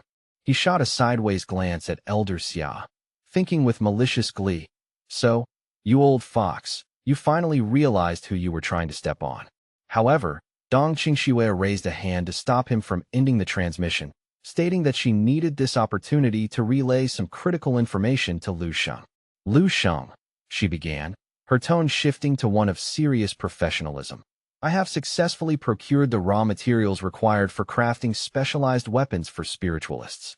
At least, I have secured the ones currently available on the market. Furthermore, Dong Qingxue continued, her gaze direct. I will compile a comprehensive list including the current price charts and send it to your terminal immediately. If you require any assistance with the logistics of the purchase, do not hesitate to ask. However, there is one final, crucial step. You must pass the official spiritualist certification exam as soon as possible. Only then will you have the legal security clearance to log into the private network and purchase these restricted materials yourself. With those final words, Dong Qingxue terminated the video link, leaving the office in a ringing silence. Chairman Xiao Yuha immediately lunged forward, grabbing Lu Sheng by the shoulders with a grip that bordered on manic. What did Instructor Dong just say? She mentioned a spiritualist test. Lu Sheng, are you telling me you're also a spiritualist? Lu Sheng offered a calm, measured explanation to the frantic chairman. While I was at the training camp, a preliminary screening revealed a certain aptitude for spiritual power. Consequently, head instructor Dong provided me with a formal letter of recommendation so I could undergo the spiritualist certification whenever I had a moment of free time. That is the extent of it. Upon hearing this, Xiao Yue's grin stretched so wide it looked like it might split his face. Excellent. Truly excellent, Lu Sheng, he praised, his voice echoing through the corridors. I always knew my judgment was impeccable, but you have exceeded even my wildest expectations. You are without a doubt a once-in-a-century prodigy, the true pride of our Baihe city. Xiao Yuhe's voice was thick with emotion as he basked in the reflected glory of his young ward. Standing in the corner, Elder Xia continued to tremble, the words spiritualist and combat power 270,000 playing on an endless, horrifying loop in his mind. Eventually, Chairman Xiao Yuhe insisted on escorting Lu Sheng personally to the entrance of the Martial Arts Association. He urgently tried to summon a private car to take the boy home, but Lu Sheng politely declined, explaining that he had other business to attend to. You must come to my home for a proper celebratory feast, Xiao Yuhe insisted, gripping Lu Sheng's hand. I'll introduce you to my children. They're roughly your age and would benefit immensely from your influence.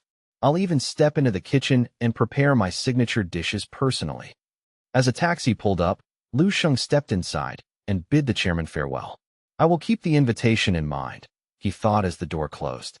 The scene at the office lingered in his mind as the city sped by. As I expected, Lu Sheng mused, his eyes reflecting the passing lights. In this world of martial arts, power is the only true currency. The strong are not merely respected, they are kings. As they drove through the bustling streets of Baihe City, the taxi driver couldn't help but steal glances through the rearview mirror. Say, kid, what's your connection to Chairman Xiao Yuhe? I've never seen him act so humble and polite towards someone so young. Upon hearing the driver's casual remark, Lu Sheng allowed a small, knowing smirk to touch his lips. Even a stranger could see the shift in the chairman's demeanor. Xiao Yuhe was clearly in high spirits, his long-cherished ambitions finally finding a vessel. We aren't related, Lu Sheng replied smoothly to the driver. I'm just an acquaintance he happens to hold in high regard. The chairman is simply a very courteous man, Lu Sheng added, his tone neutral. Suddenly, a heavy wooden signboard flew out from a nearby alleyway, hurtling through the air with violent force and slamming into the front of the taxi. The driver slammed on the brakes, nearly jumping out of his skin. Whoa, what in the hell was that? Lu Sheng's eyes sharpened instantly. He didn't wait for the driver's panic to subside. He pushed open the car door and stepped out, his expression clouded with a sudden, dark curiosity. His gaze fell upon the shattered object on the pavement. It was the official signboard for the Hongchuan Martial Arts School. What happened here, he muttered. Looking toward the school entrance, he saw Lin Zishan leading a group of aggressive thugs, clearly intent on causing maximum destruction. Lin Zishan sneered at the school's owner, Hongchuan, who looked pale and frail. I'm not here to talk business or negotiate terms today, Hongchuan. Today, I, Lin Zishan, have come specifically to educate the Hongchuan Martial Arts School on its proper place. Yin, the spirited daughter of Hongchuan, stepped forward, her voice sharp with fury. How can you be so utterly shameless? You're a fourth-level martial artist, yet you wait until my father is injured to come here and incite trouble. Lin Zishan, your cowardice knows no bounds. Yin screamed. After a tense moment, Hongchuan, the master of the school, slowly and painfully forced himself to stand upright, his face etched with strain. Lin Zishan, Hongchuan panted, his voice raspy but firm. Our martial arts school has already formally agreed not to accept any new students for a full year. What more could you possibly want from us? Lin Zishan let out a cold, mocking sneer. Haha, you think that's enough? So what? If your Hongchuan martial arts school still has the audacity to hang up its signboard, you must be prepared for someone to come and smash it to splinters at any given moment. Hearing this, Hongchuan straightened his back, a flicker of his former martial strength returning to his eyes. You are correct, he said, his voice gaining depth. If one hangs a signboard, one must possess the strength to defend it. 20 years ago, I came to this city with nothing but my bare hands and built this legacy from the ground up. And Hongchuan began to channel his remaining blood qi throughout his body, a visible, shimmering aura beginning to radiate from his form. He looked Lin Zishan dead in the eye and declared, "What I accomplished back then, I am still more than capable of doing today." And Yin, seeing the toll the effort was taking on her father, ran to his side with a worried cry. "Dad, don't push yourself. It's all right." And Yin. And Hongchuan comforted her softly, though his breathing was heavy. On the opposite side, Lin Zishan scoffed, his face a mask of derision. "If you lack the ability, don't bother bragging. Look at the state of you. If you end up a permanent cripple today, you have no one to blame but your own stubbornness." With that, Lin Zishan also released his oppressive martial aura, the air around him vibrating with power. "I didn't even bother to ask if that kid who set the level 28 records was a student of yours." And Hongchuan, Lin Zishan barked. And Yan's eyes flashed with annoyance as she quickly corrected him. "I have told you repeatedly, Lu Sheng is not my father's student. He is simply a high-level member associated with this martial arts school." Lin Zishan's brow furrowed at the mention of the name. He stomped his foot onto the pavement with the focused power of a veteran martial artist, the impact sending a shockwave through the street. The ground beneath his boot shattered into a web of cracks as he roared, "I don't care about the technicalities. All I know is that you people used Lu Sheng's reputation to siphon off more than half of our own school's prospective students." With a cold, calculated movement, Lin Zishan raised his hand and made a slow, threatening throat-slitting gesture. "Since you had the audacity to meddle with our livelihood, don't you dare blame us for being ruthless today." Seeing the situation turn lethal, Yin ignored her own fear and stepped firmly in front of her father. "Listen to yourself," she shouted. "Those students came to us of their own free will. How can you possibly hold us responsible for their choices?" Lin Zishan scoffed at her words, spreading his arms wide as if to encompass the entire street. "I know they came voluntarily. That is exactly why we are here to dismantle this school once and for all. Once the Hongchuan Martial Arts School no longer exists, where else would those students have to go? They will naturally come crawling back to us." And Yan's face contorted with disgust, sweat pouring down her beautiful features like a waterfall as the pressure mounted. You're a monster," she spat. She raised her fists, settling into a determined fighting stance as she formally declared war against Lin Zishan. "I will be the one to fight you," she proclaimed. Lin Zishan's expression shifted to one of pure disdain. "I have no interest in striking a pretty face," he said coldly. And Hongchuan, realizing the danger his daughter was in, hurriedly stepped forward to pull her back. "And Yin, you are no match for him. Stop this." And Hongchuan's voice was filled with desperation. "Lin Zishan specializes in hardened blood qi and is a peak 4th-level martial artist. Even if I were in perfect health, I could only hold him off for a few exchanges at best. You stand no chance." And Yin turned back to her father, her eyes burning with a fierce light. "Dad, I am already a 3rd-level martial artist myself. If we stand together against Lin Zishan, we won't necessarily lose to a man like him." On the opposite side, Lin Zishan waved his hand dismissively, signaling his men to prepare. "How much longer do you two intend to debate the inevitable? If you keep dragging this out, even the association will be forced to intervene. You might as well just die now and save me the trouble of returning tomorrow." And Yin felt a surge of hot, indignant blood rush to her head. "Just you wait," she retorted, her voice trembling with rage. "I will beat you so thoroughly that you'll be pinned to the dirt. I'll make you carry the Hongchuan signboard on your own back while we parade you through every street in this city." Lin Zishan's eyes narrowed as his anger flared into a violent heat. He unleashed his full, murderous aura, the air chilling as he cursed in Yin. "You hateful little girl. You truly have a death wish." Without another word, Lin Zishan lunged forward with the speed of a lightning strike, his fist whistling through the air as he aimed a devastating blow directly at Yan's head. And Hongchuan's protective instincts flared with desperate intensity the moment he saw the lethal trajectory of the strike. Without a second thought for his own safety, he lunged forward, throwing his entire weight into the path of Lin Zishan's devastating fist to shield his daughter, and Yin, from the impending impact. The sheer force of the collision was cataclysmic, sending a shockwave through the air. And I Hong Chuan was catapulted backward like a rag doll, his body smashing violently into the heavy reinforced doors of the martial arts school, leaving a visible dent in the wood before he slumped to the floor. Lin Zishan let out a sharp, derisive snort as he shook out his hand, his eyes cold with contempt. You've become utterly pathetic, and I Hong Chuan. You can't even withstand a single, casual opening move. Coughing up a mouthful of vibrant crimson blood, and I Hong Chuan looked up with glazed, disbelieving eyes. Lin Zishan, he wheezed. Have you actually managed to break through to the 5th level? Lin Zishan threw his head back and erupted into a boisterous, arrogant laugh that echoed through the ransacked training hall, clearly savoring the look of utter defeat on I Hong Chuan's pale face. Are you truly so surprised? Lin Zishan sneered, his gaze sweeping across the dilapidated interior. While you've been cooped up in this rundown excuse for a martial arts school, wasting your years coddling your daughter, the rest of the world has been passing you by.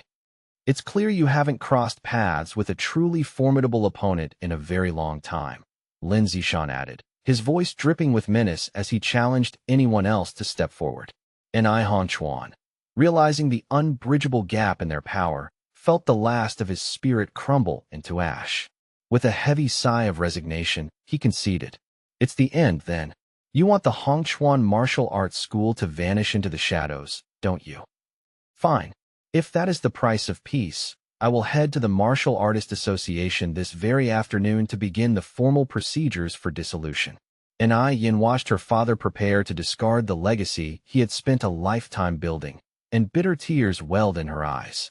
She opened her mouth to protest, to beg him to keep fighting, but the crushing weight of their helplessness silenced her. Lin Zishan's lip curled into a satisfied, predatory smirk. I've always admired your sensible nature, Headmaster and I. Knowing when to quit is a vital survival skill in our world. Well, since our business here is concluded, I'll be taking my leave, Lin Zishan stated, turning to depart. Suddenly, a lone figure appeared at the entrance, his silhouette framed by the blinding afternoon sun. It was Lu Sheng. Wait a moment, he said, his voice cutting through the tension with a chilling, effortless calm. Such a well-established martial arts school shouldn't be closed down so flippantly. If you shut the doors now, where exactly am I supposed to conduct my training sessions in the future? And Yan's eyes widened as she blinked back her tears, staring at the newcomer in a daze. Lu Sheng? Is that really you? Recognizing her, Lu Sheng offered a slight, casual wave of his hand, his expression relaxed. It's been a while, and Yin. You haven't changed much. On the other side of the hall, Lin Zishan's subordinates began to huddle together, their eyes filled with sudden hostility as they identified the young man. That's him, one hissed. That's the Lu Sheng whose reputation drew away all our prospective students. He's the reason our own enrollment numbers have plummeted. Lin Zishan sharply ordered his lackeys to remain silent, then stepped toward Lu Sheng with a measured stride, his eyes narrowing with interest. He clapped a heavy hand on Lu Sheng's shoulder, offering a false show of camaraderie. Truly, your bearing is as extraordinary as the rumors suggest, a rare talent indeed. Tell me, little brother Lu, are you truly concerned about finding a place to hone your skills? If this pathetic Hong Chuan school folds, you need only look to my Tizhan school. Our doors are always open to those of high caliber. Having finished his pitch, he turned back to cast a mocking glance at the injured I Hong Chuan. As you can see, the Hong Chuan Martial Arts School is staffed by nothing but brittle trash. They can't even parry a single strike from me without breaking. What could a relic like this possibly teach a genius like you? Come to Tizhan instead. I will personally oversee your development and teach you our most guarded secret techniques, without holding back a single detail. Lu Sheng tilted his head, adopting a look of feigned, naive curiosity as he inquired about these supposedly legendary Tizhan techniques. Believing he had successfully snared his prize, Lin Zishan leaned in with newfound fervor. Exactly. The Tizhan methods are ancient, non-circulating cultivation secrets. Master them, and your path to becoming invincible under the heavens will be set in stone. He adjusted his tunic to show off his barrel chest, which looked as rigid as forged steel. I don't exaggerate. Aside from my own vital points, There are few alive who can breach my physical defense. And Hongchuan couldn't do it, and neither could anyone else in this city. This blatant insult to his life's work struck Hongchuan with more pain than the physical blow. He lowered his head, unable to meet the young man's gaze out of sheer shame. Lu Sheng, however, simply nodded thoughtfully. Such an incredible cultivation method. And you're truly willing to share it with me? Lin Zishan's smile grew increasingly sinister and triumphant. Of course I am, Lin Zishan replied, his voice dripping with manipulative warmth. Provided you join my school and formally accept me as your master, I will pass every scrap of my knowledge on to you. Lu Sheng looked him dead in the eye and asked a single, blunt question. And how exactly do you plan on teaching me? The directness of the query caught Lin Zishan off guard, leaving him momentarily speechless. Internally, he cursed Lu Sheng's prying nature. Why must this boy be so damn inquisitive? He forced his smile to remain steady and slowly began to respond. However, before Lin Zishan could utter another syllable, a sudden, primal wave of bone-chilling terror washed over him, freezing the words in his throat. It was as if the air itself had become thick and suffocating, and he felt like he was being stalked and hopelessly entangled by an ancient, predatory monster. Driven by a sudden, frantic survival instinct, Lin Zishan threw his arms up to shield his forehead, his face pale with a panic he couldn't explain. He recoiled, taking several stumbling steps backward out of pure habit. Lu Sheng, however, didn't give him a moment to breathe. Having landed a punch with blinding speed, Lu Sheng took a moment to observe the result, his face illuminated by a look of mild, scholarly satisfaction. Impressive, Lu Sheng remarked, his voice devoid of malice. Your physical constitution is indeed quite resilient. It was almost like hitting a block of stone. Without warning, he followed up. Lu Sheng gifted Lin Zishan with a second punch, a blow that carried the concentrated force of a battering ram, launching the older man into the air with terrifying velocity. Lin Zishan careened backward, crashing through several internal partition walls in a storm of dust and splinters before finally skidding to a halt, slumped forward on his knees in a daze. Watching the fallen master, Lu Sheng allowed a look of genuine disappointment to cross his features. Wait, you were the one who promised to instruct me, weren't you? How can you possibly hope to teach me anything while you're kneeling in the debris like that? Lu Sheng asked. The sight of the supposedly invincible Lin Zishan, smashed into a ruined wall, was more than the room could process. Lin Zishan had lost completely. With nothing more than a single, focused punch from Lu Sheng, he had blacked out entirely. His two subordinates stood by, paralyzed with shock, one of them sweating profusely as his tongue practically lolled out in disbelief. You're telling me that an 18-year-old kid is supposed to be a rank 2 martial artist? The other lackey snapped out of his trance, his voice shaking with urgency. What are you standing there spacing out for? Use your head. Quickly, help me get the master out of here before he finishes us off too. As they scrambled to support the unconscious Lin Zishan, they turned back one last time to hurl a desperate curse. You little brat. Just you wait, Lu Sheng. You'd better watch your back every time you step onto these streets. Yin hurried to her father's side, her eyes filled with worry. Hongchuan seemed to be in agonizing pain, his breath coming in ragged gasps. Lu Sheng approached them, his expression neutral as he reached out a hand toward Yin. Are you and your father all right? He asked softly. Yin reached out to take his hand, her face flushing a deep, vibrant red like a ripened tomato. It was obvious to anyone watching that Yin was currently harboring an intense, undeniable crush on her rescuer. She stammered, her voice barely a whisper. Yes. We're fine. Thank you. With Lu Sheng's steady support, she helped her father to his feet. Lu Sheng turned to Hongchuan, his voice calm but firm. Please, don't close the doors of this school.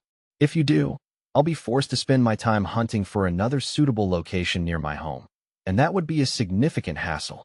Hongchuan gripped Lu Sheng's hand with both of his eyes shining with profound gratitude. I won't.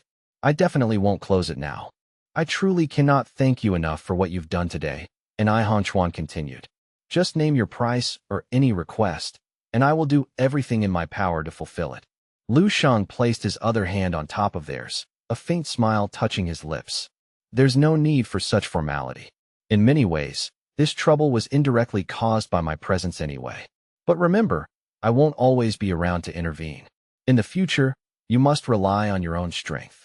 In this world, the law of martial power reigns supreme over all. After delivering his advice, Lu Sheng turned and walked out into the fading light. And Han Chuan and his daughter watched his retreating back with a mixture of awe and fear. A rank 5 martial artist with significant achievements in horizontal iron body training, subdued by a single strike, and Han Chuan whispered. Lu Sheng's power is truly terrifying. To defeat someone like Lin Zishan so casually, he must be at the very peak of the 5th level, if not beyond. And Yin looked at her father, her heart racing. 3 months ago, he was officially evaluated as a rank 2. Just how monstrous has his growth become in such a short span of time? As the velvet curtain of night fell over the city, Lu Sheng finally stepped through his front door. "I'm back," he announced. Zheng Yufan immediately rushed to greet him, her face beaming with maternal joy. "You're finally back? You're finally back," Zheng Yufan exclaimed, her voice a frantic mix of relief and maternal scolding as she hurried toward the door. "Why are you so late? Didn't you promise you'd be home by the afternoon?" Lu Sheng reached out and gently took his mother's trembling hands in his own, offering a reassuring smile to ease her visible anxiety. "On my way home, I came across a group of thugs bullying the sick and the weak, so I had to step in and handle the situation. That's the only reason I'm late," Lu Sheng explained calmly.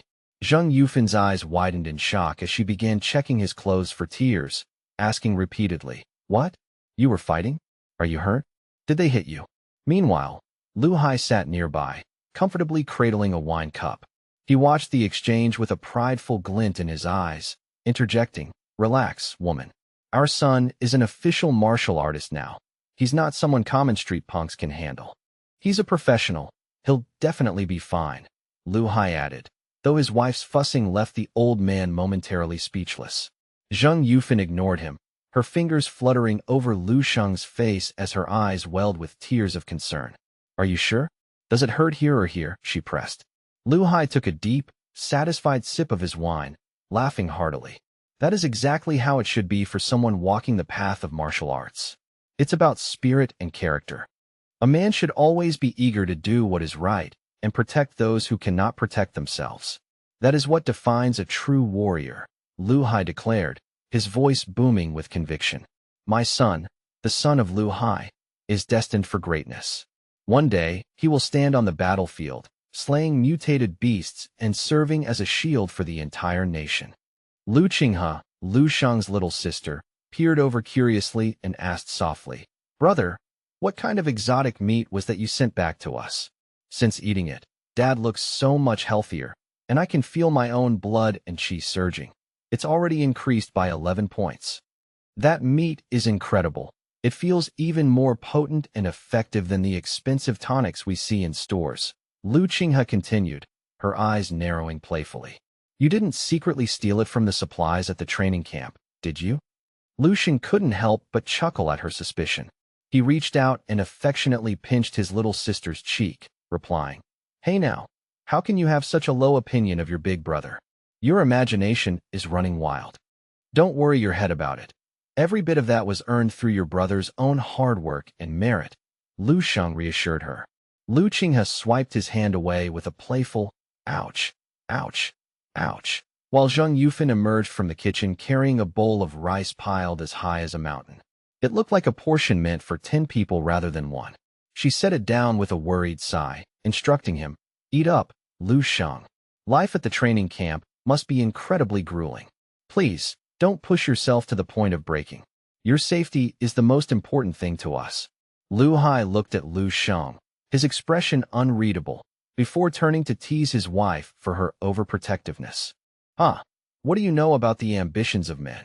Lu Hai said, patting his chest with a boisterous laugh. "Lu Sheng, I could tell from the moment you were a young boy that you were destined for something great. You have the drive to become a truly talented person and forge a legendary career. But remember, even if the world is cold or if you face failure, this family will always be your strongest pillar of support." Lu Sheng felt a wave of warmth wash over him as he looked at his parents and sister. "Yes, I know, Dad. Thank you," he replied softly. The entire family, finally reunited under one roof, shared a meal filled with laughter and the simple joy of each other's company, the outside world momentarily forgotten. Watching his family, Lu Sheng allowed a small, determined smile to grace his lips. He thought to himself, "This is why I do it. To keep these simple, warm days going on forever, I must continue to grow. I need to become stronger, constantly, relentlessly stronger. I must become a force capable of halting any disaster and powerful enough to protect everything I hold dear." Later tonight, within the silent sanctuary of his consciousness and the dream world, Lu Sheng immersed himself in the rigorous practice of his martial skills, his movements precise and deadly in the gloom. Suddenly, a grotesque zombie with jagged, yellowed teeth and a hunched posture lurched out of the shadows, advancing toward Lu Sheng with a guttural, mindless hunger. With a flicker of movement, Lu Sheng executed a single, devastating strike that sent the creature crashing to the ground, neutralized instantly. "Phew," he exhaled, shaking out his hand. "It seems I can now take down a rank 6 martial artist level zombie, with nothing more than a casual punch." His gaze then drifted toward a shimmering, brilliant light emanating from the distance. He observed it for a long moment, wondering aloud. That must be the heart of the base center. A shadow of caution crossed his face as he remembered past encounters. "Last time I was in this vicinity, I ran into a zombie possessing truly incredible, overwhelming power. I wonder if I have grown enough to actually face it now without being crushed," he pondered, his brow furrowing with strategic concern. "I'll scout the perimeter and gauge the situation first," he decided.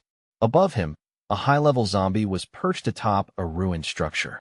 Without warning, it plummeted downward, the sheer velocity of its descent causing the ground to shatter and sending jagged rocks flying in every direction like shrapnel. The impact was so immense that the shockwave rippled through the earth, nearly causing Lu Sheng to lose his footing as he braced against the violent tremor. As the dust began to settle, he looked up and beheld a haunting figure, a zombie with long, flowing white hair that swayed like a ghostly shroud. A cold shiver of horror ran down Lu Sheng's spine. The creature's presence was suffocating, its very existence feeling like a gate to an abyss. Lu Sheng analyzed the monster, his mind racing. Its blood and chi are as dense and heavy as liquid mercury, and its physical form appears to be forged from indestructible steel. Even a peak 6-level martial artist couldn't hope to match the sheer atmospheric pressure this thing exerts. This is the realm of a grandmaster. His expression turned deathly serious. With every breath, he could feel himself absorbing fragments of combat memories, a dark desire for destruction beginning to surge in his heart. Only by focusing on the image of the crystal coffin could he manage to suppress these overwhelming, corruptive emotions. "But I refuse to let my fighting spirit be extinguished here," he muttered through gritted teeth. "Let's see what a grandmaster is truly made of." Lu Sheng took a deliberate step back, recalibrating his center of gravity and adjusting his combat stance before launching himself like a guided missile toward the white-haired zombie. He activated the 6th-level wind-breathing technique, channeling the absolute constant star power through his meridians until his entire body hummed with celestial energy. To his utter shock, however, Lu Sheng discovered that his high-velocity attack seemed to dissipate upon impact. The zombie remained rooted to the spot, completely unaffected and utterly unmoved by the force of his blow. Retreating quickly to a safe distance, Lu Sheng felt a seed of genuine worry take root. What on earth is this? Even though that wasn't my full power, I utilized a 6-fold burst combined with the perfect regression realm. My calculated combat power should have exceeded 100,000, yet I didn't even force it to raise its arms in defense. Is the gap between a martial artist and a grandmaster really this insurmountable? Gritting his teeth against the mounting frustration, Lu Sheng shifted his strategy entirely. He abandoned the wind and ignited the flame-breathing technique, his aura turning into a raging inferno that shimmered with intense heat. With fingers held like razor-sharp talons and eyes burning with the focused intensity of an eagle, Lu Sheng charged forward once more. This time, he pushed his limits, unleashing 10 times the constant star power in a desperate bid to break the creature's guard. Despite the monumental power behind his strikes, each one was halted by an invisible, impenetrable force just inches from the zombie's skin. Lu Sheng pulled back, his mind clouded with confusion and disbelief at the lack of results. What the hell is going on? It's like there's a physical barrier, a transparent, spherical wall surrounding this guy, Lu Sheng muttered, ceasing his futile barrage. He stood back, narrowing his eyes as he studied the faint ripples in the air in front of the silent monster. That's the legendary invisibility field, he realized with a start. The will of a martial Dao grandmaster that manifests as a physical domain. It's a defense so absolute that not even armor-piercing bullets can hope to penetrate it. So this is the aura of a grandmaster, Lu Sheng whispered, backing away with a sense of trepidation. He braced for a lethal pursuit, expecting the creature to capitalize on his hesitation, but the white-haired figure remained motionless. Lu Sheng blinked in surprise, wondering, "Wait, it's not chasing me? Why isn't it attacking?" "It seems it has no intention of initiating a fight," he noted. Slowly, he lowered his head and closed his eyes, a long, weary sigh escaping his lips. "As I am now, I simply cannot beat it. The wall is just too high." He collapsed onto the ground, physically and mentally drained. He had poured every ounce of his technique and resolve into those strikes, yet hitting that seemingly thin layer of air had exhausted 99% of his strength without causing a single crack.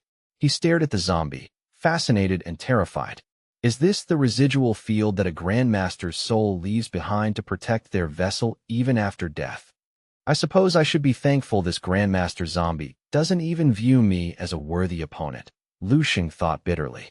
Even under direct provocation, it only swayed slightly. If it had actually countered, I'd likely be dead right now. I finally understand why the leap from the 6th to the 7th level is considered a rebirth. A 6th level is merely a martial artist, but a 7th level is a grandmaster, a title of divinity. The disparity is simply too vast. I can't even force a single point of damage. Should I just give up? No, there has to be a way to crack this shell, Lu Sheng said, his brow furrowing as his stubborn streak took over. He stopped dwelling on the creature's overwhelming power and started focusing on the potential reward. If he could somehow defeat this entity, the wealth of Grandmaster-level combat memories he would inherit would be enough to change his fate forever. With renewed, albeit desperate, determination, Lu Sheng stood up and walked back toward the zombie. He began a methodical rhythm of attacks, striking the faint golden light of the barrier repeatedly, searching for any sign of a flaw or a weak point in its protection. After what felt like hours of relentless effort, Lu Sheng gathered the last vestiges of his strength. He clenched his fist so tightly his knuckles turned white and unleashed a final, thunderous punch that carried the weight of his entire being. He immediately leaped back to safety, panting heavily as he watched the impact site. As expected, the barrier didn't shatter, but something was different. I felt it that time, Lu Sheng whispered to himself between ragged breaths. The Grandmaster's field, it isn't actually invincible. It's just extremely resilient. The field has weakened, ever so slightly, perhaps a fraction of a percent, but it definitely weakened, he analyzed, a glint of hope returning to his eyes. If I grind it down bit by bit, there might actually be a chance to break through. Of course, at this rate, I'd probably need to strike it hundreds of millions of times. My stamina is nearly depleted. If I weren't using the natural breathing technique to constantly recover, any other martial artist would have collapsed long ago. Lu Sheng looked back at the pile of lesser zombies he'd easily cleared and felt a pang of worry. How do I proceed from here? Should I retreat for now and return to deal with this human-shaped block of reinforced concrete once I've fully recovered? He mused. He knew that with his level 3 mental power, hunting rank 6 zombies was as easy as mowing grass. But this Grandmaster-level obstacle was a completely different story. It was a wall he had to climb if he wanted to reach the next stage of his evolution.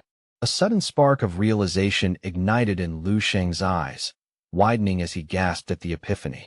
Wait a minute, he whispered to the silence. He had never attempted to use his mental energy as a direct offensive weapon before, primarily because he had never cultivated specific spiritualist combat techniques. Up until this moment, He had treated his psychic reservoir merely as a secondary support system, high-grade fuel for the divine crystal illumination king scripture to stoke the fires of his blood and chi. Lu Sheng slowly raised his hands, clenching them into tight, resolute fists before bringing a single palm toward his chest. Closing his eyes, he centered his focus, chiding himself for nearly forgetting that he was also a level 3 spiritualist. In truth, when compared to his formidable martial prowess, his raw capacity within the spiritualist realm was perhaps an even more terrifying and potent well of untapped power. His eyelids snapped open, revealing a gaze brimming with psychic intensity. Between his outstretched palms, a concentrated mass of spiritual energy began to manifest, solidifying into a crystalline, sapphire blue stone that hummed with a volatile, ethereal vibration. Lu Sheng stared at the glowing construct, a grim smile touching his lips. I may not yet possess the sophisticated finesse required to forge mental energy into elegant blades, spears, or staves, he thought with growing confidence. But for the task at hand, this raw, blunt concentration of power will more than suffice. With a sudden, explosive burst of speed, Lu Sheng leaped high into the air, his silhouette outlined against the dim light of the ruins. Clutching the sapphire crystal of pure thought, he brought it down with savage force, slamming it directly against the shimmering, invisible barrier protecting the Grandmaster zombie.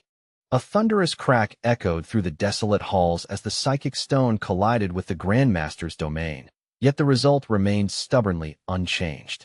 As he had feared, even this concentrated mental strike failed to immediately shatter the absolute defense. Lu Sheng landed back on the ground, his teeth gritted in a snarl of frustration. He could feel the ripples in the air, sensing the slight vibration under the pressure of his attack. "It's making an impact," he muttered, "but this level of power is still insufficient to breach a Grandmaster's iron will." Refusing to yield, Lu Sheng launched himself upward once more, soaring into the air with renewed desperation. He began to draw every scrap of psychic energy from the depths of his mind, condensing it into a singular point of overwhelming density and fury.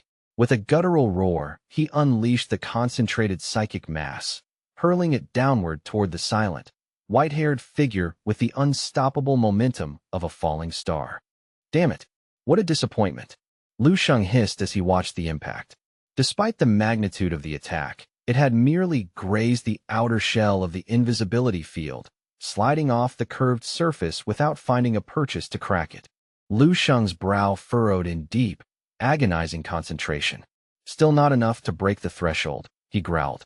Utilizing his telekinesis, he wrenched a massive chunk of masonry from the surrounding rubble and hurled it with the full, unrelenting force of his mental will. A primal scream of exertion tore from Lu Sheng's throat as he poured every ounce of his determination into the assault, his voice echoing through the desolate halls of the fallen base. The massive boulder shattered into a million jagged shards against the barrier, yet the invisible dome remained frustratingly intact, mocking his efforts with its silent, unbreakable presence. Lu Sheng pushed against the resistance with every fiber of his being, his muscles straining and his mind burning with the effort.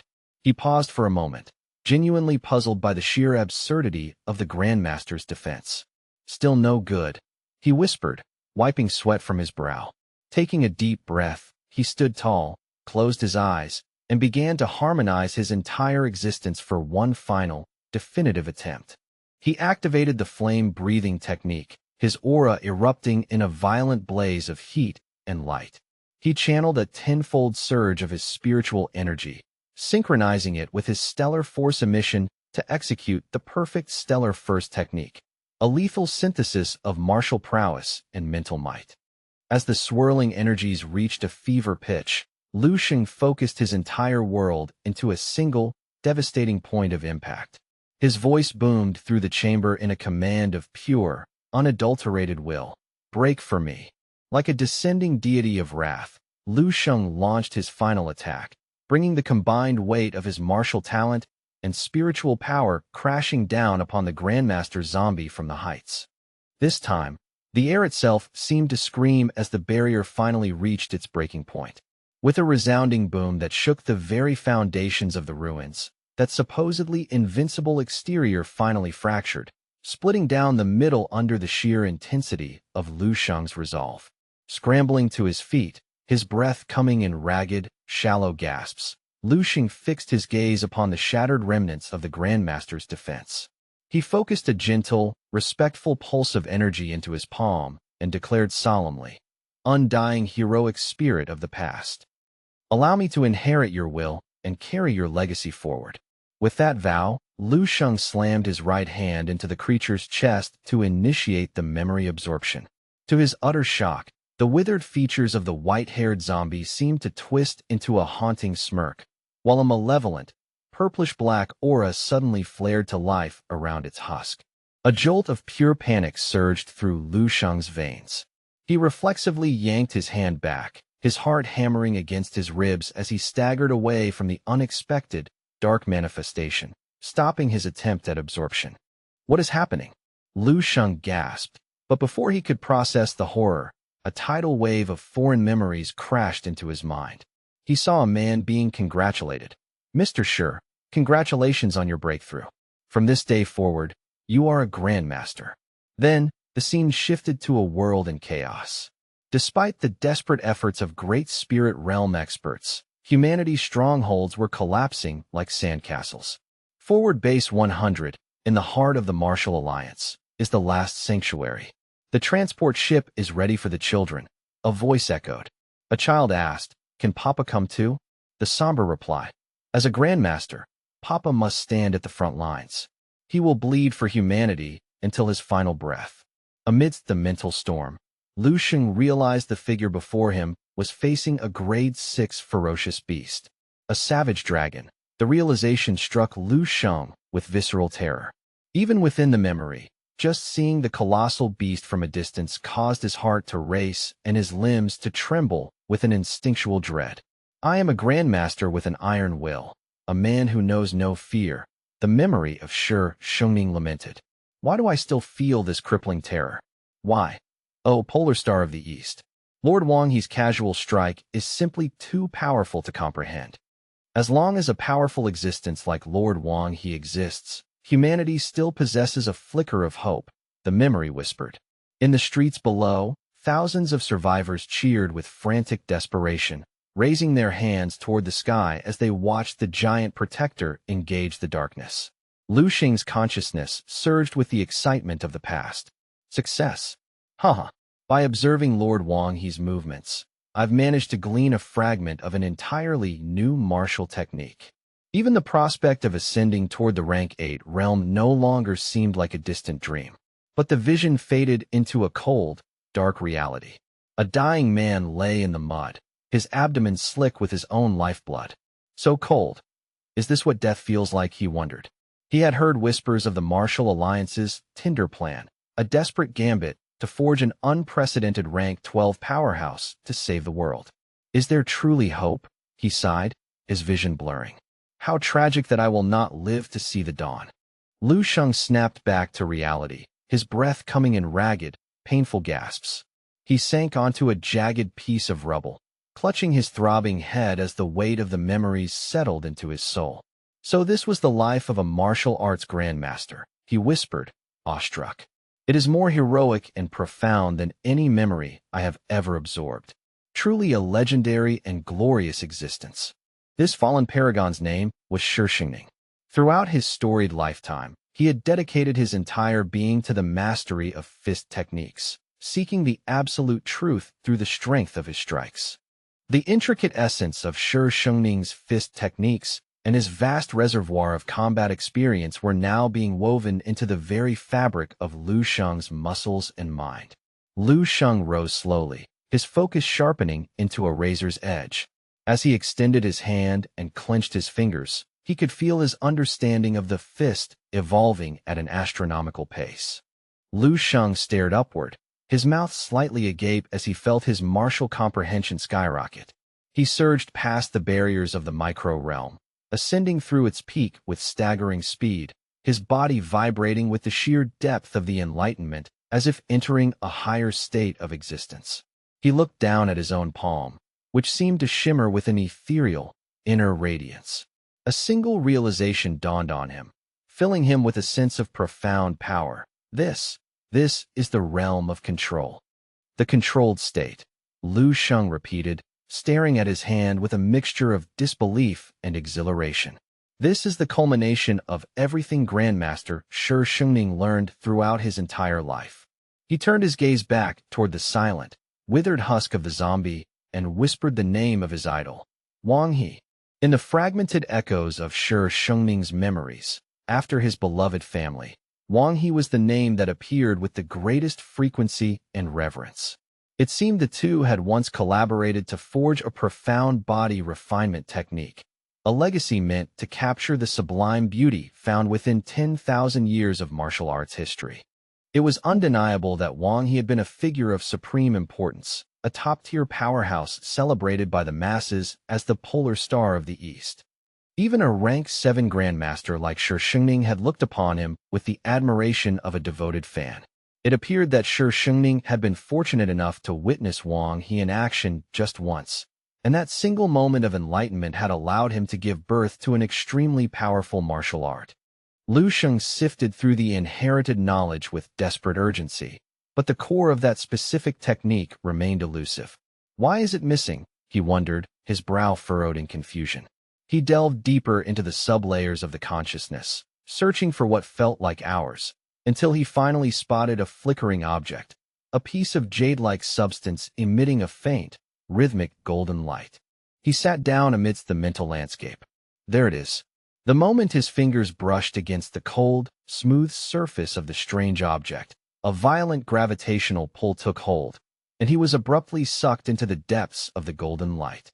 Lu Sheng navigated the fractured mental landscape with visible difficulty, each step feeling as though he were wading through a thick, viscous sea of forgotten dreams.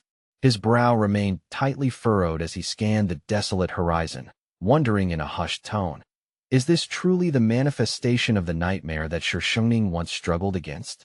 Is this the shadow of the adversary that defined his past? Lu Sheng, despite having stepped halfway into the exalted grandmaster level, how can I still be paralyzed by this primal dread? Why does this suffocating fear persist within my core? Shi Shengning's voice echoed through the void, trembling with an existential crisis. What exactly are those monstrous entities lurking within the impenetrable darkness, and what secrets are concealed by that mysterious, retreating silhouette? The name resonated through the psychic ether like a final, fading sigh. Shi Shengning. Shi Shengning stood resolute amidst the blinding, incandescent glare of a simulated sun, his figure partially obscured by swirling billows of acrid, thick smoke that danced around him like spectral ribbons. From the very spot where Shi Shengning stood, erratic and powerful rays of pure light suddenly erupted, lashing out like celestial spears. These beams pierced through the colossal skeletal remains looming above, shattering the massive bones into 1,000 gleaming fragments. Lu Sheng recoiled from the sheer intensity of the luminescence, his eyes burning as he instinctively raised a hand to shield his vision from the violent radiance. The brilliance was simply too dazzling to behold. Yet, when he finally forced his eyes open, he was met with a sight of mythic proportions. It was as if the ancient legends had come to life, the many sons of the celestial emperor, each manifesting as a searing, miniature sun. In the celestial order, the sun is tasked with the divine duty of illuminating the world and banishing the night. In this vision, each son of the emperor stood as a sovereign star. When 10 of these suns appeared simultaneously in the heavens, the balance of nature shattered. Great rivers began to evaporate into thin air, and the very lifeblood of the earth was sucked dry. The parched land began to crack and groan under the strain, as an endless torrent of light and unrelenting heat surged downward, threatening to scorch everything into a barren, lifeless wasteland. Under the devastating combined fury of those 10 suns, no spirit beast, no matter how ancient or powerful, could hope to survive. They were rendered into ash by the sheer weight of the solar brilliance. This was the pinnacle of martial evolution, the ultimate technique to which Grandmaster Shi Shengning had devoted his entire heart, soul, and sanity. He had spent his long life refining this power, hoping it would serve as the key to unlock the secrets of the 8th-level Grandmaster realm. This supreme, heaven-shaking technique was known by a name that commanded respect across the stars. 10 suns pierced the heavens.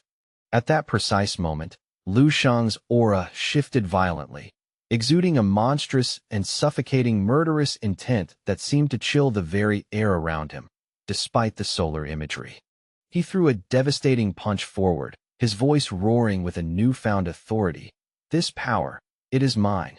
In that instant, Lu Shang appeared truly majestic, an awe-inspiring figure of martial dominance. The vision faded, and by the next morning, Lu Shang found himself sitting quietly on his wooden bed, watching the soft morning sunlight stream through the window, painting patterns on the floor. Lu Shang looked down at his open palms, sensing that his spiritual power had undergone a profound and qualitative transformation overnight. He raised his hand experimentally, and his eyes widened in shock as he witnessed a subtle, ethereal glow beginning to coalesce in the air before him. "I can hardly believe it. I actually succeeded," he whispered, his voice filled with wonder. "I can feel the difference deep within my consciousness. The total volume of my spiritual energy hasn't expanded significantly, but its fundamental nature, its quality, is now on an entirely different plane of existence." If the spiritual power of an average practitioner is as thin as air, and instructor Dong Qingshue's is as fluid and dense as water, then my spiritual power has become something far more formidable. It feels like a solid sphere forged from tempered, high-grade steel. Lu Shang examined his hands with a faint, self-satisfied smirk, unable to help praising his own progress. Although the outward form of his power remained the same, the sheer density and hardness of his mental will had undoubtedly increased by a factor of countless times. Such monumental progress was almost intoxicating. However, when Lu Shang reflexively released a small pulse of this refined spiritual power, the unintended force surged through the window, accidentally lashing out toward a distant high-rise building. With just a casual flick of his finger, the massive structural weight of the building was suddenly defied, and the entire skyscraper was hoisted upward into the sky. Lu Shang stood frozen, utterly stunned by the display of raw telekinetic might. How is this even possible? The building was now wreathed in Lu Shang's vibrant, purple-hued spiritual energy. From his vantage point, he could hear the muffled screams of panicked citizens inside, shouting in terror as their world tilted and ascended. Realizing the danger, Lu Shang scrambled to quietly and precisely lower the building back to its foundations. He felt a shiver of realization.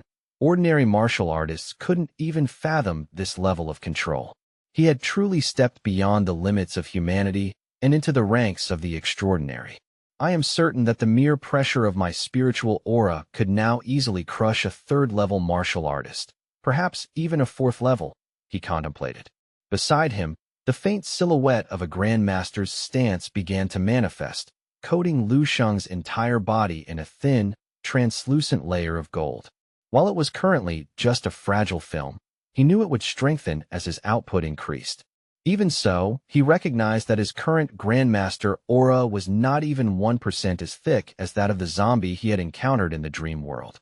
In a direct comparison between Lu Shang and the late Shi Shengning, Lu Shang was like a fragile, tender chicken egg, whereas Shi Shengning had been a massive, armored ostrich egg. Stepping out of his room, Lu Shang glanced at his glowing palm and offered himself some quiet encouragement. Possessing even this rudimentary stance meant he had grasped the initial seed of a true martial Dao will. Though it is merely a tiny sprout for now, it possesses the potential to eventually grow into a towering, ancient tree. From this point forward, maturing into a genuine Grandmaster-level martial Dao will is simply a matter of time and dedication. Later that day, Lu Shang sat in a luxurious restaurant called the Haitian Feast, occupying a private room on the top floor. He was staring at his phone, having just sent an urgent message to his contact. The reply came quickly, a playful cat emoji accompanied by a text that read, "I'm coming right away. So sorry for the wait." Lu Shang set the device aside and turned his gaze toward the door, reflecting on his current situation. Now that he was no longer at the training camp, he lacked the steady supply of high-grade spirit beast meat required for his rapid growth. I desperately need high-quality supplements to sustain my cultivation pace, he thought. It's high time I established a formal connection with the representatives from the Lingshan chamber. A moment later, He Lingsu hurried into the room, visibly out of breath from her haste. She had to pause and lean against the doorframe for a few seconds to catch her breath, eventually looking up to see Lu Sheng waiting calmly at the table. He Lingsu sized him up, a private thought crossing her mind. He's just a student, barely more than a boy. He should be relatively easy to manipulate and handle for our purposes. She raised a hand to elegantly smooth back a few stray hairs from her face, her eyes flashing with a sharp, cunning glint. She was clearly already formulating a scheme to gain the upper hand. Seeing her enter, Lu Sheng remained the picture of politeness, gesturing toward the opposite chair and saying, "Please, Miss He, take a seat." He picked up the leather-bound menu, casually flipping through the pages as he spoke to He Lingsu. "I've heard that the steak here is quite exceptional, one of the best in the city," he noted conversationally. "I hope you don't mind if I have a bite to eat while we conduct our business."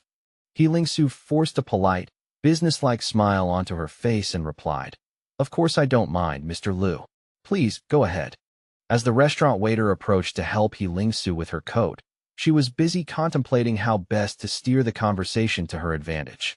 Lu Sheng, however, simply turned to the waiter, raised a single finger, and placed an astounding order. "Bring me your highest grade steak. I'll start with 40 portions, medium rare." The female waiter blinked in surprise before happily scribbling the order down. He Lingsu's expression soured instantly, and she thought to herself with disgust, "Good grief, he's a total pig." Consuming 40 portions of high-grade steak in one sitting was beyond excessive, even for a martial artist. Each portion cost 1,280 yuan, bringing the total bill for just the meat to 51,200 yuan. When He Lingsu calculated the staggering price in her head, her face stiffened. Is he really planning to eat all that by himself? He wouldn't have the audacity to expect me to pick up the tab, would he? Lu Sheng looked up at her mid-thought and asked, "Would you like to join me?" He Lingsu shook her head quickly. "Thank you for the offer, Mr. Lu, but I've already eaten." Before she could even finish her sentence, Lu Sheng turned back to the staff and called out loudly, "She's not eating. Just bring the food as quickly as possible. I'm starving." He Lingsu cursed him silently, convinced he was some kind of gluttonous spirit. She tried to pivot back to business. "I came here today because..." But Lu Sheng interrupted her again. He casually tossed a newspaper featuring her photograph onto the table, eyeing her intensely. He Lingsu, 22 years of age, originally hailing from Guangling City in the Shengjin province. He Lingsu slowly picked up the newspaper, her eyes narrowing as Lu Sheng continued his recitation of her family's history. "Your great-grandfather was originally a humble apprentice at a local pharmacy. Over the last few decades, as the new era of martial arts began to flourish, he leveraged his natural talent and extraordinary skill in pharmacology to become a rank 5 alchemist. He was the one who founded the Lingshan chamber." He Lingsu frowned, her irritation growing as he aired her family's background. Lu Sheng let out a soft, mocking sneer. "But because the subsequent generations failed to manage the legacy properly, specifically starting with your grandfather's era, the business began its inevitable and rapid decline." He Lingsu refused to be intimidated and snapped back. "Mr. Lu has clearly spent a lot of time memorizing basic information that anyone could find with a simple internet search. What point are you trying to make?" At that moment, the waiter arrived, pushing a large cart laden with the 40 steaks Lu Sheng had ordered. Lu Sheng immediately grabbed his utensils and began to eat with efficient speed. Between bites, he looked up at He Lingsu and added casually, "Not exactly. I also happen to know quite a bit about Lien Su, your mother. Because of certain unresolved family grievances, she hasn't set foot in Dongning province for nearly 20 years. She hasn't even bothered to visit her own flesh and blood, her own daughter. And as for why your Lingshan chamber collapsed with such pathetic speed, well, beyond the outdated traditional mindset and abysmal business management." These words caused He Lingsu's fury to reach a boiling point, but Lu Sheng merely continued his calm, clinical explanation. "The primary reason is that for years, your mother and the Chun family have been working behind the scenes to systematically sabotage the Lingshan chamber from within." Su slammed her palm onto the table, causing her water glass to jump and spill across the polished wood. "What?" she hissed, her voice trembling with a volatile mix of rage and disbelief. "Mr. Liu, do you have a single shred of evidence to support these accusations? You cannot simply walk in here and slander my family with baseless rumors." Lu Sheng remained unfazed, his focus primarily on the exquisite steak before him. He sliced another piece, savored the flavor, and replied nonchalantly, "Whether it's the truth or a fabrication. Why don't you go and ask your father? I suspect he knows the reality better than anyone else." To himself, Lu Sheng mused, "This cut of meat is exceptional. The nutritional density is exactly what my body needs to replenish its vital energy reserves." Su tilted her head, her gaze becoming distant and pained. "Mother left us when I was only 2 years old and never looked back. How could she be so heartless?" Su bit her lower lip, her mind racing through the timeline of her family's decline. It's true. Shortly after she disappeared, father took the reins of the Lingshan chamber, and that was precisely when the rot began. The shops were shuttered more often than they were open. Even if father lacked a sharp head for commerce, it shouldn't have spiraled into such a total disaster. Lu Sheng looked up, his expression piercing and cold. "Tell me, isn't it true that every time you were on the verge of finally securing a vital contract, the deal would inexplicably crumble at the 11th hour?" Su stared at Lu Sheng in genuine shock, her eyes wide with a newfound wariness as he continued to methodically work through his mountain of steak. The accuracy of his insight into her family's private failures was chilling. "Miss He, please do not think ill of me for being so thorough in my investigations," Lu Sheng said smoothly. Su's mind was a whirlwind. The failed deals, the mysterious closures, it all started to fit a darker, more calculated pattern. If what this teenager said was true, and her own mother was the architect of their ruin, her face hardened into a mask of cold determination. She reached across the table toward him.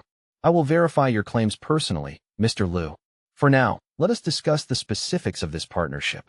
Lu Sheng, now surrounded by a growing stack of empty porcelain plates, leaned back. "The terms are simple. I provide the unique formulas and the necessary technical oversight for production. The Lingshan Chamber will handle the manufacturing, logistics, and the entire sales network. As for the distribution of the profits, I require a 9-part share for myself." Su's chair screeched against the floor as she bolted upright, leaning heavily over the table with one hand as she shouted, 90%. Why don't you just take the entire company and be done with it?" Lu Sheng offered a faint, enigmatic smirk and crossed his arms over his chest. "I would certainly entertain the idea, but I suspect your pride wouldn't allow for such a complete surrender." Su's initial fire began to waver, her fierce posture softening as she realized the terrifying leverage he held. She lowered her head, staring at the table for a long beat before holding up a single finger. 60%. I can offer you 70 at the absolute most, and even that would be pushing the board to its limit. In response, Lu Sheng silently raised 2 fingers. "Those 2 parts are not negotiable. They are a necessity. 1 part is designated to ensure the stability and longevity of our alliance. The other is a form of hazard pay, extra compensation for the fact that I will be the one dealing with the inevitable troubles that follow in Miss He's footsteps." Su frowned, her voice laced with genuine confusion. "Mr. Liu, I don't follow. What exactly are you implying with that?" Lu Sheng's gaze turned cold and unwavering. "The He family has been suppressed and suffocated by the Chun family for 20 years. It's been a slow, agonizing strangulation. Do you truly mean to tell me that Miss He has no hidden desires for retribution? No urge to reclaim every cent, every shop, and every bit of dignity that was stolen from your lineage? Are you really content to let them win after all this time?" As Su struggled to process the weight of his words, Lu Sheng performed a casual gesture that defied the laws of physics. The water in a nearby glass began to ripple and rise, hovering in the air. He turned to her and said, "Miss He, observe this carefully. Surely a woman of your intellect understands the implications of what you are seeing." With a flick of his mind, he condensed the floating water into a perfect, rotating sphere and directed it toward her. She scrambled to her feet, her voice cracking as she cried out, "You're a You're a mentalist? He Lingsu's thoughts were a chaotic jumble. A mere 18-year-old high schooler with martial talent that has already shaken by his city, and now he reveals himself as a legendary, natural-born mentalist? Even as a non-combatant, I understand the terrifying strategic weight such a talent carries. She gingerly reached out with her empty glass to catch the falling water, her eyes never leaving Lu Sheng. He walked toward her, his presence suddenly much larger than his years suggested. Just a moment ago, Miss He, you used the word we when referring to the research. It is clear from your tone that you find it impossible to believe that a mere student could have developed such a sophisticated formula in total isolation. He Lingsu gripped the glass tightly, her knuckles turning white. If that is indeed the case, is it possible that the one standing behind you, providing this immense backing, is Master Duan? Lu Sheng looked directly into her eyes and replied with a curt, knowing nod. You are quite perceptive, Miss He. He allowed the lie of omission to linger, letting her draw her own conclusions about his mysterious backing. Therefore, that final percentage point is the price for the protection and political weight of the organization I represent. Tell me, Miss He, is there any transaction in the world more lucrative than purchasing the protection of a Grandmaster's shadow? Surely you see the value. He Lingsu was practically vibrating with tension, beads of sweat forming on her brow. She gripped the glass so hard it threatened to shatter.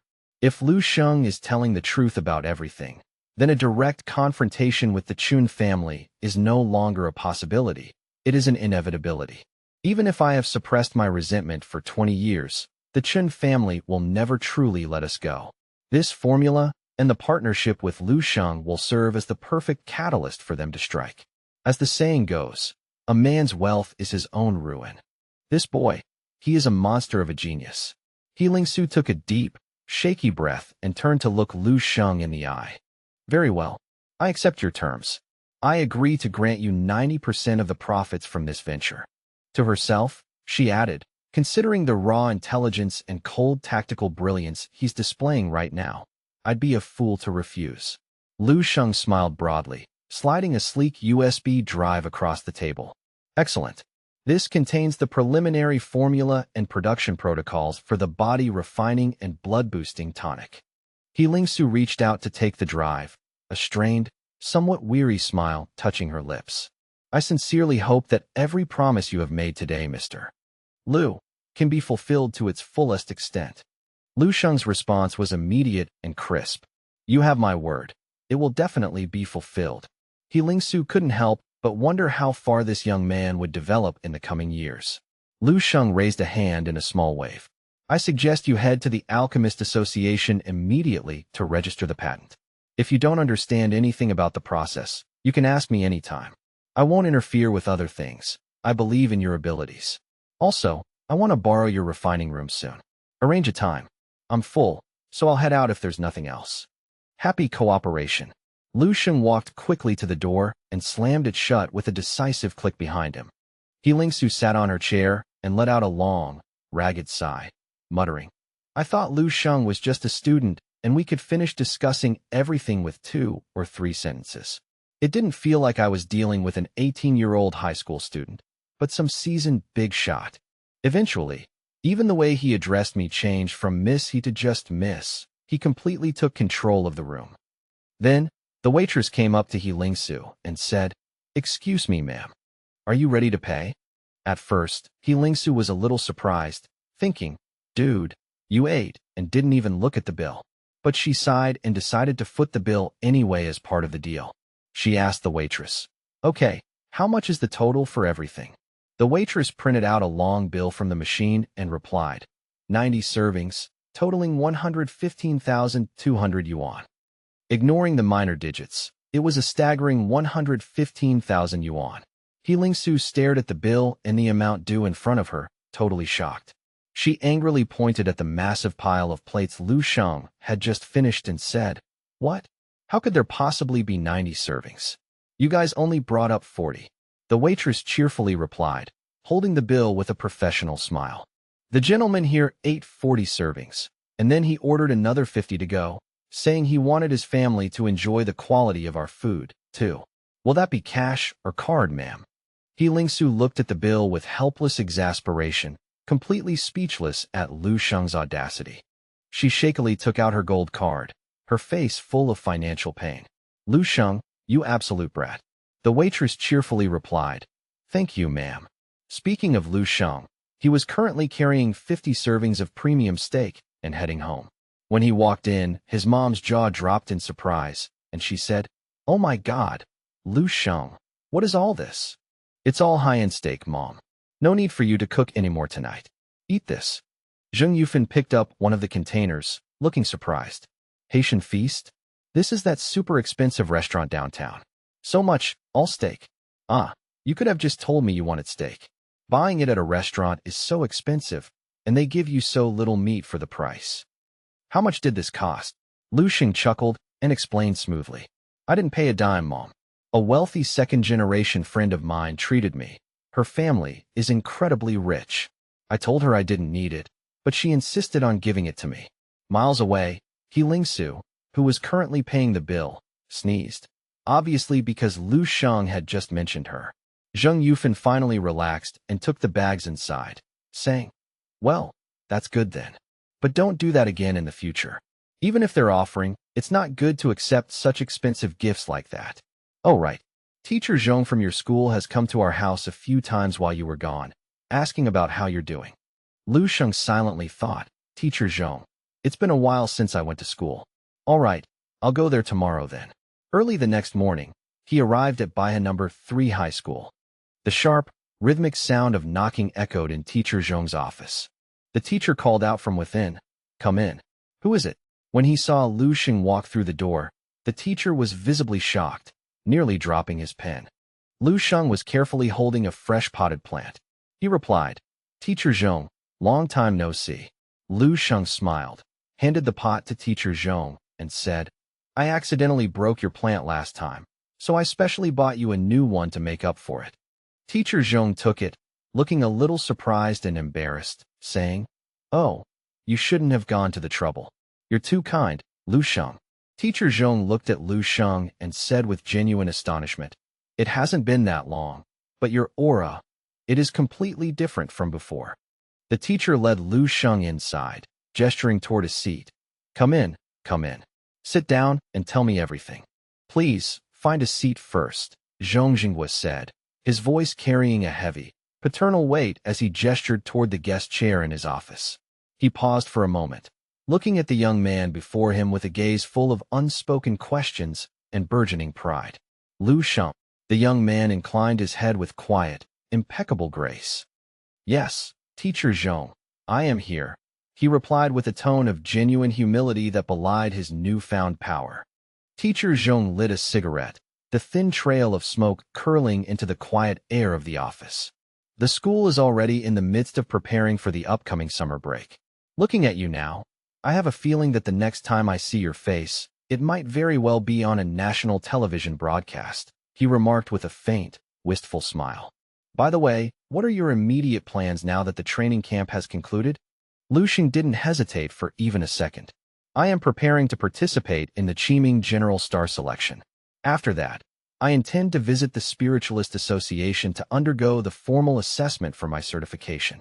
Upon hearing those words, Teacher Zhong's hand froze midair, and he stared at Lu Sheng in utter, paralyzed shock. He stood up so abruptly that his chair scraped harshly against the floor, his voice rising in an incredulous shout. What? Did I hear you correctly? You're aiming for the Qiming General Star Selection? And you mentioned becoming a certified spiritualist. Lu Sheng maintained his composed demeanor, meeting his teacher's eyes with a calm, steady gaze. Yes, teacher. The instructors at the training camp were the ones who recommended me for the selection. Furthermore, they were able to uncover and verify my latent talent as a spiritualist during the intensive sessions. Teacher Zhong pressed his palm against his forehead, sinking back into his seat while muttering to himself. So the rumors were actually true. It's all real. He then turned back to Lu Sheng, his face lighting up with an irrepressible joy. Good. That is beyond excellent. That is truly magnificent news. At this point, I realize I have absolutely nothing left to teach you. You have already surpassed the boundaries of this classroom, Teacher Zhong admitted, his voice thick with emotion. Go forth and do exactly what you set out to do. Reach for your own sky and claim your place among the stars. I will always be here, cheering for your success. Lu Sheng stepped forward and placed a reassuring hand on his teacher's shoulder, a gesture of deep respect. Thank you for everything, Teacher Zhong. As Lu Sheng walked toward the exit, the two of them shared a final, solemn wave.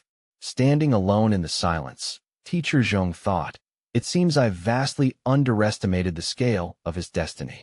This young man is no longer just the pride of number 3 high school or the pride of Bias City. He possesses the raw potential to become the pride of all mankind. Meanwhile, in a nearby classroom, another teacher was in the middle of a passionate, high-energy lecture, his voice echoing through the hallway. Persistence is a concept that sounds easy in theory, yet it is the most difficult thing to master in practice. The truth of the martial path is humble, almost ridiculous in its simplicity, neither too tight nor too loose. Only in achieving a state of emptiness can one find the true essence of power. The teacher pushed his glasses up the bridge of his nose, clutching his textbook like a sacred relic. Focus your minds, everyone. Sharpen your concentration. I said focus. You need to be listening to every word of this lecture as if your future depends on it. The teacher tapped the chalkboard sharply for emphasis, continuing his tirade without pausing for breath. Let me be clear. Do not make the mistake of underestimating the importance of your cultural points. I am well aware that many of you have already registered for the specialized martial arts university entrance exams, but never forget that your academic scores are weighted heavily in the final results. You could miss the chance to stand on the martial arts stage of your dreams by a single, solitary point. Think about it. That one point, if you try to make it up through blood energy alone, might require several weeks or even months of grueling, bone-breaking physical training. But in a cultural subject, that same point is the difference of just a few correctly answered questions. Zhu Xingji, sitting near the back of the class, was struggling against a wave of overwhelming drowsiness. He let out a massive yawn, whispering to his neighbor, "Ugh, when is this class finally going to end? This is absolute torture. It's so incredibly boring." Zhu Xingji muttered, leaning over toward Lu Qiming. "Hey, Qiming, what do you say we hit the internet cafe as soon as the bell rings? I'm on a roll, and I'm about to break into the platinum rank." Lu Qiming barely looked up from his notes. "Nah, you go ahead without me. I've signed up for an intensive express martial arts supplementary class, and I need to head straight there to get in some extra practice." Once school was officially over, Zhu Xingji stood there, looking completely stunned. "Wait, what? Are you serious? What's gotten into you lately, man? You've become so strangely diligent. This isn't like the old Lu Qiming at all. Where's the guy who used to game all night with me?" Back on the podium, the teacher was radiating a literal killer vibe that silenced the room. "Zhu Xingji, Lu Qiming, what are you two whispering about back there? Stand up, both of you, right now." The two of them jumped as if they had been struck by lightning, quickly scrambling to their feet, with guilty expressions plastered on their faces. The teacher continued his scolding. "Excellent. It seems you two find your private conversation much more important than the future of your careers." Just as the tension in the room reached its peak, a calm, familiar voice drifted in from the classroom door. "Teacher Hong, I've returned." At the sound of the interruption, the entire class turned as one, their eyes widening in disbelief. Lu Sheng stood there with a gentle smile, raising a hand in a casual wave. "Hello, everyone. It's been quite a long time, hasn't it?" The classroom immediately erupted into a chaotic swarm of whispers and excited buzzing. "Is that really Lu Sheng?" "Lu Sheng is actually back in school," one student hissed. "Oh my God, I honestly thought he had ascended to some secret training base and we'd never see him again." The rumors began to fly at lightning speed. "I heard that Lu Sheng was personally recruited as the direct, closed-door disciple of the chairman of the Martial Artist Association. They say he spends 20 hours a day in high-gravity training chambers, preparing to break into the Grandmaster realm before graduation." Another girl whispered, "I heard the mayor himself offered his daughter's hand in marriage, but Lu Sheng turned her down because he's devoted solely to the peak of martial arts." "Forget that, look at him. We have to get his autograph. It's a rare honor just to be in his presence. I'm going to frame it on my wall." Lu Qiming watched the scene, his jaw practically hitting the floor. Teacher Hong, meanwhile, rushed over to Lu Sheng's side with uncharacteristic speed. Lu Sheng, my boy, what brings you here? Lu Sheng replied softly. I simply wanted to come back and experience the last cultural lesson with my classmates. If that would be acceptable, of course. Hearing this request, Teacher Hong beamed with an expression of pure delight. Of course, it is more than acceptable. It is an honor. All right, everyone, you heard him. Settle down and open your textbooks to page 112. Teacher Hong began the lesson with a level of excitement that could have powered the entire school building. Lu Sheng walked calmly to his old seat, pulled out his book, and prepared to listen.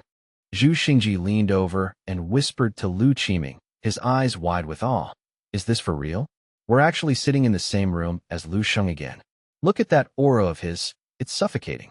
Is he really the same age as us? He feels like an ancient master in a teenager's body. I heard a rumor from the upperclassmen that he's already achieved the status of a level 2 martial artist, or perhaps even higher. Zhu Xingji continued, his voice trembling with a mix of envy and admiration. Lu Qiming watched his friend in silence, thinking to himself, Lu Sheng, the gap between us has grown into a vast canyon during your time away. You've truly transformed. Suddenly, the sharp peal of the school bell rang out through the corridors. Teacher Hong sighed with a hint of regret, closing his textbook. Very well, class. That concludes our lesson. You are all dismissed. Lu Sheng stood up, gathering his things with deliberate, calm movements. He turned to the students surrounding him and said, Goodbye, everyone. I won't ever forget the time we spent together in this classroom. After delivering his farewell, Lu Sheng turned his focused gaze specifically toward Lu Qiming. The classroom was a hive of activity as students lingered. I've never felt so honored just to be someone's classmate before, one student remarked. I'm definitely going to double my training efforts. I have to pass the martial arts university exam now. Yeah, me too. It's just too cool. I can't let people say that Lu Sheng's classmates were a bunch of slackers. Lu Qiming, however, just stood there staring blankly at Lu Sheng, lost in his own thoughts. Lu Sheng walked over and draped a friendly arm around Lu Qiming's shoulders, offering a firm, encouraging squeeze. Keep working hard, Qiming. I'm rooting for you. Let's make sure we both rank up and find some time to spar when we're both free, Lu Sheng added. Hearing this, Lu Qiming felt a lump form in his throat, and he looked at Lu Sheng with a new fire in his eyes. Yeah, even if I have to risk my very life, I promise you I'll pass that martial arts university exam and catch up. Later that evening, Lu Sheng sat in front of his computer, his fingers flying across the keyboard as he finalized his personal training logs. I've already sent instructions to Heelingsu to procure a massive supply of high-grade ingredients for the body refining and blood-boosting soup and the marrow-soothing pills, he thought. Those two specific tonics are remarkably effective at strengthening the fundamental structure of tendons and bones. In terms of efficiency and cost-to-benefit ratio, they are unrivaled. If I can secure a sufficient quantity, they should sustain my growth all the way until I reach the level 4 threshold. Now, the matter of a weapon suitable for a spiritualist. Lu Sheng mused. Before the official assessment, I won't have the clearance to log into the Spirit Net to purchase professional-grade armaments for the Qiming General Star Selection. I must prioritize completing that spiritualist assessment as soon as possible. Relying on instructor Dong Qingxue every time is far too risky. It would only be a matter of time before my secrets are exposed. Let's see the current price list. Lu Sheng's eyes widened at the figures on the screen. Void multi-heel blade wheels, silver void shuttles. The prices were astronomical, bordering on the absurd. A sleek, razor-sharp blade wreathed in a faint blue aura glowed on the monitor. This was the Void Blade Wheel, and its price tag was a staggering $375 million. Lu Sheng leaned back, a grim expression on his face. I thought the $5 million in prize money I recently secured would be enough to handle my immediate concerns, but in the world of high-level spiritualists, that amount is practically pocket change. Displayed next to it was a crystalline, needle-thin shuttle with a pulsating gem at its core. This silver void shuttle was listed at $295 million. Lu Sheng closed his eyes, crossing his arms as he calculated the raw materials required, making the blade wheel and the shuttle would require at least 9,000 grams of pure star silver or star iron. A single high-quality blade wheel requires at least half a kilogram of refined material. That means my entire 5 million would vanish just to secure the base alloy, without even accounting for the auxiliary components or the smithing fees. And I can't realistically go into battle with just one. Furthermore, given that the quality of my mental energy is far superior to that of an average spiritualist, standard-grade blade wheels would likely shatter under the pressure of my will. I need premium materials, which would increase the cost tenfold. I don't have enough in my pockets to forge even a single segment. Lu Sheng tapped his chin, pondering his options. There's only one logical path forward. I'll have to mine the raw ores myself. Lu Sheng reached out and pulled open his desk drawer, revealing a strange piece of processed metal and a worn, folded document. He picked up the paper, a faint smile of satisfaction appearing on his face. It's a stroke of incredible luck that I managed to find this map detailing the distribution of strategic martial arts resources from 300 years ago within the Fireseed Resource Archives. Information that was common knowledge back then has long been lost to time. Now, it becomes my greatest asset. Lu Sheng unfolded the map carefully, tracing the faded lines with his finger. It detailed a hidden route leading deep into an ancient, forgotten mining district. According to the records, a massive, unmined vein of high grade ore is located right here, at the base of Mount Wu. I will head to Mount Wu to extract the raw materials personally, and then I can commission a master weaponsmith to do the forging. Moreover, if the vein is as rich as the records suggest, I can sell the surplus silver and iron on the black market to fund my other cultivation needs, killing two birds with one stone. Once I've finished making a batch of marrow-soothing pills at Yilingsu's place, I'll set off. 1 week later, at the Lingshan chamber, Yilingsu was pacing back and forth across the room, her anxiety palpable. She checked her phone for the 10th time that hour, muttering irritably. Where is that Lu Sheng? He's already late. Does he even have a sense of time? Just as her patience was about to snap, the door opened and Lu Sheng walked in, carrying a pristine white laboratory coat over his arm. My apologies for keeping you waiting, Miss He said calmly. Yilingsu shot him a resentful look. Oh, so you actually remember that we had an appointment? Lu Sheng began to slip into the coat, his movements methodical. Something urgent came up at the last minute that required my attention. Are all the necessary precursors and raw materials ready for the refinement? Yilingsu felt her face flush slightly, perhaps from her earlier anger or his sudden presence. Yes, she replied, her tone softening despite herself. I have prepared everything exactly according to the specifications in your instructions. Lu Sheng nodded and began to pull on a pair of sterile gloves. In front of him sat a laboratory table crowded with a vast array of rare botanical extracts and mineral powders. He began to inspect the quality of the ingredients with a practiced eye. Miss He, just out of curiosity, what was the total procurement cost for this specific batch of materials? Yilingsu hesitated before giving him the figure. Yilingsu checked the ledgers and replied with a faint sigh. The cost for this specific batch totals slightly over 200,000. Lu Sheng reached out and delicately picked up a dried herb, inspecting its texture and scent with the precision of a master. The quality is commendable, he remarked. Go ahead and put this on my account for now. We can simply deduct the overhead from my share of the future profits. Without waiting for a response, he began to fix his surgical mask into place, his eyes already narrowing in focus. I am beginning the refinement process now. Could you please excuse me and wait outside? Lu Sheng requested, his voice muffled but firm. Yilingsu blinked, momentarily taken aback by his abrupt dismissal. She opened her mouth to protest, but seeing the absolute stillness and intensity radiating from him, she bit her lip and turned away. Fine, have it your way, she grumbled, casting a final, lingering glance back at him as she retreated toward the heavy laboratory doors. The grand plan to bring the spirit-strengthening and blood-boosting soup to the mass market is still in its infancy, yet to yield a single cent in revenue. Meanwhile, the capital I've advanced for Lu Sheng's personal materials is rapidly approaching the 1 million yuan mark, Yilingsu thought, her fingers trembling slightly as she closed the door behind her. She leaned against the cool wall of the corridor, her mind racing. It is a stroke of luck that the materials he requested were complete and of such high grade. He has already successfully perfected the formulation of the spirit-strengthening and blood-boosting soup. I wonder if he is currently deep in the throes of developing an entirely new secret formula? He has practically lived in this lab every day this past week. How many more layers does he have? How many more secrets is he hiding under that calm exterior? 3 hours of silence passed before she finally heard a voice from within. The process is complete, Miss He. You may come in now. The formulation has been successfully stabilized, Lu Sheng announced, his tone exhausted but clearly satisfied with the results of his labor. I have matters to attend to and will be heading out in 2 days, Lu Sheng continued, stripping off his gloves. But do not let that worry you.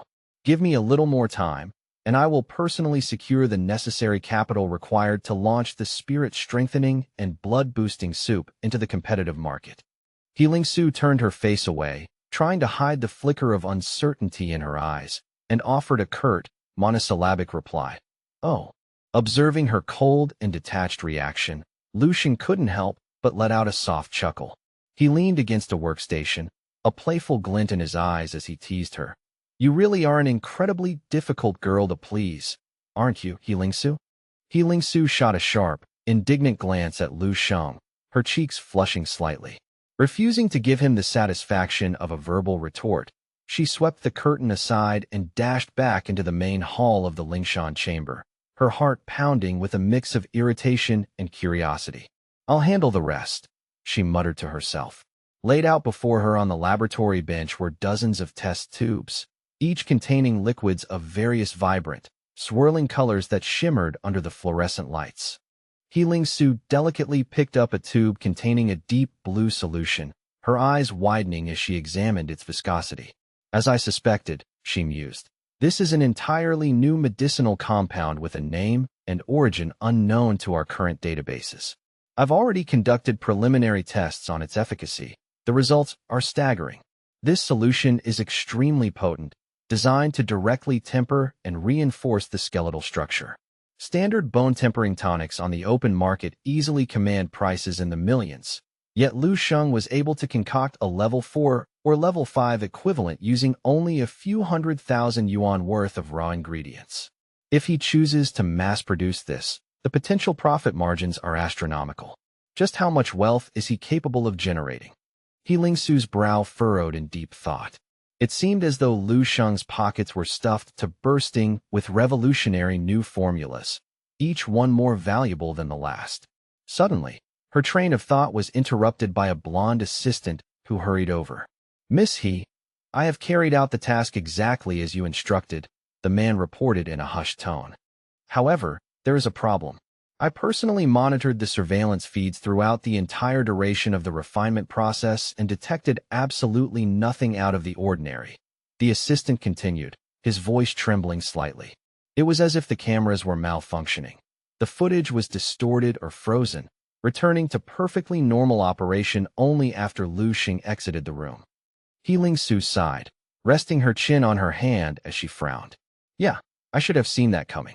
I knew it. Attempting to use such primitive technological spying methods right under the nose of a spiritualist is nothing more than an invitation for humiliation, she muttered, realizing the sheer gap in their capabilities. Healing Su stared intently at the blue test tube in her hand for a long moment before abruptly tossing it into the nearby trash receptacle. Forget it, she said, her voice turning cold and decisive. Let's just proceed as he says and stop trying to play these petty games.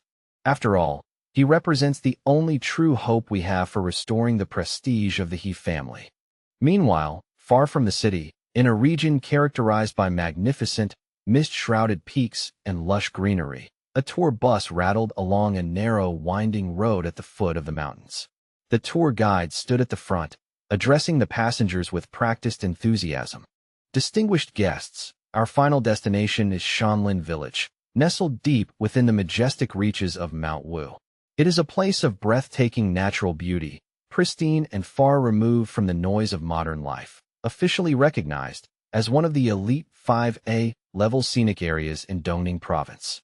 Here, you will experience the genuine simplicity and hospitality of the Shanlin people. You will have the chance to savor unique traditional delicacies, admire the silent majesty of Mount Wu, and even browse the mysterious, handcrafted wares that Shanlin village is famous for. A woman in a bright red shirt scoffed, leaning toward her companion. Traditional handicrafts? Isn't that just code for being forced to buy overpriced junk? An elderly woman nearby chimed in. Oh dear, it's so deep in the mountains. Where exactly are we supposed to sleep tonight? Will there be nothing but mosquitoes for company? The tour guide offered a reassuring smile.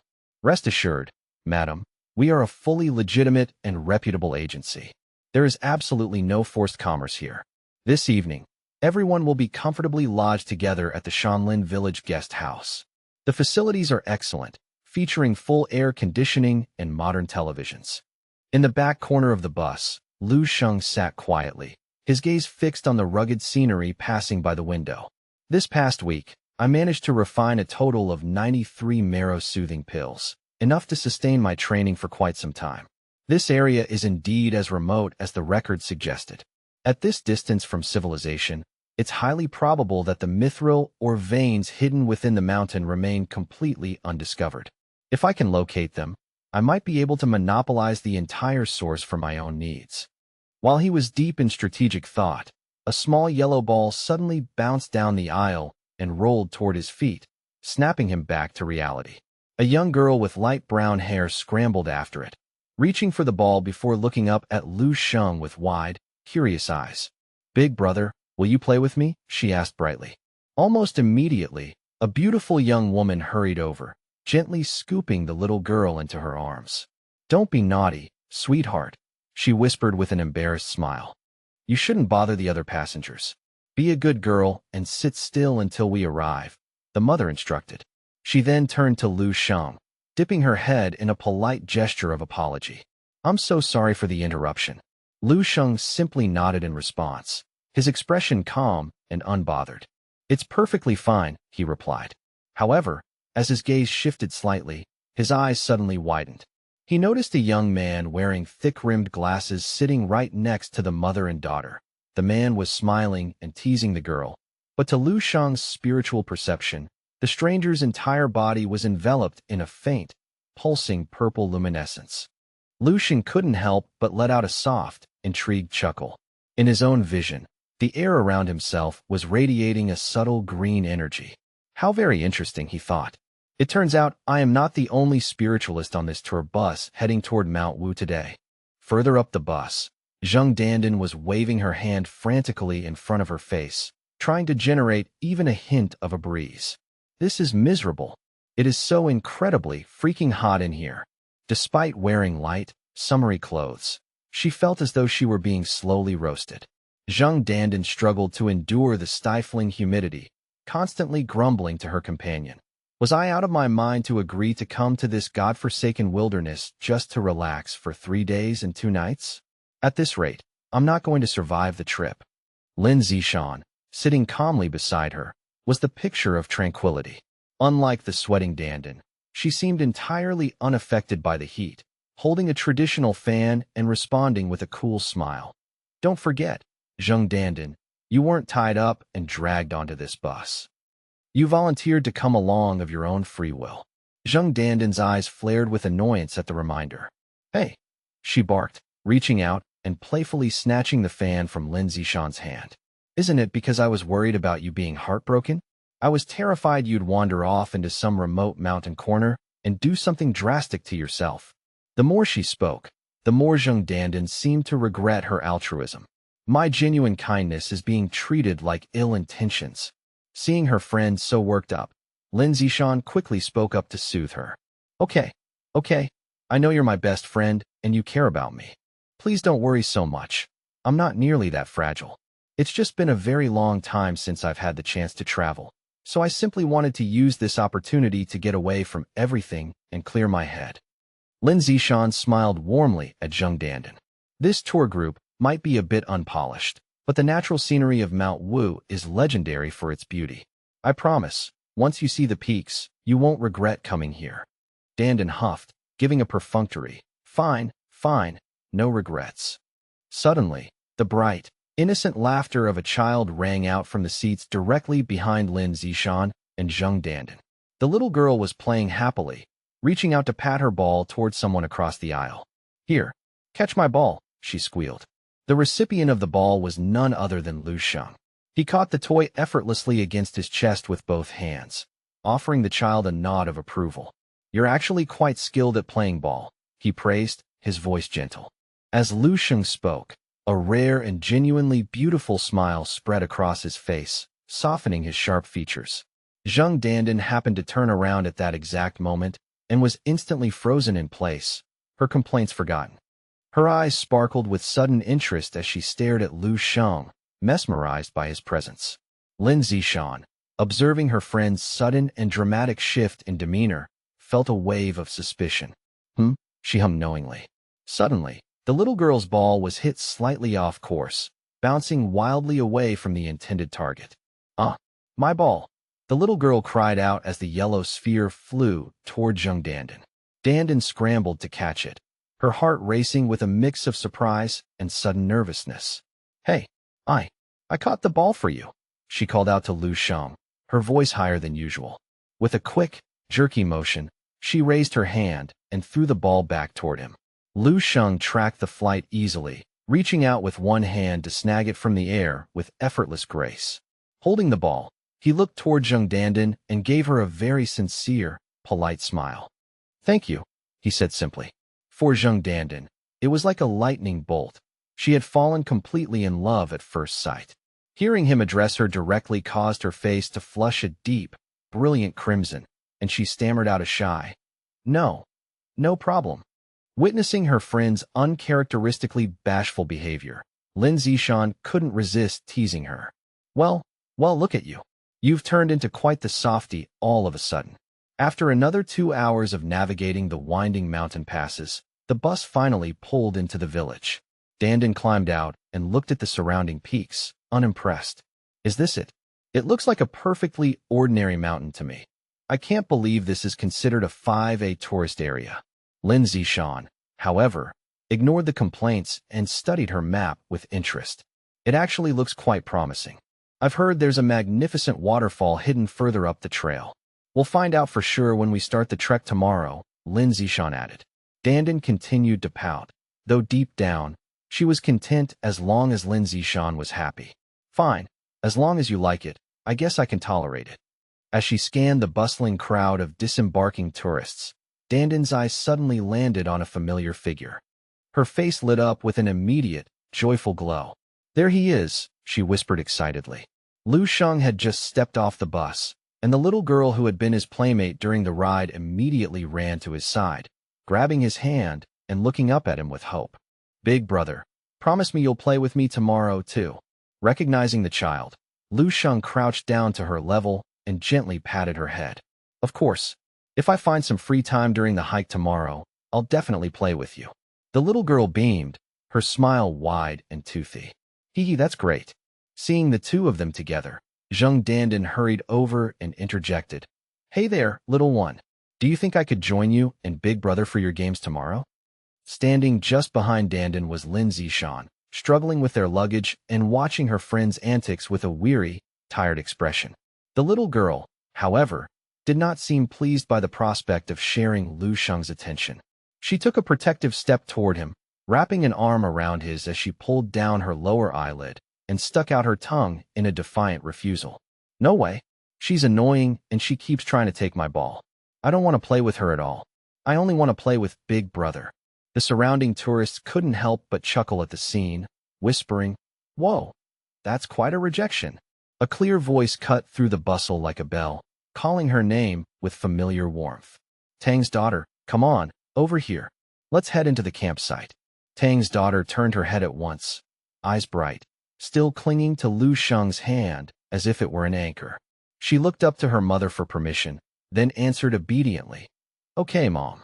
After that, she shifted her grip, small fingers sliding from Lu Sheng to her mother, and, with one last lingering glance, trotted away beside her. Even as she was led away, Tang's daughter remembered her manners. She twisted at the waist and waved hard enough that her sleeve fluttered. Bye-bye, Big Brother. Lu Sheng lifted his hand and returned the gesture, calm and composed. Farther off, near Lin Zan and Zheng Dandan, a tense little drama played out. Zheng Dandan's cheeks were tight with irritation, Yet she still forced a sweet, painted smile and waved back, careful to do it only when she knew the child was too far to hear. The moment Tang's daughter turned away, Zhang Dandan's lips curled and she hissed under her breath, "Little brat, like anyone even wants to play with you." Lin Zan, standing just behind her, couldn't hold it in. She covered her mouth with one hand as her shoulders shook, laughter spilling out in helpless bursts, as if Zhang Dandan's forced politeness was the funniest thing she'd seen all day. Seeing Zhang Dandan's temper flare so plainly, Lin Zan leaned in with a softer tone and tried to smooth things over. "She's just a kid. They don't mean any harm. Don't take it to heart." But the moment Zhang Dandan heard Lu Sheng's voice nearby, her anger melted like snow in sunlight. She straightened, let out an airy laugh, and waved it off. "Haha, why would I get upset with a child?" Then, with practiced shyness, she drew out her phone as though it had only just occurred to her. Tilting her head, she asked Lu Sheng, "Oh, right, handsome. Can I get your contact info?" Lu Sheng blinked, genuinely a little surprised by her sudden boldness. He paused as if weighing her intent, then let a small, polite smile curve at the corner of his mouth. "Sure," Lu Sheng said evenly, his tone light but unreadable. A crisp ding sounded, clean and decisive, announcing the successful friend request. In a few quick taps, Zhang Dandan and Lu Sheng had exchanged contact details, the connection sealed in glowing pixels. The instant the new name appeared on her screen, Zhang Dandan's smile didn't change, but her eyes narrowed and she clicked her tongue, as if tasting something she didn't fully like. "Lu Sheng," she mouthed silently, weighing the name. It sounded sharp, imposing, almost too clean for comfort. And although she prided herself on loving handsome men, she didn't forget why she'd come. She still had her main mission of cheering up Lin Zan's son. With that thought, Zhang Dandan grabbed Lin Zan by the arm and practically dragged her away, her mood flipping into bright, performative excitement. She turned back, lifted her voice on purpose, and called out, "All right, handsome. See you later." As they walked, Zhang Dandan stared down at her phone and grinned like she'd just won a prize. "You added the hottie too, right?" she teased, laughter bubbling up. "Hee hee." This self-guided trip was supposed to be boring, but who knew it would turn out this interesting? Lin Zan glanced at Zhang Dandan's animated face and couldn't help feeling relieved. Seeing her friend so cheerful, so easily lit up by a new distraction, made Lin Zan's own mood lift, if only a little, like a knot loosening in her chest. "I'm glad you're having fun," Lu Sheng said with that same courteous ease, watching them retreat into the flow of people. But the moment their backs fully turned and the distance widened, the friendly curve of his lips faded as if wiped away. In its place, a colder stillness settled over his face, quiet, controlled, and far more dangerous than any smile. For a heartbeat, Lu Sheng's expression looked almost frightening, too calm, too sharp, like a blade held flat. His mind drifted back to the passengers on the bus earlier, replaying their auras and subtle movements with clinical clarity. How interesting, he thought, the words forming without any warmth, more curiosity than amusement. This trip isn't just a change of scenery. Lu Sheng continued inwardly, gaze steady. I've run into a rare level 2 spirit manipulator, and on top of that, 2 level 2 martial artists. When his thoughts brushed the image of Tang Maolin, Tang's daughter's father, Lu Sheng felt confident the spear user hadn't truly discovered who he was. The man's senses had been probing, yes, but not deeply enough to pierce the veil. At most, Lu Sheng assessed, he only realized I've trained in martial arts before. He let his awareness settle on the energy field around him, feeling its texture like wind against skin. After becoming a grandmaster of willpower, he reflected, I can control the release and condensation of my spiritual power at will. If he chose to keep it gathered and smooth, most people would only sense a harmless quiet, never the true weight underneath. As long as I actively regulate it, he concluded, others won't detect how strong my spiritual power really is. Then a faint question surfaced, edged with anticipation. But in these deep mountains, are there any stronger martial artists hiding here? Thinking again of the faces from the bus, Lu Sheng made a decision with effortless ruthlessness. No matter what the others came to Newtown Mountain for, he told himself, if they block my path or reach for what's mine, his eyes cooled another degree. Then I'll crush them, casually, he decided, as if swatting aside inconvenient dust. Right on cue, something shifted in the air ahead. Lu Sheng's gaze snapped forward as a mutated beast lurched into view, its body warped, its breath rank, its eyes reflecting a feral hunger. He didn't hesitate. There was no dramatic shout, no wasted flourish, only swift certainty as he moved to end it before it could even threaten anyone else. With a single decisive motion, Lu Sheng seized it and simply crushed it to death in his hands, the creature's struggle ending with a dull, final collapse. The air seemed to exhale after, as if relieved. At the same time, hundreds of kilometers away on a wide highway, a luxurious white car tore through the road like an arrow, engine purring with expensive, controlled power. Inside the car, the atmosphere was heavy with privilege and menace. A man named Wu Yijing lounged with a glass of wine in hand, his posture relaxed as though the world existed to entertain him. At his feet, someone knelt, head lowered, body tense with fear. And to Wu Yijing's right sat a girl in red, motionless and careful, like an ornament placed precisely where it was meant to be. Wu Yijing swirled the wine slowly, watching the liquid circle the glass like a private storm. His voice was smooth, almost conversational. "Well, have you found Tang Malin's whereabouts yet?" The kneeling man jolted, raising his head too quickly. "We have, sir," he answered, words spilling out in a rush. "He's at Newtown Mountain in Chewing City. He brought his wife and child. He's probably trying to disappear into the mountains and hide." Wu Yijing listened, then turned his eyes toward the window, where the world blurred past in pale streaks. His brow creased in displeasure.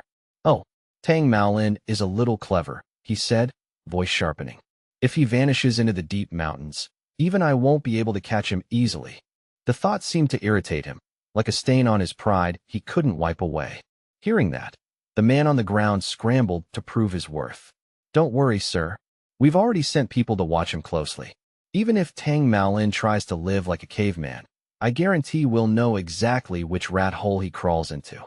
Wu Yijing's mood flipped instantly. Delight spread across his face, and he laughed loudly. "Haha, very good. Excellent." His eyes gleamed with possession. "Just keep monitoring him. Those 2 level 4 martial artists you brought, they still aren't his match." Wu Yijing's tone turned colder. "I'll handle Tang Maolin myself. I won't use someone else's hands for this." He leaned back, decisive. "Wait until I reach Newtown Mountain. Then I'll deal with him personally." The kneeling man understood the message. Obedience, not questions. "Yes, sir," he replied, head bowing even lower. Throughout all of it, the girl in red remained unervingly still.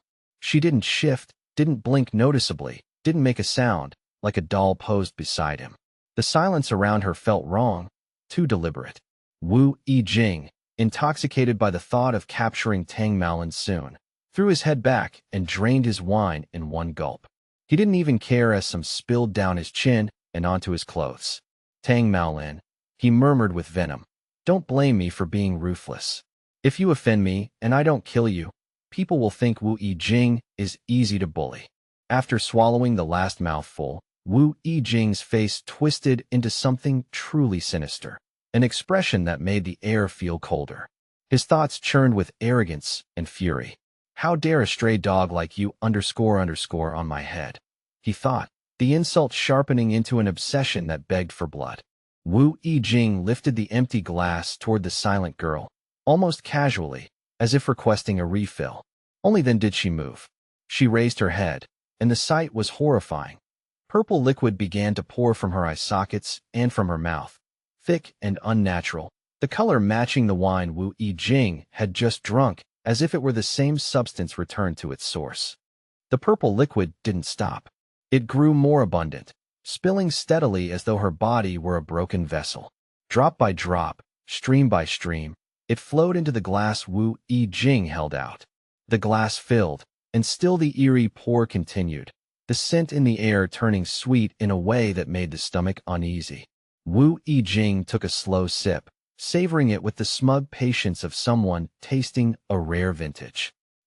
He hummed in approval.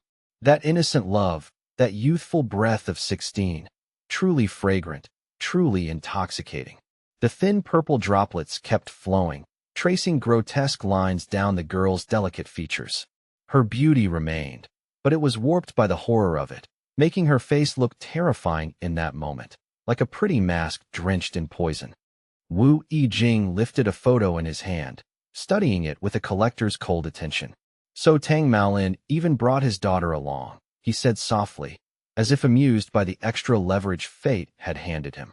The photo showed a smiling family of three, bright and warm, the kind of happiness that made ordinary people hesitate to tear it apart. But Wu Yijing was not ordinary. He laughed, light and cruel. Haha, looks like I've found another collectible. Elsewhere, unaware of the shadow racing toward them, Tang's daughter was led by her parents into a room. The moment she stepped inside, she squealed with excitement, eyes wide as she spun in place to take everything in.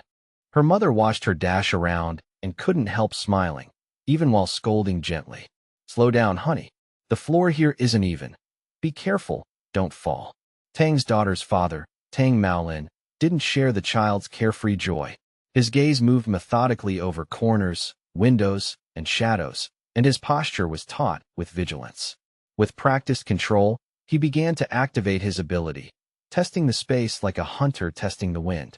His power spread outward like an invisible net, first covering the entire room, then stretching beyond the walls as if the building itself were being wrapped in a silent, sensing layer. Every creak, every faint disturbance, every hidden presence would be caught, if it existed. After a moment, Tang Maolin finally spoke, voice low. This room is very clean. No one has tampered with it. His wife exhaled, half amused, half weary. You're being too careful, she said, trying to sound reassuring. Even if that Wu Yijing has huge influence in bowing, how could he reach all the way out here to Newtown Mountain? Tang Maolin's brow remained furrowed, worry etched deep enough to cast shadows under his eyes. A boat follows the helm, and a woman follows her husband, he said, tone firm but not unkind. Since I brought you and Tang's daughter with me, it never hurts to be careful. He paused, looking as though he were listening for danger even in the silence. Especially now. Don't forget, Tang Maolin continued, voice tightening, we're on the run. The words tasted bitter. Wu Yijing is a level 3 spirit manipulator with a fearsome reputation, narrow-minded, vengeful. He glanced toward the door as if he could already feel pursuit approaching. Everyone who offends him ends up dead. I just hope we can escape him this time. We've been hiding at your dad's place for 1.5 years, his wife said, trying to cling to hope. Maybe we'll be okay, but what if he chases us here? Tang Maolin's jaw tightened. Who knows, he admitted, honesty cutting through comfort. Maybe your dad and those 2 second-tier masters together could actually give him a run for his money. Hearing that, his wife's worry deepened instead of easing. Hopefully, she whispered. It's been so long since I saw my dad. I wonder how he's doing. She swallowed, then added quickly, trying to convince herself. His martial arts aren't bad, and he's a peak second-tier psychic. Maybe he's even reached 3rd tier by now. He should be healthy, strong as a horse. Tang Maolin reached for her, pulling her into a protective embrace as if his arms alone could keep danger out. Don't worry, he promised, voice rough with determination. I'll protect you and our child from those creeps, no matter what it costs. His grip tightened, steady and reassuring, even while the tension in his shoulders betrayed how real the threat felt. The couple clung to each other like 2 birds sheltering in a storm, trying to borrow warmth from closeness. Tang's daughter, however, had gone quiet, staring blankly out the window as if watching a world she didn't fully understand. Meanwhile, far away, Lu Sheng was doing something eerily similar to Tang Maolin, extending his senses outward. His power swept across the landscape in fast, deliberate waves, scanning until it covered not just a street or a camp, but the entire city like a silent tide. Within that broad awareness, Lu Sheng detected a strange pattern. People everywhere, scattered like insects in the dark, lifting binoculars and peering toward unknown targets. It wasn't just one watcher. It was many, vigilant and intent, as if the mountains had drawn in eyes hungry for secrets. Other than that constant, unsettling, peeping presence, everything else felt normal. Too normal, like a calm stretched thin over something sharp underneath. Lu Sheng's expression didn't change. As long as they don't come for me, he thought coolly, dismissing the nuisance with quiet contempt. Then it's none of my concern. Lu Sheng reached deep into his pocket and pulled out a small, translucent glass vial. With a practiced flick of his thumb, he popped the seal, the faint aroma of concentrated herbs wafting into the air, before he tipped his head back and swallowed the potent pill in a single motion. With the aid of these supplementary medicinal herbs, the progress of my sinew refinement and skeletal tempering for the Grandmaster's immortal golden body has accelerated significantly, he mused, feeling the heat of the medicine begin to spread through his limbs. At this current rate of progression, I should be able to conclude the grueling first stage of the immortal golden body cultivation within approximately 2 months. Once that is complete, I will finally be able to manifest true inner strength and officially ascend to the ranks of a 4th-tier martial artist. His smartphone vibrated incessantly against the tabletop, signaling a flurry of messages in the family group chat. He scrolled through the screen, a faint smile playing on his lips as he read the maternal advice from Zheng Yufan. She urged him to maintain a healthy diet while away, to be mindful of the shifting weather, and to strictly avoid overindulging in cold foods to prevent any unnecessary gastric distress. A follow-up voice message arrived, and Lu Sheng's smile widened as he listened to his mother's familiar, nurturing tone. He whispered to himself that he was no longer a child who needed constant supervision. However, the next chime brought a message from Lu Qinghe. Off adventuring again, are we? Senior Yang Yuan returned to the school grounds today and was quite curious if I could convince you to join her for an outing. Come on, spill the beans. Are the two of you actually dating? To emphasize her point, Lu Qinghe had appended a custom emoji of a tiny, blushing apple brandishing a massive firearm. It was a classic Qinghe-style threat, blending visual cuteness with an underlying demand for immediate answers. Lu Sheng couldn't help but chuckle at his younger sister's relentless curiosity.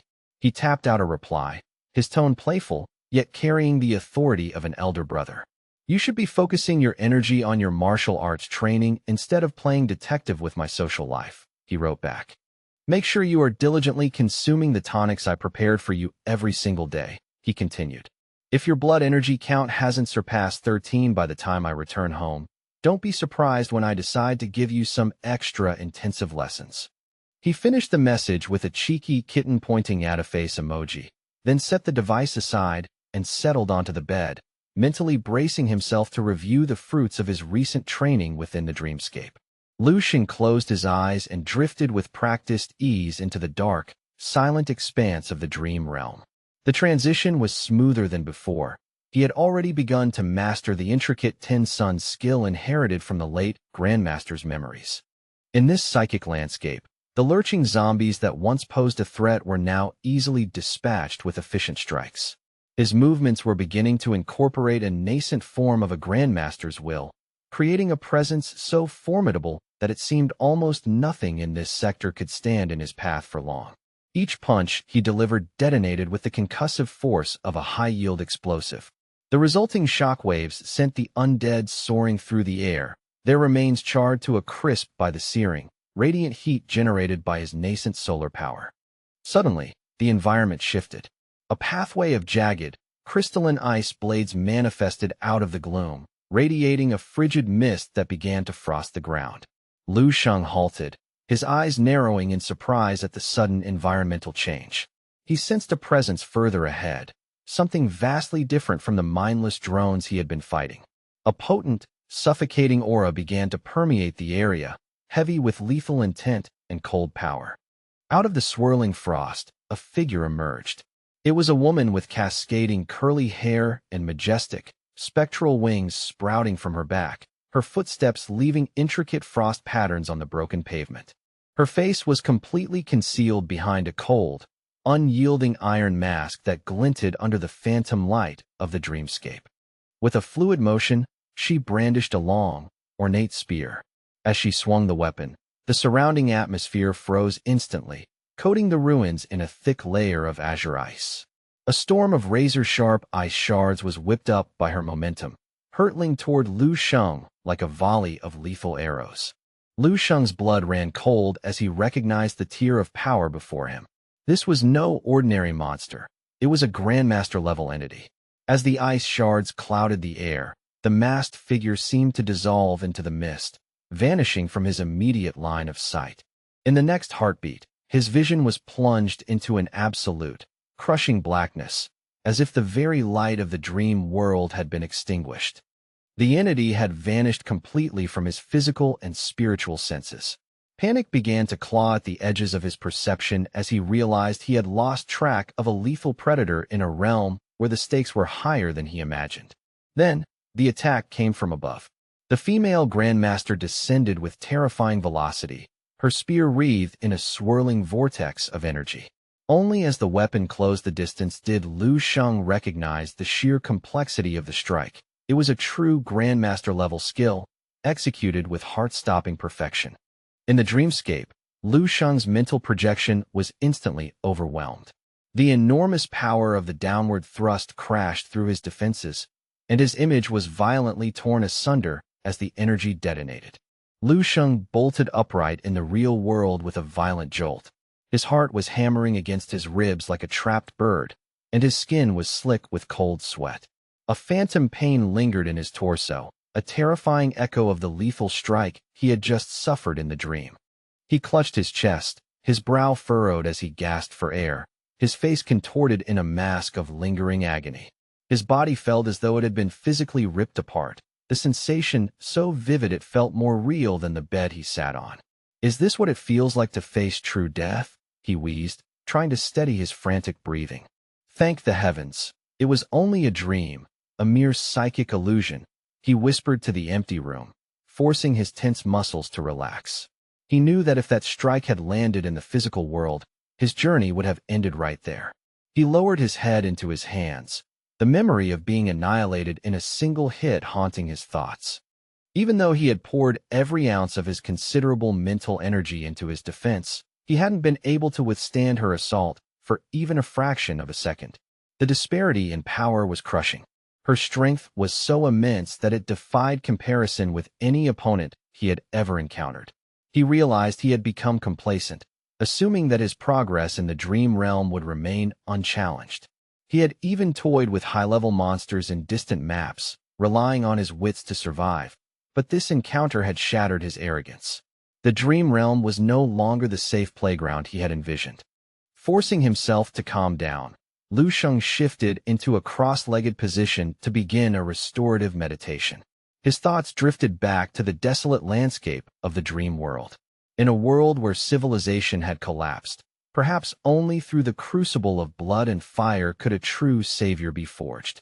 That female Grandmaster's prowess was on another level entirely. Her combat instincts far surpassed even those of Shi Shengning. She was undoubtedly a Grandmaster of the highest order, perhaps even a great Grandmaster of the 8th tier. The sheer possibility of such power existing in the dream world caused cold sweat to bead on his forehead, yet a flicker of dangerous excitement ignited in his eyes.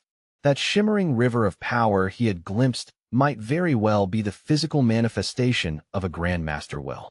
He could only imagine the heights he could reach if he could somehow claim that essence for himself.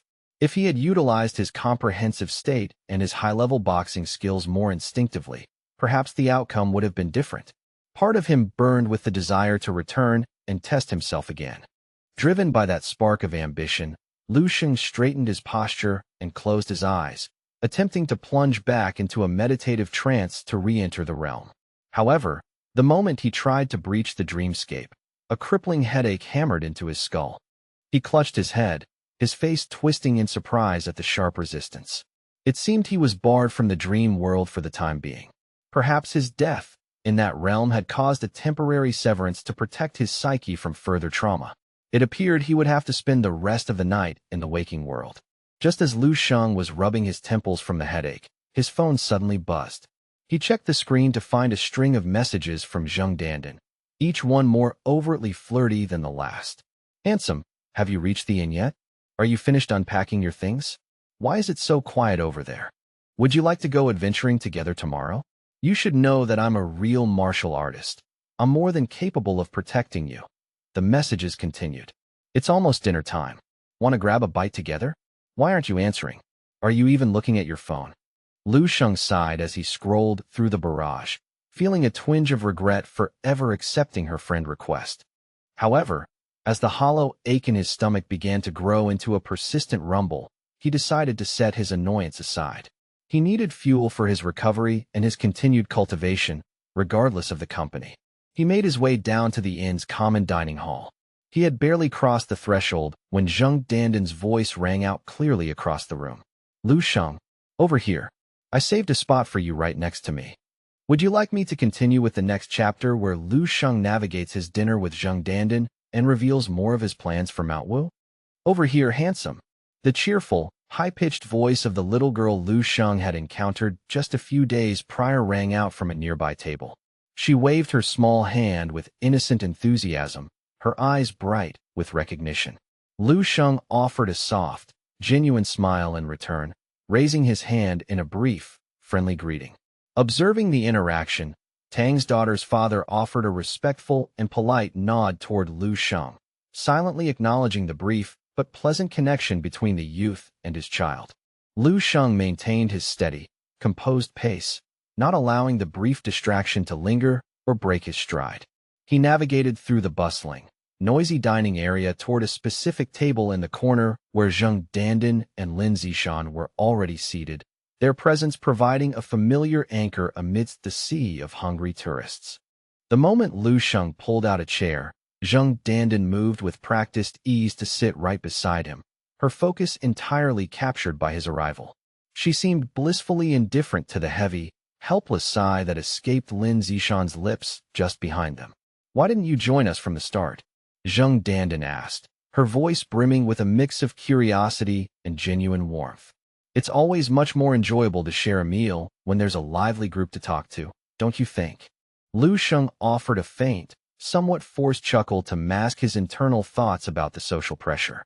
"Haha, perhaps you're right," he replied, attempting to shift the focus away from his solitary habits. "Anyway, have you two already had your fill for the evening, or are you just getting started with your dinner?" At his inquiry, Zheng Danden's face lit up as she chirped, "Not yet." Almost simultaneously, however, Lin Zishan countered with a flat, matter-of-fact, "I've already eaten." This contradiction earned Lin Zishan a sharp, mock-angry glare from Zheng Danden, though the girl quickly smoothed her expression back into a bright, welcoming smile as she turned back to Lu Sheng. "I actually didn't have much of an appetite earlier," she explained airily. "I couldn't even manage a few bites of what I ordered before, but strangely enough, I'm feeling quite hungry again now. It's the perfect opportunity for us to eat together then," Zheng Danden continued, her eyes sparkling with anticipation. "Let's order a few more dishes to share and really make a meal of it." Observing this blatant and rather clumsy display of affection, Lin Zishan couldn't help but tease her best friend. "Oh, I see how it is," she remarked with a playful smirk. "Earlier, you were so mesmerized by the scenery that even the plain, unseasoned rice must have smelled like a gourmet feast to you." There was clearly no other motivation behind Zheng Danden's sudden, convenient appetite. Meanwhile, at a nearby table, Tang's daughter looked at her father with wide, glistening eyes full of longing. "Daddy, please, can I go sit and eat with that big brother?" she pleaded, her voice tugging at his heartstrings. Her mother, observing the scene, gently wiped the corner of her own mouth with a linen napkin and tried to coax the child. "Sweetheart, look, we're all here together as a family. Isn't it just the same if you stay here with us?" Hearing this, Tang's daughter turned her most adorable, persuasive gaze toward her mother. "But I really want to go eat with him." The father watched his daughter's persistent antics and let out a soft, indulgent laugh. "Haha, all right then," he conceded, patting her hand gently. "Go ahead, but remember your manners. Don't go bothering them too much while they're eating." Upon receiving permission, Tang's daughter sat up straight, her eyes shimmering with excitement, and offered a sweet, chirpy, "Thank you, Daddy." Her mother could only watch her husband with a look of helpless resignation. The little girl wasted no time, gathering her small bowl and chopsticks before scurrying over to Lu Sheng's table with a look of pure joy. Back at their table, the mother turned to her husband with a concerned whisper. "Why on earth would you let her run off to a stranger like that? Especially considering our current delicate situation. Shouldn't we be much more cautious?" The husband remained completely unruffled, taking a slow, leisurely sip of his soup as he attempted to soothe his wife's mounting anxieties. "You're worrying yourself over nothing, dear. If anything, I think you're being far too cautious for your own good. I've already subtly extended my spiritual power to scan the entire surrounding area. Everyone here is just an ordinary tourist enjoying their holiday in the mountains. There isn't a hint of danger in the air," he continued with a confident air of authority. "That young man's personality seems solid enough. His eyes are remarkably clear and devoid of any ill intent or hidden malice. He's certainly not a bad person." While he spoke, Tang's daughter was being warmly welcomed into the fold at Lu Sheng's table, her small presence seamlessly integrating with the group of university students. Tang's daughter's father took a moment to scrutinize Lu Sheng more closely from a distance, noting his unusually pale complexion and thin frame. To his experienced eye, the boy's footsteps seemed somewhat light and floaty, and his breathing lacked the rhythmic stability of a seasoned martial arts practitioner. Even if he was a martial arts candidate, the man concluded, his actual strength was likely quite mediocre at best. Meanwhile, the little girl didn't miss the chance to playfully tease Zhang Dandan, leaving the older girl in a state of flustered helplessness. The father added quietly to his wife, "Besides, look at those two girls with him. They are university students and already second-level martial artists at such a young age. Their talent is actually quite remarkable." He finished wiping his mouth with a final, decisive movement, his expression radiating a quiet, dangerous confidence. "In my estimation, their lives could be extinguished with but a single thought from me if they posed a threat. There is no room for anything unexpected to occur in this little village." Hearing his cold but reassuring assessment, the wife let out a long sigh of relief, her shoulders finally dropping as she relaxed. I suppose I've just been far too worried lately." Over at Lu Sheng's table, the atmosphere was far more jovial as the waiter arrived, balancing a tray laden with an impressive spread of steaming dishes and a towering stack of freshly made steamed buns. "Here is your food, everyone. Please, enjoy your meal," the waiter said with a polite bow. Both Tang's daughter and Zhang Dandan stared at the mountain of food Lu Sheng had ordered with wide, incredulous eyes. "Wow, big brother," the girl exclaimed in surprise. "Can you really finish all of this by yourself?" "It's so much." Lu Sheng remained calm, his expression unreadable as he reached out. "Yes, I've found myself with a rather large appetite lately," he replied simply, picking up two small, pig-shaped buns and placing them on the little girl's plate. She gasped in delight. "Oh wow, they're so cute," she squealed with excitement. Lu Sheng looked down at Tang's daughter with a warm, encouraging smile. "Little sister, how about we have a competition? Let's see who can finish their food first." The girl's face immediately hardened into a mask of adorable determination. "Okay, the competition begins now." However, by the time she had barely taken her first small, careful bite of the steamed bun, she looked up only to see that Lu Sheng had already cleared an entire plate, the food seemingly vanishing into his mouth in an instant. She sat there, completely stunned and motionless. Lin Zishan watched Lu Sheng's voracious eating habits with a look of utter perplexity and helplessness. "Honestly," she whispered, shaking her head as she watched him work through the buns, "it's usually only families with very ordinary conditions, those who haven't yet achieved the status of an official martial artist, who feel the need to consume such massive quantities of physical food in a single meal." After truly entering the path of martial arts, Lin Zishan continued, her tone becoming more instructional and serious. "Anyone with the proper resources relies on concentrated tonics to supplement the massive energy consumed during cultivation, and those without such conditions usually choose high-quality, dense foods to replace them. Take the compressed synthetic jerky that Zhang Dandan and I carry, for instance. A martial artist eating just a few pieces a day is more than enough to sustain them. If you eat this much, just the time spent going to the bathroom would take up half your day," Lin Zishan noted, looking helplessly at her best friend who seemed completely obsessed with the boy. Zhang Dandan was practically glowing as she watched him eat. "Wow, such a generous and hearty way of eating is so incredibly handsome," she sighed. Realizing something was seriously wrong with her friend's judgment, Lin Zishan leaned in close to Zhang Dandan's ear and whispered, "Zhang Dandan, tell me the truth. Do you really like Lu Sheng that much?" Zhang Dandan replied with a naive, straightforward honesty. Of course I do. Haven't I been obvious enough about it this whole time? At that exact moment, Tang's daughter happened to pull Lu Sheng away from his seat. Big brother, there's a buffet spread over there. Let's go take a look. Lu Sheng pampered her with a patient nod and followed her, purposefully leaving the space for Zheng Dandan and Lin Zishan to talk. Lin Zishan turned back to her friend, her voice rising in shock. But Dandan, he's younger than us.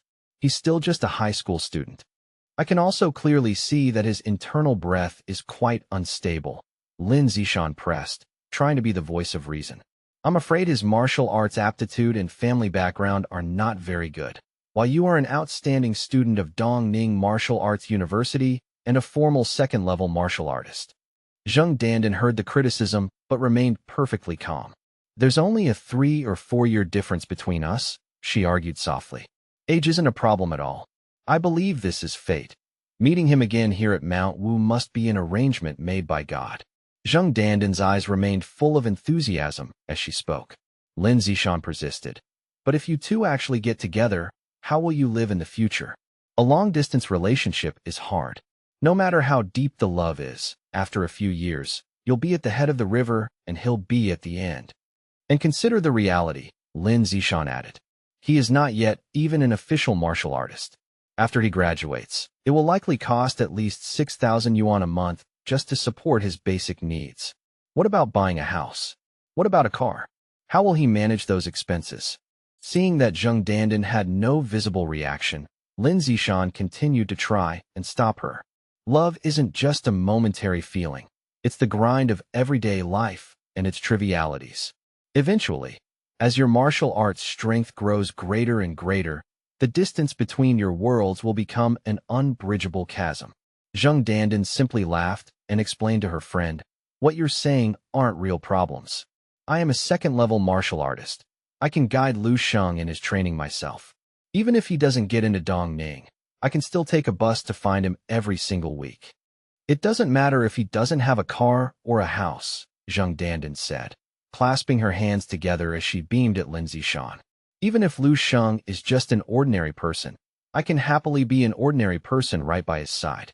If I can live an ordinary life, then I won't have to practice martial arts so hard every day. How happy would that be? Honestly, I feel like my calves have been getting far too thick from training lately anyway. Zheng Dandan looked toward Lu Sheng and Tang's daughter, who were playing happily in the distance. Her face was slightly flushed. Moreover, who says Lu Sheng is just an ordinary person? In my heart, he is always handsome and shining. I believe his future is not limited to what you see. Lin Zishan was stunned, leaning close to her ear in surprise. Are you crazy? You want to give up the martial path you've persisted in for over a decade just for the sake of a high school boy you barely know? Lin Zishan pointed at Lu Sheng with a puzzled, almost frustrated expression. Look at his weak, pale appearance. I really don't understand what you see in him. Zheng Dandan looked at Lin Zishan with slightly sad, pleading eyes. Aren't you worrying too much, Zishan? It hasn't even started yet. Let's talk about the future after I've actually successfully chased Lu Sheng. In the distance, because of his true, hidden strength, Lu Sheng had not only overheard the conversation, but had heard every single word of their private discussion with crystalline clarity. He raised his hand and rubbed the back of his head, feeling a bit awkward. That's kind of sus, Lu Sheng muttered to himself. Tang's daughter, hearing the unfamiliar term, tilted her head curiously and asked, Big brother, what do you mean by sus? Lu Sheng forced a strained smile to cover his embarrassment. Oh, nothing, just that those two sisters over there are super pretty. Tang's daughter, hearing this, seemed to understand something in her own way. She immediately ran back over to Zheng Dandan and Lin Zishan, pointing a small finger at them and announcing loudly, Big brother says you two sisters are both super sus. Zheng Dandan and Lin Zishan froze, exchanging looks of complete and utter confusion at the strange word. Lu Sheng could only force a sheepish smile. Yeah. Even though she didn't understand the slang, Zheng Dandan still tried to mirror his smile, while Tang's daughter laughed innocently, chanting, Sister sus. Sister sus. The next morning, as the tourists were groggily boarding the bus, the air was filled with complaints. The beds in this hotel are like rocks. I couldn't sleep at all, one man grumbled. I'm never coming back to this backwater village again, another added. And the mosquitoes were terrible. I was bitten all night long. Suddenly, an old lady asked suspiciously, Huh? Why don't I see that family of 3 today? The bus is about to leave. The tour guide looked equally confused and stressed. Huh? Are they still in their room? Everyone, please help me look for them. I can't reach them by phone either. The old lady then scanned the crowd and noticed another absence. There's also that young man who was with the students. He's gone, too. Other elderly passengers began to whisper with worry. How strange. 4 people disappeared in just one night. Everyone, please just take a break here for a moment and stay together, the guide instructed, looking increasingly panicked. I'll go find the local rescue team immediately. Zheng Dandan and Lin Zishan, having overheard the conversation, were also deeply puzzled. That family of 3 and Lu Sheng. Are they all really gone? Lin Zishan looked thoughtful. We don't need to worry about that family. The father was clearly not normal. But Lu Sheng's disappearance is truly strange. Zheng Dandan was genuinely worried. I don't care if they're normal or not. If the guide is busy searching, does that mean the rest of our trip is going to be canceled? Before anyone could stop her, Zheng Dandan raised her hand and volunteered with determination. I want to go into the forest to help find Lu Sheng. Lin Zishan let out a sigh and slowly followed behind her friend. Wait up. Don't be so anxious, Dandan. The 2 girls headed into the thick forest, ignoring the chattering, anxious crowd behind them. Deep in the woods, a small squirrel perched on a branch, its eyes darting around as it watched the newcomers. The serene silence of the forest was suddenly shattered as a figure blurred past like a sudden, violent gale, startling a small squirrel into dropping its nut. It was Lu Sheng, engaged in a focused morning jog. As he navigated the dense undergrowth with practiced ease, he maintained a steady, rhythmic pace while contemplating his next move. After a full night of deep, restorative rest, he mused to himself, feeling the vitality returning to his limbs, the phantom, near-death agony that plagued my consciousness during those vivid dreams has finally begun to recede, leaving my mind clearer than it has been in days. Upon reaching the edge of a jagged, towering cliff that overlooked the valley, Lu Sheng leapt upward with effortless grace, his boots finding purchase on the cold stone. He wasted no time in his pursuit, immediately dropping onto one knee to stabilize his position and focus his internal resolve. He closed his eyes, extending his mental energy outward like invisible, shimmering tendrils. He began to meticulously scout the subterranean layers of the mountain, sifting through the earth and rock with the precision of a master artisan. After a period of intense, concentrated searching that pushed his psychic perception to its limits, his mental feelers finally brushed against a distinct, cold resonance. He had successfully located the specific, high-density or deposit he had been searching for. Found it at last, he whispered, a flash of triumph crossing his face.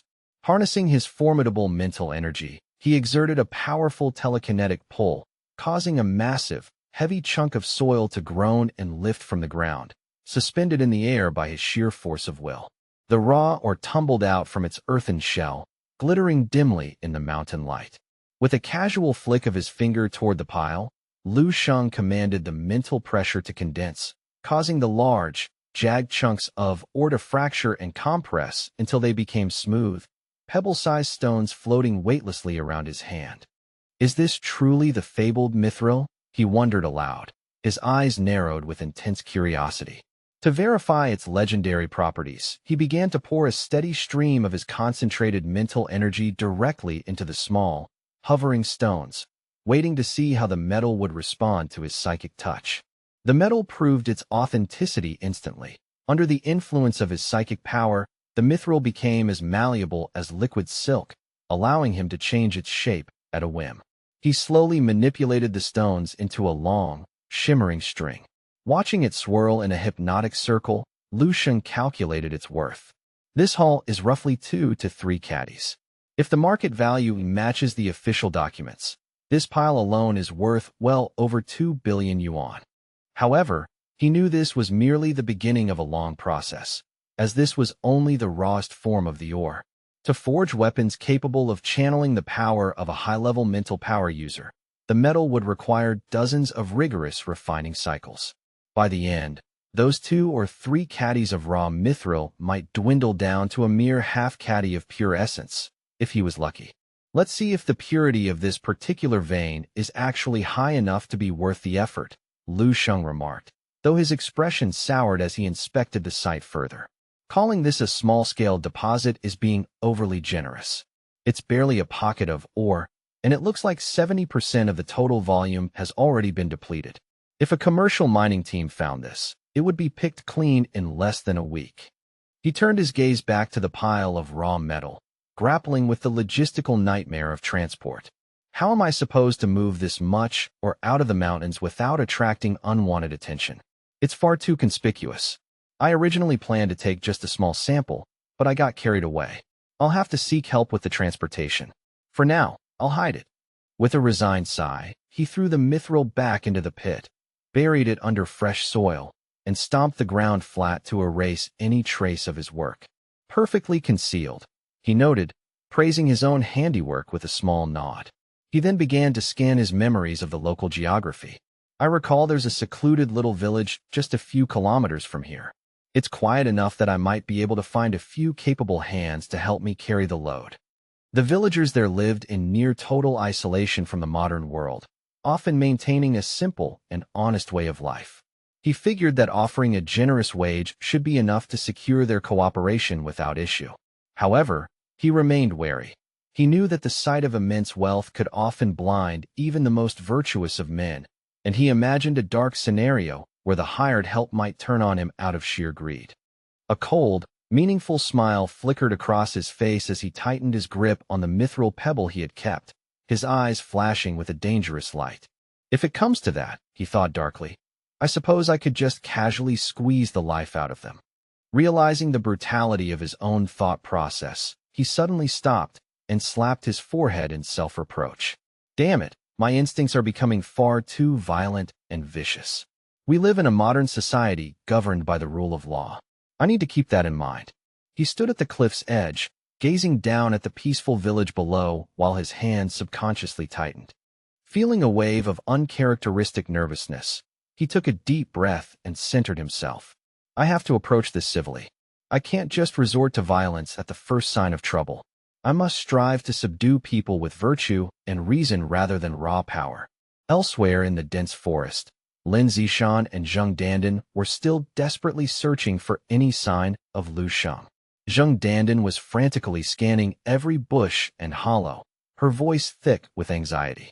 This area is so incredibly remote and dangerous. Would Lu Sheng really wander this far out?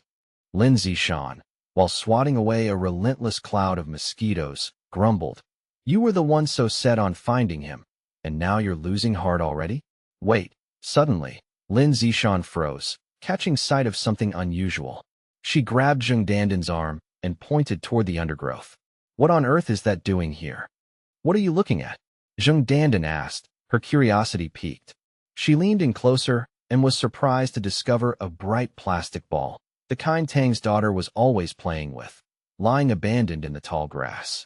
Could it be that they were here? Lin Zishan wondered, scanning the surrounding shadows with growing unease. Zheng Dandan reached out instinctively to pick up the ball, but the moment her fingers made contact, the ground seemed to come alive. A swarm of glistening black spiders erupted from the foliage, accompanied by thick, oily webs that lashed out and bound the two of them in an instant. What's happening? My limbs feel like lead. I can't move. Zheng Dandan cried out in panic. Meanwhile, back in the village, a young boy came sprinting through the dirt paths, shouting at the top of his lungs. Grandpa? Grandpa! Big sister Manhwa is back. Grandpa, come quick. It's Manhwa. Her whole family has returned to the village. The boy's voice echoed through the quiet square, drawing the attention of the few elders sitting on their porches. The old patriarch of the family was focused on carving a delicate piece of wood when he heard the commotion. He looked up, his weathered face showing a flash of confusion before he could even process the news or formulate a reaction. Tang's daughter had already outrun the rest of her family, charging toward the old man with a look of pure, unadulterated joy. She was a whirlwind of energy as she sprinted across the yard. Grandpa, I missed you so much, she squealed, launching herself into his arms before he could properly set down his tools. The impact caused him to drop his wood carving, but he didn't seem to mind. Tang's daughter kept chattering away happily, asking, "Grandpa, how are you? Have you been eating well?" The old man, though a bit overwhelmed by her enthusiasm, patted her head gently while coughing. "Cough, cough. I'm doing well, child. I'm doing just fine." At that moment, Tang's daughter's parents emerged from the path, walking toward them with somber expressions. Manhwa looked visibly weary and burdened by worry as she greeted her father. "Dad, we've come home." Her husband, Tang Maolin, was more reserved, offering a respectful nod and a simple father-in-law. The old man watched them, his sharp eyes lingering on their faces as if searching for the reason behind their sudden return. Two younger men stepped out from the main house to greet them with wide smiles. "Eldest sister, brother-in-law, what a surprise to see you all back here so soon." The old man's expression turned grim, though he didn't turn them away. "Visiting this old man, are you? Or is it something else? Regardless, you two boys go out and hunt me some large wild boars. Tonight, the whole family will gather for a celebration." The two young men obeyed instantly, hoisting Tang's daughter onto their shoulders with a laugh. "Come on, Tang's daughter, let's go catch ourselves some fresh beast meat." She cheered back with delight. "Okay, beast meat. And I want that bird soup we had last time too." The younger men headed out, leaving the three adults alone in the quiet courtyard. The old man lit a cigarette, the smoke curling around his wrinkled face as he fixed a hard gaze on his daughter and son-in-law. "All right, speak up. You wouldn't suddenly show up here for no reason. What kind of trouble have you brought to my doorstep this time?" Manhwa looked at Tang Maolin with an anxious, pleading expression. Tang Maolin took a deep breath, meeting his father-in-law's stern gaze with a look of absolute seriousness. The gravity of the situation was etched into every line of his face as he prepared to reveal the truth. "Father-in-law," Tang Maolin began, his voice low and heavy, "there is a great deal to explain, and I'm afraid the circumstances are far worse than we anticipated." The old man inhaled a lungful of smoke and immediately began to choke, his face turning red as he barked out, "Cough. A level 3? You two were foolish enough to offend a level 3 spirit master." He turned his fury on Tang Maolin. "I knew your arrival would only bring misery. From the very moment you barged into this camp and convinced Manhwa to leave with you, I knew a day of reckoning like this was inevitable." Manhwa, seeing her father's rage, quickly stepped forward to intercede. "Dad, please, you have to help Tang Maolin. Do it for me, if not for him. We have nowhere else to turn." Tang Maolin added desperately, "Father-in-law, I remember hearing that you broke through to the rank of a level 3 spirit master a long time ago. Surely you can stand against him. You think I'm still at that level?" The old man snapped, cutting him off mid-sentence. "That breakthrough failed, and the backlash left me with permanent internal injuries that devastated my cultivation. My strength has dropped significantly since then." He took another long drag of his cigarette and looked toward the horizon. "If that level 3 spirit master truly comes looking for you here, I can only hope to stall him for a very short time. You two need to take the child and run while you still can," the old man continued, his voice cracking with age and regret. "You must find someone else, someone stronger, to help you." The news hit the couple like a physical blow. Manhwa covered her mouth in shock, while Tang Maolin stood up abruptly, his voice rising in panic. "But who? If you can't help us, who else is there in this world we can turn to?" The old man glared at them through a cloud of smoke and snapped irritably. "Who else? You go to the authorities, you idiot. You find the police. Who else would you find in this day and age?" As the two stood there, gaping in confusion, he continued firmly, "This is a modern society ruled by law. Even if he's a powerful level 3 spirit master, he can't just go around slaughtering people in broad daylight without the state coming down on him. Can he?" Tang Maolin clutched his temples, his fingers digging into his scalp as a wave of sheer despair gnawed at his composure. If the authorities or a simple call to the police were enough to halt a monster of that caliber, he groaned through gritted teeth, his voice trembling with the weight of their situation, we wouldn't have been forced to flee into the deepest, most forgotten corners of these mountains just to find a temporary sanctuary. Suddenly, the heavy silence of the ancestral home was shattered as a villager burst into the room.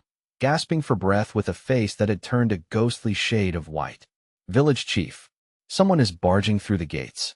Outsiders have arrived," he shouted frantically, his panic infectious. At those words, the blood drained from the faces of Tang Maolin and Manhwa. A cold, paralyzing realization hit them that the level 3 spirit master might have finally tracked them to their final hiding spot. Just beyond the rustic boundaries of the secluded village, Lu Sheng stood perfectly motionless, his sharp eyes tracing the faded, ink-stained lines of a worn topographic map. He let out a soft, measured breath and stepped onto the weathered stone stairs leading toward the village entrance, his presence calm and purposeful amidst the encroaching wild greenery of the mountain slopes.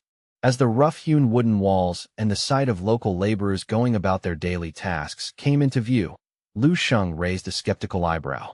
"Is this truly the camp indicated on the map?" he wondered silently, scanning the primitive fortifications. "It is buried remarkably deep in the wilderness." Suddenly, a sharp, lethal whoosh cut through the mountain air. With a fluid, almost bored movement, he tilted his head a fraction of an inch, allowing a high-velocity dart to whistle past his ear and bury itself deep into the gnarled bark of an ancient tree directly behind him. A man with weary, sunken eyes and another lethal dart poised for flight stepped from the shadows of the gatehouse, his voice raspy and thick with suspicion. "Hold it right there, kid. Who are you? And what business brings a city dweller this far out into the restricted zones?" Lu Sheng remained silent, his gaze coolly assessing the man's stance and the hidden weapons on his person, his own muscles coiling like a spring beneath his casual attire. Lu Sheng was just milliseconds away from neutralizing the aggressive dart thrower when a small, familiar blur of energy erupted from the main village path. Big brother, you actually came to play at my grandpa's house." Tang's daughter squealed with pure delight, her tiny feet drumming against the dirt as she ran at full tilt.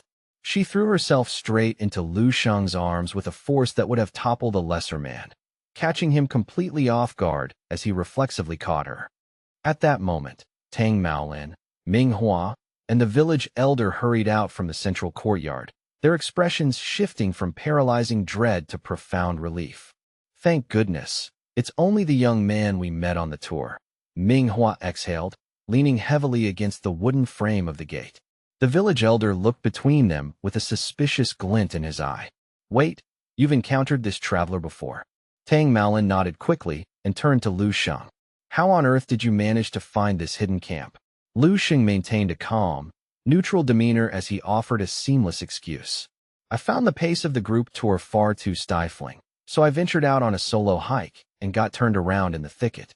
This village was the only sign of civilization I could find. Did you all get lost as well?" Tang Maolin let out a hearty, boisterous laugh that didn't quite reach his eyes. "Haha, not at all. This village is actually my wife's ancestral hometown. We make it a point to return and visit the family every year. Joining that tour group was merely a convenient way for us to navigate the mountain passes this time," Tang Maolin added, the lie tasting like ash in his mouth given the circumstances of their flight. Lu Sheng gave a slow, understanding nod, choosing not to probe any further into the obvious inconsistencies of their sudden departure from the group. The village elder looked Lu Sheng over, a rare, genuine smile crinkling the weathered corners of his eyes as he assessed the boy's character. "This young man has a remarkably clear and steady gaze. I find I quite like him already," the elder declared with a welcoming tone. "Welcome to Shanlin Camp, young traveler." Even the man who had thrown the dart earlier stepped forward, patting Lu Sheng's shoulder with a rough, apologetic hand. "Forgive me for the warm welcome, lad. I'm a bit oversensitive to strangers. You've arrived at the perfect time. Since the eldest sister's family is visiting, I'll personally prepare some rare mountain delicacies. City folks like you have probably never tasted anything so fresh, right?" "Huh." Lu Sheng thanked them politely, though he remained inwardly cautious. As he followed them deeper into the settlement, Lu Sheng's perception sharpened, his senses picking up on the subtle vibrations of the environment. This Shanlin camp is far more than just a normal, isolated village, he reflected, noticing the strategic placement of the houses and the watchful eyes of the inhabitants. His mental scans quickly revealed a startling fact. There were actually 3 spirit masters hidden among the rustic dwellings of this small village. He noted with particular interest that the seemingly simple old man leading them was likely a peak level 2 spirit master, his spiritual aura dense and highly refined. Lu Sheng looked down at Tang's daughter with a puzzled expression, shaking his head slightly as he weighed his options. They are spirit masters, he thought. They will undoubtedly recognize the immense value of the mithril I'm carrying if they sense it. How do I even bring up the subject of transport without revealing my full strength and forcing them into a state of fearful submission? That isn't my preferred approach. Suddenly, Tang's daughter's cheerful mood vanished, replaced by a gloomy pout. Big brother, we can't play catch together anymore, she whispered sadly. I lost my favorite ball in the forest, she lamented, her eyes brimming with tears. Lu Sheng looked at her gently, about to offer some comforting words. So you lost it? That's a shame. But, before he could finish his sentence, his internal alarm flared. He sensed a sharp, familiar ripple in the atmosphere. That aura? It belongs to Zheng Dandan and Lin Zishan. They've actually managed to track me all the way here? He wondered, but the realization was immediately followed by a cold sense of dread. No, there's something deeply suspicious about the way their energy is moving. He focused his spiritual power into his eyes, his vision piercing through the dense tree-line to notice several figures approaching the village entrance. Wait, it isn't just the 2 of them. Tang's daughter suddenly turned around, pointing a small finger toward the encroaching shadows of the forest. There's the ball. That's my ball, she shouted in amazement. Oh my God, did it actually roll all the way out from the deep mountain forest? However, the ball didn't roll. It glided through the air with an unnatural, jerky motion, accompanied by a series of strange, high-pitched clicking sounds and the glint of sticky spider silk trailing behind it. Zheng Dandan and Lin Zishan emerged from the brush in a state of sheer terror. Their mouths were gagged with thick, gray webbing, preventing them from shouting. Upon seeing Lu Sheng, they could only emit desperate, muffled mmgh sounds, their eyes wide and pleading as if they were screaming at him to run as fast as his legs could carry him. The 2 girls were being hauled like sacks of grain over the shoulders of a massive, burly enforcer, while a man with unsettling purple hair followed closely behind with a cold, triumphant smirk. Tracking you down cost me a considerable amount of effort, Tang Maolin, the purple-haired man sneered. This was Wu Yijing, the very man Tang Maolin had offended and desperately sought to escape. The village elder, seeing the intruders, felt a cold sweat break out across his brow, his hands beginning to tremble as he recognized the sheer pressure radiating from the newcomer. Is this the level of trouble you 2 have brought to our doorstep? He whispered, his voice thick with fear. We are utterly doomed, the elder breathed, his face turning a pale shade of gray. This isn't merely a level 3 spirit master. He is at the absolute peak of the 3rd rank. Realizing there was no room for negotiation, the elder gathered his resolve for a final stand. Tang Maolin, take the child and hide her among the villagers immediately, he roared, preparing his own spiritual defenses. With a sharp, practiced motion, dozens of throwing knives hidden under the old man's sleeves flew into the air, dancing under his spiritual control as they converged on Wu Yijing in a lethal swarm. Seeing the incoming weapons, Wu Yijing didn't even spare them a glance. He merely gave a dismissive, casual wave of his hand, as if swatting away a persistent insect.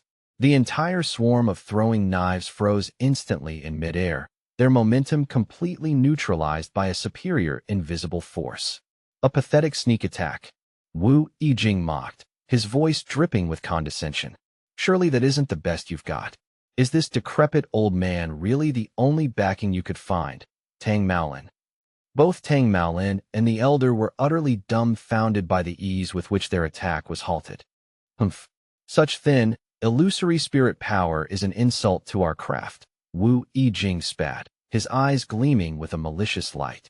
It truly tarnishes the very title of a spirit master to see it wielded by someone so weak.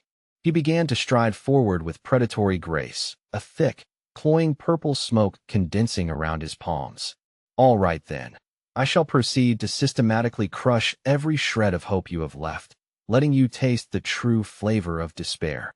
Realizing there was no way out, Tang Maolin's eyes turned bloodshot. Wu Yijing, I'll fight you to the death before I let you touch my family. Tang Maolin gathered every ounce of his remaining strength, his face contorting with the effort as he used his mind power to launch several heavy iron cannonballs toward Wu Yijing. They whistled through the air like high-velocity projectiles, fueled by his desperate willpower. Even as the heavy iron spheres closed in, Wu Yijing didn't flinch or shift his stance in the slightest. He leisurely waved his hand, and dozens of nearly invisible threads of razor-sharp spider silk shot out from his fingertips, cutting through the air with a faint, deadly hiss. The sound of metal being shredded filled the courtyard as the spider silk sliced through the heavy iron cannonballs, reducing them to a shower of useless, scattered fragments in an instant. Tang Maolin cried out in absolute shock. What? My reinforced special alloy cannonballs. They were completely useless against him. Wu Yijing reached out and plucked a falling fragment from the air, his lips curling into a cruel sneer. You actually dared to think you could compete with me using such crude special weapons? Humph. You truly are ignorant of the immense disparity between heaven and earth, Wu Yijing declared. He extended his hand, and a barrage of spider silks shot forward with blinding speed, weaving a complex web that instantly and tightly bound everyone in the vicinity, from Tang Maolin to the village guards. Manhwa struggled against her bindings, her heart breaking as she desperately wanted to reach out and pull Tang's daughter into her arms. The little girl was huddled on the ground, crying out, "Mommy," in a voice filled with raw, uncontrollable fear, but Manhwa remained pinned and helpless. Wu Yijing, look at me, Tang Maolin roared, his face contorted with a mixture of rage and agony. If you want revenge, then target me alone. What kind of pathetic skill is it to find sport in bullying helpless women and children? Wu Yijing's response was a high-pitched, gleeful laugh that echoed through the camp. Haha, how touching. You're about to die, and you're still wasting your breath running your mouth? He mocked. With a sharp twitch of his fingers, he tightened the spider silks. The threads wrapped around Tang Maolin, and the village elder began to constrict violently, slicing through their clothing and biting deep into their flesh, causing them unbearable, searing pain. He began to maliciously recount the details of his dark plan. Originally, my plan was simple. Kill those 2 university students over there, and then pin the entire bloody blame on you. A clean, convenient way to end your lives. But I never imagined this place would be so perfect, completely and utterly isolated from the outside world. It's just right, he murmured, licking his lips with a sickening, predatory relish. I can take my time taking care of you now. He let out a low, sickening chuckle. Don't you worry about your daughter's future as a new heir Hong. I might even be generous enough to leave 1 jar of the result for you to admire. Huh. Tang's daughter trembled with uncontrollable fear, her tears falling like rain as she huddled on the ground. Tang Maolin felt his blood run cold. He realized the monster was hinting at the depraved, evil art of turning people into living vessels to brew poisonous, demonic wine. You beast. You absolute monster. Tang Maolin's rage finally exploded into a desperate, feral roar. He thrashed against the spider silks with every ounce of his soul, but it was an exercise in futility. The razor-sharp threads only tightened further, mocking his utter lack of power. Wu Yijing's laughter was a jagged, cruel sound that sliced through the heavy air of the clearing. Ha, yes. That is exactly the face I wanted to see. The look of pure, unadulterated despair, he crowed, his eyes gleaming with a sadistic fervor. Watching the scene unfold, Lin Zishan felt a cold, numbing weight settle in her chest. It's truly over for us, she thought, her mind spiraling into hopelessness. He isn't just a common thug. He is a peak Tier 3 spiritualist, a predator far beyond our ability to resist. A bitter wave of regret washed over Lin Zishan as she realized the gravity of their situation. She had come to MT Nyoto seeking a brief respite from her grueling studies, a simple escape into the serenity of nature to clear her mind before the next semester. Instead, it seemed this scenic mountain was destined to become a shallow grave, a silent witness to the moment their youthful ambitions were extinguished forever. Zheng Danden's gaze drifted toward Lu Sheng, who stood remarkably still in the center of the chaos, his posture unperturbed by the looming shadow of death. A sense of profound injustice flared within her heart. Is this truly how it all ends? She wondered, her eyes stinging with unshed tears. She turned toward Lu Sheng, her voice a fragile whisper that barely carried over the wind. I refuse to accept this, but if the heavens allow for a cycle of rebirth, Lu Sheng, let us find each other and meet again in the next life. Ignoring the girl's despair, Wu Yijing gestured sharply to his two hulking subordinates. Enough theatrics. Grab that brat and bring her to me, he barked. The two burly enforcers moved with callous efficiency, shoving Zheng Dandan and Lin Zishan to the dirt without a shred of mercy. They stepped over the fallen students, their heavy boots thudding toward Tang's daughter, who huddled on the ground, trembling like a leaf in a storm. The little girl's eyes were wide with terror as she stared up at the two looming figures, her small hands clutching at the grass in a state of utter helplessness. It was at this precise, heartbeat-skipping moment that Lu Sheng decided he had seen enough. With a subtle flick of his fingers, a wave of invisible force rippled outward, severing Wu Yijing's reinforced spider silks, as if they were nothing more than fragile cobwebs caught in a blade. Wu Yijing's triumphant sneer instantly withered into a mask of pure shock. What? My silver secret spider silk? It was actually cut? He stammered, his mental connection to the web snapping painfully. Lu Sheng didn't stop there. He continued to exert his spiritual pressure, his invisible blades systematically shredding every remaining strand of the constricting web that bound the villagers and the girls. Suddenly free from the sticky, paralyzing threads, Tang's daughter found her strength and scrambled to her feet. She sprinted toward Lu Sheng, her small arms wrapping tightly around his leg, as if he were an immovable anchor in a turbulent sea. I can move. Big brother, you did it, she cried out through her sobs. Please, big brother, you have to save my mommy and daddy too, she begged, her tear-streaked face looking up at him with desperate hope. The two burly enforcers, seeing their prey slip away, growled in unison. Their faces contorted with rage as they pivoted to face Lu Sheng, charging forward like two enraged bulls. Hand the kid over, you little punk, before we break every bone in your body, they roared. Lu Sheng merely let out a soft, dismissive chuckle, his expression devoid of any fear. As they reached him, he moved with a speed that defied the eye, delivering two precise, lightning-fast punches. The impact was deafening, and the two massive men were sent spiraling through the air, crashing into the distant trees with bone-shattering force. Wu Yijing's eyes bulged as he watched his strongest men get neutralized in a matter of seconds. A bead of cold sweat rolled down his temple. Such explosive power. Lu Sheng, are you truly a Tier 5 martial artist? To possess such physical dominance at your age is unheard of. But even as the question left his lips, Wu Yijing shook his head, his face twisting in a mix of confusion and denial. He scrutinized Lu Sheng's slender, almost frail-looking frame once more. No, that can't be right. You have no visible internal energy signature, no overbearing presence. It's impossible for a Tier 5 to be so well hidden. Tell me, you little freak, how did you do it? How are you doing this? A realization dawned on him, sharper than the blades that had just cut his web. Wait, the silver secret spider silk. It wasn't just broken by physical force, was it? You were the one who used spiritual intervention to slice through my technique just now. Wu Yijing turned his hateful gaze toward Tang Maolin, his voice trembling with newfound venom. Is this it, Tang Maolin? Is this scrawny kid the secret backing you were so confident in? He turned back to Lu Sheng, his fingers twitching as he prepared a more lethal strike. Without a protective aura, you're just a kid with a bit of freakish strength. Under my silver secret silk, your frail body will be carved apart like warm butter. I've reached my limit. I want to hear your screams of agony. Lu Sheng remained completely unfazed, reaching down to gently pick up Tang's daughter and settle her on his hip. By all means, you're welcome to try, he said, his voice dropping to a dangerously calm octave.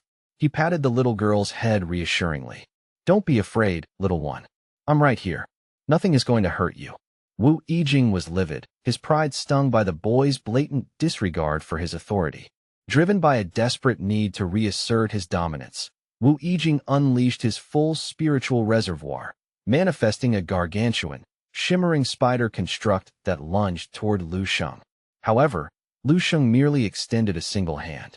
To the observer's horror, the giant spider didn't strike. Instead, it began to dissolve, its very spiritual essence being sucked into Lu Sheng's palm. Wu Yijing gasped, his face draining of color. That technique, a control-level martial art. Lin Zishan was frozen in disbelief, her breath hitching as she whispered the term.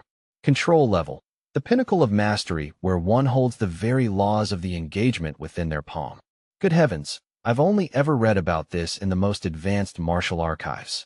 This boy, who seemed so unremarkable only moments ago, has transformed into a terrifyingly brilliant existence right before our eyes. Wu Yijing's mind raced as his world crumbled. Impossible, this cannot be happening. Before Wu Yijing could even begin to process his defeat, Lu Sheng's fingers closed around a lingering strand of the spider silk. With a casual, almost lazy tug, he yanked the spiritual thread, violently pulling Wu Yijing across the clearing like a hooked fish. Wu Yijing tumbled through the dirt, his mind screaming in confusion as he felt his own weapon being turned against him. Why? Why can he manipulate my own silver secret silk? How is his mental resonance so much stronger than mine? Sensing the end was near and his pride shattered, he let out a guttural roar. Damn you! If I'm going to die, I'll take you and this entire village to hell with me. He began to force his spiritual core to its breaking point, intending to self-detonate. His body began to glow with a sickly, unstable purple light as his spiritual energy pressurized to a volatile degree. With a madman's grin, he threw himself forward, hurtling toward Lu Sheng like a living bomb of psychic energy. The village elder's face paled further as he recognized the terminal glow. Crap, he's attempting a spiritual self-detonation. If he succeeds, everyone within this radius will have their consciousness shredded by the resulting psychic chaos. Zheng Dandan looked at Lu Sheng, her eyes brimming with fresh tears of terror. Lu Sheng, what do we do? We have to run. In the face of the imminent explosion, Lu Sheng didn't even blink. He looked at the charging, glowing figure of Wu Yijing with an expression of pure, cold disdain. You know, he murmured, his voice cutting through the rising hum of energy, your spiritual power is truly, laughably weak. To call this a threat is almost pathetic. Lu Sheng reached out, his hand seemingly growing in the eyes of the terrified onlookers as he seized Wu Yijing by the throat. He didn't toss him away. Instead, he held the man firmly in place, allowing the spiritual explosion to occur within the confines of his own palm. A heavy, muffled boom echoed, the ground trembling slightly as a plume of smoke escaped between Lu Sheng's fingers. When the smoke cleared, nothing remained of the peak Tier 3 spiritualist. Wu Yijing had been utterly erased, his final act of desperation turned into a meaningless whimper. What a complete loser, Lu Sheng remarked, dusting off his hands with a look of bored indifference. He had failed even in his attempt to take others down with him, bringing a swift and tragic end to his own miserable existence.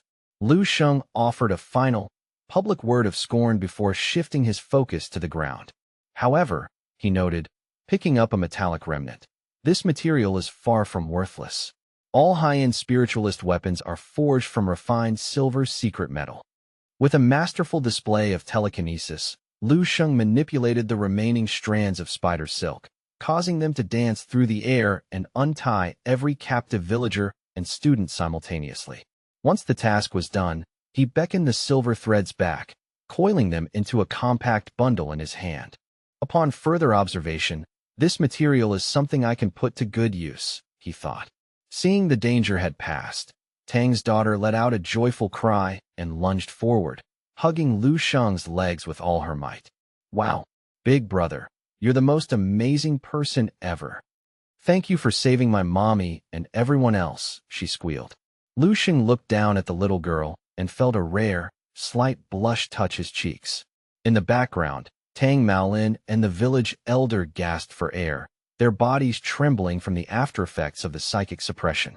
The old man slumped to the ground, his eyes wide with a mixture of exhaustion and profound shock. Tang Maolin clutched his bruised arms, his mind reeling. The martial strength he showed was already terrifying, but that spiritual pressure, it's absolutely spine-chilling. The old man could only whisper, "Oh heavens, just how old is this boy?" Judging by his looks, he's barely a 12th grade student, perhaps 17 or 18 years old. The elder continued, his voice full of awe.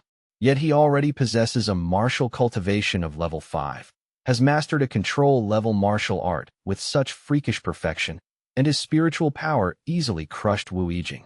Truly, every generation has its monsters. Our country is about to see a dragon rise. Lin Zishan stared blankly at Lu Sheng. How can he be this strong? Wasn't he supposed to be the one who needed our protection? Zheng Dandan looked at her friend and smiled with a weary, knowing wryness. Lu Sheng is truly extraordinary. He is the real genius we've been looking for. After a few moments of recovery, Tang Maolin approached Lu Sheng with deep respect. "Mr. Lu, I don't know how we can ever repay you." Lu Sheng looked at him and gave a casual wave of his hand. "No need to be so formal.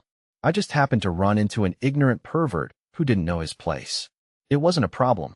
However, since we're here, I actually do have a matter I need everyone's help with." Tang Maolin straightened up, her eyes gleaming with a sharp, renewed focus. "Please, just say the word. Whatever it is, I will do my absolute best to see it done." 3 hours later, as the group tour bus hummed along the mountain roads, Lu Sheng sat by the window, watching the scenery fly by. The primary goal of coming to MT Nyoto is finally complete, he thought, his hand brushing against the package in his lap. "I've entrusted the matter of the raw secret silver to Tang Maolin. He's a certified level 2 spiritualist who has passed the official state exams. He has the professional connections and the proper channels to refine and handle that entire cache of ore. Once I return, I should probably go ahead and register for my own official spiritualist qualifications as well." He thought about Wu Yijing's refined silver secret weapon now sitting in his storage, and his mood brightened considerably. "I even managed to salvage a high-grade spiritual power weapon made of pure secret silver, weighing at least 2 or 3 caddies. This was truly an unexpected stroke of luck." Beside him, Lin Zishan watched Lu Sheng with eyes full of a new, sympathetic admiration. "I never would have guessed he held such power. If it weren't for him, we'd be nothing but bones on that mountain." Suddenly, Zheng Dandan leaned over the back of the seat, her eyes bright with curiosity. "Lu Sheng, where are you planning to head once we reach the city?" Lu Sheng didn't see any harm in being honest. "Liangqing, I have some official business to attend to at the Spiritualist Association there." Zheng Dandan's eyes went wide with delight. "Liangqing, what a fantastic coincidence. I actually have to go to Liangqing as well." She moved into the seat next to him, catching both Lu Sheng and Lin Zishan by surprise. "We can travel together." Lu Sheng let out a soft, somewhat forced laugh as he looked at the two of them. Aren't you two supposed to be students at Dongning Martial Arts University? Why aren't you heading back to the campus in Dongning Province? What could you possibly have to do in Liangqing?" Zheng Dandan's smile faltered for a second as she searched for a plausible excuse, and Lin Zishan quickly moved to bail her friend out. "Actually, Dandan's family home is located in Liangqing," Lin Zishan explained smoothly, though her eyes twinkled with mischief. "Before we even set out for MT Nyoto, she told me that she was planning to take this opportunity to head home and visit her parents. It's only natural, isn't it?" Zheng Dandan seized the opening with practiced agility, her head bobbing in a rapid-fire sequence of affirmations. "Yes, exactly. That's right. I was just thinking that I really ought to head back home now." Lu Sheng, observing her sudden shift in energy, offered no further resistance to the arrangement. "In that case, let's travel together. I'm quite unfamiliar with the sprawling layout of Liangqing, so I'll be relying on your local knowledge to help me navigate the city once we arrive." Zheng Dandan's face lit up with a radiant, triumphant smile as she replied, "Not a problem at all. Consider me your personal guide.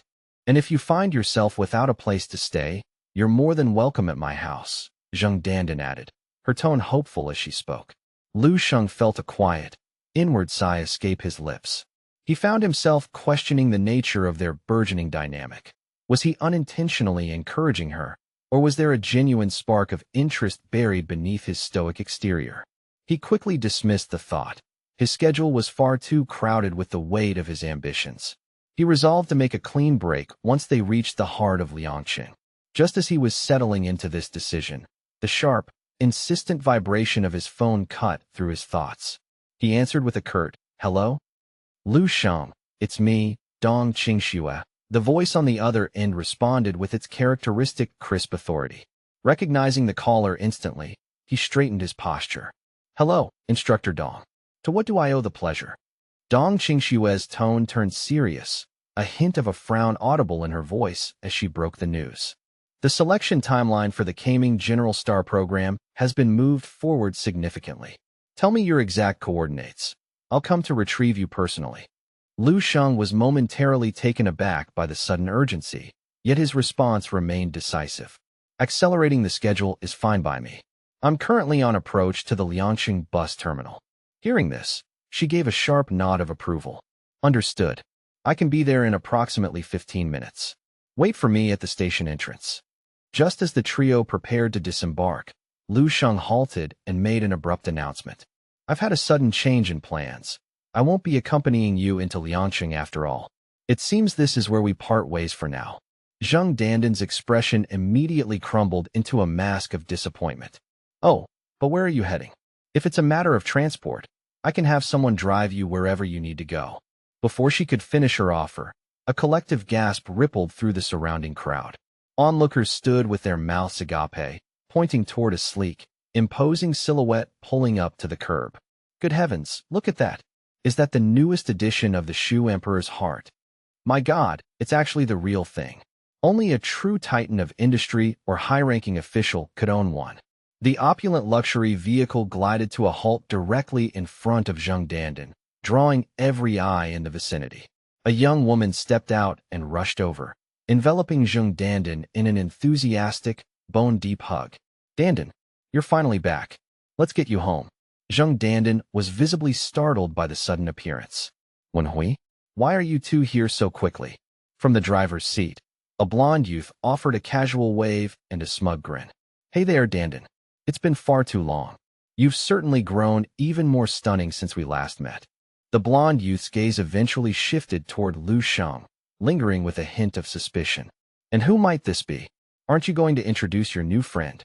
Caught in the awkward spotlight, Zheng Dandan looked slightly uncomfortable, but she managed a somewhat reluctant introduction. "Right, let me introduce everyone. This is Lin Zishan, my dear friend from Dongning Martial Arts University. She's already achieved the status of a level 2 martial artist." Lin Zishan offered a polite, measured nod in greeting to the newcomers. Once the formalities with her were concluded, both Lin Zishan and Zheng Dandan turned their attention back toward Lu Sheng to complete the circle. "And this is Lu Sheng," Zheng Dandan said softly. "He's a good friend I had the pleasure of meeting during our recent excursion to MT Nyoto." As the words left her mouth, Lin Zishan couldn't help but reflect on how Lu Sheng seemed to be a walking enigma. Despite their time together, she felt she hadn't even begun to scratch the surface of his true nature. The blond youth's eyes narrowed slightly as he looked between Zheng Dandan and Lu Sheng, a sharp prickle of jealousy taking root in his heart. Wenhui, however, seemed more interested in the martial credentials mentioned earlier, stepping forward to shake Lin Zishan's hand with exaggerated warmth. "Ooh, a level 2 martial artist? How incredibly impressive. It's a pleasure to meet you. I'm Wenhui, one of Dandan's oldest friends." Lin Zishan returned the gesture with a calm, "Hello." Not wanting to be left out of the social exchange, the blond youth chimed in with a practiced, hollow charm. "The name's Kuminlang. Since I'm a friend of Dandan's, I consider myself a friend to all of you as well." He turned to Lu Sheng with a condescending air of concern. "You look like the road has taken a toll on you. Why don't you hop in? I'll ferry everyone back to the city center, and then we can go for a celebratory stroll." Zheng Dandan immediately cut him off. "Wait, your car only seats 4 people. We can just manage on our own and take the bus back." Lu Sheng quickly interjected. "There's no need for any of that. A friend is already on their way to pick me up." "It's perfectly fine," Lu Sheng added, his voice steady. Wenhui then leaned in and whispered to Zheng Dandan with a notes of exasperated advice. "Honestly, Dandan, what's gotten into you? He's just some random travel buddy you picked up on a whim. Why are you making such a grand production out of a stranger?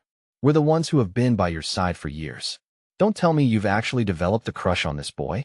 In our social circles, there are plenty of handsome men with far better prospects. Ko Minlang, sensing an opportunity to flex his status, reached for his designer wallet. My apologies, I wasn't being considerate enough. As a friend of Danden's, I know we can't let people leave empty-handed. He produced a thick stack of high-denomination bills and held them out toward Lu Sheng with a dismissive flick. Is this enough to cover your trouble? Take this and see yourself to a comfortable bus ride. Zheng Danden's eyes flashed with genuine fury at the blatant insult. Ko Minlang, Wenhui, what on earth do you think you're doing? Seeing that Zheng Danden was genuinely upset by her friend's behavior, Lu Sheng placed a calm, steadying hand on her shoulder to soothe her temper. It's all right, Danden. Don't let it bother you. He looked past the wealthy duo toward the horizon. My ride has already arrived. As if on cue, a thunderous roar began to descend from the clouds above. The wind picked up, whipping through the terminal area as a heavy-duty military helicopter slowly lowered itself toward the pavement, sending a shockwave of disbelief through the gathered crowd. My God, what is happening? Someone screamed over the noise. Dong Qingxue stood at the open side door of the aircraft, her expression as cold and sharp as a mountain frost. Her voice, amplified by the comms, cut through the gale. Hurry up, Lu Sheng. We're prohibited from loitering in the civilian city airspace for long. Understood, Lu Sheng replied. Without a moment's hesitation, he sprinted toward the hovering beast, leaping upward with effortless grace to seize the hanging rope ladder. The wealthy duo and the onlookers could only stand frozen in place, their jaws literally dropping at the spectacle. An official chopper from the Eastern Military Region had just staged a pickup for a high schooler. Lu Sheng climbed into the cabin, then turned back to offer a final, casual wave. See you all around, he shouted down to the stunned group below. When we could only mutter a dazed, oh my God, that was incredibly cool. Meanwhile, Ko Minlang was sweating bullets, his face pale with a sudden, overwhelming realization of his own insignificance. He felt like a fool who had just tried to show off his toy card as someone who owned the entire sky. Ko Minlang stood there, utterly paralyzed by the sheer weight of the authority he had just witnessed. Danden, who in the world is that friend of yours? He managed to choke out. Zheng Danden, however, turned away with a sharp, huffing sound, feigning an air of deep annoyance to hide her own burgeoning pride. Without offering another word of explanation, she grabbed Lin Zishan by the arm and began to pull her toward the waiting luxury car. Come on, Zishan. Let's just get our own ride back to the city. Zheng Danden maintained her furious facade as they walked, her pace brisk and her expression set in stone, leaving the two wealthy socialites trailing behind in a state of bewildered silence. The remaining pair stood speechless as the military helicopter banked sharply, its rotors cutting through the air as the sprawling skyline of Liangsheng began to shrink beneath it. Seated within the vibrating belly of the helicopter, Lu Sheng pressed his face against the window, watching the world fall away. This is actually my first time being inside a helicopter, he admitted softly. From up here, the entire city looks like a miniature toy town made of Legos. Do you find the experience to your liking? Dong Qingxue asked with a faint, knowing smirk. If you do, all you have to do is sign on with our Eastern Military Region after graduation. Lu Sheng turned to her, his expression a picture of feigned innocence. And here I thought you were going to be generous enough to gift me one as a souvenir. Keep dreaming, kid, she retorted with a dry chuckle. Though, if you truly want to fly every day, the path is clear. Once you reach the Grandmaster level and earn the rank of Major General within the Eastern Military Region, you'll be assigned your own personal pilot and aircraft automatically. As she spoke, she studied his profile, noting the subtle change in his aura. This boy is growing stronger at an alarming rate, she thought. I can barely read his presence at all now. She shook off her musings and refocused. All right, let's get down to business. 3 days ago, the training camps across all eastern provinces officially concluded their sessions. The final list of successful candidates has been compiled and released. I've spent the morning reviewing the dossiers, and the data is concerning, she continued, her voice heavy. This year's crop of candidates is exponentially more powerful than any previous class we've seen. Honestly, if it weren't for your presence as our trump card, I'd probably be forced to step into the ring myself just to maintain our standing. The competition is fierce. Over 80% of the finalists are considered high-tier talented martial artists, even by our strict military standards. We've even confirmed that one of the top contenders possesses a rare element control talent, which makes them a logistical nightmare for ordinary opponents.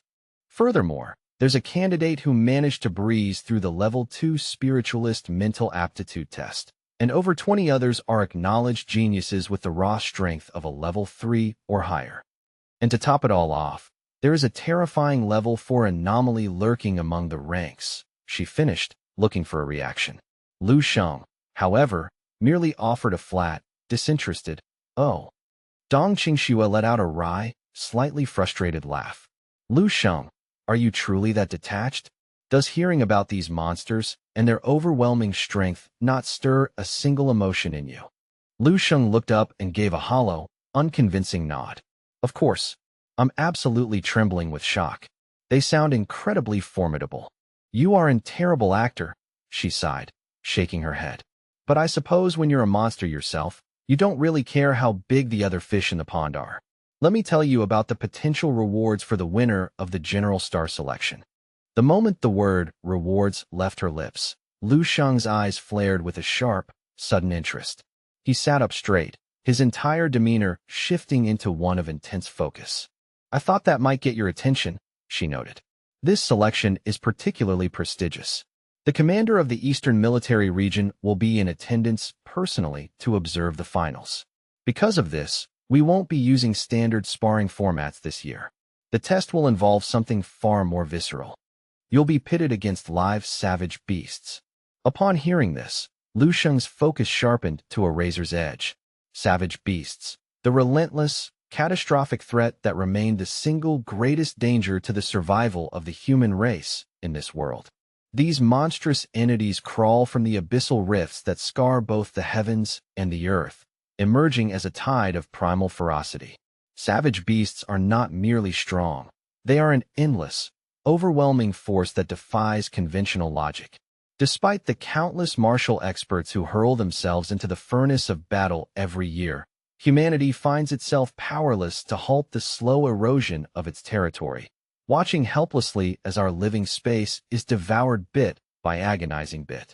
"I certainly didn't expect the military region to throw students against live savage beasts quite this early in their development," Lu Sheng mused, his eyes narrowing as he surveyed the base. "It suggests the situation on the front lines is far more dire than the public reports admit."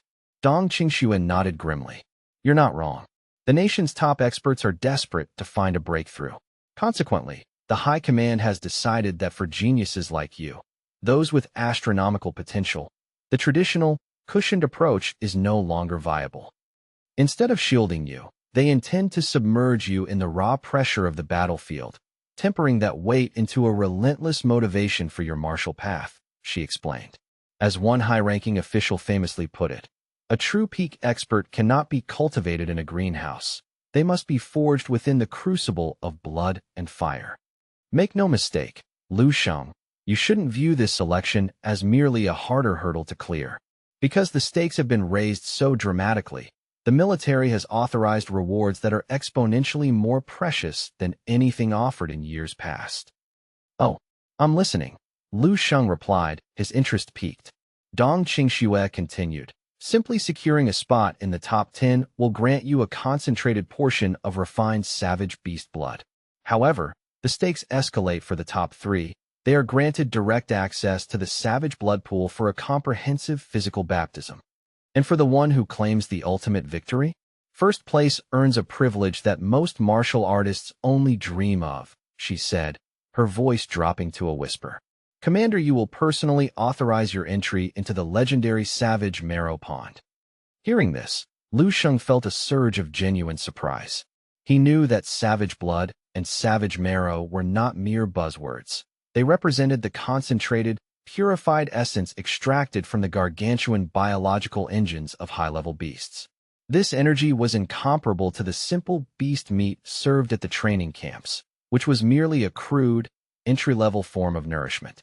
Savage blood is meticulously distilled from the vital cell fluids of these creatures, while savage marrow is the hyper-concentrated spinal vitality of the beast itself, Dong Qingxue elaborated. The rewards being mobilized for this specific selection are all harvested from level 4 or higher savage beasts. This level of investment from the military is absolutely unprecedented. While the top 10 might only receive a few hundred milliliters of blood, the top 3 get to actually soak in the pool, a massive reservoir that effectively provides an unlimited supply for the duration of the treatment. I know your appetite for energy is bottomless, so this is your chance to feast. On the black market, a single vial of level 4 blood starts at 5 billion yuan, and the value of a savage marrow pawn session is estimated to exceed 100 billion. Resources so precious they're essentially priceless, and provided in an unlimited quantity. Lu Sheng thought to himself, his mind already calculating the potential gains. This changes everything. To successfully cultivate the stellar body within the framework of the eternal stellar body refinement technique, I require a staggering, almost impossible influx of energy. If I were to rely solely on standard marrow-nourishing pills and spirit blood-fortifying soup, it would take decades of tedious refinement just to complete the initial stage of my transformation. If I can seize the concentrated vitality of high-level savage marrow, I can condense years of cultivation into mere days. This isn't just a selection. It's the golden opportunity I've been waiting for to truly awaken the potential of my physical form. I understand the stakes now, Instructor Dong, Lu Sheng said as the helicopter banked, revealing the sprawling industrial fortress below. So, this is the heart of the Eastern Military District. What do you think? It's quite a sight, isn't it? Feeling a bit overwhelmed by the scale, Dong Qingxue asked with a hint of a smile. Lu Sheng remained silent, thinking to himself, overwhelmed? Hardly. Compared to the ruins of the martial arts bases from 10,000 years in the future, structures that were grander but eventually pulverized by alien gods, this place felt like a temporary outpost. Now, those future ruins, those were truly overwhelming in their tragedy. The helicopter touched down softly on the reinforced rooftop helipad. Lu Sheng stepped out into the crisp air, and as he began to follow the escort, Dong Qingxue's voice called out behind him. Lu Sheng, I'll be back to collect you tomorrow morning. If you require anything at all, use the terminal on your wall and the staff will provide it. Use today to rest and center yourself. Lu Sheng didn't find the words for a standard pleasantry, so he simply gave a brief nod and walked toward his assigned quarters in silence. After settling into his room, Lu Sheng lay down, intending to clear his mind. However, he soon found himself sliding back into the familiar, haunting landscapes of his dream training simulations. Once again, he stood upon a desolate, snow-capped peak, facing that same red-haired warrior who wielded her long spear with divine grace. Her sheer presence was suffocating. A single glance from her was often enough to paralyze a lesser martial artist with a primal, bone-deep terror. No, I refuse to be intimidated. I must challenge her again, he resolved. In the dream, he instantly ignited his blood enhancement techniques, followed by the flame-breathing style. The two powers merged, manifesting as a violent, scorching tornado of fire that erupted around him, turning the snow to steam. The young man's eyes blazed with an inner light. Under the resonance of the bright King Divine illumination scripture, his entire aura shifted, transforming him into a radiant, valiant figure of celestial judgment. His muscles expanded, coursing with divine energy. He lunged forward, his fist manifesting the gargantuan phantom of the bright king, swinging outward with the weight of a mountain. This was the power of a Grandmaster-level 10th-level Yangtong technique, with heaven-consuming flames that sought to incinerate everything in their path. Suddenly, a sharp, piercing pain lanced through his consciousness. Despite his growth, the gap remained too wide, and the simulation ended in his inevitable defeat as the spearwoman's strike struck true. But if I'm fully prepared, resisting her isn't entirely a lost cause, he whispered upon waking. The battle had pushed his martial understanding to new heights. Over 10 of his distinct martial techniques had finally reached the perfect realm, signaling a massive leap in his combat efficacy. More importantly, by repeatedly facing that spear, He had finally conquered his innate fear of death, leaving his mind as firm and pure as a diamond. He was lost in these tactical reflections when his door chime rang. Dong Qingxue entered, accompanied by Qin Xiaojun. "Well, how was your night's rest, Lu Sheng? Are you feeling prepared for what's to come?"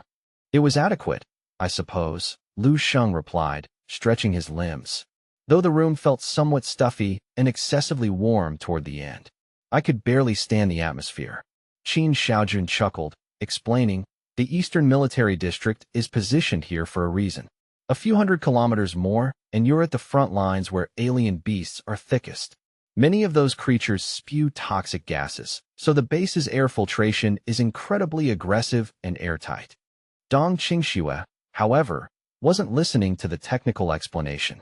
She was staring intently at Lu Sheng, her eyes filled with curiosity. "Lu Sheng, wait a moment." He paused, puzzled. "What? Is there something on my face?" "No," she replied, her voice tinged with wonder. "It's just that you seem fundamentally different today compared to when we landed yesterday." Lu Sheng was surprised by her keen perception, but simply gave an indifferent shrug. "Oh, I suppose it's a positive thing if others can sense the change in my state. I feel it too," Qin Xiaojun added, tilting her head. "Yesterday, you were like a precious piece of jade covered in common mud. But today, the mud has been washed away, leaving only a polished, radiant gem behind. You're glowing, Lu Sheng." Facing the scrutiny of the two female instructors, Lu Sheng maintained his cool, confident posture. "Maybe it's just that I've become more handsome overnight," he joked. "I'm still growing at my age, after all. It's only natural for my features to become more defined and angular." Qin Xiaojun rolled her eyes. "Haha, my God, you're becoming quite the shameless one, aren't you? Well, I suppose that's just your style. I actually like the confidence," she added with a grin. The three of them then began to make their way toward the assembly hall. "But tell me the truth, Lu Sheng, how much confidence do you actually have in seizing that #1 spot today?" "To be honest, not a whole lot," Lu Sheng replied vaguely. "Wait, what? What kind of answer is that?" Before she could press him, a group of strangers approached them in the corridor. "Well, if it isn't Instructor Dong Qingxue, what a remarkable coincidence. It's been far too long. Let me think. The last time we crossed paths was..." The newcomer trailed off with a smug grin. Dong Qingxue's face immediately turned cold. "Shang Wanling," she replied icily. "You're still just as insufferable as the day we first met." The tension between the two was thick enough to cut with a blade. "Haha, Qin Xiaojun, look at you," Shang Wanling mocked. "You're as incompetent as ever, and it seems your eye for talent is just as flawed. Bringing a kid like this, do you actually intend to embarrass the entire Dongning province?" Qin Xiaojun immediately covered her nose, waving her hand in front of her face. "Ugh, what is that? It's so pungent. Shang Wanling, go brush your teeth before you try to speak to us.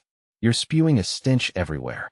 You clearly have no eye for greatness," Qin Xiaojun snapped. "Does Dongning province have geniuses? Of course we do, but you wouldn't recognize one if they hit you.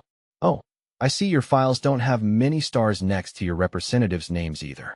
How about this? Let's put a 5th grade alien marrow on the line. Let's bet on whose representative secures a higher final ranking." Dong Qingxue immediately chimed in, her voice dripping with calculated disdain as she aimed to further provoke Shang Wanling. "We have 3 representatives here, Shang Wanling. What exactly is the point of you wagering just a single portion? It's practically an insult to the stakes," she countered sharply.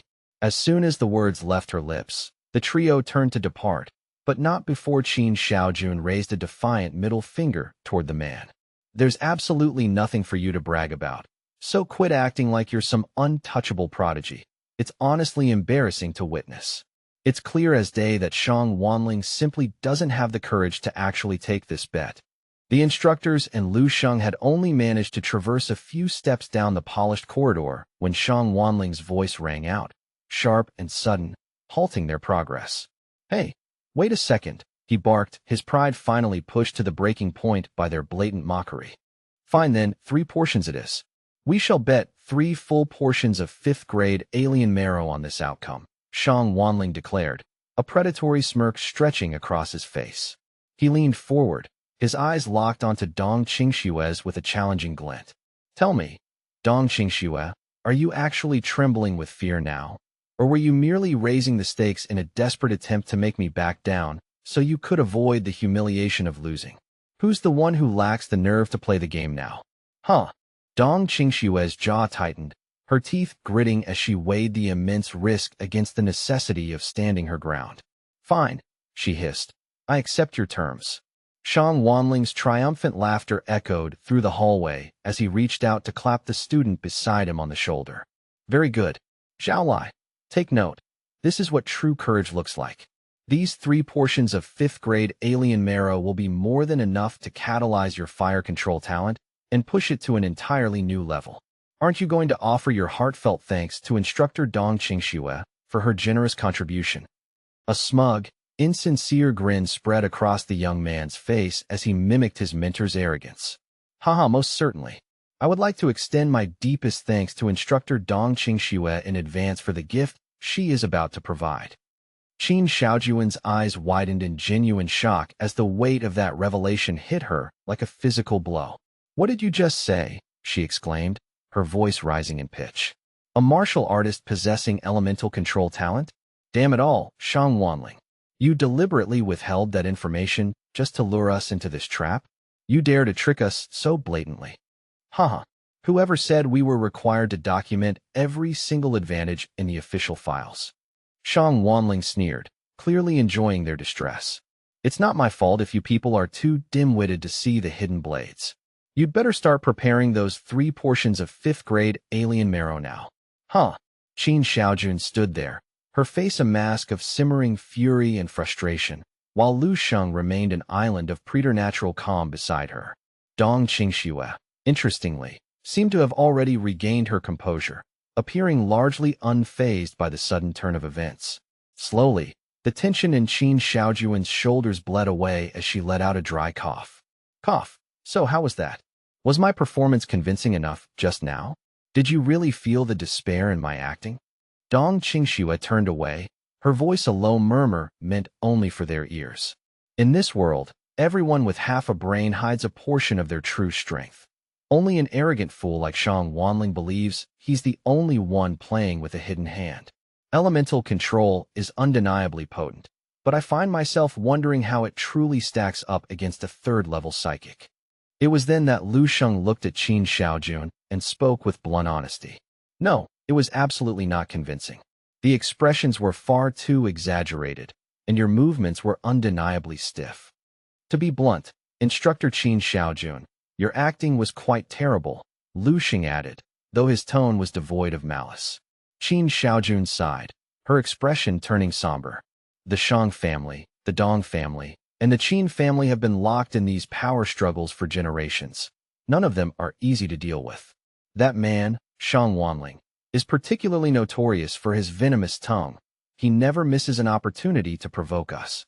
For far too long, our region hasn't produced a single true genius, leaving us unable to hold our heads high in these circles. That is why all our hopes are pinned on you this time, Lu Sheng. As for that bet, don't let it weigh on your mind.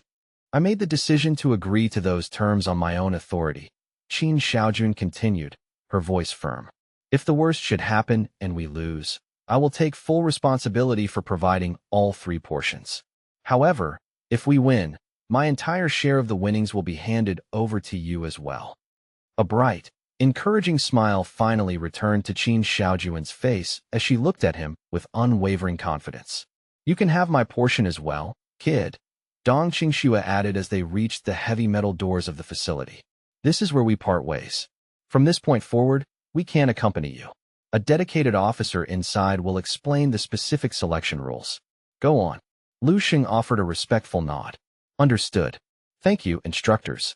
Just as the elevator doors began their smooth, hydraulic slide shut, Dong Qingxue reached out to block them for one final moment. Wait a second, Lu Sheng. When you look at the competition and the stakes involved, what percentage of a chance do you honestly think you have of passing this selection? I'm talking about the Kaming General Star position itself, she asked, leaning toward the young man with a gaze that was both penetrating and deeply thoughtful. Lu Sheng went quiet for a moment, his brow furrowing slightly, as if he were performing a complex calculation in his head. I suppose I have a little bit of a chance, he replied softly, but in the grand scheme of things, it's not much. Instructor Dong Qingxue slowly retracted her hand, letting the elevator doors close as she absorbed his words. Is that so? Not much? A wave of intense worry washed over the two instructors. They felt a sudden, crushing sense of hopelessness, fearing that even their best candidate was lacking the confidence needed to win. Unexpectedly, Lu Sheng's voice continued from behind the closing doors, his tone light, yet laden with hidden meaning. I say it's not much, because I'm genuinely afraid that if I stated the actual number, it would only leave everyone feeling more heartbroken by the disparity. In truth, my confidence is sitting at about 99%. The remaining 1% is only there in case I'm suddenly disqualified for some bureaucratic reason before the final match. Otherwise, there is no world where I don't take first place. Within the sterile, high-tech environment of the central conference room, a hush fell over the assembled officers as an elderly man stepped through the threshold. Every person in the room immediately snapped to attention, their hands rising in a synchronized, crisp salute. Salute to General Yu, the room echoed. The old man waved a dismissive hand, a gesture of casual authority, signaling them to resume their seats. This was Lieutenant General Yu Fei, a man whose reputation as a level 7 Grandmaster preceded him like a physical weight. As soon as he was seated at the head of the long table, General Yu Fei cut straight to the heart of the matter. Have the genius representatives from every province been fully accounted for? He demanded. Dong Qingxue stood and delivered her report with professional precision. They have all gathered as ordered, sir. The initial alien beast selection assessment phase has been successfully completed. Each contestant is currently being deployed into their individual combat tracks. The rule is simple. The contestant who overcomes all the designated alien beasts and crosses the finish line in the shortest time will be declared the victor. The defensive line for each track has been meticulously arranged, she continued. It includes 3 level 2 alien beasts acting as initial skirmishers, followed by 1 level 3 beast, and ultimately, a formidable level 4 alien beast. And for the final, most grueling trial, she added, her voice dropping an octave, they will be forced to confront a quasi-level 5 golden pupil demonic ape. Yes, you heard correctly, a quasi-level 5 entity, specifically the golden pupil variant. When it comes to pure, hand-to-hand combat, the golden pupil demonic ape is arguably the most lethal among level 5 beasts of its tier, an officer remarked, a trace of concern in his voice. Even for seasoned officers like ourselves, it usually requires a coordinated effort of at least 2 people to neutralize one. Isn't this an absurdly high bar for a group of students who haven't even seen their 19th birthdays? General Yu Fei's eyes remained cold. Defeating the golden pupil demonic ape is not a solo requirement. The test is designed for them to face it as a collective. The Kaming General Star is not just a fighter. They must be the leader who guides the army through the maw of the enemy.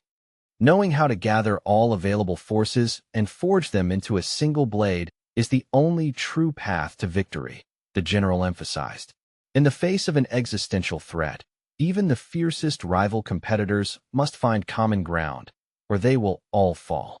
The Eastern Military Region stands as the guardian of our nation's second most critical front line, and consequently, its second most perilous. Yet, in the national military region competitions over the past few years, our performance has been consistently, humiliatingly dead last. If we consolidate the absolute pinnacle of our young martial talent in the East, and they still prove incapable of resisting a mere quasi-level 5 beast, then our region has failed the country. In that scenario, we simply have no future to speak of, General Yu Fei concluded, his words hanging in the air like a death sentence. The group of instructors fell into a heavy, contemplative silence, unable to find a single word of rebuttal. They turned their attention to the monitors, watching as the young talents began their frantic sprints toward their destinies. On one of the screens, a contestant was moving with incredible velocity, his heart pounding with a mixture of adrenaline and arrogance. This selection is unlike anything in history, he breathed. I am the sole hope of High City Province, and I will not let them down. The only one here with the pedigree and the power to truly become the Kaming General Star is me, he shouted to the empty corridor, his confidence reaching a fever pitch. However, as he rounded the final bend of the first sector, his bravado was instantly extinguished as he came face to face with a gargantuan alien beast, its eyes glowing with a feral, hunger-driven light. The boy recoiled in genuine fright, his combat stance faltering for a split second. The alien beast didn't hesitate, rushing forward with a roar that shook the very floor. In an instant, the genius was pinned and crushed against the reinforced wall. "Damn you, beast! Get off me!" he screamed, his voice cracking. "Do you have any idea who I am? I am the strongest genius of my year. Don't you dare think you can win," he roared, struggling desperately. But the reality was harsh. The young man was having an agonizingly difficult time even passing the first level. The alien beast had already begun its transformation, adapting its form to gain a crushing tactical advantage over the panicked student. Back in the observation room, General Yufei watched the grim spectacle through the primary monitor before issuing a stern instruction to the staff. The Kaming General Star must be the most dazzling nova in the human firmament, the chosen one who embodies the country's hope. Merely being excellent is a baseline. We require someone who fundamentally transcends the ordinary. Inform the security detail to remain hypervigilant, the general added. These children represent the future of our nation. Do not allow any permanent harm to befall them. Now, zoom in on the primary candidates. The ones marked with stars are our designated representatives. Let us see if these geniuses among geniuses can actually live up to their reputations. Understood, sir. The camera feed shifted seamlessly to the genius representative of Dongning Province, Kong Qing. At just 17 years and 8 months old, he was already noted as a rare martial talent with innate elemental control. The profile on the screen highlighted that Kong Qing possessed lightning-type control, and even at his young age, his current mastery over the element had already reached a solid level 1. The lens panned to the second monitor, displaying the representative from Jiangshao Province, Jiaharan. At 18 years and 3 months, he was a level 3 martial artist who specialized in the highly coveted spiritual system, marking him as a formidable mental combatant. Would you like me to continue the narration for the next set of character introductions and their respective trials in the Kaming General Star selection? This exceptional candidate has not only demonstrated a profound mental fortitude, but has officially surpassed the rigorous benchmarks required for the Level 2 Spiritual Psionicist assessment, marking him as a rare dual threat on the modern battlefield. The third standout, the briefing continued, is the genius representative hailing from Shilin Province, Xingji. At 18 years and 9 months old, he is already a formidable level 4 martial artist, possessing a specialized talent within the defense system. His defensive talent is currently evaluated at level 3, and when bolstered by his innate damage reduction capabilities, his confidence in his own invulnerability is absolute. Even the most savage alien beasts find themselves in a state of primal helplessness when their claws and teeth fail to leave a single mark upon his frame. With a stoic expression, he met the frantic charge of the monsters, delivering a singular, heavy-handed punch that generated a shockwave, violently knocking the entire pack backward into the reinforced walls of the corridor. Impressive, truly remarkable, General Yufei mused, his sharp eyes scanning the data. These youths are indeed exceptionally gifted, dispatching level 2 beasts with ease and executing level 3 threats in a single, decisive strike. Such brilliance would be the jewel of any selection process. It seems that he stopped mid-sentence as the primary screen flickered, zooming in on a new feed. Fire element control? This one shows immense promise as well. Why wasn't his profile highlighted with a star? An instructor immediately rose to attention, offering a crisp report. My apologies, General Yufei. The candidate, Zhao Lai, only recently awakened his elemental abilities during the final stages of prep. There simply wasn't enough time to update the primary dossiers before the selection commenced. The general waved a dismissive hand. It is of no consequence. In the end, true strength is the only language that matters here. Regardless of the paperwork, General Yufei continued, a hint of a smile touching his weathered face. You've clearly done an exemplary job of identifying and nurturing such a high-quality seed for the future of our military. Indeed, That is the sole purpose of our existence as subordinates, the instructor replied, bowing slightly as he sat back down. However, the air was quickly soured as another instructor muttered under his breath, "Humph," deliberately concealing a student's strength just to reap the rewards of a surprise success later. Who doesn't see through that tired old strategy? It's a pathetic display of showmanship, and he even has a colleague covering for him. General Yu Fei continued to observe the tactical displays, his initial satisfaction evident. Good. Excellent. To think a student could carve through the initial wave with such clinical efficiency. Suddenly, his voice faltered, and his posture stiffened as he leaned closer to the monitor. Wait, what is happening with this specific route? Look at the sensor data. The general stared at the flickering lights on the map, his confusion mounting. What on earth is going on with the progress on this particular track? The timeline doesn't make any sense. General Yu Fei's voice boomed through the command center, echoing off the high-tech walls. Look at this route again. Why am I not seeing a single red indicating a live monster along this entire sector? Driven by a sudden, intense curiosity, he pointed urgently at the technicians. Hurry, bypass the standard cycle, and pull up the direct surveillance feed for this sector immediately. Done, sir. The live feed is coming online now, Dong Qingxue responded, her fingers flying across the console. As the high-definition image stabilized, the room fell into a stunned silence. The camera footage revealed a scene of absolute carnage, with the carcasses of monsters strewn across the track like discarded refuse. It's only been 3 minutes since the commencement signal, and not only has he eradicated every threat in his path, but his movement speed is significantly outpacing even the 4 elite seeds we've been tracking. What the hell is happening on this track? The general demanded, his eyes wide. Rewind the internal logs and pull the high-speed surveillance footage from the start. I want to know exactly who this person is right now. Dong Qingxue leaned in, her heart skipping a beat as she recognized the familiar, composed figure appearing on the playback. This is the track assigned to Lu Sheng, she whispered, her voice a mixture of awe and dawning realization. The technical team quickly complied, and the surveillance system rewound 3 minutes into the past, returning to the very moment the trial began. The footage showed Lu Sheng entering his designated trial route with a calm, almost leisurely stride.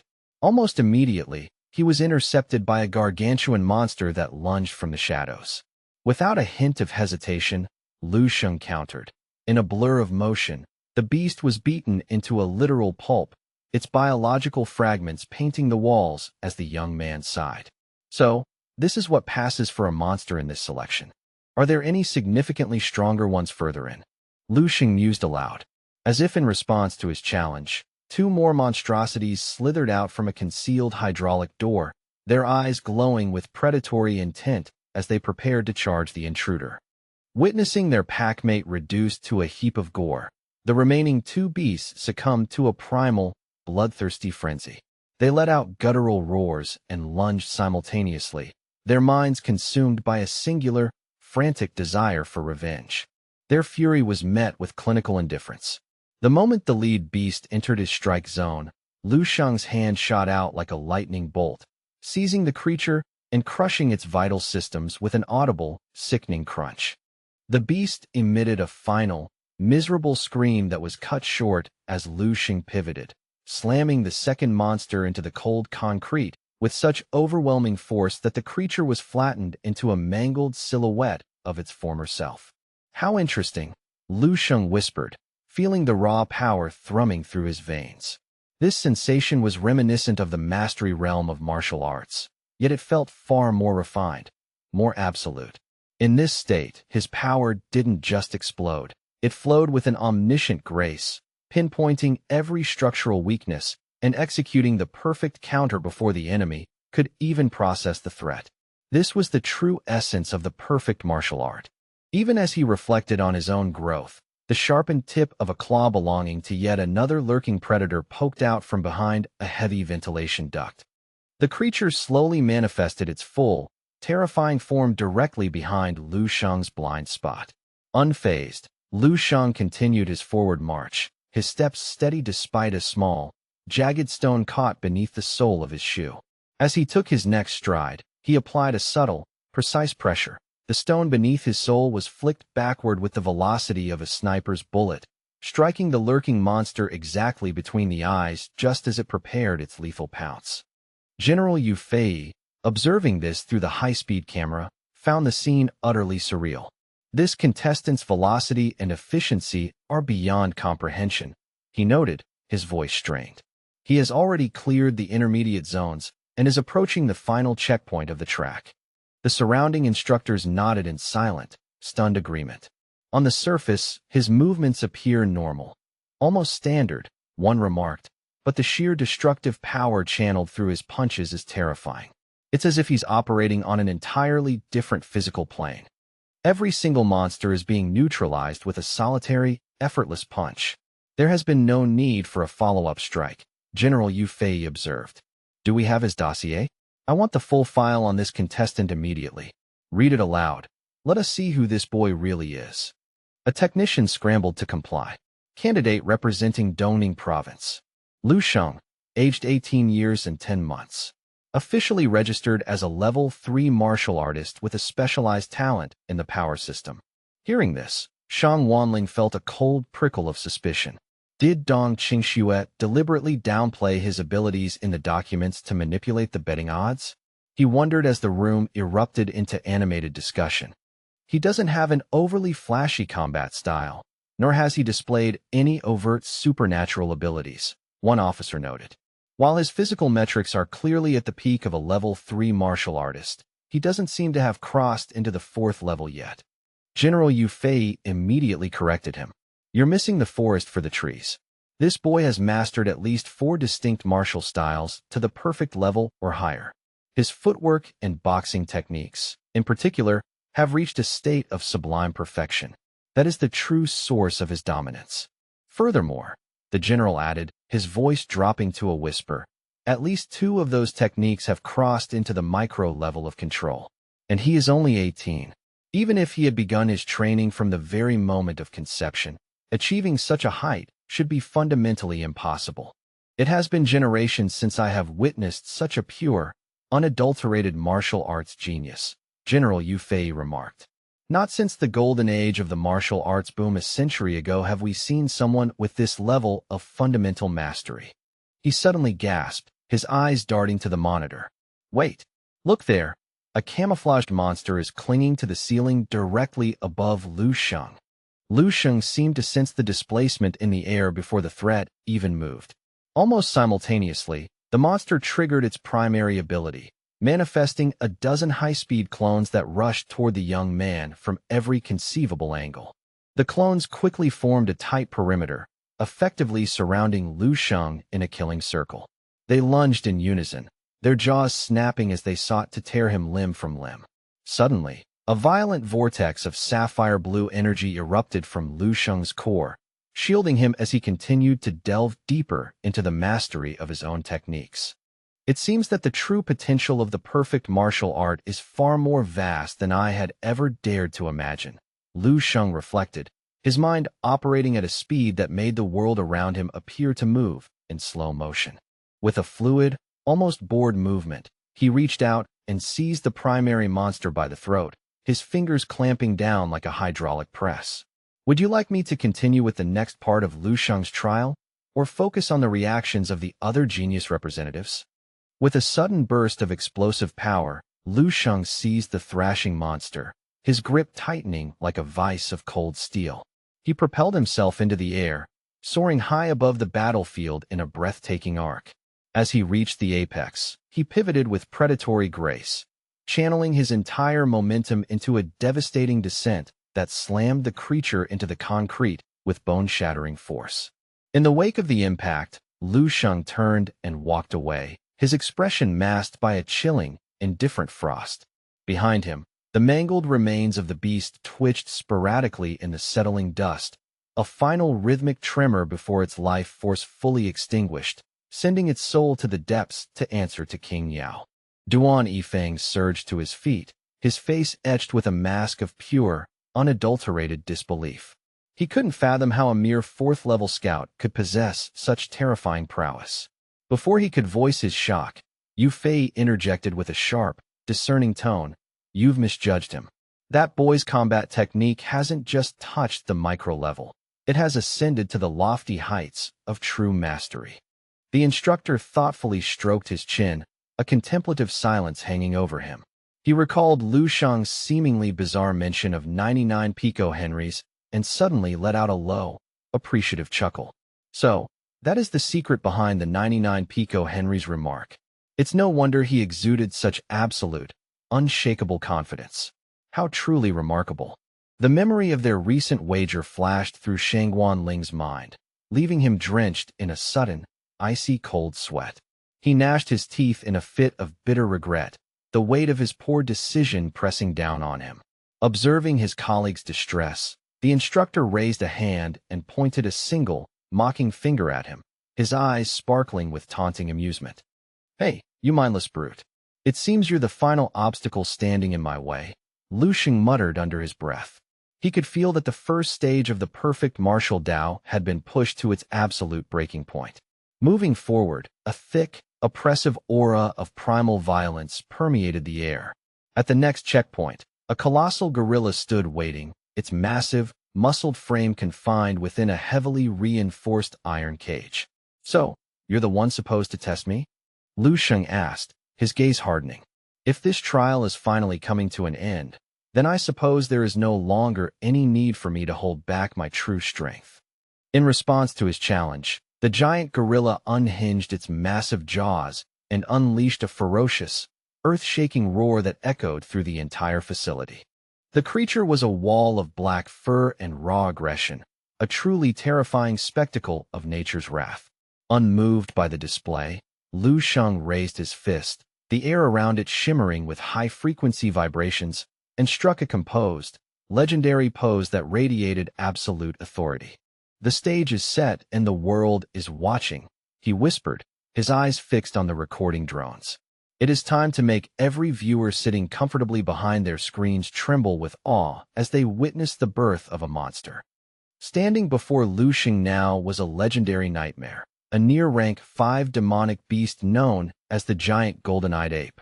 In the monitoring room, Yu Fei rested his chin on his hand, his sharp eyes meticulously scanning every frame of the camera feed. Nearby, Dong Qingxue continued her professional report, noting that the beast's release was scheduled only for after the other genius candidates had assembled to break the seal collectively. Dong Qingxue watched the screen, her heart racing with a mixture of pride and shock. Lu Sheng has provided me with one impossible surprise after another, she thought. I recognized his potential early on, but I never imagined he could reach this level of overwhelming power. The prestigious title of the Kaming General Star, a dream she once thought was a distant fantasy, was now being realized right before her eyes through him. The two male instructors were deep in a technical discussion regarding Lu Sheng's combat effectiveness. As long as the rest of the elite representatives converge, they should be able to neutralize this near-rank 5 golden-eyed ape through sheer numbers, one suggested. The other countered. Honestly, he might only need a few supporters to finish the job. The final score is a calculation of speed and direct contribution to the beast's demise. It's clear Lu Sheng is the destined Kaming General Star. Their conversation was abruptly cut short as a wave of collective horror swept through the room, leaving them drenched in cold sweat as they watched the screen. To the utter shock of every observer, the young Lu Sheng did not wait for backup. Instead, he reached out with a steady hand and manually disengaged the locking mechanism of the reinforced iron cage, releasing the monstrous ape. Even the golden-eyed ape, a creature of pure instinct and violence, seemed momentarily paralyzed by the boy's sheer audacity, staring at its benefactor with a confused, predatory tilt of its head. Without a flicker of hesitation or a hint of fear in his eyes, Lu Sheng began to walk calmly toward the towering beast, his footsteps echoing with an eerie, rhythmic confidence. The visual disparity was almost comical. Lu Sheng appeared like a mere speck of dust before the mountain of fur and muscle that was the gorilla. Yet, his boldness remained unshaken. He raised a hand in a blatant gesture of provocation. Come on then, beast. Let me see what the actual difference is between a near rank 5 monster and a true rank 5 martial artist. Hurry up. I don't want any latecomers interrupting the duel between us. In the control center, the instructors were left speechless, their mouths hanging open in disbelief. Is he insane? Does he honestly intend to challenge the golden-eyed ape in a solo confrontation? One stammered. Another scoffed. It's that same arrogant brat again. This isn't bravery, it's suicidal hubris. However, Yufei narrowed his eyes thoughtfully. Wait, look at the skill he displayed earlier, the microrealm footwork and mastered techniques. The ape relies solely on brute strength. If he can avoid a direct collision, he might actually have a slim chance. A moment later, the giant gorilla realized its chains were no longer a barrier. It began to thrash with renewed vigor, the heavy links groaning and warping under the stress of its immense, primal power. It threw its head back and unleashed a deafening, guttural roar that shook the very foundations of the arena. Its golden eyes rolled back in its skull, lost to a state of berserk, bloodthirsty frenzy. With a final, terrifying heave, the beast snapped its remaining restraints like they were made of dry straw. It rose to its full, imposing height, glaring down at Lu Sheng with murderous intent while bearing two massive, yellowed fangs that looked capable of crushing bone. Lu Sheng stood his ground, beginning to channel his internal energy until a visible shimmer of heat distorted the air around him. He braced his body, preparing to meet the giant gorilla's charge in a direct, unyielding collision. Boom! A thunderous explosion reverberated through the air as the two forces finally met. They had exchanged a singular, earth-shaking blow. The instructors in the monitoring room stared with bulging eyes, unable to process the sight. He wasn't using technique to deflect. He was actually meeting the monster's power head-on with his own. Compared to the ape's massive, hair-covered wrecking ball of a fist, Lu Sheng's hand looked incredibly small and fragile, yet it did not waver for a single second. Lu Sheng bore the full brunt of the gorilla's devastating punch, his feet sinking into the earth as deep cracks spiderwebbed outward from his position. With one hand supporting his frame and the other held in a perfect, rigid defensive stance, he became an immovable pillar amidst the destruction. The giant ape roared again, pulling back its massive arm to unleash a second, even more powerful strike. Watching this, Shangwan Ling let out a smug, disparaging laugh. Huh, what a foolish, arrogant child. To think he could survive a direct, full-power assault from a golden-eyed ape. Even with 10 lives, he'd be nothing more than a stain on the floor by now. Dong Qingshue's face was a mask of intense worry, her hands trembling slightly as she focused all her attention on the dust-filled screen, praying for a miracle. Lu Sheng stood at the heart of a swirling dust storm, calm and collected. High above him, the giant gorilla's second punch descended with the force of a falling meteor, its massive fist casting a shadow over the entire area. The fierce, whistling fist tore through the thick white smoke with a terrifying screech, the sheer air pressure clearing a path as it hurtled toward the young martial artist. Down below, Lu Sheng's eyes ignited with a fierce light as he exerted every ounce of his burgeoning power. He didn't just defend. He launched an explosive counterattack, meeting the ape's descending fist with an upward strike of his own. Boom! A second explosion, even more violent than the first, rocked the testing grounds, sending shockwaves that could be felt even in the observation room. The dust cloud grew even more impenetrable, swirling in thick, gray eddies. Then, through the haze, the instructors saw the impossible. The massive form of the giant gorilla was actually being thrown backward, tumbling away from the impact site. Yufei couldn't help but let out a sharp, surprised exclamation. This kid, he's truly something special. At that moment, the environment around them began to burn with an unnatural heat. Lu Sheng looked at the fallen beast and remarked coolly, "Not bad. To survive a punch backed by 10 times my strength is quite a feat. You've officially qualified to be my dinner tonight." Shangwan Ling sat there agape, his mind unable to comprehend what he was seeing. Around Lu Sheng, a literal sea of raging, incandescent fire erupted, fueled by the boy's overwhelming martial intent and energy. Lu Sheng's expression remained as cold as ice as he wound up for his final, decisive strike. "Go to sleep now. May you find peace in the void." Whoosh!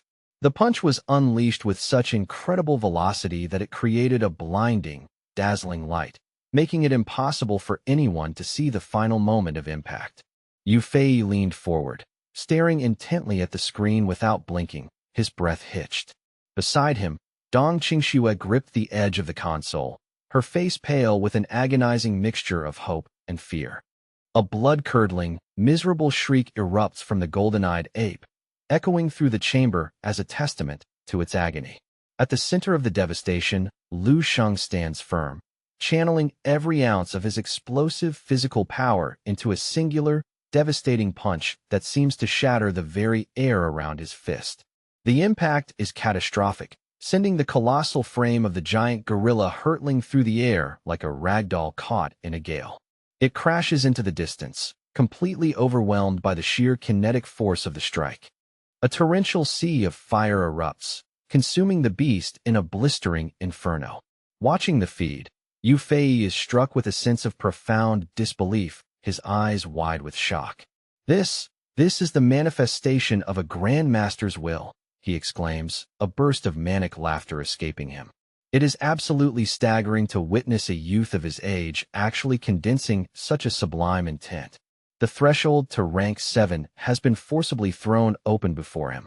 With enough time to mature, our eastern region will undoubtedly welcome a new, peerless grandmaster into its ranks. Yu Fei is practically ecstatic, his heart racing with the thrill of discovery. Nearby, Duan Yifeng lets out a long, heavy sigh of relief, the tension finally leaving his shoulders.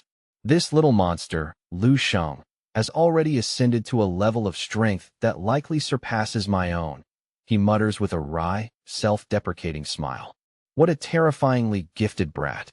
That display nearly frightened the life out of me.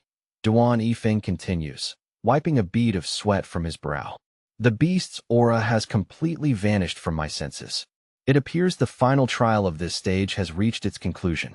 Though, if I'm being honest, it all felt a bit too brief. Almost boring in how quickly he dismantled it. Suddenly, a shift occurs in Lu Sheng's demeanor as his keen senses pick up something in the periphery. A subtle, contemplative hum vibrates in his chest. Since things have become so dreadfully dull, he muses to himself. Perhaps it's time I took the initiative to find some entertainment of my own. The observers are left scratching their heads in confusion. What exactly is Lu Sheng planning now? He has already single-handedly pulverized the final boss of the trial, yet he shows absolutely no intention of making his exit from the arena. The boy is clearly a natural-born troublemaker, one of the instructor's notes, though his tone lacks any real bite. I understand his temperament now. Just let him proceed however he sees fit. As long as he refrains from any lethal actions, we should allow him the freedom to play out his little game. Good heavens! In the eyes of Grandmaster Yu Fei, the entire scope of the Eastern talent selection has dwindled into insignificance. His focus is now laser-pointed at a single individual, Lu Sheng.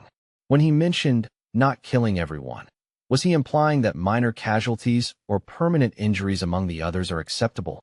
It is a chilling thought. As the Kaming General Star selection technically concludes with the boss defeated, the true nature of Lu Sheng, a peak spirit-level martial artist and a level 3 mental master, is only just beginning to reveal its terrifying depth. This has officially become Lu Sheng's period of leisure. While he enjoys his moment of calm, the other elite participants are still desperately clawing their way through the grueling preliminary stages toward the final gate. Among them is Xing Ji, the representative from Shilin Province, a youth blessed with a formidable defense-oriented gift. At this very moment, he stands over the mangled remains of a kaiji beast, his body trembling uncontrollably as waves of agonizing pain ripple through his muscles. That rank 4 beast, the kaiji, was an absolute nightmare to deal with, Xing Ji grunts, clutching his side. Despite the thickness of my defensive armor, that encounter hurt like absolute hell. Every bone in my body feels like it's been rattled loose. He tightens his bruised fist, a look of grim determination crossing his face. If no further complications arise, I should have successfully cleared this stage. Pushing through the pain, Xingji approaches the heavy doors and enters the final arena. He finds himself in a vast, unnervingly silent hall where not a single sound can be heard. Looking ahead into the stillness, he thinks, It seems I am the first one to arrive at this final destination. Then, he sees it, the legendary golden-eyed ape. It is a gargantuan, primal force of nature, known as a rank 5 overlord of the demonic beast world, standing as a silent sentinel of death within the trial grounds. Xingji's breath hitches as he notices a catastrophic, gaping hole through the center of the golden-eyed ape's massive torso. Even more shocking is the sight of a young man sitting perfectly still and composed atop the creature's giant, limp hand, as if he were resting on a throne of bone and fur. Xingji stands frozen, his mind racing with a profound sense of confusion and burgeoning dread. Who on earth is that? Xingji thinks, cold sweat beginning to bead on his forehead as anxiety takes hold. His heart hammers against his ribs. What kind of monster could possibly blast a hole through a rank 5 overlord with nothing but a single, focused punch? Could it really be him? Xingji wonders, his voice trembling. He offers a cautious, respectful bow toward the figure on the ape's hand. Greetings, what exactly is the situation here? Have I successfully cleared this round of the selection? Or is there more? Lu Sheng remains an enigma, sitting motionless atop the giant ape's carcass, while Xingji grows increasingly frantic and impatient, waiting for any sign of acknowledgement. He is eventually met with only a single, curt directive that echoes through the silence. Wait! The word is sharp and final. Startled by the sudden sound, Xingji snaps his head up, blinking in surprise. Huh? Wait for what? As the tension thickens, the remaining 2 heavy gates grind open. Kongqing, the prodigy from Dang province renowned for her elemental control, steps through, followed closely by Jia Haoran, the long-haired youth from Jiangshao province who possesses formidable mental talents. Both newcomers radiate an aura of supreme self-assurance. Kongqing is casually blowing bubbles with her gum, seemingly unfazed by the atmosphere, while Jia Haoran tucks one hand into his pocket, leaning back into a cool, calculated pose as he surveys the wreckage of the arena. After a brief silence, Jia Haoran is the first to break the ice. You're Xingji from Shilin province, aren't you? I believe our paths have crossed once before at a previous gathering. Jia Haoran points toward the center of the hall, his eyes narrowing. Is this meant to be the final stage? And what is that massive, statue-like monstrosity looming over there? Kongqing, having finished her bubble, begins a more meticulous observation, her expression shifting as she notices the finer details of the scene. That is no statue, Kongqing says, her voice dropping an octave. That is a near rank 5 beast, the golden-eyed ape. The trio frowns in collective concern, but Xingji shakes his head dismissively. That corpse has to be a prop, surely placed here just to intimidate us. There's no way any student could actually bring down a near rank 5 overlord like that. Sensing a profound anomaly in the air, Jia Haoran gestures toward the figure sitting above them. Then how do you explain him? Why is that person just sitting there on top of a specimen like it's a park bench? After a moment of rapid deduction, Xingji blurts out, I've got it. This guy must be the supervisor for the final selection round. Xingji raises both his hands, his face lighting up with a surge of misplaced confidence as he convinces himself of his own theory. It's a classic setup, he continues. If we can somehow pass whatever test he has prepared for us, we'll successfully clear the entire selection. Xingji's bold assertion catches Kongqing and Jia Haoran completely off guard. The two of them stare at him and ask in a synchronized tone of confusion, Huh? Really? Xingji merely crosses his arms and strikes a confident pose, even as the corner of Lu Sheng's mouth begins to twitch with suppressed amusement. Suddenly, Lu Sheng pushes himself off the ape's hand and stands up, his presence immediately dominating the room. You guys certainly have active imaginations, don't you? Lu Sheng replies, his voice smooth yet chilling. You're almost too clever for your own good, Lu Sheng adds, his face glowing with a strange radiance. His eyes suddenly flash with an intense, flickering blue light, signaling the start of a rather mischievous game. Fine then. I'll give you exactly 5 minutes to prepare yourselves. Once those 5 minutes are up, the real challenge begins, he declares, his aura expanding. Fight me. Try your absolute best to defeat me. I want to see for myself exactly what kind of caliber this year's top recruits actually possess. Xingji lets out a cold, triumphant laugh, feeling vindicated. Haha. I knew it. He really is the final obstacle. Jiahaoran points a finger toward Lu Sheng and nods thoughtfully. It seems that in this final round, we've moved beyond fighting mindless beasts. We just have to take him down. Simple enough. In fact, this should be much easier than dealing with a high-level demonic beast. Kong Qing, observing Lu Sheng's relatively thin and scholarly frame, whispers, I can't even feel a strong aura coming from him. His physical strength probably isn't anything to write home about, she adds, her confidence growing as she analyzes his unassuming appearance. Hearing Kong Qing's dismissive assessment, the other two start to relax their guard. He's right, Jiahaoran chimed in, his eyes narrowing as he scanned Lu Sheng's figure. I can't sense even a ripple of power from him. Is the Eastern military region truly taking us for fools by placing such a frail gatekeeper in our path? The three young men were brimming with an arrogant, unshakable confidence, convinced that a mere 5 minutes of rest was all they needed to reclaim their peak forms. However, even as he spoke, Jiahaoran was reaching out with his psychic senses, only to find a void where a presence should be. He muttered under his breath, but my gut is screaming at me that this boy isn't nearly as simple as he looks. What the heck is going on with his aura? Xingji shot back with a dismissive snort, his pride as a prodigy flaring. Strong? Perhaps. But there is a ceiling to what a single person can achieve. We three represent the absolute pinnacle of combat power for anyone under 18 in the entire Eastern region. Our collective talent is unmatched. What is there to fear from him alone? Xingji's bravado echoed through the quiet arena. Meanwhile, Lu Xing caught the exchange and a faint, mocking smirk played across his lips. He thought to himself, I wonder if my performance through these surveillance cameras is even more convincing than the dramatic theatrics instructor Duan Yifeng usually puts on? The instructors monitoring the feed from the control room couldn't suppress their gasps of astonishment. This kid, holy crap, does he seriously intend to psychologically torture every single candidate? General Yu Fei suddenly erupted into a boisterous, hearty laugh. Haha, this is getting interesting. This is too damn interesting. It looks like Lu Sheng has quite the spectacular show lined up for us today. Unexpectedly, one of the veteran instructors stood up, his face etched with genuine concern. General Yu, I strongly suggest we terminate the selection process immediately. We cannot allow this to continue in this manner. Around the room, several other instructors raised their hands in solemn agreement. I agree as well. The risk is becoming far too great.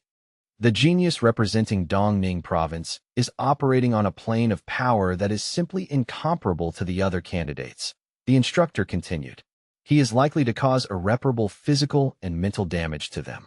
Watching the screen, Qin Xiaojun mused to himself, Dongjin province, Jiahaoran's group, Shilin province. So, the influential figures behind these provinces are finally stepping out to protect their interests, huh? Dong Qingxue, however, merely watched with a cold, amused glint in her eyes. Haha, look at them, finally feeling sorry for their precious geniuses now that they're being systematically wrecked by a true monster like Lu Sheng. How utterly pathetic. HMPH, Dong Qingxue thought with a sharp, mental sneer. Earlier, when that level 5 mutated beast was unleashed and threatened everyone's safety, not a single person in this room voiced a word of complaint. But now that the threat is Lu Sheng, the tune changes entirely, she noted. The sheer desperation of the instructors to halt the fight served as the ultimate proof of just how terrifyingly dangerous Lu Sheng had become in their eyes.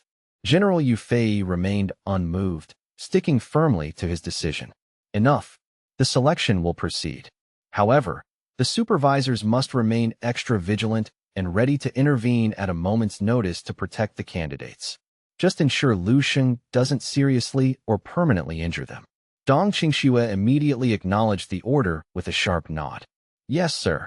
Meanwhile, Duan Yifeng sat slumped in his chair, completely exhausted by the day's revelations. Duan Yifeng lay flat on his back, staring at the ceiling with wide, unfocused eyes, still struggling to process the sheer scale of the power he had witnessed.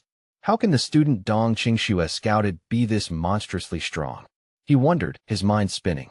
This is so embarrassing. And to think I have to hand over 3 portions of high-grade mutated marrow because of our bet. Damn it all. The scene then shifted back to the final checkpoint. where Xingji's body was beginning to radiate a fierce, burning aura. He cracked his joints with a rhythmic pop, then said with renewed confidence, "I'm fine now. My body has recovered 90% of its strength." Kong Qing added her voice to the resolve, her eyes glowing with elemental light. "I've recovered 80% capacity, more than sufficient to deal with him." Jia Haoran, having reclaimed 90% of his mental energy, stood tall and spoke confidently. "Even if that quasi-level 5 golden-eyed ape were to rise from the dead right now, I would face it without hesitation." Facing them, Lu Sheng's entire silhouette began to shimmer with a mysterious, undulating blue energy that seemed to warp the very air. Lu Sheng raised a hand, pointing a single finger toward the 3 remaining challengers. "Good. Now that's more like it. Come at me all at once. If you can somehow defeat me, the title of the next generation's Kaming generals will be yours." Xingji let out a derisive scoff at the suggestion. "All of us against you at once." "There is no need for such overkill," Xingji spat, his pride stung. "I alone am more than enough to handle you." The moment the words left his lips, he exploded forward, his feet churning the ground as he charged. Kong Qing's face immediately twisted with a flash of regret. "Damn it, that hothead got to go first again." Jia Haoran remained calmer, his eyes calculating the trajectory. "It's all right. If he wants to rush in, let him. This is the perfect opportunity to test the strength of this gatekeeper without risk to ourselves." To be honest, a fully powered Xingji is a terrifying force, easily the strongest of us 3. Indeed, Xingji appeared like a human furnace, his muscles bulging and his skin flushed with the heat of his rising power. He clenched his massive fists and sprinted toward Lu Sheng with the force of a battering ram. Mid-sprint, he activated his primary defensive talent, the armor all-out skill, encasing his body in a shimmering layer of hardened energy. Witnessing the sheer magnitude of the power he was unleashing, Kong Qing's eyes widened in genuine surprise. That level of destructive potential. "He's already reached the threshold of a true level 4 martial artist," she whispered in awe. As the juggernaut that was Xingji closed the distance, Lu Sheng stood perfectly still, his expression a mask of serene indifference as he watched the attack unfold. Xingji's eyes were bloodshot, burning with a desperate, singular determination. "Try and beat me if you can," he roared internally. But as he committed every ounce of his momentum into a bone-crushing charge, Lu Sheng merely raised a single, slender finger to block the impact. Lu Sheng didn't even shift his stance. Instead, he let out a wide, languid yawn, acting the very picture of terminal boredom. The sight of his ultimate attack being halted by a single finger sent a jolt of pure shock through Xingji, who cried out in disbelief. "Huh? How is that even possible?" Immediately after, Lu Sheng exhaled a soft, sharp shout. A focused burst of energy erupted, and Xingji was instantly repelled, sent flying backward as if he had been struck by a high-speed projectile. He tumbled through the air in a chaotic blur of limbs before slamming into the far wall. Bang! A thunderous explosion echoed through the chamber as the masonry shattered into a web of deep fissures, sending a thick shroud of smoke and debris into the air. Witnessing Xingji's brutal and effortless landing, Kong Qing and Jia Haoran were left utterly stunned. Their eyes were practically popping out of their sockets, their mouths hanging open in stunned silence. Swirling plumes of dust and falling rubble obscured the impact zone, leaving Xingji's current condition a mystery. Lu Sheng, however, simply looked toward the smoke with an expression of faint disgust. "Hey, you two really aren't going to take my advice and come at me together?" Lu Sheng asked, his voice echoing through the hall. He remained perched calmly on the giant demon ape's hand, looking down at them like a bored sovereign. Xingji remained motionless within the pile of rubble, the air still thick with settling dust. Despite Lu Sheng's blatant provocation to attack together, Kong Qing and Jia Haoran remained rooted to the spot, paralyzed by a sudden, overwhelming sense of self-preservation. They were both acutely aware that Xingji was their strongest physical combatant, and he had been swatted away like a common fly. When Lu Sheng finally hopped down from the golden-eyed ape and began to walk toward them, the two geniuses instinctively retreated in fear, their hearts hammering against their ribs. Cold sweat poured down their necks. Kong Qing's mind spiraled with frantic doubt. What is he trying to do? How can someone who looks so young, small, and skinny defeat Xing Ji with a single move? How can he be so terrifyingly strong? Drawing on every scrap of esoteric knowledge he possessed, Jia Haoran hissed a desperate explanation. I've heard of this. Some martial artists are so greedy for power that they gorge on supplements in their youth, leading to hormonal imbalances and stunted growth. Even at 30 or 40 years old, they still look like teenagers. This guy must be one of those veterans. The commander is so cunning. Are they putting on this show just to make us underestimate a seasoned killer? That has to be it. Kong Qing whispered back, her eyes wide. Jia Haoran immediately agreed with the sentiment. Exactly. This is a selection for the entire eastern region. They'll use any underhanded means necessary. I just didn't expect the final round to be this insane. To think they'd even find a mutant like this to test us. Those old foxes in the military are truly wily. Overhearing their frantic, nonsensical conversation, Lu Xing thought to himself, have these two geniuses had their brains scrambled by the monsters in the previous stages? Can you two not be so delusional? Lu Xing wondered. Just making up random, illogical stories to explain away your fear?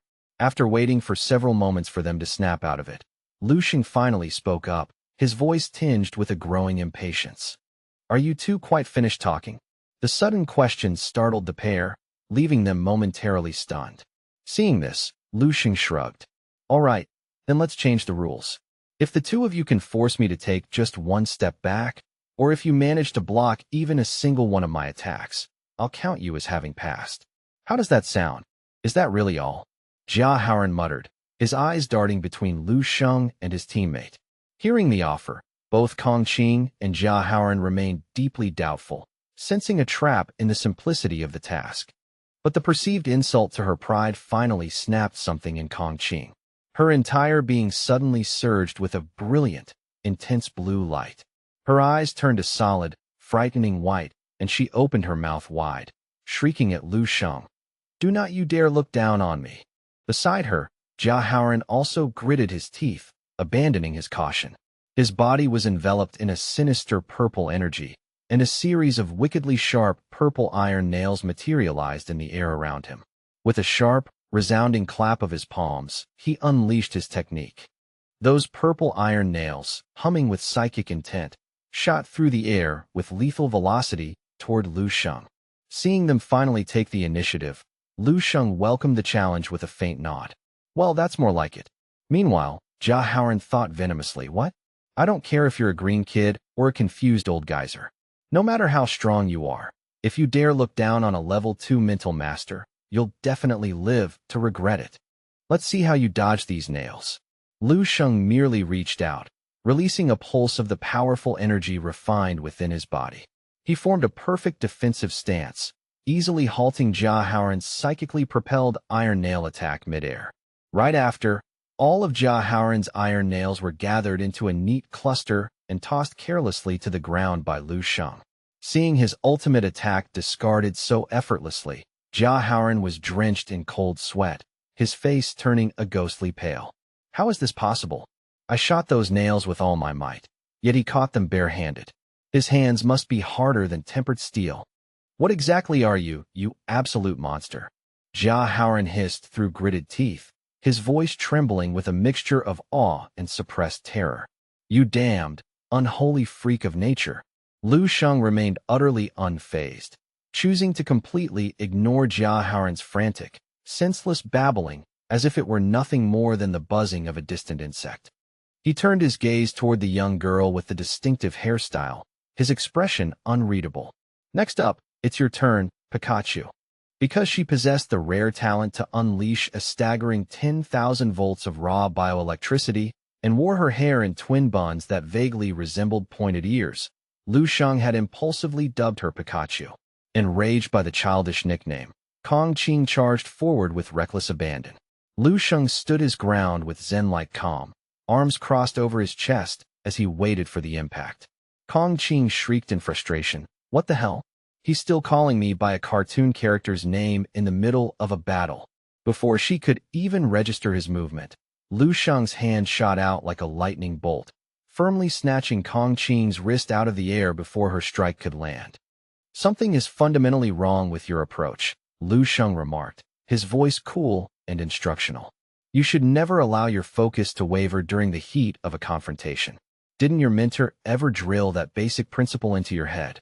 Kong Qing was left in a state of utter bewilderment, her mind racing. How did he even track my movement? And why isn't the electricity coursing through my arm, frying his nervous system right now? What kind of inhuman speed and reaction time is this? All right, stop hesitating and shock me, Lu Sheng commanded, seeing her confusion. Do you not understand? Unleash your full electric potential. Use that 10 directions subduing technique of yours.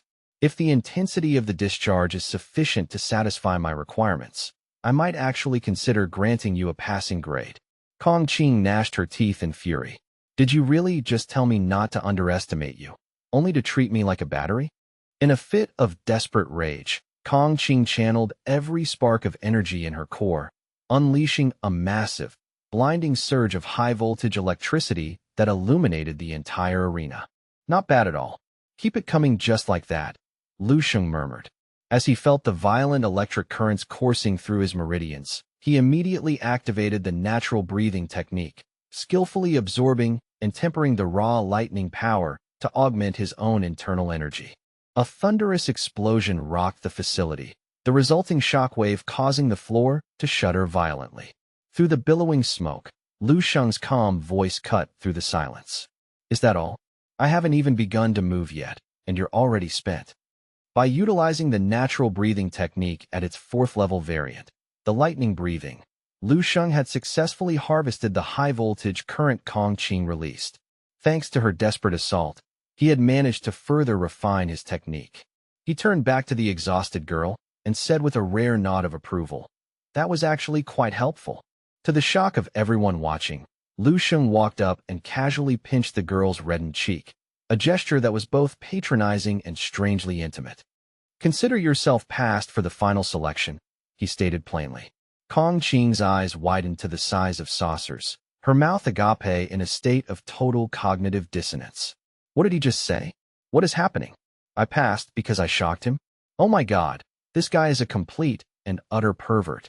Despite her internal protest, Kong Qing's cheeks flushed a deep crimson. She clenched her small fists, the realization sinking in. I passed the Kaming General Star selection. Just me? I'm the Kaming General Star. This title represented the absolute pinnacle of power and the highest recognized martial talent for any youth under 18 in the entire Eastern military region. I actually did it, Kong Qing exclaimed, happily bowing toward him with newfound respect. Greetings, Lu Sheng. Thank you, coach. Thank you for the recognition. Lu Sheng gave a small, enigmatic hum. Since I've already called you Pikachu, I suppose I'll stick with that nickname from now on. There's no need for gratitude. You were only recognized because you were outstanding enough to catch my eye. Keep working hard, little Pikachu. At the same time, Yahello threw his hands up in a gesture of complete surrender, his face a mask of total bewilderment. What? Passed? What kind of freakish, arbitrary passing standard is that? This is a disaster. All my training and efforts have been for absolutely nothing. Just as Lu Sheng prepared to depart the arena, an official instructor suddenly marched into the chamber. What on earth were you doing, Lu Sheng? The instructor asked, sounding exhausted. The governor of Ning province is requesting an audience with you immediately. Go and prepare for the official Kaming General Star conferment ceremony. I still can't wrap my head around how a monster of your caliber exists in this cohort. These other 3 were truly unfortunate to be tested alongside you. Kong Qing froze, her heart skipping a beat as she processed the instructor's words. Wait, what does that mean? He's the one going to the conferment ceremony? Then isn't the Kaming General Star him? Yahello and Xing Ji also stood rooted to the spot, unable to believe their ears. They had assumed he was some sort of ultimate gatekeeper provided by the military. Not even close, the newly arrived instructor explained, pointing a thumb at Lu Sheng. You guys completely misunderstood the situation. He's a candidate just like you, participating in the same selection. He simply reached this final gate 20 minutes before any of you did. There was never a gatekeeper. This level 5 near-demonic golden-eyed ape was the final boss, and he killed it with a single punch. Everything that happened after that was just him acting on a whim because he was bored. The revelation hit them like a physical blow. What? He obliterated a level 5 Overlord class boss with just one punch. Upon hearing the terrifying truth of Lu Sheng's power, Kong Qing's eyes rolled back, and she fainted dead away on the spot. The instructor was momentarily taken aback by her sudden collapse. Hey, we have a candidate down. Medical staff from the Dong province contingent, come and assist immediately. The scene then shifted to Chao Yong, the student mentored by Shangguan Ling, who was currently the last soul remaining on his designated track. He was desperately lunging to seize a thrashing demonic beast. Got you, you bastard. After a prolonged and grueling struggle with the creature, he finally secured his grip. Try running now. The beast unleashed a bloodshot roar, its jaws wide to reveal four elongated, razor-sharp fangs. As a fire-type controller, Chao Yong ignited his internal energy, and searing flames quickly engulfed them both. The beast let out a terrified shriek, but Chao Yong held on with grim persistence, intent on incinerating it. Damn it, this level 4 monster is significantly harder to put down than I expected. Eventually, the beast stopped moving, reduced to a charred, blackened husk. The young man delivered a final, weary kick to the scorched remains to ensure the threat was neutralized. Once satisfied, Chao Yong collapsed onto the ground, his lungs burning as he panted heavily, his entire body drenched in a mixture of soot and sweat. I came within a hair's breadth of losing my life in there, he gasped. At this point, his limbs felt like lead, his physical stamina and elemental abilities almost entirely depleted. Yet, despite the soul-crushing exhaustion, a triumphant, jagged smile spread across his face. But what does it matter now? He whispered to himself, his eyes gleaming with pride. I successfully executed a level 4 monster on my very first attempt. It wasn't just a level 2 or 3, it was a level 4. He ran his shaking fingers through his sweat-matted hair, savoring the moment. He lifted his chin with an air of immense self-satisfaction. Even I find it hard to believe I achieved such a monumental feat. Every instructor watching the surveillance feeds must be absolutely stunned by my raw talent and tenacity. Suddenly, an instructor dropped from the ceiling rafters, landing nearby. You're Chao Yong from Dongyi province, I assume? Chao Yong, still maintaining his cool, victorious pose on the ground, replied with a smug grin. Oh, you startled me there. Yes, that's me. Has the instructor come to officially announce the champion of the selection? Please, take your time, don't rush on my account. I'm actually a bit embarrassed by how well I did. The instructor ignored the comment, looking down at the real-time data on his tablet. Candidate Chao Yong. Score update pending. After verifying the details, the instructor spoke with a voice that felt like a bucket of ice water to Chao Yong's ego. There's no need to proceed further. The selection has officially concluded. Pack your gear and prepare to exit with me. Chao Yong's face froze, his jaw dropping in sheer disbelief. Wait, what? Excuse me. He couldn't wrap his mind around what he was hearing. The selection was over already? But instructor, what about my final score? He clasped his hands together in front of his chest, his eyes searching for validation. Surely I'm at the top of the leaderboard? Am I this year's Gaming General Star? The instructor stood in a stunned silence for 3 full seconds before blinking. Huh? What in the world are you talking about? Are you still dreaming? You need to wake up immediately. The Gaming General Star was officially determined over half an hour ago. Hearing this, Chao Yong felt his heart sink, his mind reeling from the impossibility of the news. The instructor sighed, continuing his explanation. The only reason the session even lasted this long was because he stopped, deciding not to mention Lu Sheng's prank. Forget it. It's too much effort to explain the details to you, and it wouldn't change anything. I'd wager your final score won't even place you in the top 5. Let's move. Chao Yong felt as though he had been plunged into a bottomless abyss. Because he had inflated his expectations so high, the fall was agonizing, leaving him utterly gloomy and shattered. Outside the top 5, there must be a catastrophic error. I am Chao Yong, a VIP tier expert. He began to scream like a man who had lost his sanity. I single-handedly took down a level 4 monster on my first try. That's me, the great Chao Yong. The instructor simply stared at the raving youth, having no words to comfort or correct such a delusional outburst. He simply stood by and watched as the boy's world collapsed around him.